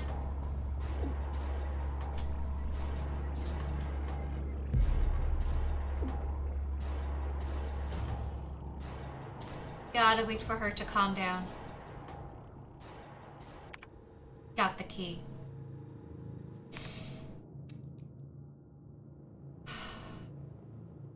Worst situation ever.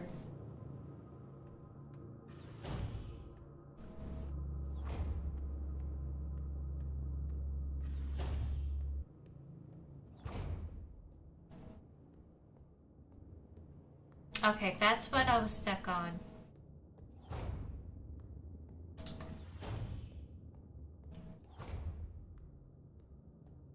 I hope you have a heal pack in there, girl. I need it.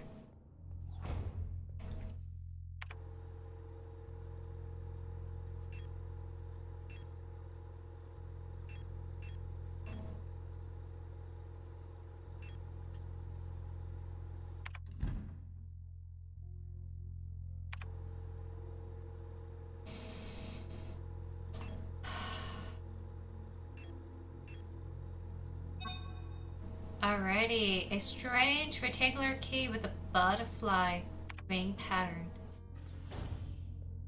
Please give me a health pack. Give me a health pack.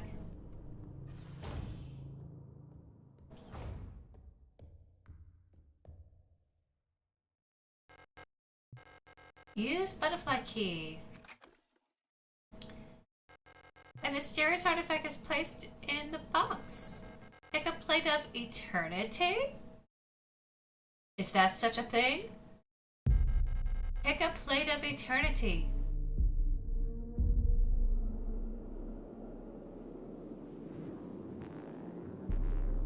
I need a health pack. What is going on here?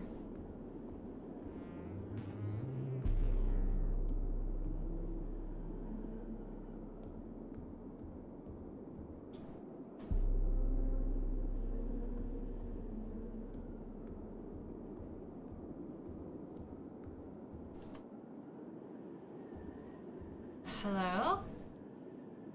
Okay, looks like a desk with plants. Looks cozy. Can I go in? I can. Some memories? Food?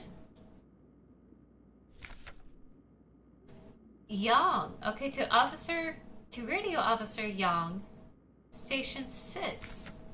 Dear Iris, I hope you and Ariane are both well. Or Ariane. I'm so sorry. I'm not able to pronounce that. I've spoken to the officials at Aeon and they agreed that it would be best for Ariane to attend school in Sector C. I have a spare room she could stay in until she graduates. I know you two are inseparable, but we both know what is best for your daughter. If she receives a normal education in the city, love your sister Camilla. We're doing it through Young's eyes. It was part of that whole conspiracy thing. Locked for the other side, I wonder who? Some tomes? Books here? Radio? Oh, of course.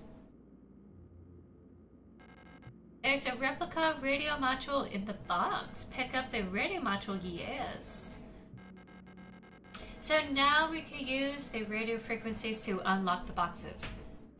Radio module can receive radio transmissions on frequencies between 50 to 250.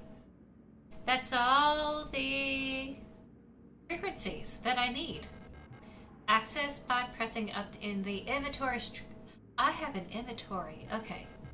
When tuned to certain frequencies, automatically decoded messages will appear in the transcription window. But this is a memory. Long wave radio receiver module user manual. The REM64 long wave radio receiver module allows a replica unit to directly receive and process low frequency AM radio transmissions in the range of 50 to 250 kilohertz. The REM64 module is installed in the module slot above the left ear of Generation 5 replicas. To access the module's functionality, okay, go to the inventory, press up, then go where it is in the far left, select, okay. When the receiver is on, the frequency indicator will light up red and the spectrogram bars will begin to move. When tuned to tuned to a station of a subcarrier signal, the signal label will ignite. When tuned to a station transmitting a data stream, the data label will ignite, and the transmitted data will be displayed.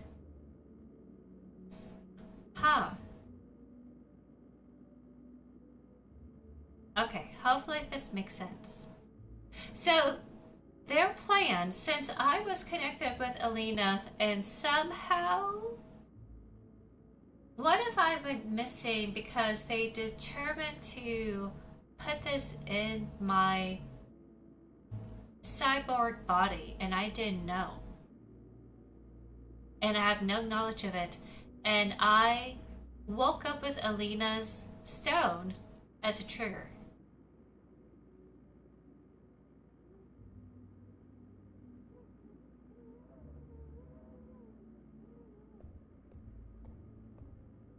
And this was a trigger to let me know, hey, you have this, here you go.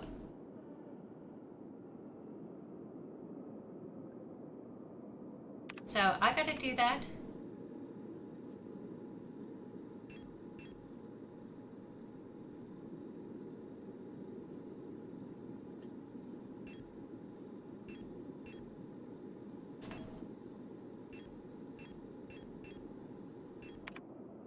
Yep, whoops. Hold on. Toggle radio.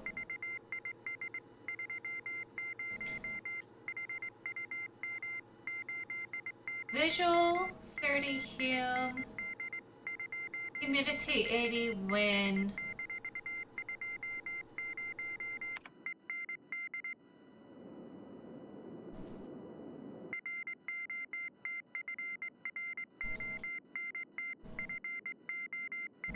I need to adjust the frequency.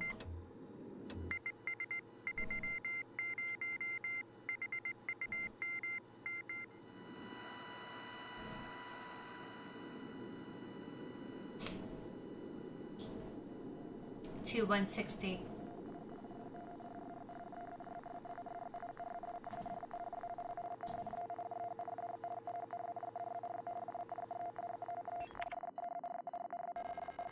Some kind of special locking mechanism. There's some sort of speaker microphone in the front. Aha!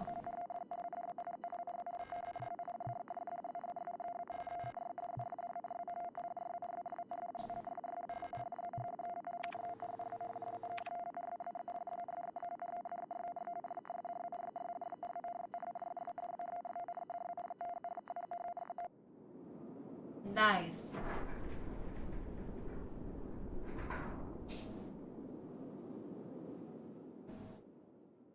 So now I have that.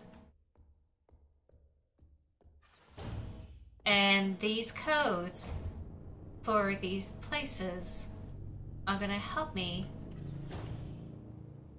unlock it all. I don't have that anymore.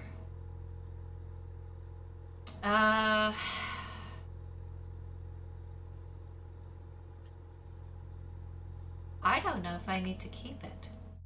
I'm gonna put it in storage for now.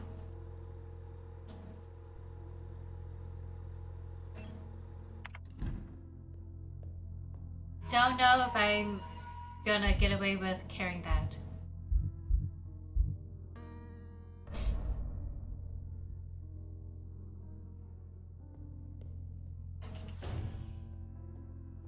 Alright, what time is it?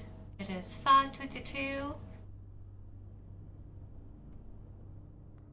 Close to Q&A time. Again, thank you Eva1 for watching me play this game. This is such a fascinating game. Totally not quite what I expected. I was thinking like a cyber city, not in, you know, separate mining facilities or in a ship that had crashed.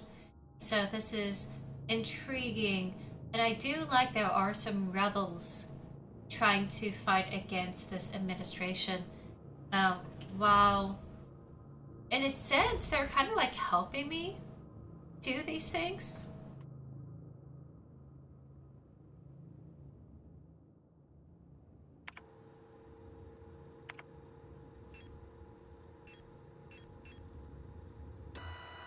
Alright, we're going to adjust to the tree.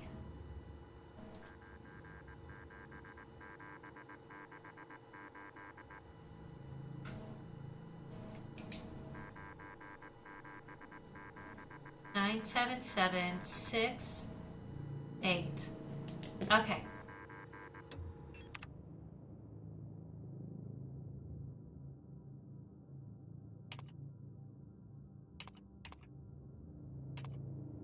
This is cool. Please health packs, please health packs, please health packs.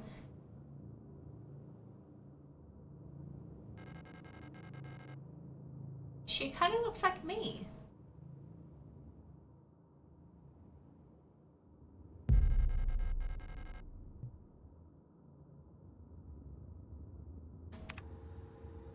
An identification card for a member of the Protector medical staff authorizes access to the Protector elevator.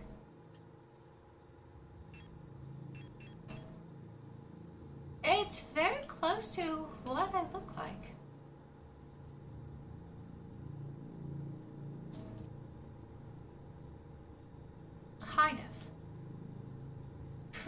close, but not quite.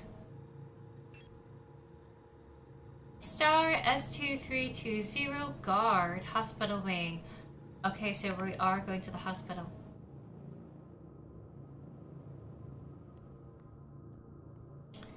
I do need healing. Hopefully I could get it. Also good to know that I can avoid some enemies if I'm able to just walk by it and sneak. So that is good to know. Definitely gonna remove that tree radio off of my list.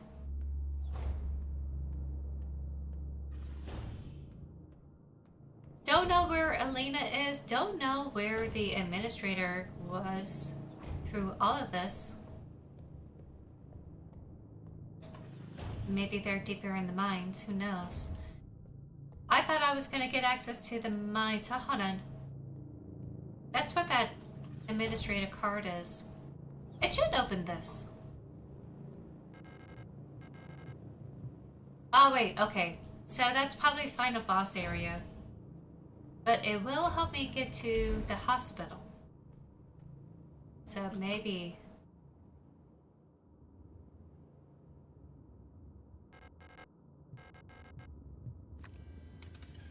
Alright, 3rd floor. Hospital.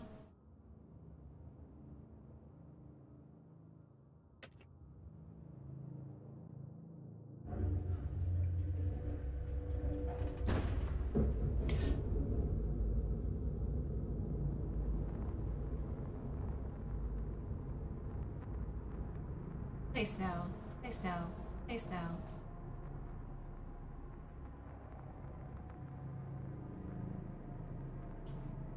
Failure F4 power interruption. Notice card impounded. Please contact administrator. Card is impounded. That's why it was in the vault? Because it was impounded?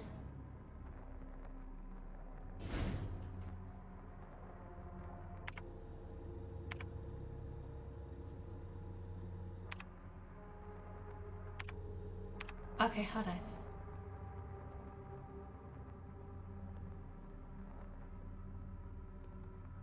Oh, I can't get in there.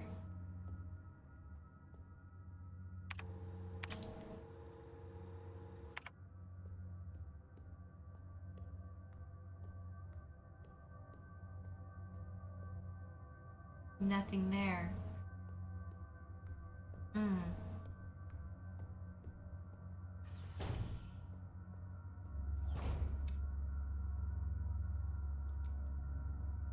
Okay, there are some creatures running around.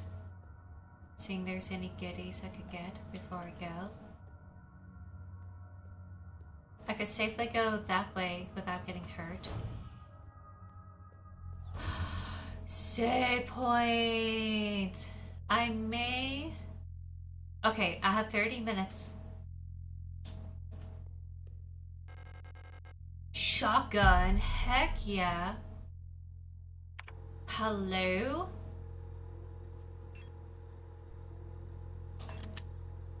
And it has 5 bullets in it. Yes. Yes, please. I have a shotgun. Yes.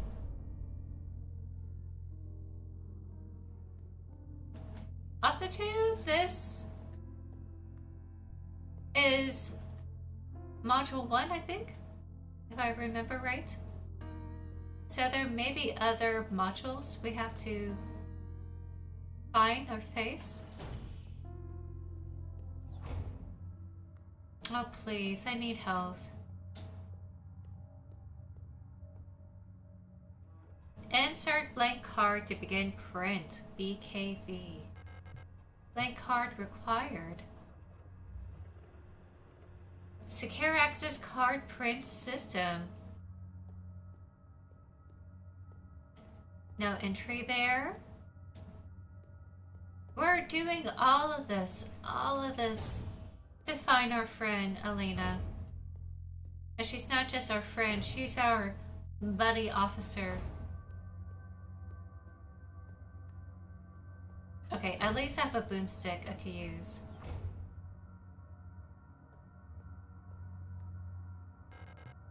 Examination key, okay.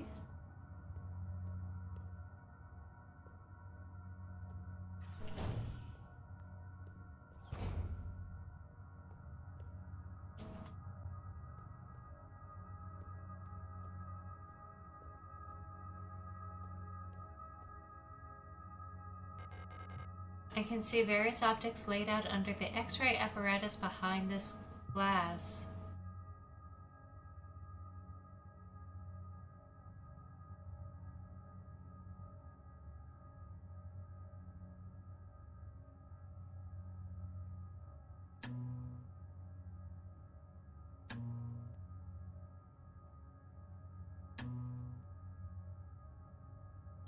Okay.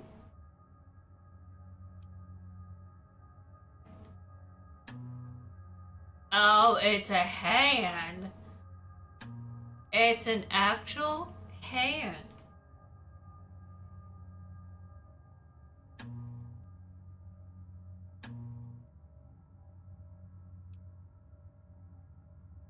Oh, no, no, no, no, no. Inspect.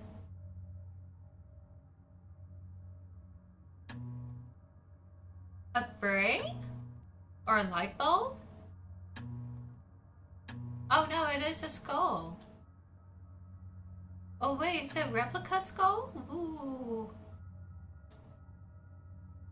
Okay, we got the pawns, but then there's something in here. Some sort of device.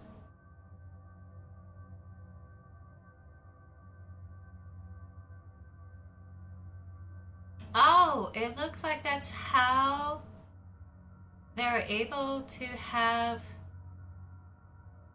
connections. So that's what they meant by like inserting the radio in your ear area. These are the attachments you can have.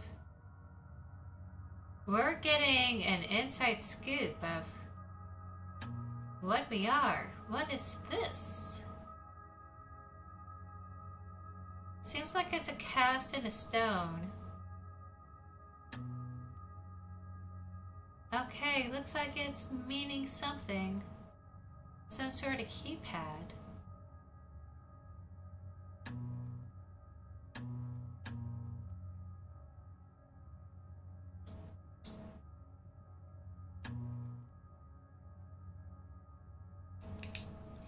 I could be reading this wrong, but I'm going to write this down as if it's a code I need to like look at.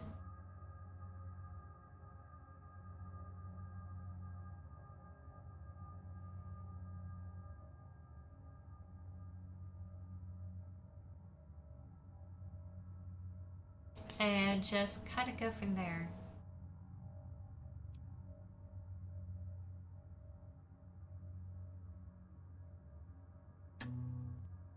Oops. Okay, it's a microchip. And it's got all the gears and parts that goes along with it. Okay, cool.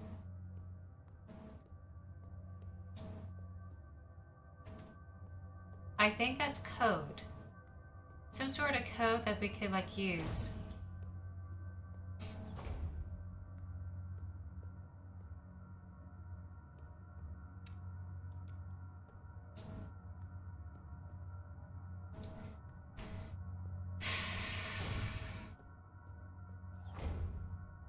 But this is bad. A body bag I'd rather not open. Ooh. Body bags everywhere. Shotgun rounds, yes. Reload.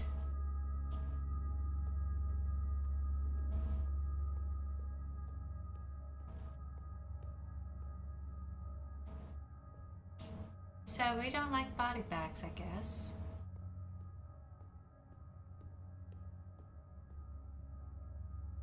are they coming back through here?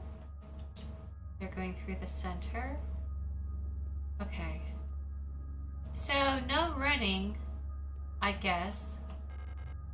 Incinerator key room. That's why they have the body bags here.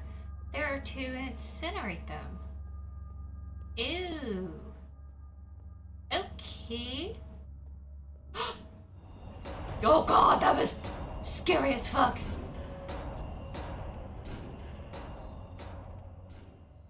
Holy shit! Something came out of there. Oh, we had to shoot a bunch of things. No access, no entry. I said 5 out of 5. Is that where we are?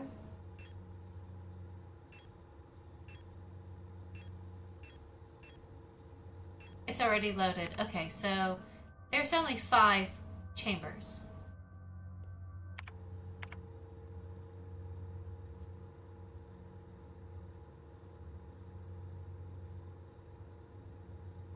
Phew.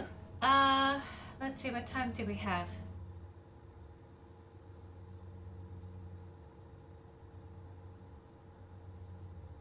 Okay, we have plenty of time.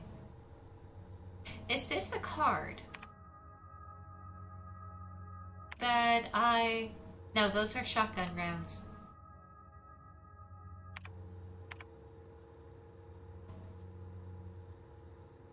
Okay, so something to go back to, I guess? Need to somehow unlock something. Card PC is probably not gonna help. Alright, gonna have to go down this corridor here.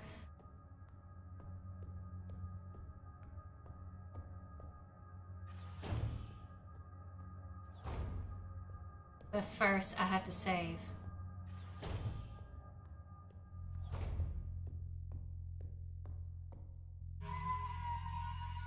Love this game, by the way.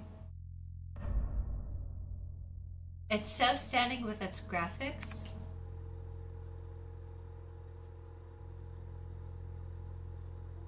Okay.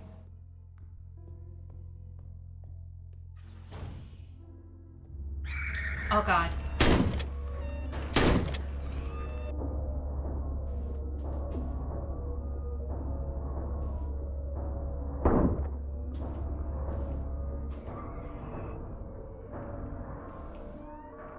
I wasted so much ammo on her. What the heck?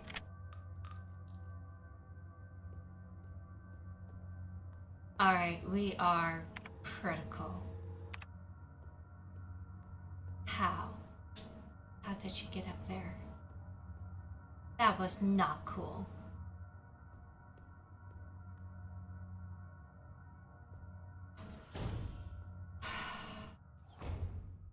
Oh, please. For the love of God. Give me health packs!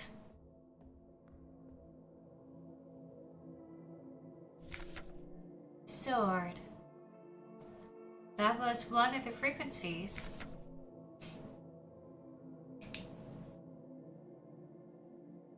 A N B H S R Z blank K E, and of course we had the number pad 1 2 3 4 5 6 7 8 9 0, and that's E. That's sword, and we know the frequency to it.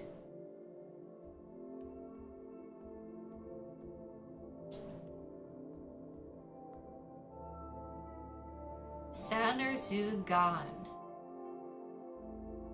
Interesting. We only have 1/cross in there.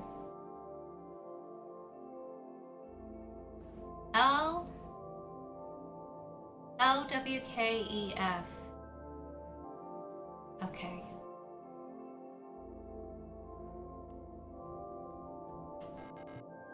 Three golden stars of the nation adoring the stella. Okay, so it is part of the national emblem, I guess.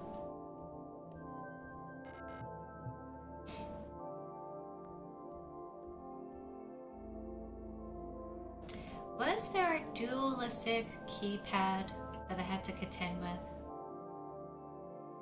earlier?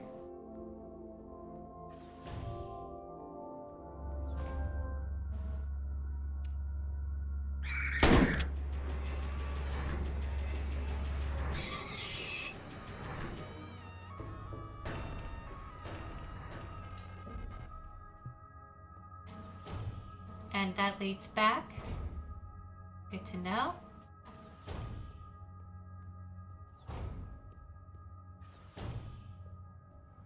Hummy don't play no more? Oh my god, yes! I need this. Give it. Give it. Use. Oh, jeez. I need that. So much. Pick up soccer French handle. Yes? What am I needing this for? Arar. Ara? Arar. All-purpose repair worker replica. Ara. So we're the light module. They're a normal module. That's probably more heavy duty, industrial. All right.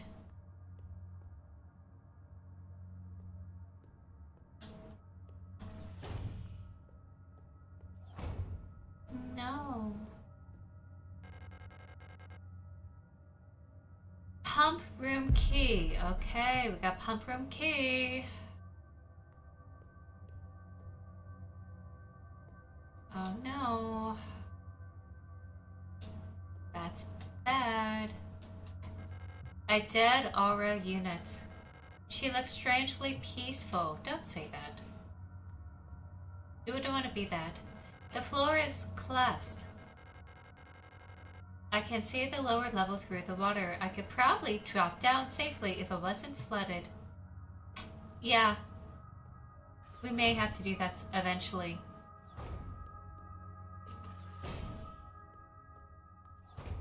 Oh, that's where I came from. Okay. Do I have anything? Is the socket? The socket is not meant for this, right? No. It's not. Does this have anything to do? It doesn't. Okay.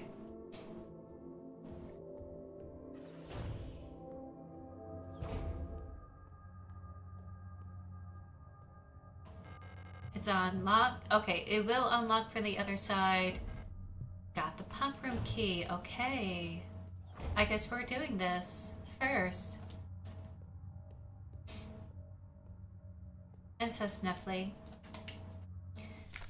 Flood drainage system malfunction. To all medical wing auras. The automatic equalizer pumps in the flood drainage system still appears to be broken, causing the lower level to be flooded. Since we are currently focusing repair efforts on the east wing staircase structure, the drainage system pressure has to be manually equalized from the control panel in the pump control room for now. To drain the water, make sure that both the A and B tanks have the same amount of water in them and that the C tank is completely empty.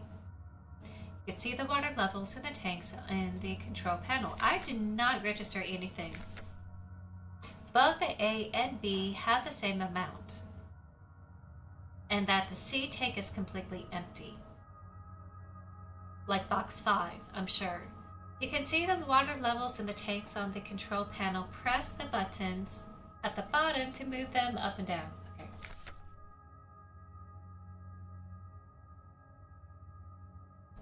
This is like the pump game mechanics in Homebody. It's a bit tricky to get the two tanks equalized this way because you can only move all the water in a tank at once. The pump's out of order. Only tank A will fill up by itself.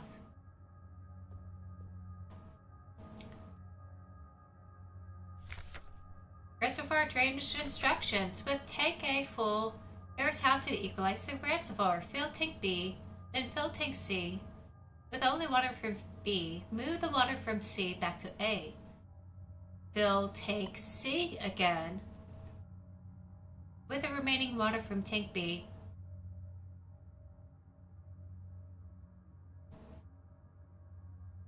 then refill tank B from tank A. So I transfer A to B, B into C, and C goes back into A. Then I move the rest of B into C.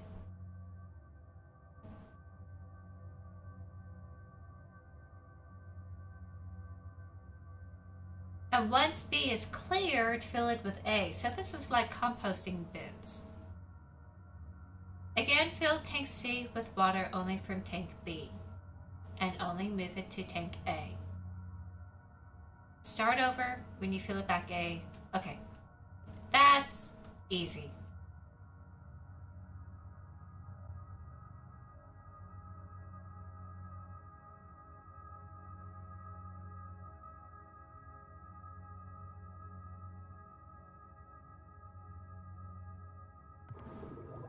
Oh, I see.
Okay, that's the step I was missing.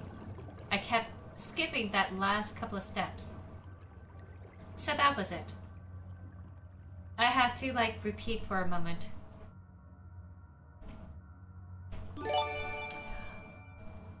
Keelan, thank you so much for the follow on the Twitch side. Thank you, thank you, thank you. I hope you are enjoying this game.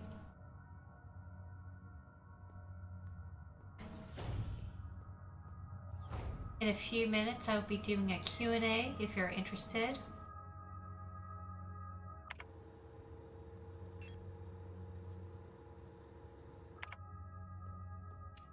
I have my eye on you.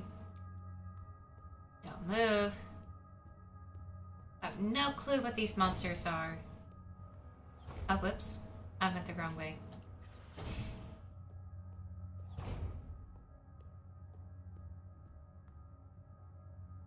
It's this, right? Yes, okay.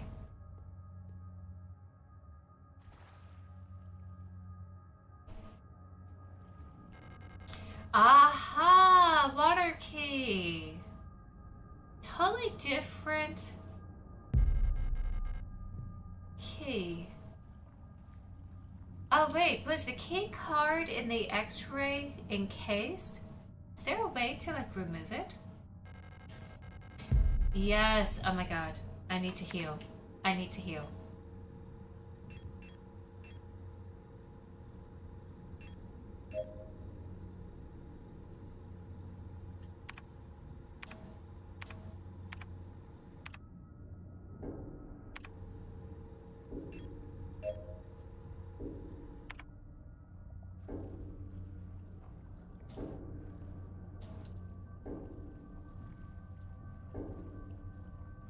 I don't like the knocking here.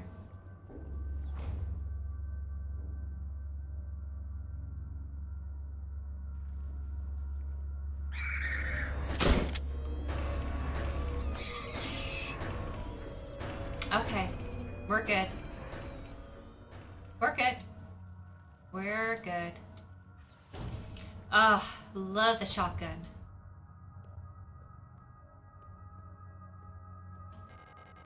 Pick up video cassette. Okay.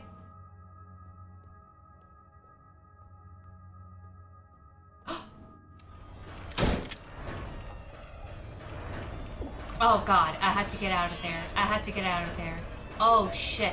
No, no, no, no, no, no, no, no, no, no, no, no, no. Holy fuck.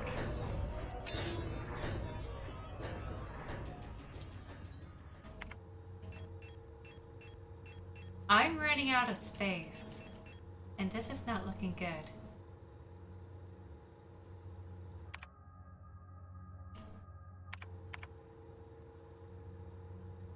That sleeping ward? Okay, that's barricaded. I have to go this way. Oh my goodness, yes, save. I get to save.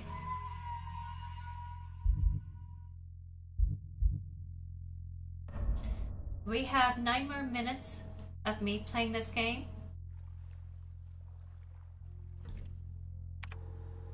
I think I'm gonna have to transfer this over. Transfer this. Oh, actually, hold on. Changed my mind.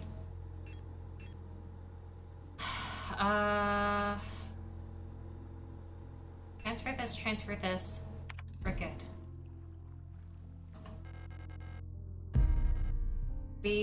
Ooh, wait. I have to remember that, I could get electrocuted.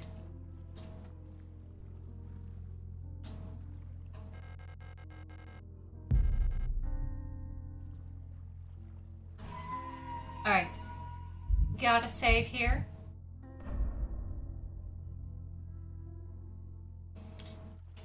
Let me collect myself. I haven't checked out the other 2 rooms.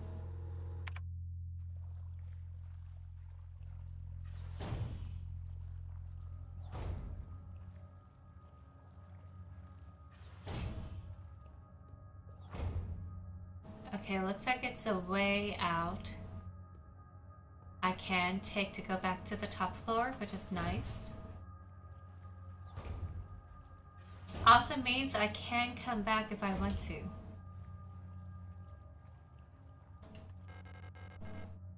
Okay, yeah.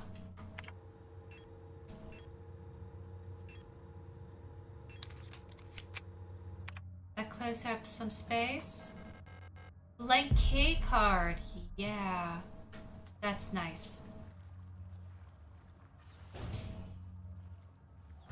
Okay, cool. Anything I need down here?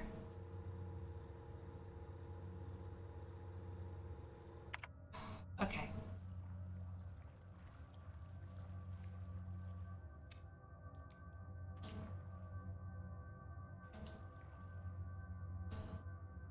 Okay, we got a no entry there.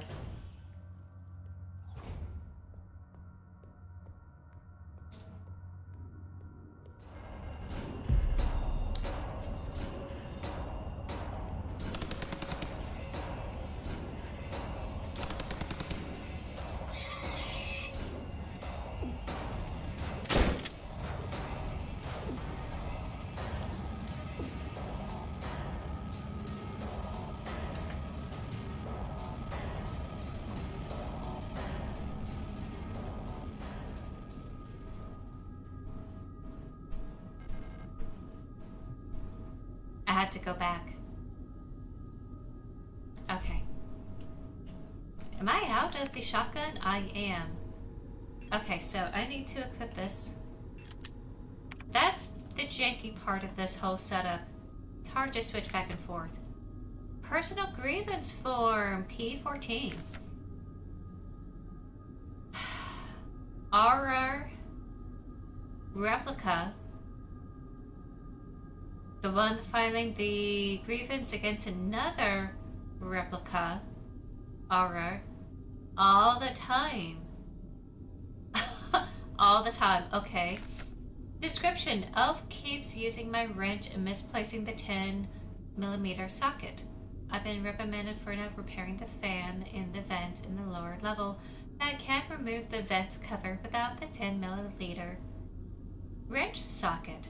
I know she's doing it on purpose. That's funny. So that's Rich. Okay, so that's the toolbox.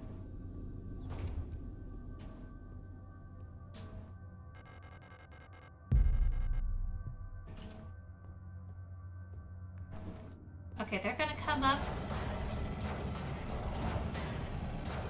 in their creepy kind of way. So I need that back. Good thing I didn't get rid of my pistol, just in case. Okay. Revolver ammunition. I don't have a revolver right now. I have a shotgun, so...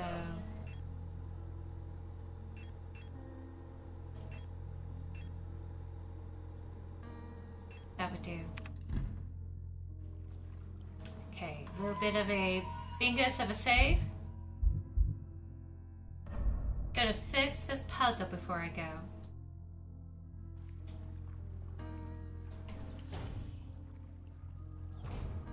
Also gotta get shotgun. Actually, if I just run across, I may not have to worry about it. Okay, there we go. Oh, hello.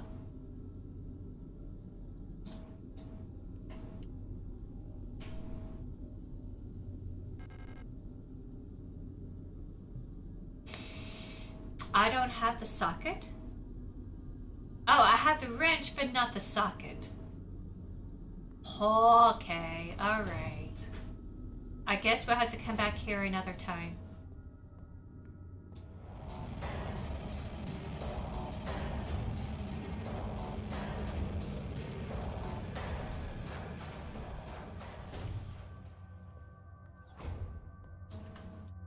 Alright. A mystery of another time. Unless we find the socket up here. That would be hilarious.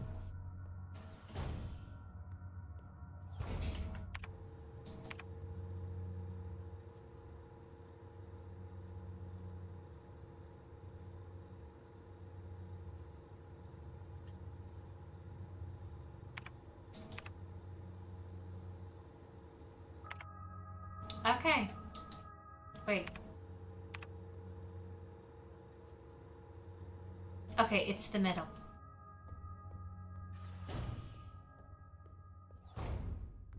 I'm gonna continue my exploration here, real quick. Oh wait, there's something here.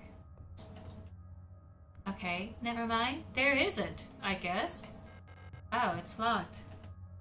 Is this locked too? Nope.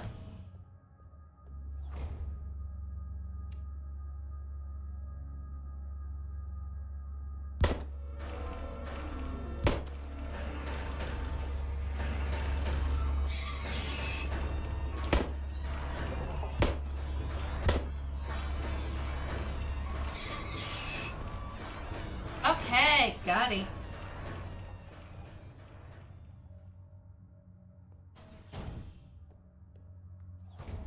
The less I have to deal with those things, the better. Oh, that was glass I was like hitting against. I was wondering what was going on. No space, auto injector. Ah. I guess I do have to go up. Alina's diary. Something is wrong. Nobody will tell me what's happening, but ever since I woke up, everyone has been behaving strangely. The protectors won't let me leave my room and return to work. Even the wound from my fall is already healed. I think there must have been an accident in the mine. I overheard two mules whispering in front of my room that they're running out of staff. I'm worried that something has happened to Elster. I haven't heard from her for a while. I can't just sit around here any longer, so she left. A TV with a built-in video cassette player. If only I have it. Okay, so I need a space, and I need a video cassette tape.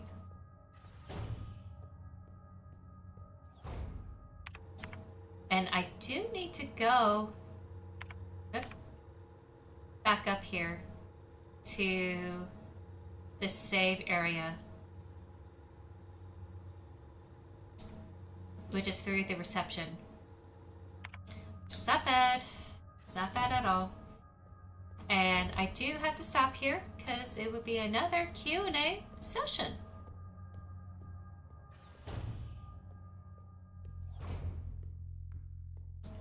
So let me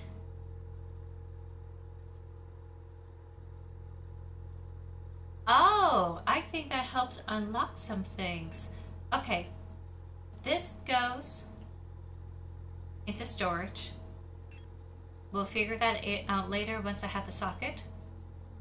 Need that for the examination key. I'm sure the blank will come in handy later. So I need cassette.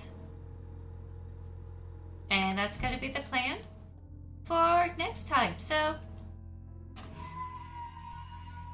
I'm thinking the next time I do this game,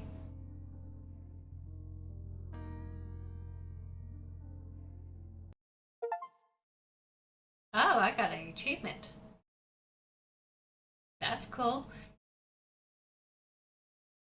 I will continue Signalis on Saturdays while I'm playing Silksong on Fridays. And when I'm done playing Signalis, I will go ahead and put Silksong back on Saturdays. How are we feeling about that idea? I gotta go take a break. I gotta get dinner. It's not gonna be a long break. I will be bringing it in here to go ahead and eat. And I will move on to the next thing, which is some Q&A, if you all would be interested. Thank you all so much for hopping in to watch the stream throughout the day. I'm so appreciative of all of you being here with me for this massive streamathon that I'm doing. It's something I haven't done in years, and I was really nervous about it at first, and I'm glad that y'all don't mind coming by throughout the day. I really appreciate all of you. I will be back soon. Gotta take care of this nose issue, and then back for some more Q&A fun. So don't go anywhere, and I'll see you real soon.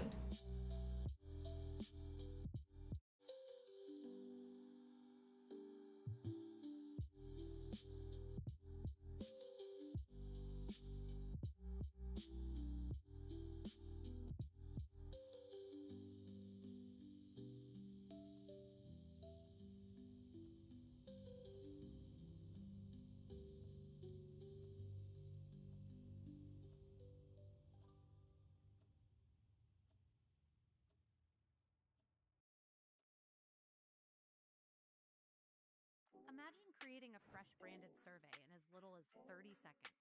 Well, that's SurveyMonkey with a boost from AI. Enter a simple prompt and the AI can draft the survey for you. Drop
I'm trying out Rodin's brand new 3D decomposition feature, and holy cow, this is next level insane. It's literally breaking down every single part with crazy precision. I can tweak or swap them out however I want. This isn't just AI modeling anymore, it's straight up wild. Check out these edges, man, not a single glitch or rough spot. Pop this into Blender, and you're getting top tier rendering quality right off the bat.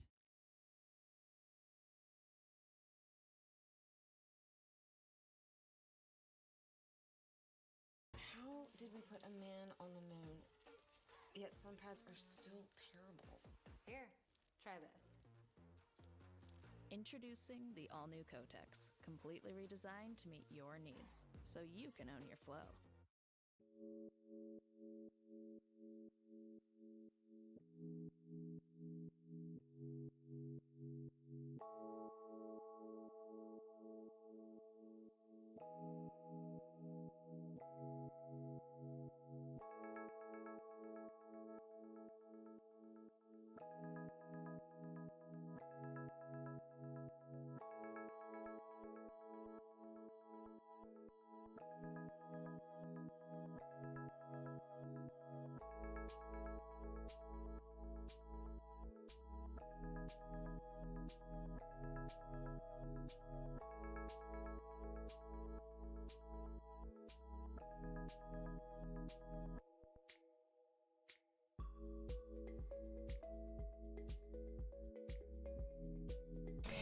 Hi everyone! I hope you all are doing well today. Once again, thank you all so much for being here and participating in the stream, whether it is lurking or chatting or just watching this as a VOD. Thank you so much. I really appreciate it. Again, this is something I was really nervous about. I wasn't sure how this was all gonna work out, and I was super nervous. And I'm just glad that whatever issues that had happened was really minor, and it's all really enjoyable. Very calming, very lovely experience. Been a wonderful vibe. And sorry for all these adjustments. I've been slouching all day, and that does affect things down here. Let me go ahead and talk stuff about my book, because that is the reason why I'm doing all of this. I'm gonna snooze the ads here real quick. And I'm also... Oh wait, they also talk about the book here. So just to let you all know, this is the Mannequin Queen, second book of the Silver Fox series. So if you haven't read the Doppelganger Queen, I would recommend it to go ahead and read it before this book. It's not required, because I did try my best to use some references to explain some things that had happened before, to kind of give a rundown. But if you really want to really know what really happened, you're welcome to go back to the Doppelganger Queen. But this is the next book in the series. This follows Aramis Ferrez into the desert. He is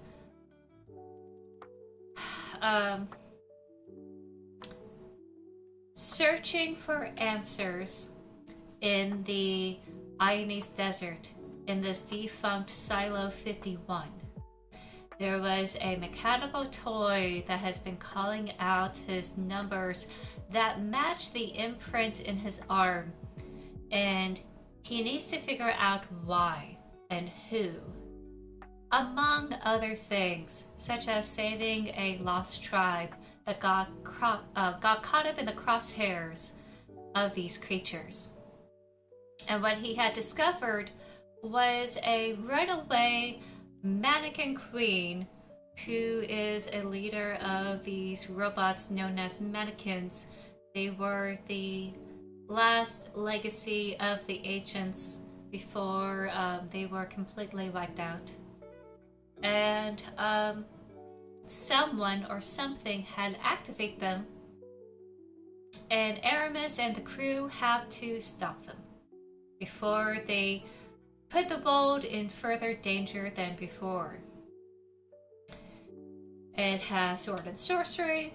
It's got a little bit of horror, a little bit of body gruesome stuff, also some psychological horror, all mixed in with some dark fantasy and high fantasy adventure. There's some sword and sorcery as well. And of course, it is a diverse cast. We have a trans ex-hero known as Aramis Ferrez. We have Lieutenant Dawn and her lover Suki. They're lesbians. We have General Corsa, who's a bisexual, grieving widower. And we also have Mother Superior Myrrh, who is under the asexual umbrella, still figuring out what kind of asexual she is. Maybe she's more of a gray sexual now I come to think of it. I'm still learning some things about her, and we'll be exploring more much later. So yeah, that's what's going on with the Mannequin Queen. Diverse group of characters, also people of color. This is largely an Arabic Mediterranean based crew. General Corsa is the only only pale person in this whole group. Everyone is brown or some shades of brown in here. So there you are. Let's see, what else am I missing? So yes, so that is your vibe. You're more than welcome to order the Mannequin Queen today. And you can request it in the Libby app or through your library if you're not able to afford it. And if you want a discount for a paperback, which is a soft cover, you can use the promo code FITZ25 through Four Horsemen Publications to order it. It's only through their publishing house, only through their website. So if you want a discount for a paperback, use my promo code from now to Friday and get 25% off. There you go. It is my way of thanking everyone popping in through this stream and saying hi or lurking or chilling. So I hope that you enjoy it. And also I hope you have been enjoying the games and the early morning tarot reading that I was doing. Before I'm done with this Q&A, I will do another round of tarot. So if you are interested, you're more than welcome to show up in a couple of hours. To receive some tarot insights. I will be using the Queen Mad deck that I have and the Star Tarot deck for those type of things. But for right now, it's just this Q&A talking about my experience as an author or being a writer of this genre. We have ads right now, so I'm gonna wait for y'all. I'm also gonna have dinner during this Q&A, so if y'all are having dinner with me, that is absolutely fine. My family is having a huge derby celebration. They're going all out. So I will have some little sticky bits, little potato bits that I'll be notching on through the stream.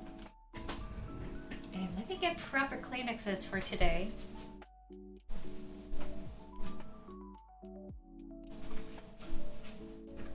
Whatever it is has been coming through my allergy meds and it is driving me up the wall. Oh goodness. Here from Sandy Hook Promise.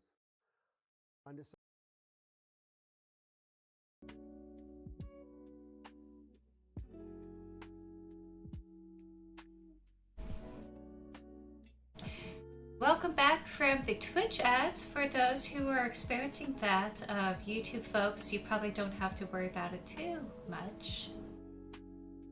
If you're watching this on YouTube VODs or Twitch VODs, thank you for being here for so long. Really appreciate you. Any questions or anything y'all want to discuss? I'm gonna take some time to like sip this here.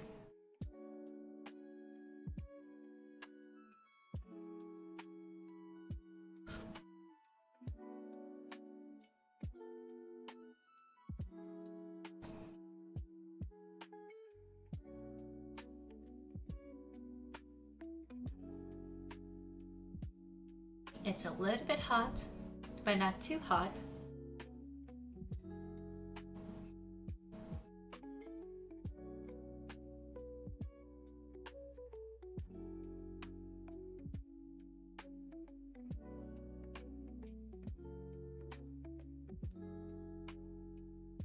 Oh, hello, welcome back.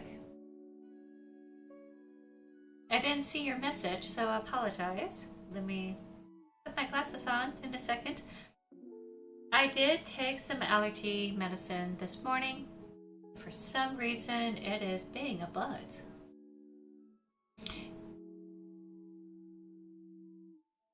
Oh, that's totally fine, Amber. You're more than welcome to step away or come back however you wish. In fact, if anyone just even stop by for less than an hour just to say hi, I appreciate all of you just the same. Only I am required to be here all day.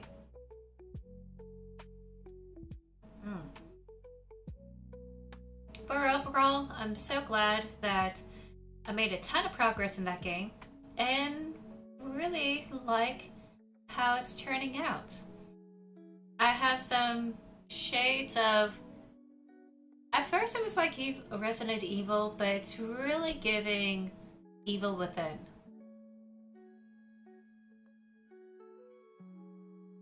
And I think it's the hospital ward where I had to do all these puzzles, figure these things out. Though I think it's really more Resident Evil than Evil Within, because Evil Within is very psychological.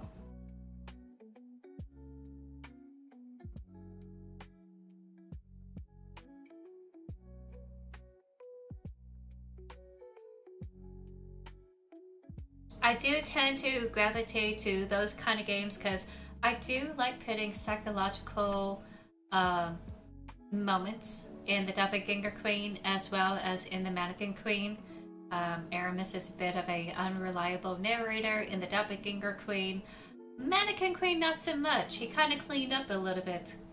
Had some therapy, some little counseling between the time from Doppelganger to the Mannequin Queen. So a little bit of healthy, you know, improvement there. But still, you know, still some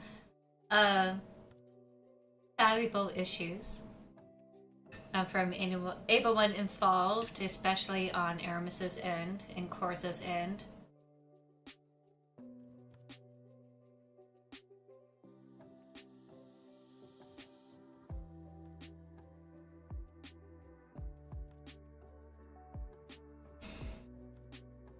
Which reminds me, I'm currently writing the 4th book right now. The 3rd book, number 3, is currently in the wings of the publisher.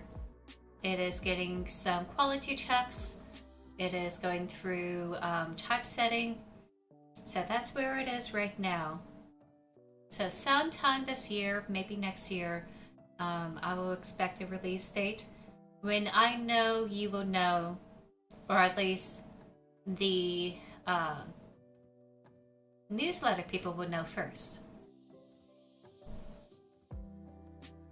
By the way, for those who don't know, I do have a newsletter. It is required as an author through the publishing house.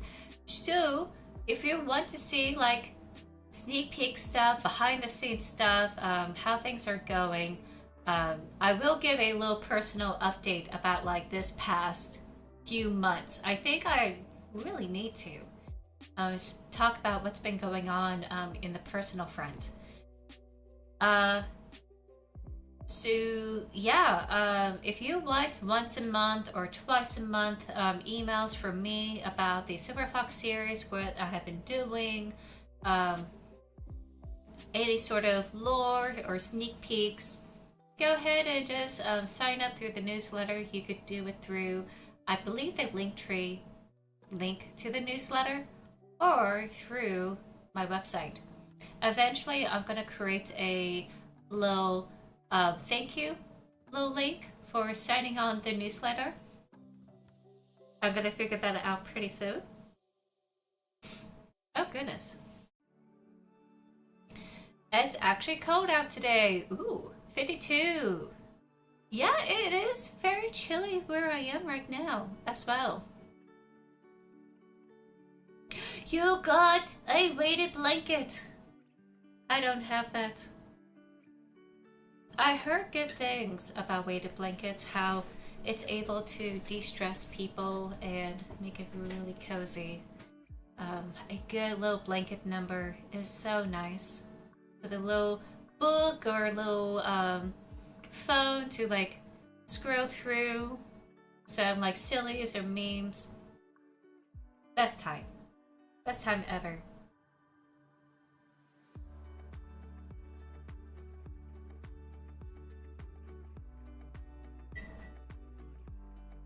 Tomorrow, I don't really have that kind of luck. I will be expected to play Dungeons & Dragons with my family. The Humblewood campaign must continue on. I'm playing the only cleric mouse in the group and I gotta be there. So, we'll see what's gonna happen in that little campaign.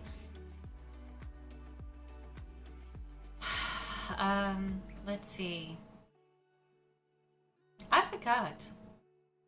My family tries their best to show up twice a month for the D&D campaign that we're running. And it's been the longest stint because, you know, other life schedules and matters. So it's been kind of rough. Oh, nice. I love a good clean day. This coming Tuesday, I'm gonna take a whole day off just to clean. I got it. I gotta clean everything. I gotta clean the bathrooms. I gotta sweep everything. I know that's usually the day where I could just concentrate solely on my writing, if needed, and I just have to lock in and just do some cleaning. I forgot to do it last month. Shame on me. I gotta do it.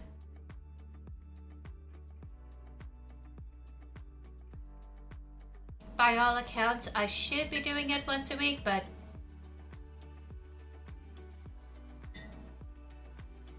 way too busy.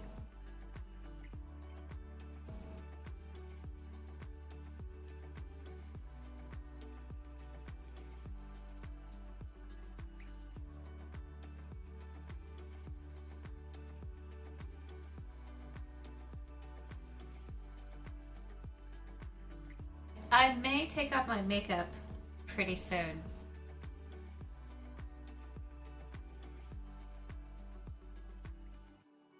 I don't exactly have a primer or a setting spray to keep everything in place, so I may have to do some dabbing or something. Who knows? Maybe when I get up and get my dinner, I probably would do that. Ensure your passion. Here's how to start a boat quote. Oh, jeez. Okay, there we go.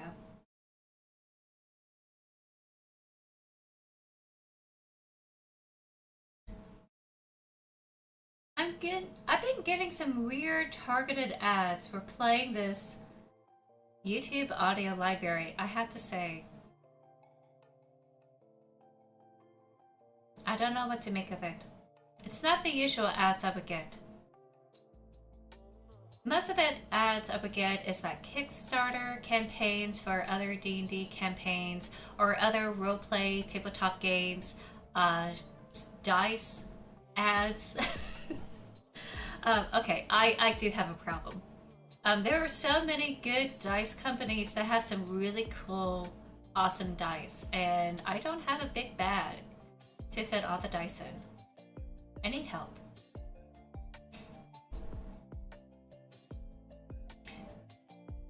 But if I have to say who is the dice goblin in the table, or at the family table, I should say, it's my mother. She is the ultimate dice goblin. She had a extraordinary collection of dice. And I love her so much, but she only selects a few. A few! To go ahead and roll each session. I would go through the entire rotation.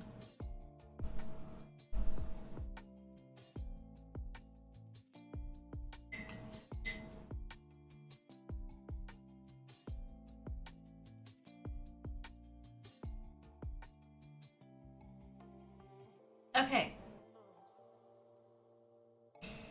So, talking about the book, a little bit more about the Mannequin Queen. Again, please do interrupt me if you have questions. I will yap all the time. All the time. So if you have any questions that you want to ask, please let me know. I was born and raised in a very fantasy, sci-fi loving environment. And it had an influence on my storytelling and how much I love the genre. Why I don't have a rug in my room?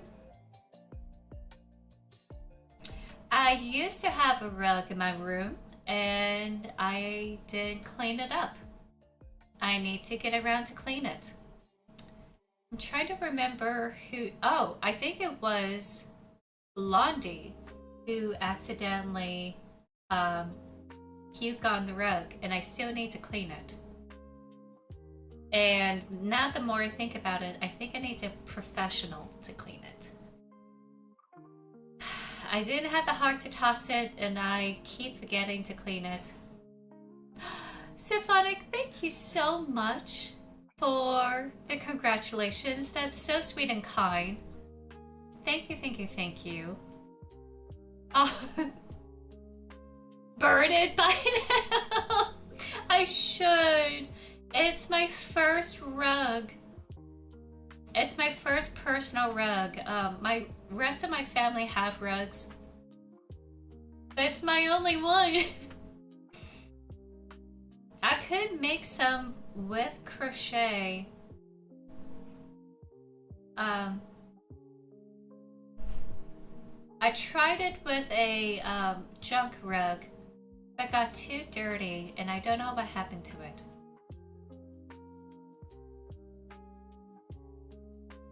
But thank you for the congratulations. I really appreciate it. And again, anyone coming in for the stream today, you have this promo code to use for today and all the way through Friday, only through 4 Horsemen Publications. I'm putting this in the Twitch here. And I think on YouTube, since there's not a lot of activity in the YouTube chat, that link is still available for you to see, I believe. So there you are. It's only for the paperback at 4horsemen.com as a way of saying thank you for stopping by here. And of course, you know, I understand how tight everything is. If you need to use the library to get the book, that's totally okay.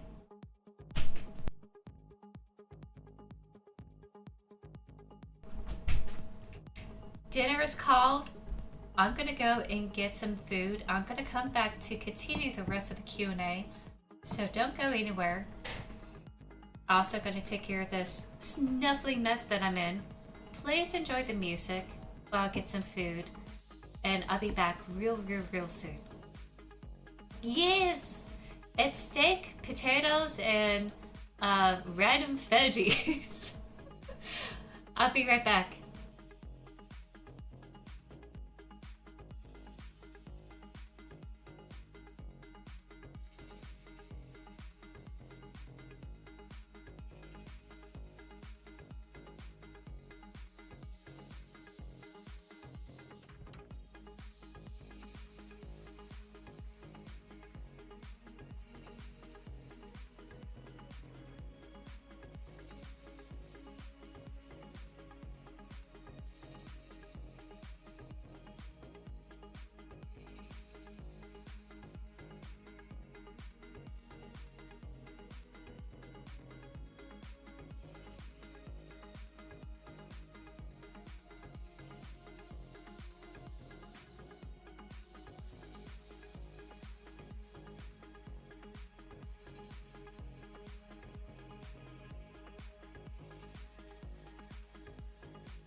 I'm trying out Rodin's brand new 3D decomposition feature, and holy cow, this is next level insane. It's literally breaking down every single part with crazy precision. I can tweak or swap them out however I want. This isn't just AI modeling anymore, it's straight up wild. Check out these edges, man, not a single glitch or rough spot. Pop this into Blender, and you're getting top tier rendering quality right off the bat.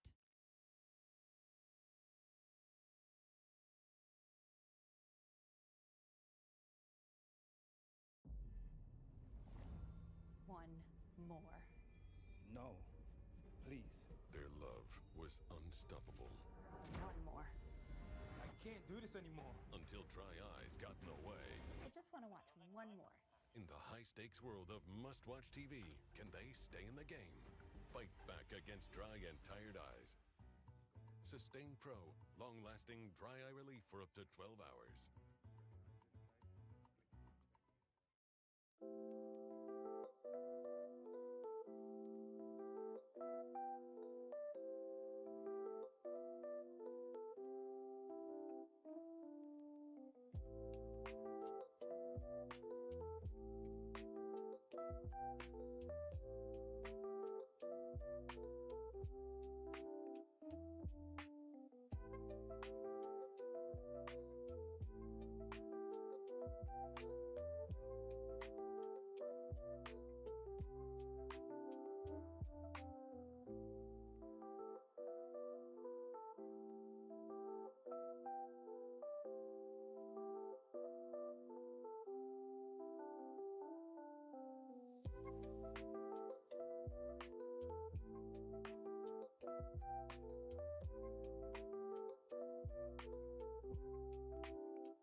Alrighty, hello. Thank you all so much for your patience. Ooh, got a little bit of a scuff there. Thank you all so much for your patience. And thank you for the welcome back, Symphonic TV. I have my dinner. I will show it through my desk view. I normally have this desk view for tarot and my Write With Me streams. They went all out. I have some steak that I sliced up, and I have some mixed veggies, corn, green beans, peas, and carrots. It's all mixed up together, and also huge chunks of herbed and potatoes. We take Derby Day pretty seriously around here in these parts, and decided to go all fancy. So I hope your dinner is also just as awesome. And just so I won't like gross anyone out, I probably won't show you how I'm like destroying this plate. It is. Thanks to my brother and my father for making this meal. My mother had been cooking meals for several years, and it's high time that everyone else, you know, pulls in their weight. I used to do dinners for a while, but I just felt like, I don't know, I just felt like I wasn't appreciated for the meals that I do, so I let everyone else do it. Yes, absolutely. She's been doing it since I was born, or way before I was born. It is her time to rest. I'm putting this knife away. I should not have this knife with me. Who knows what might happen. Also, letting everyone know, I had to take the eye makeup. I think it was just running into my eyes and it was just giving me issues, so half makeup, half not.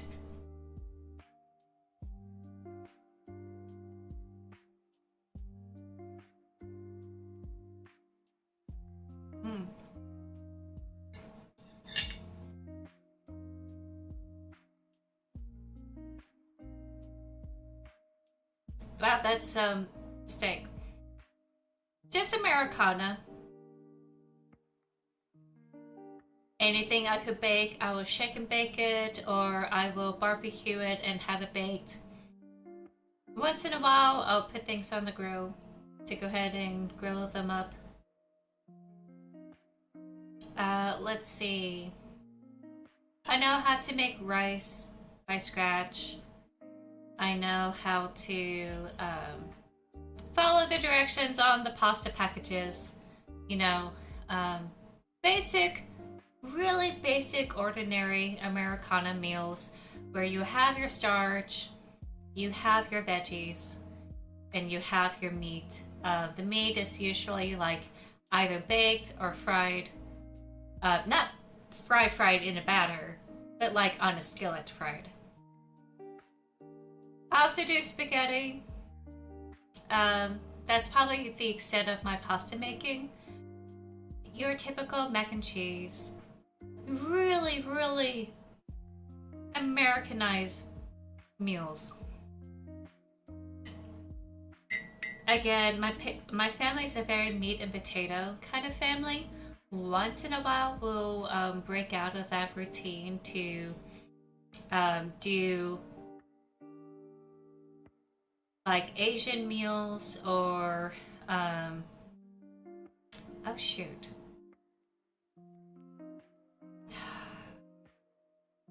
What else do we do? I'm sure we do more. We have to do more than that. I forgot. I forgot.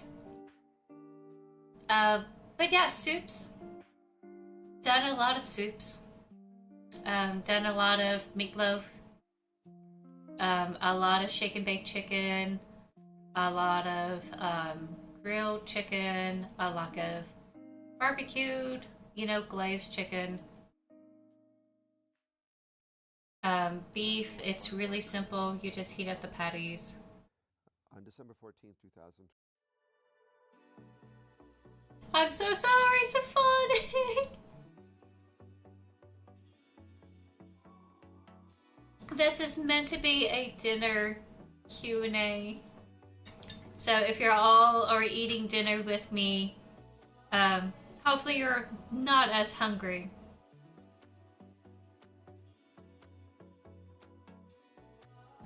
But so long I know how to do it and I have the practice of repetitively doing it, I'm good.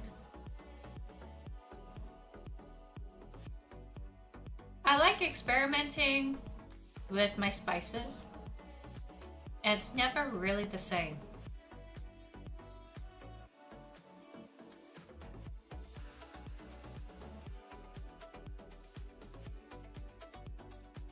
Oh, we don't do okras. which I am devastated. And I never had experienced okra, fried okra, until I went to my associate's college, my associate's degree at college. And let me tell you, okra is amazing. I love it. And I also learned that if you have some okra soaked in water, that is medicine. It used to be medicine to help treat diabetes before they were able to understand the medical process of diabetes. Who knew?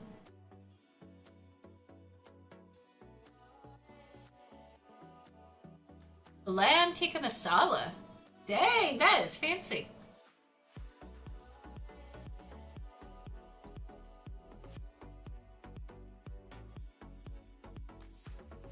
But we don't do like fried food. Usually it's fried as in skillet fried, but not really battered fried. The only thing that ever comes close in my family is like shake and bake. Okay, Symphonic, let's go. Queen in the kitchen. Or king in the kitchen.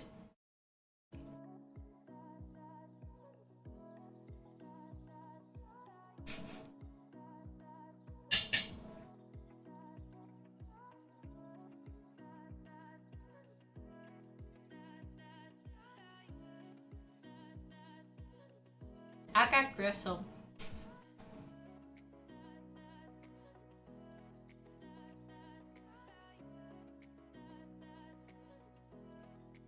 The Kitchen Empress.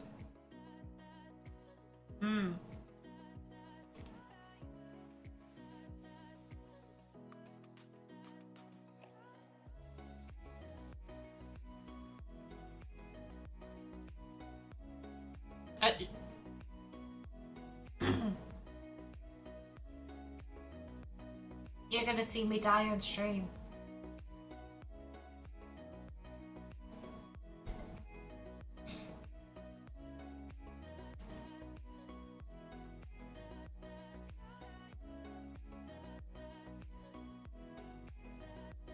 I am so sorry. I didn't realize I was battling a gristle that was hard as a rock. My brother decided to braise and grill the steak. And holy cow. That was a fight. Everything else was great. I never had a tiki masala. Never learned how to make it. Same thing with most Mediterranean dishes. Don't know how to make them.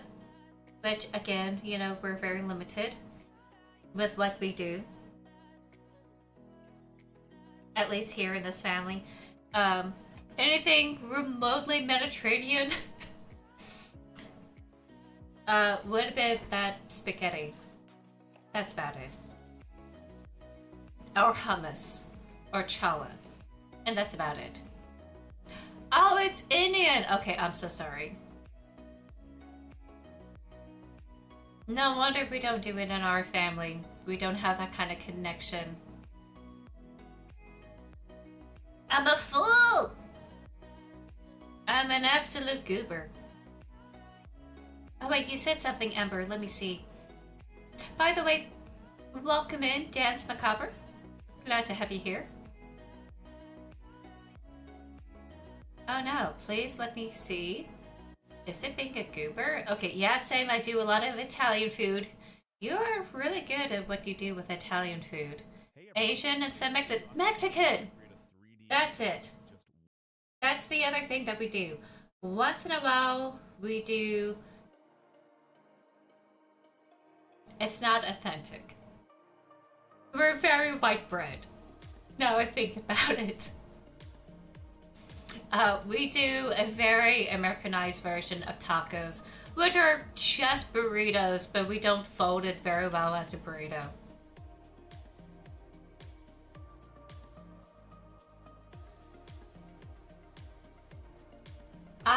That is the next thing I need to do in the kitchen, is to learn how to do sauces. I am, for one, more of a dessert baking person. I could bake. I could bake very well, and I could do it from scratch.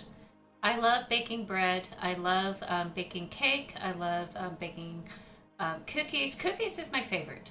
I love making cookies. Brownies also. But anything else that's more of a dinner focused kind of meals, I'm more like, give me an instruction, give me what you usually do, I'll just crank it out. But baking and desserts, I love playing with it. Yes, vodka sauce always hits. Always.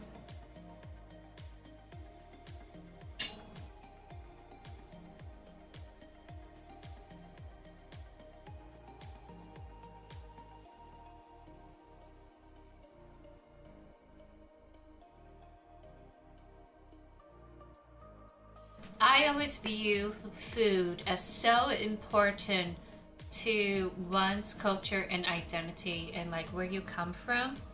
I decided to like incorporate that in both of my books. So there is a focus of a meal. That's so weird to say. Let me back up. There was a scene that featured a meal that Aramis and Dido sat around and ate.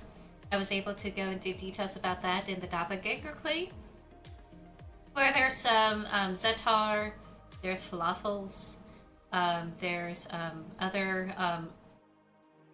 accommodations in there. So I detailed that, and I'm so happy I was able to make another meal reference in the Mannequin Queen, where Rayla has a particular chicken and rice dish that she used some dried plums mixed in.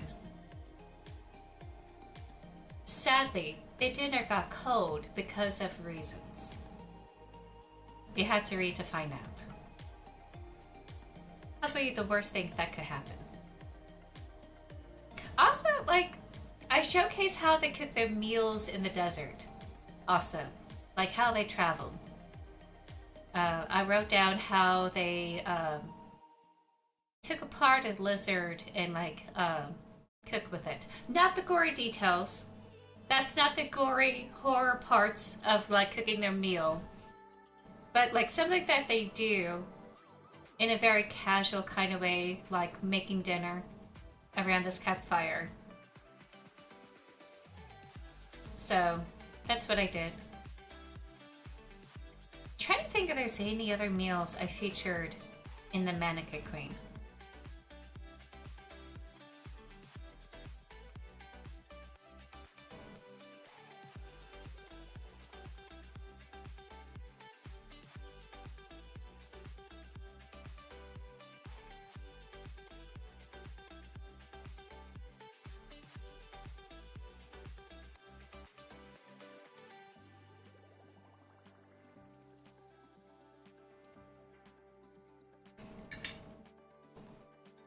I gotta find it in the Doppelganger Queen. I forgot what else I put in there. Forgive me for like speaking with my mouth open. I wish dance. I would love to try it.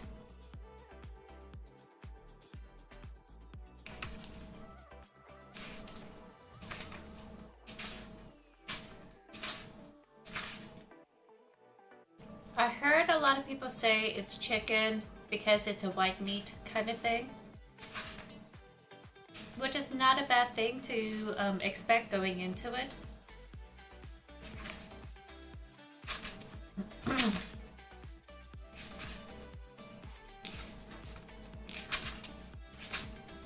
Satin promises. Oh jeez.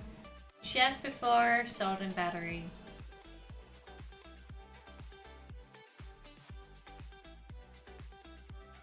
No, maybe it is in the Salt and Battery chapter.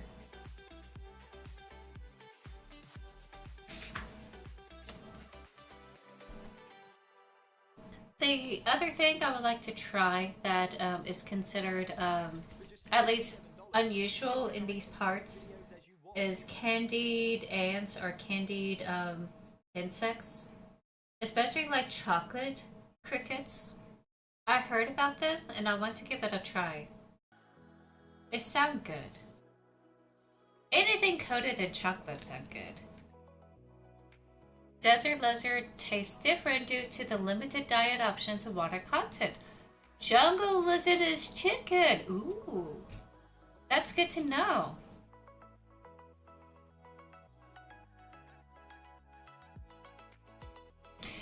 So it's probably a more... I probably will get this wrong. It's probably stronger if it has less water. I know that the texture would be different. Probably would be a little chewier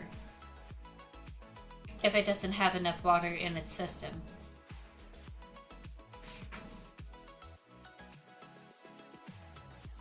Let me see, what have I put down here?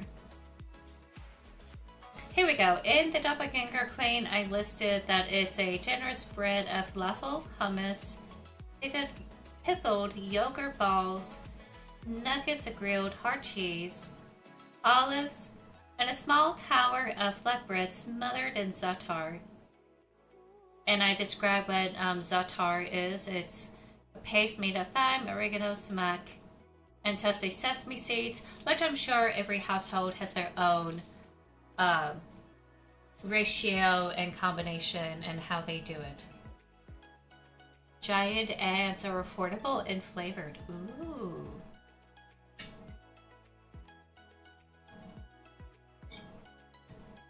If I ever have a chance to travel, if I am fortunate enough to travel in a place where I can get those, I will try my best to get it.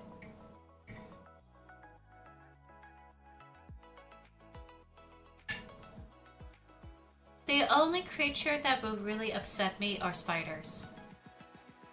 I have arachnophobia. I don't like spiders. I know some people will keep them as pets. My father's best friend loved his tarantula. Unfortunately, I have arachnophobia. I couldn't be near such a creature, but he loved it to death. And I think the tarantula really enjoyed his living situation, so it's probably the best of both worlds. Ever cooked some of these book recipes yourself? I don't know where I heard about lizard and insect treats. I have read a bunch of geographic stuff and I watch a lot of documentaries, but I really don't know if this is just stuff that's told to like tourists and just like point and laugh with them eating it. I really hope that's not the case.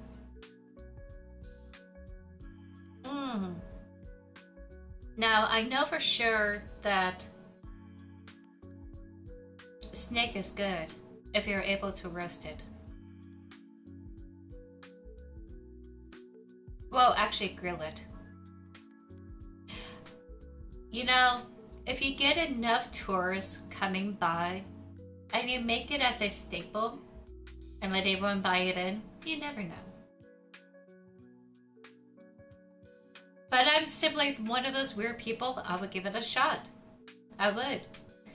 And honestly, if I don't like the texture or whatever, I probably won't do it again, but like, I'll try it.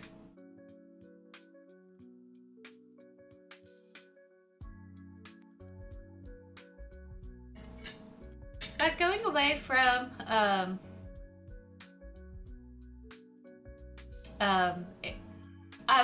I'm trying my best not to say exotic flavors.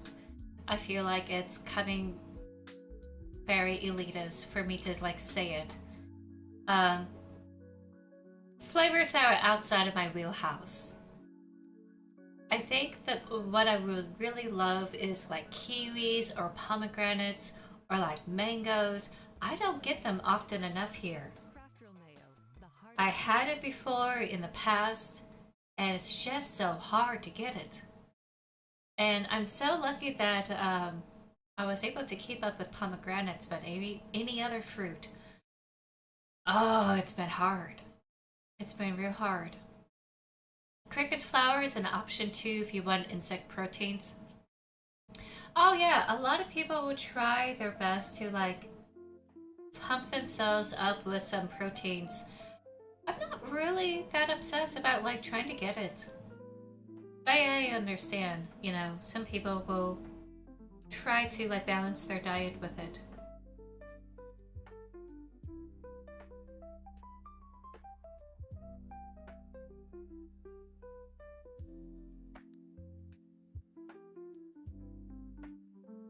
No, I don't think it's vegan because insects are still part of the animal kingdom. I could be wrong.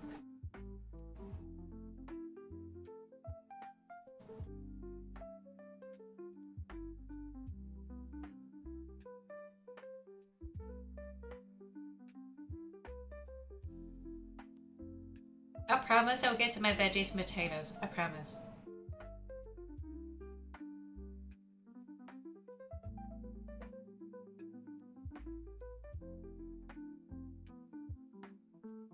I don't think.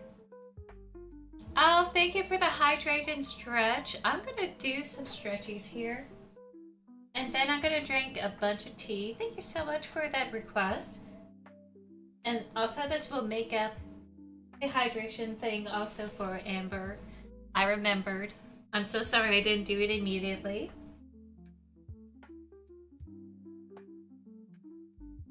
No, wait, I think I stretched off screen. Now I think about it.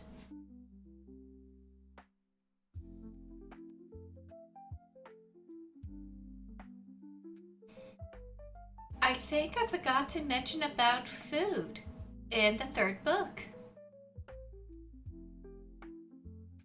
I talked about the different spices that Amavriel, the city Amavriel does. And that doesn't count? Come on. You can't do this to me. Alright, this is for you. It's tea. It has water in it. It's hydrating. Probably twice as much.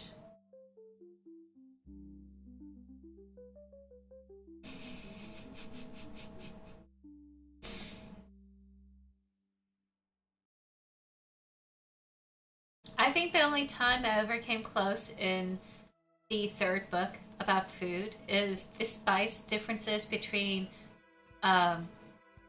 Amavril's spices and what Tuscan people do with their spices. It's more coastal, like lemon, salt, and pepper, and a ton of salt. And on her end, it's like the usual Mediterranean spices full of flavors. Definitely like the Arabic palette.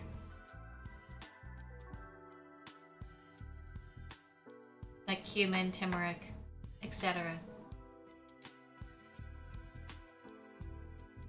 Sister Rilla was planning to like go forth on this pilgrimage, and she's not looking forward to the food because it would be considered bland by her palate. And I don't blame her.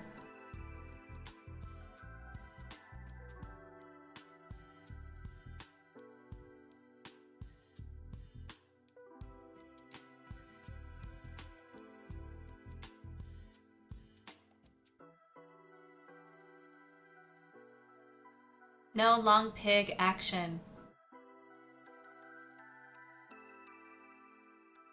Trying to figure out what's long pig. Oh, pork loin.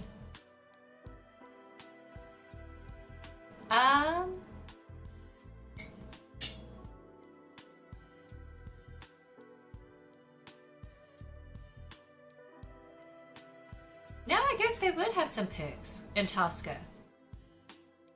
Oh, human meat. I do.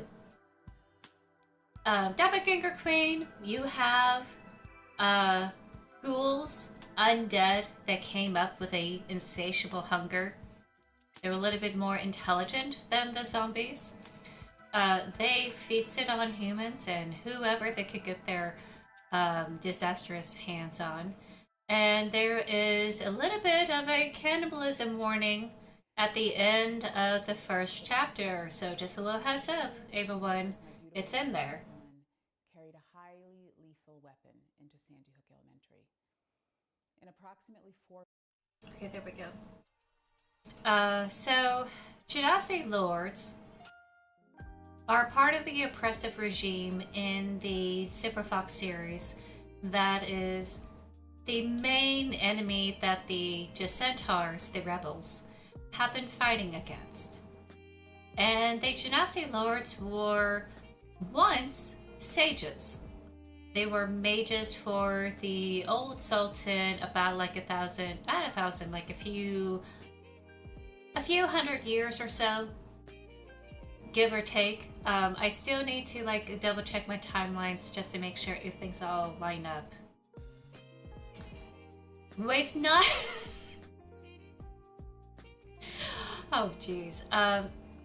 Because let me back up. Those mages with their magical powers had summoned forth a demon djinn named Bazu.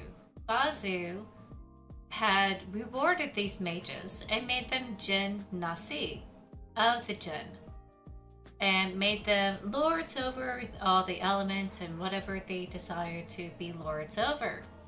And they took over the capital with their magic, enhanced by this demon Jinn, different from the Jinn that we would know from our stories, and turned into this oppressive, slave-ridden regime. They can't feast on the mundane because they have been so twisted, so they will eat whatever they could for the flesh of other beings.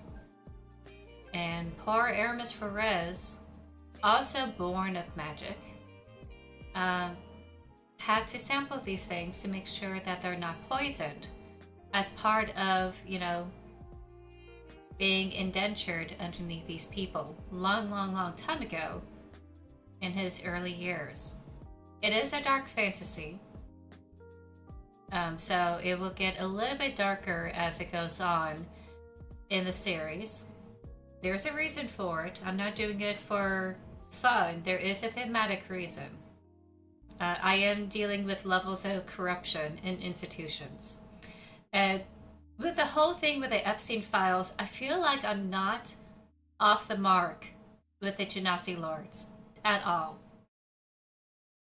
I knew in my bones something was wrong in the upper echelons, and it's just nefarious and gross and terrible. And I thought, well, this may be extreme with the Genasi Lords here being the way they are with their hedonistic practices. No. Eventually, I will showcase some parts of it. If I'm brave enough, I probably will. But that is the woe that Aramis has survived from. And he is more than willing to help out the rebels to get rid of them. That is the long fight. And things keep happening throughout the series. With the Doppelganger Queen, with the Mannequin Queen, etc.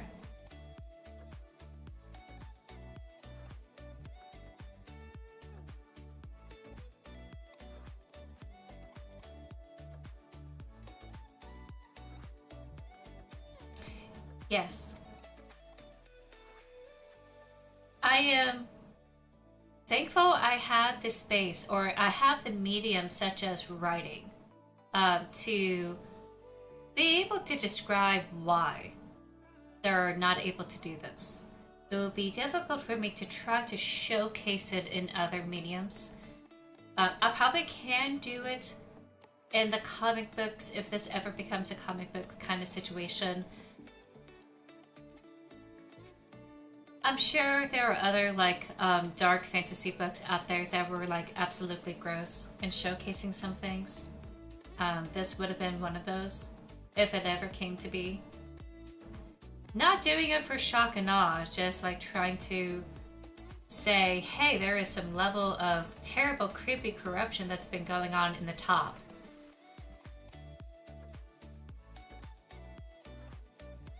Then again, I set out the story way back in late 2017, early 2018 with the Doppelganger Queen.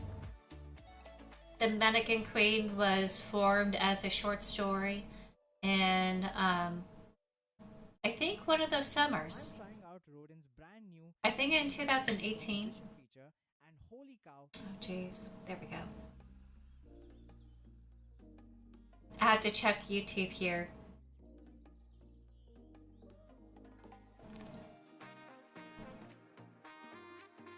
Oh yeah, don't. Don't do it.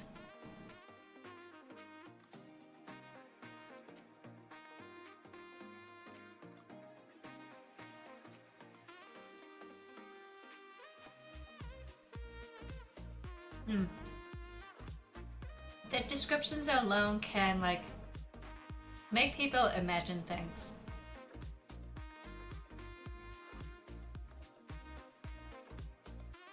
But anywho, I will say this, I do hope by the end of the series they will be gone and eliminated, but it will be a fight. And I will try my best to explain and showcase that fight in detail.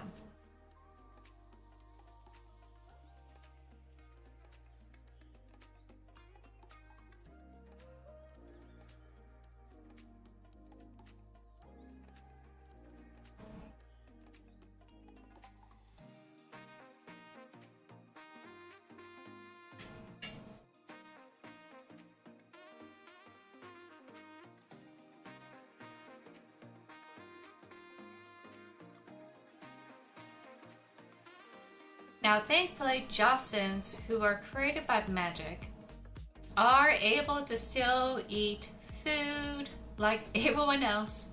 They kind of have to because they're food tasters. Aramis is a little bit more affected with magic because he's a Josten, because he is made by magic, so it works differently for him. He's like a conduit for rituals. No, I have not, but I heard about it. I heard that some kids get really messy at the movie theaters. And I know that they're having a lot of fun and it's a huge, joyous moment.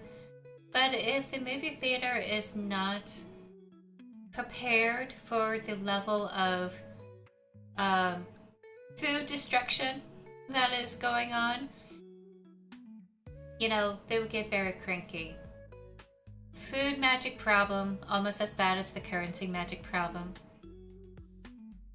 Oh yes, I think I did mention that the Fae does do like fake coins.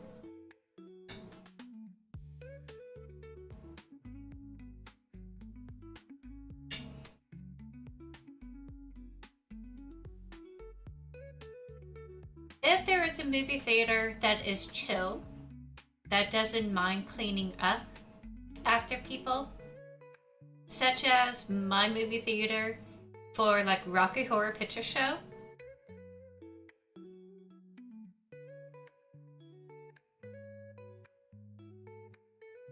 I'm sure it would have been fine.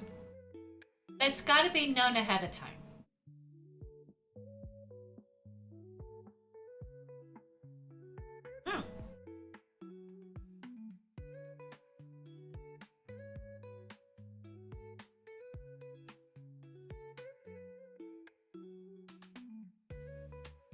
I'm totally okay being spoiled. I'm not the demographic audience for the Minecraft movie, so I'm totally okay with spoilers. Okay, I promise I am moving on to the vegetables. I am done with my steak portion of this meal.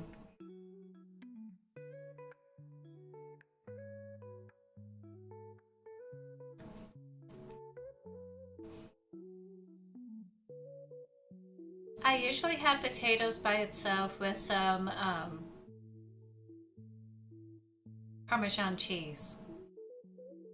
So eventually these potatoes will be eaten. If not tonight, definitely tomorrow.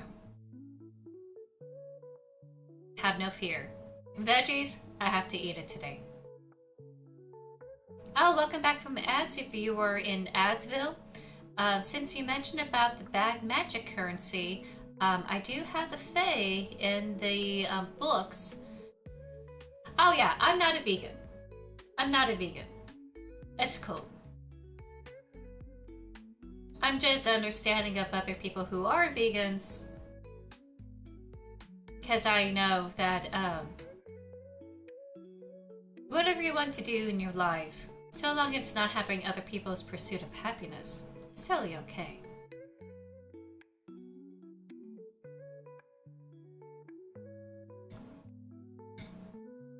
And it's fairly innocent. But the Fae does use fake coins in their currencies. I figured that it's more about promises in the show of etiquette. The formality of it all is more important than the actual currency. So I do believe in their society. It's just a show of good faith that if you're not able to provide a equivalent item to barter with, you can conjure these coins to have this transaction temporarily.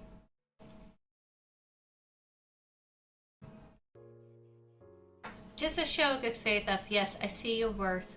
I see the worthiness of this item that I'm acquiring, and I appreciate the craftsmanship. I have a totally different perception of things than what we will have here. Eventually, I would dive into that Fae culture. I don't know when, but it's definitely in one of the books. It's brewing in my mind. There's a small scene in the movie where the zombies eat a pink sheep alive during the nightfall. That's what oh yeah, zombies are gonna zombie. Zombies are gonna zombie.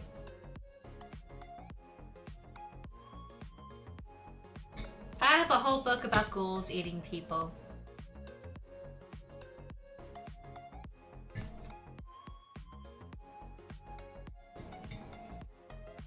You may not survive this book. At least you may not survive the Doppelganger Queen. Not survive as in the world, but like just reading it. So apologies. You may want to skip, actually. Now I think about it, you may want to skip the very end of chapter 1.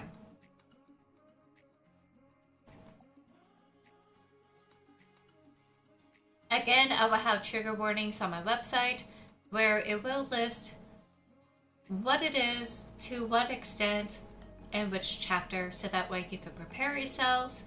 If it's something that's throughout the book, I will say it's throughout the book, don't worry. It's in my website.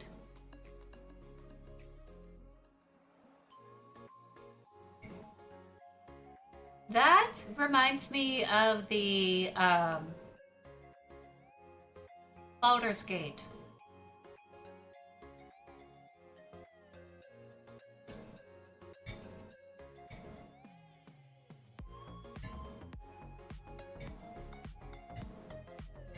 They do the whole soul coin type of thing. I personally don't think it's gonna happen in this world. They have this viewpoint where there is technically no hell, because the Morning Lord was able to get rid of it when they had ascended. So you only have the Heavenly Court and you have the Fairy Court, Heaven and Earth. And they're under a peace treaty that's a little bit tenuous right now, gotta say.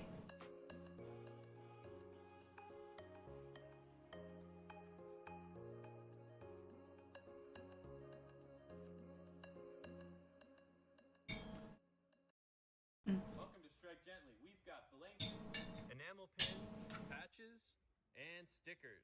Our blanket. If I someday buy it, I'm going to read it all. Oh my god. Bless you. Bless you. That said, if I can't sleep, I will bonk you upside the head with a rubber chicken. Well, it's real possible. I am waiting on some good news. Hopefully good news about the applications I made for some book festivals, book signings, book fairs. That's what I was thinking of. Book festivals and book fairs. So keep your eyes peeled. I will definitely will announce it once it is official. And I will be promoting it extensively when it's near the date. So have no fear. I do plan to eventually go from local events and try to broaden out. No guarantees because it's all economic based. So crossing my fingers, hopefully I will be accepted. I know that they have to make sure that it is someone from that state or it's someone who's able to pull in people to the event.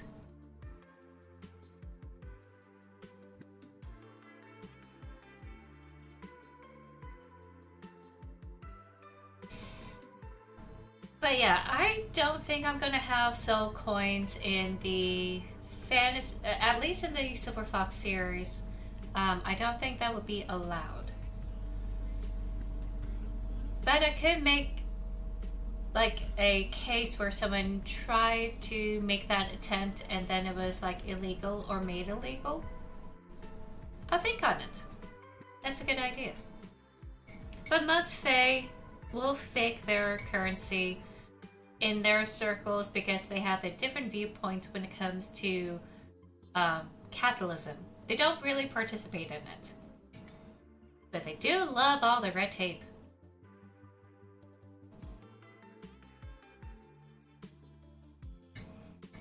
I do have necromancers.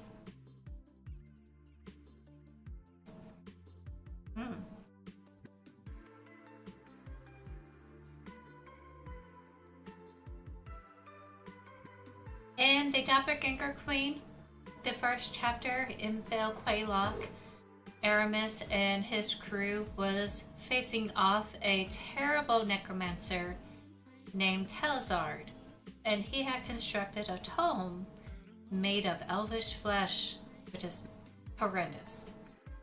Elves, since they were part of the Fae in this series, they still have some remnants of magic within them, and a lot of people see elves as magical components instead of people. So that's a huge issue for the elves, sadly. Something they have to be aware of in their travels. Yeah, I would love to eventually, it may not happen this year, but maybe someday down the road, I would love to do a East Coast event where I travel up and down the East Coast. I would love to do a West Coast tour. That's what I was thinking of. Someday I would love to do an East Coast tour or a West Coast tour or a tour along the US and Canadian border. I know people from those areas, especially around the Great Lakes, really love this type of stuff.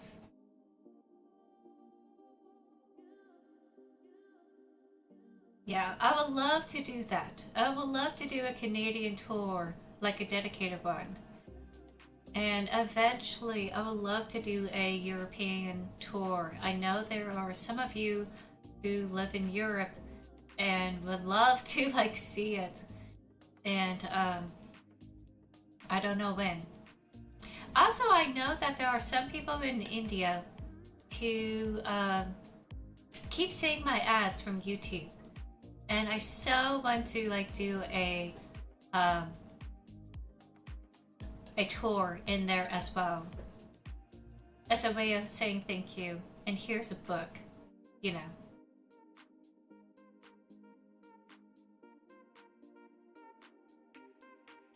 One of your favorite chain currency systems from Changeling the Lost.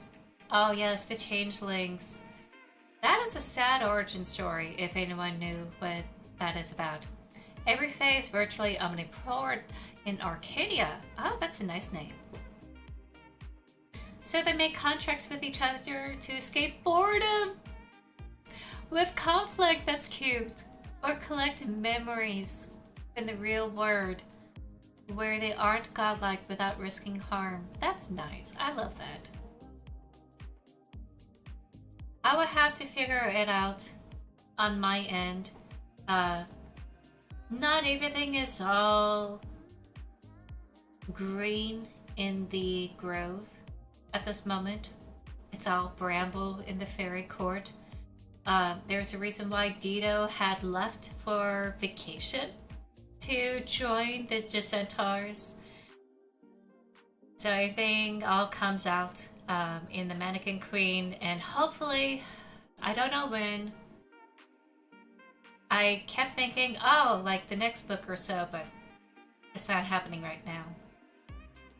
I will be able to dive into the fairy court and some of the changes.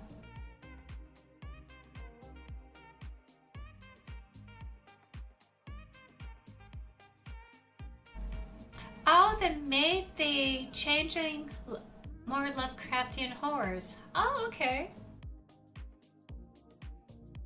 Oh, you're talking about Changeling the Lost, as in the book or the book series. Okay. The entire fae from those books. That makes sense. Because at first I thought, wow, are we making changelings absolutely terrifying? Which I'm not too far removed from that with the doppelganger, if I'm gonna admit, with how I treat doppelgangers in my series. Okay, just double checking the music here.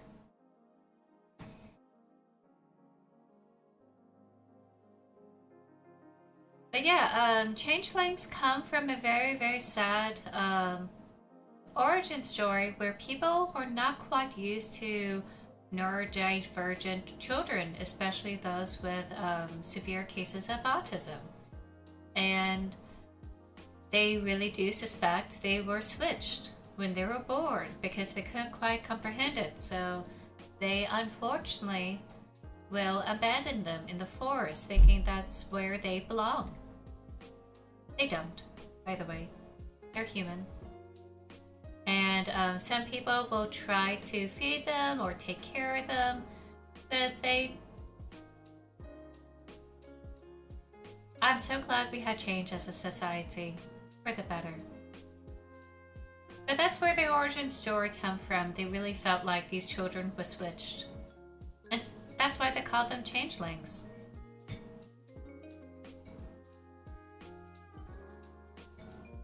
The doppelganger mythology is also very similar to the changeling mythology, but with the twist that you as a full-grown adult will see your own mirror double. And there has been like a lot of movies and a lot of TV shows that had touched on the whole the other type of thing, like the evil person or the good person meeting each other, like in Star Trek, like evil Spock.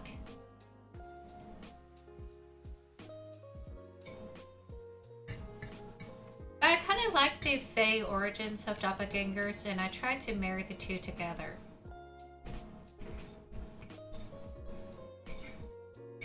I don't see them as Lovecraftian horrors, but I do believe they are like abstract spirits that, if they so choose, can manipulate their presence as they so wish as a form of glamour. Some of them are appealing, some of them are not. The setting is terrifying. Ooh. One iconic character was kidnapped and spent decades as a literal house fire. Wow. Days has passed in the real world, and his fetch was a straight A student loved by his parents, so he didn't have it in him to destroy it.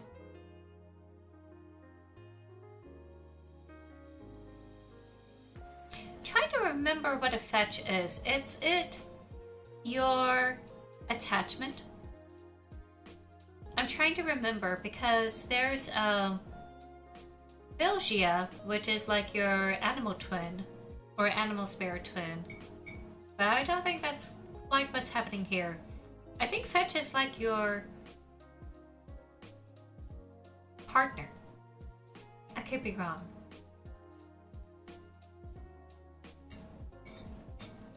Again, I haven't had a chance to do a lot of research with the Fae and have my own spin on things. That is one of my homeworks someday soon. A duplicate created by fairy magic when you get kidnapped. Okay. A doppelganger. But like in a truest kind of sense.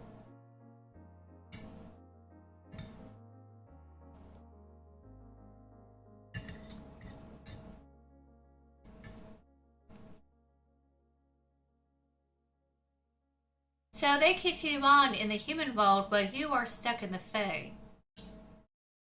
I like that. Hi, I'm Nicole Hockley from San Diego. I like that as an idea.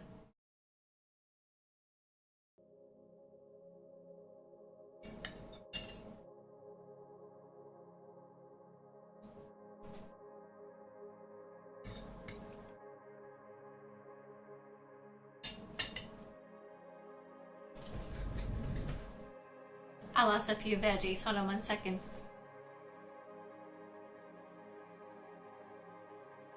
Though I remember in some medieval tales that they try to discern whether it is their child or not. Well, through some terrible tactics. So I wonder if it would ever pass in a modern setting. Again, these terrible tactics and its origins had a very sad tale, of course.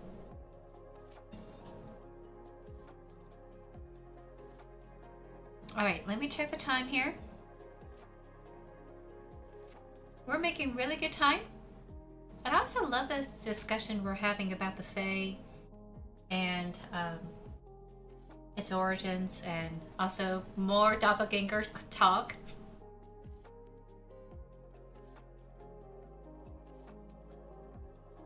I promise. Hold on. No, wait. No. That's spoilers. I can't say it. It's spoilers.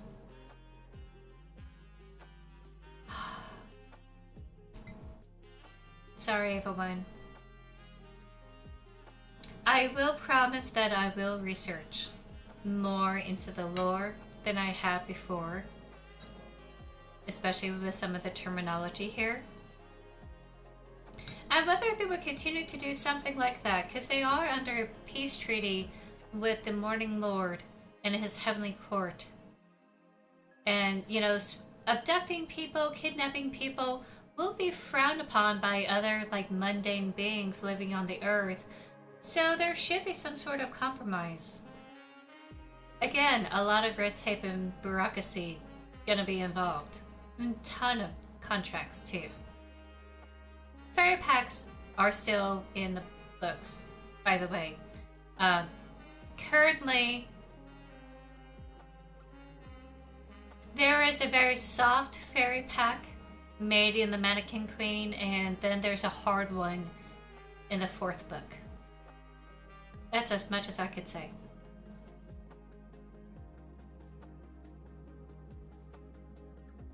Really? I guess it's a fear, an innate fear, that if there's ever a copy of us, will the copy succeed where the original did not? Kind of like how a robot could possibly be better than the human.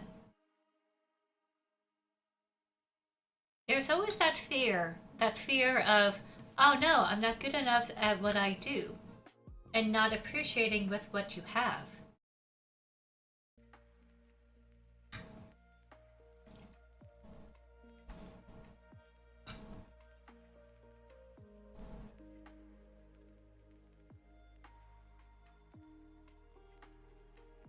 totally makes sense. Now I think about that as a trope. And why it's so used in literature. It is a common fear.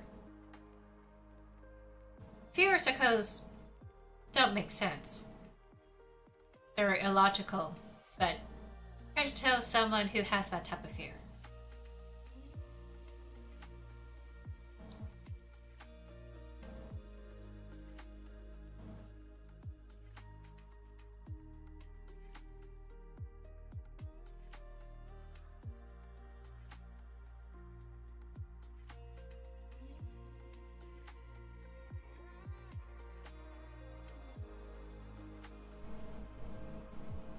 I'm trying to think of any tropes that I have in the Mannequin Queen, because I know that tropes have a broader term now about what is commonly used.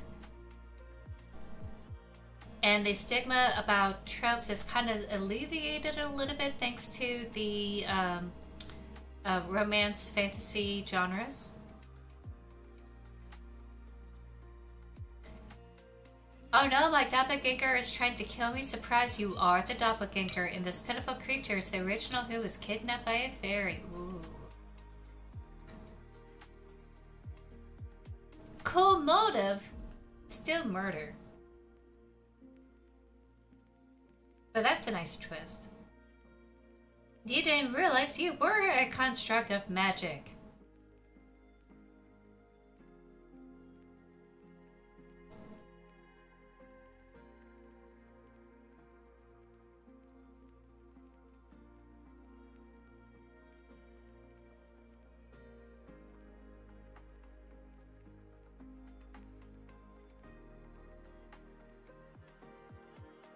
Let me see here. It's not a trope, but it does happen. There is found family in the Mannequin Queen. Shifting gears here a little bit, because I don't have a lot of time, and in case anyone has any questions, we only have 20 minutes, 19 minutes at this Q&A, so if you have burning questions, say it now. But I do have found families. And the Mannequin Queen, Aramis was essentially adopted by his mentor. That was the previous Silver Fox. He is not above adopting others in his life. He wasn't able to do it in his previous marriage. You have to read The Doppelganger Queen to figure out why. There is a kid that became important with Rayla and Aramis's life, named Delphi or Delphi. She was orphaned by her parents being eaten by ghouls. There was a major ghoul outbreak in the book, and she survived. So she was taken in by the Holy Order, the Abbey of the Rising Dawn. And she, Aramis is very sweet on her, called himself, her uncle. Rayla has been very attentive on her as well, etc. They also come across another kid who was needing help named Shoot. Shoot is from Dawn's tribe, the Bedouin tribe. We'll get to see the Bedouin tribe in this book here. Finally. Oh, I did see your question. I will get back to that in 1 second. I'm so sorry.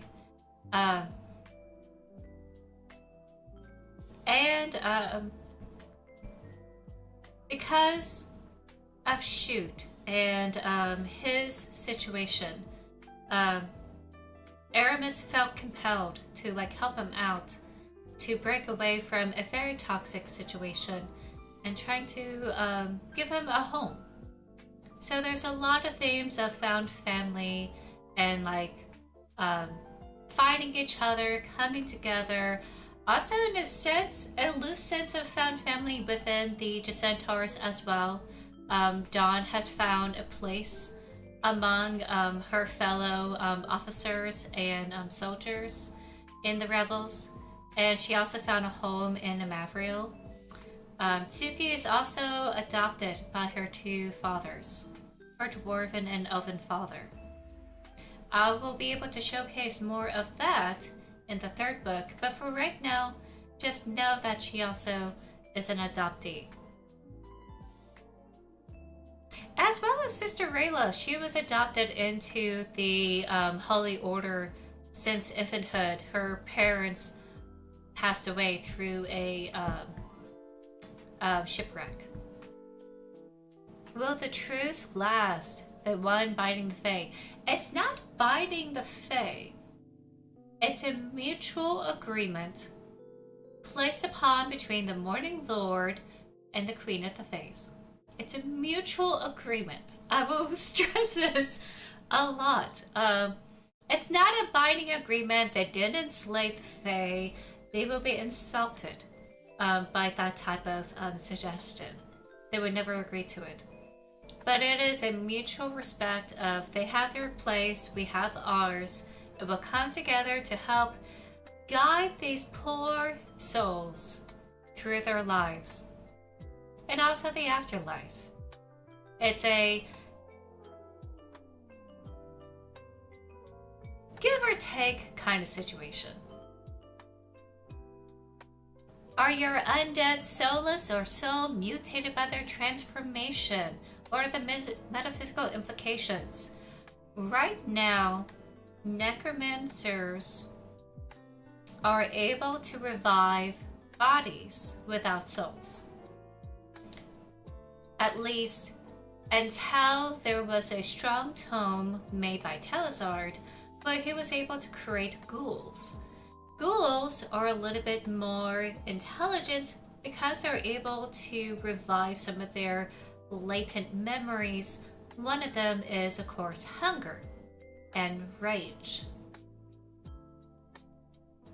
That rage and that hunger tend to come from our primal instincts, and for some reason, somehow, was revived through a very strong necromantic magic.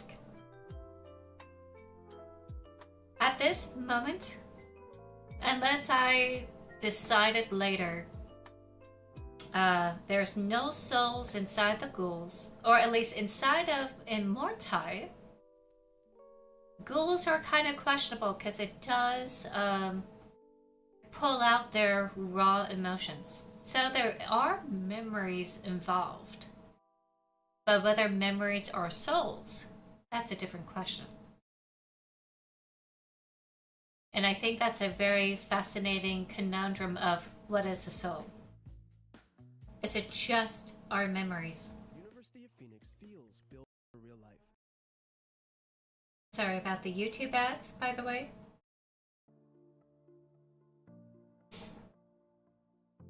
And also, you know, we're dealing with ads right now.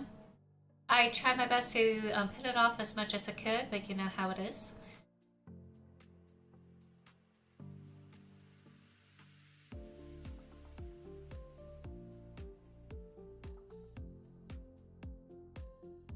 Sun is setting right now, getting into nighttime. Oops. Oh, how did that happen? There we go. Oh, stay with me.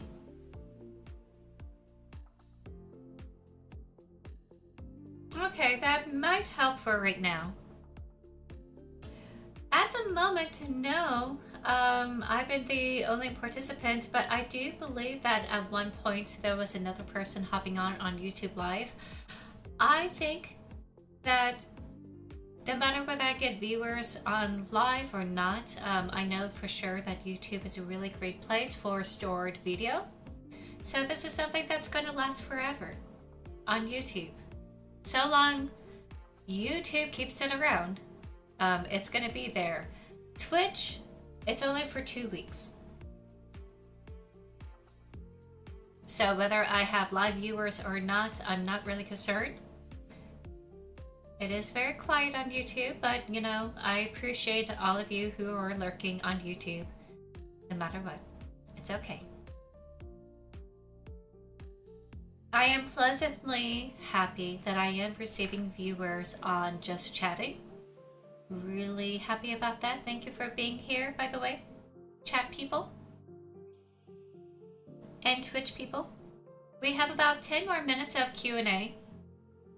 Hopefully I was able to answer your question, Dance Macabre. For the most part, most undead, also known as Immortai. Petey Puff, thank you for the hydrate and stretch. I'm just gonna hydrate. Thank you, thank you.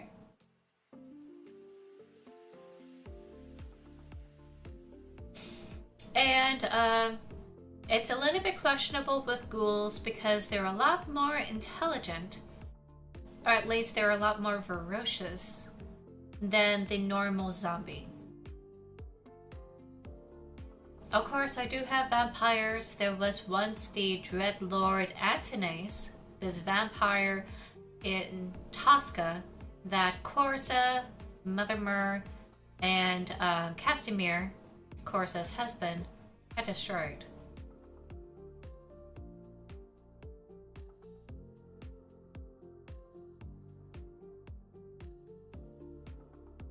I don't know what that is. I never heard of it. If it is part of the Fae and creature lore of the Eastern Europe or around the Mediterranean or in Arabic cultures, I will try my best to incorporate, but I haven't heard of it. Ooh, nice! That's probably one of the best green teas. Alright. It's a hot pot date. Hot pot date. I am slowly noshing through the potatoes, which I will have during tarot, if y'all don't mind. Undead who were created or came into being dead without being alive. Ah.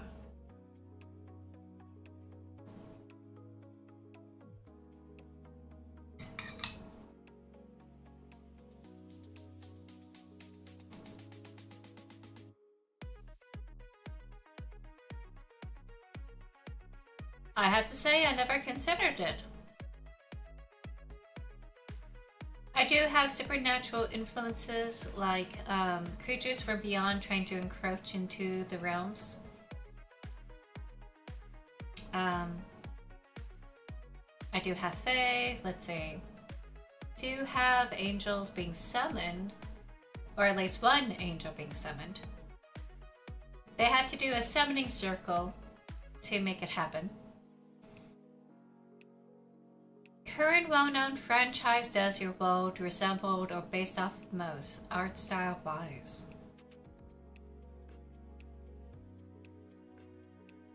Franchise. My brain must be shutting down.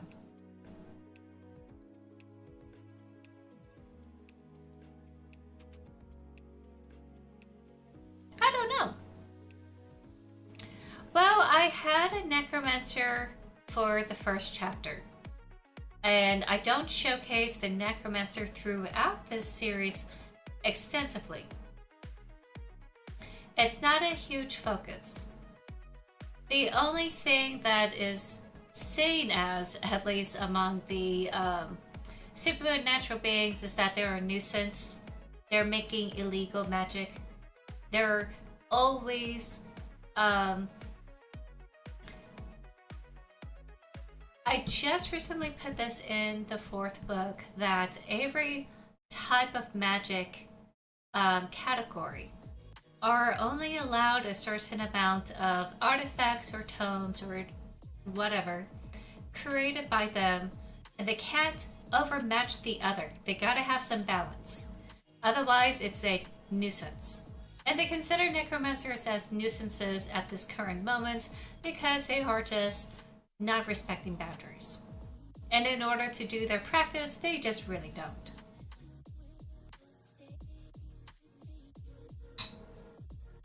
Negative magic isn't sterile. You assume magic is sterile.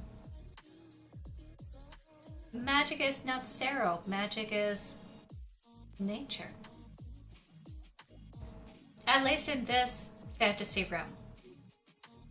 I'm sure other fantasy books would do things differently.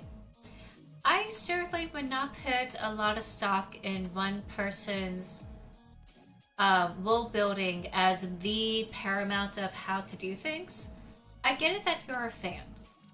I think they would appreciate you being a fan. But,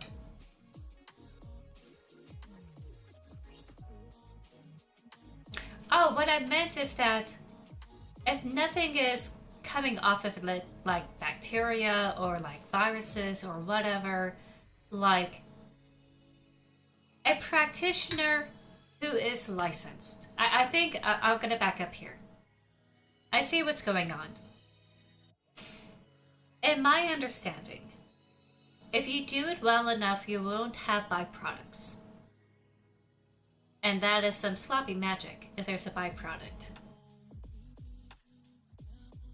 And I'm pretty sure the way that they impose themselves into this mundane area as the Fae, kind of like red taping, bureaucracy, you know, governing how magic is done from their side.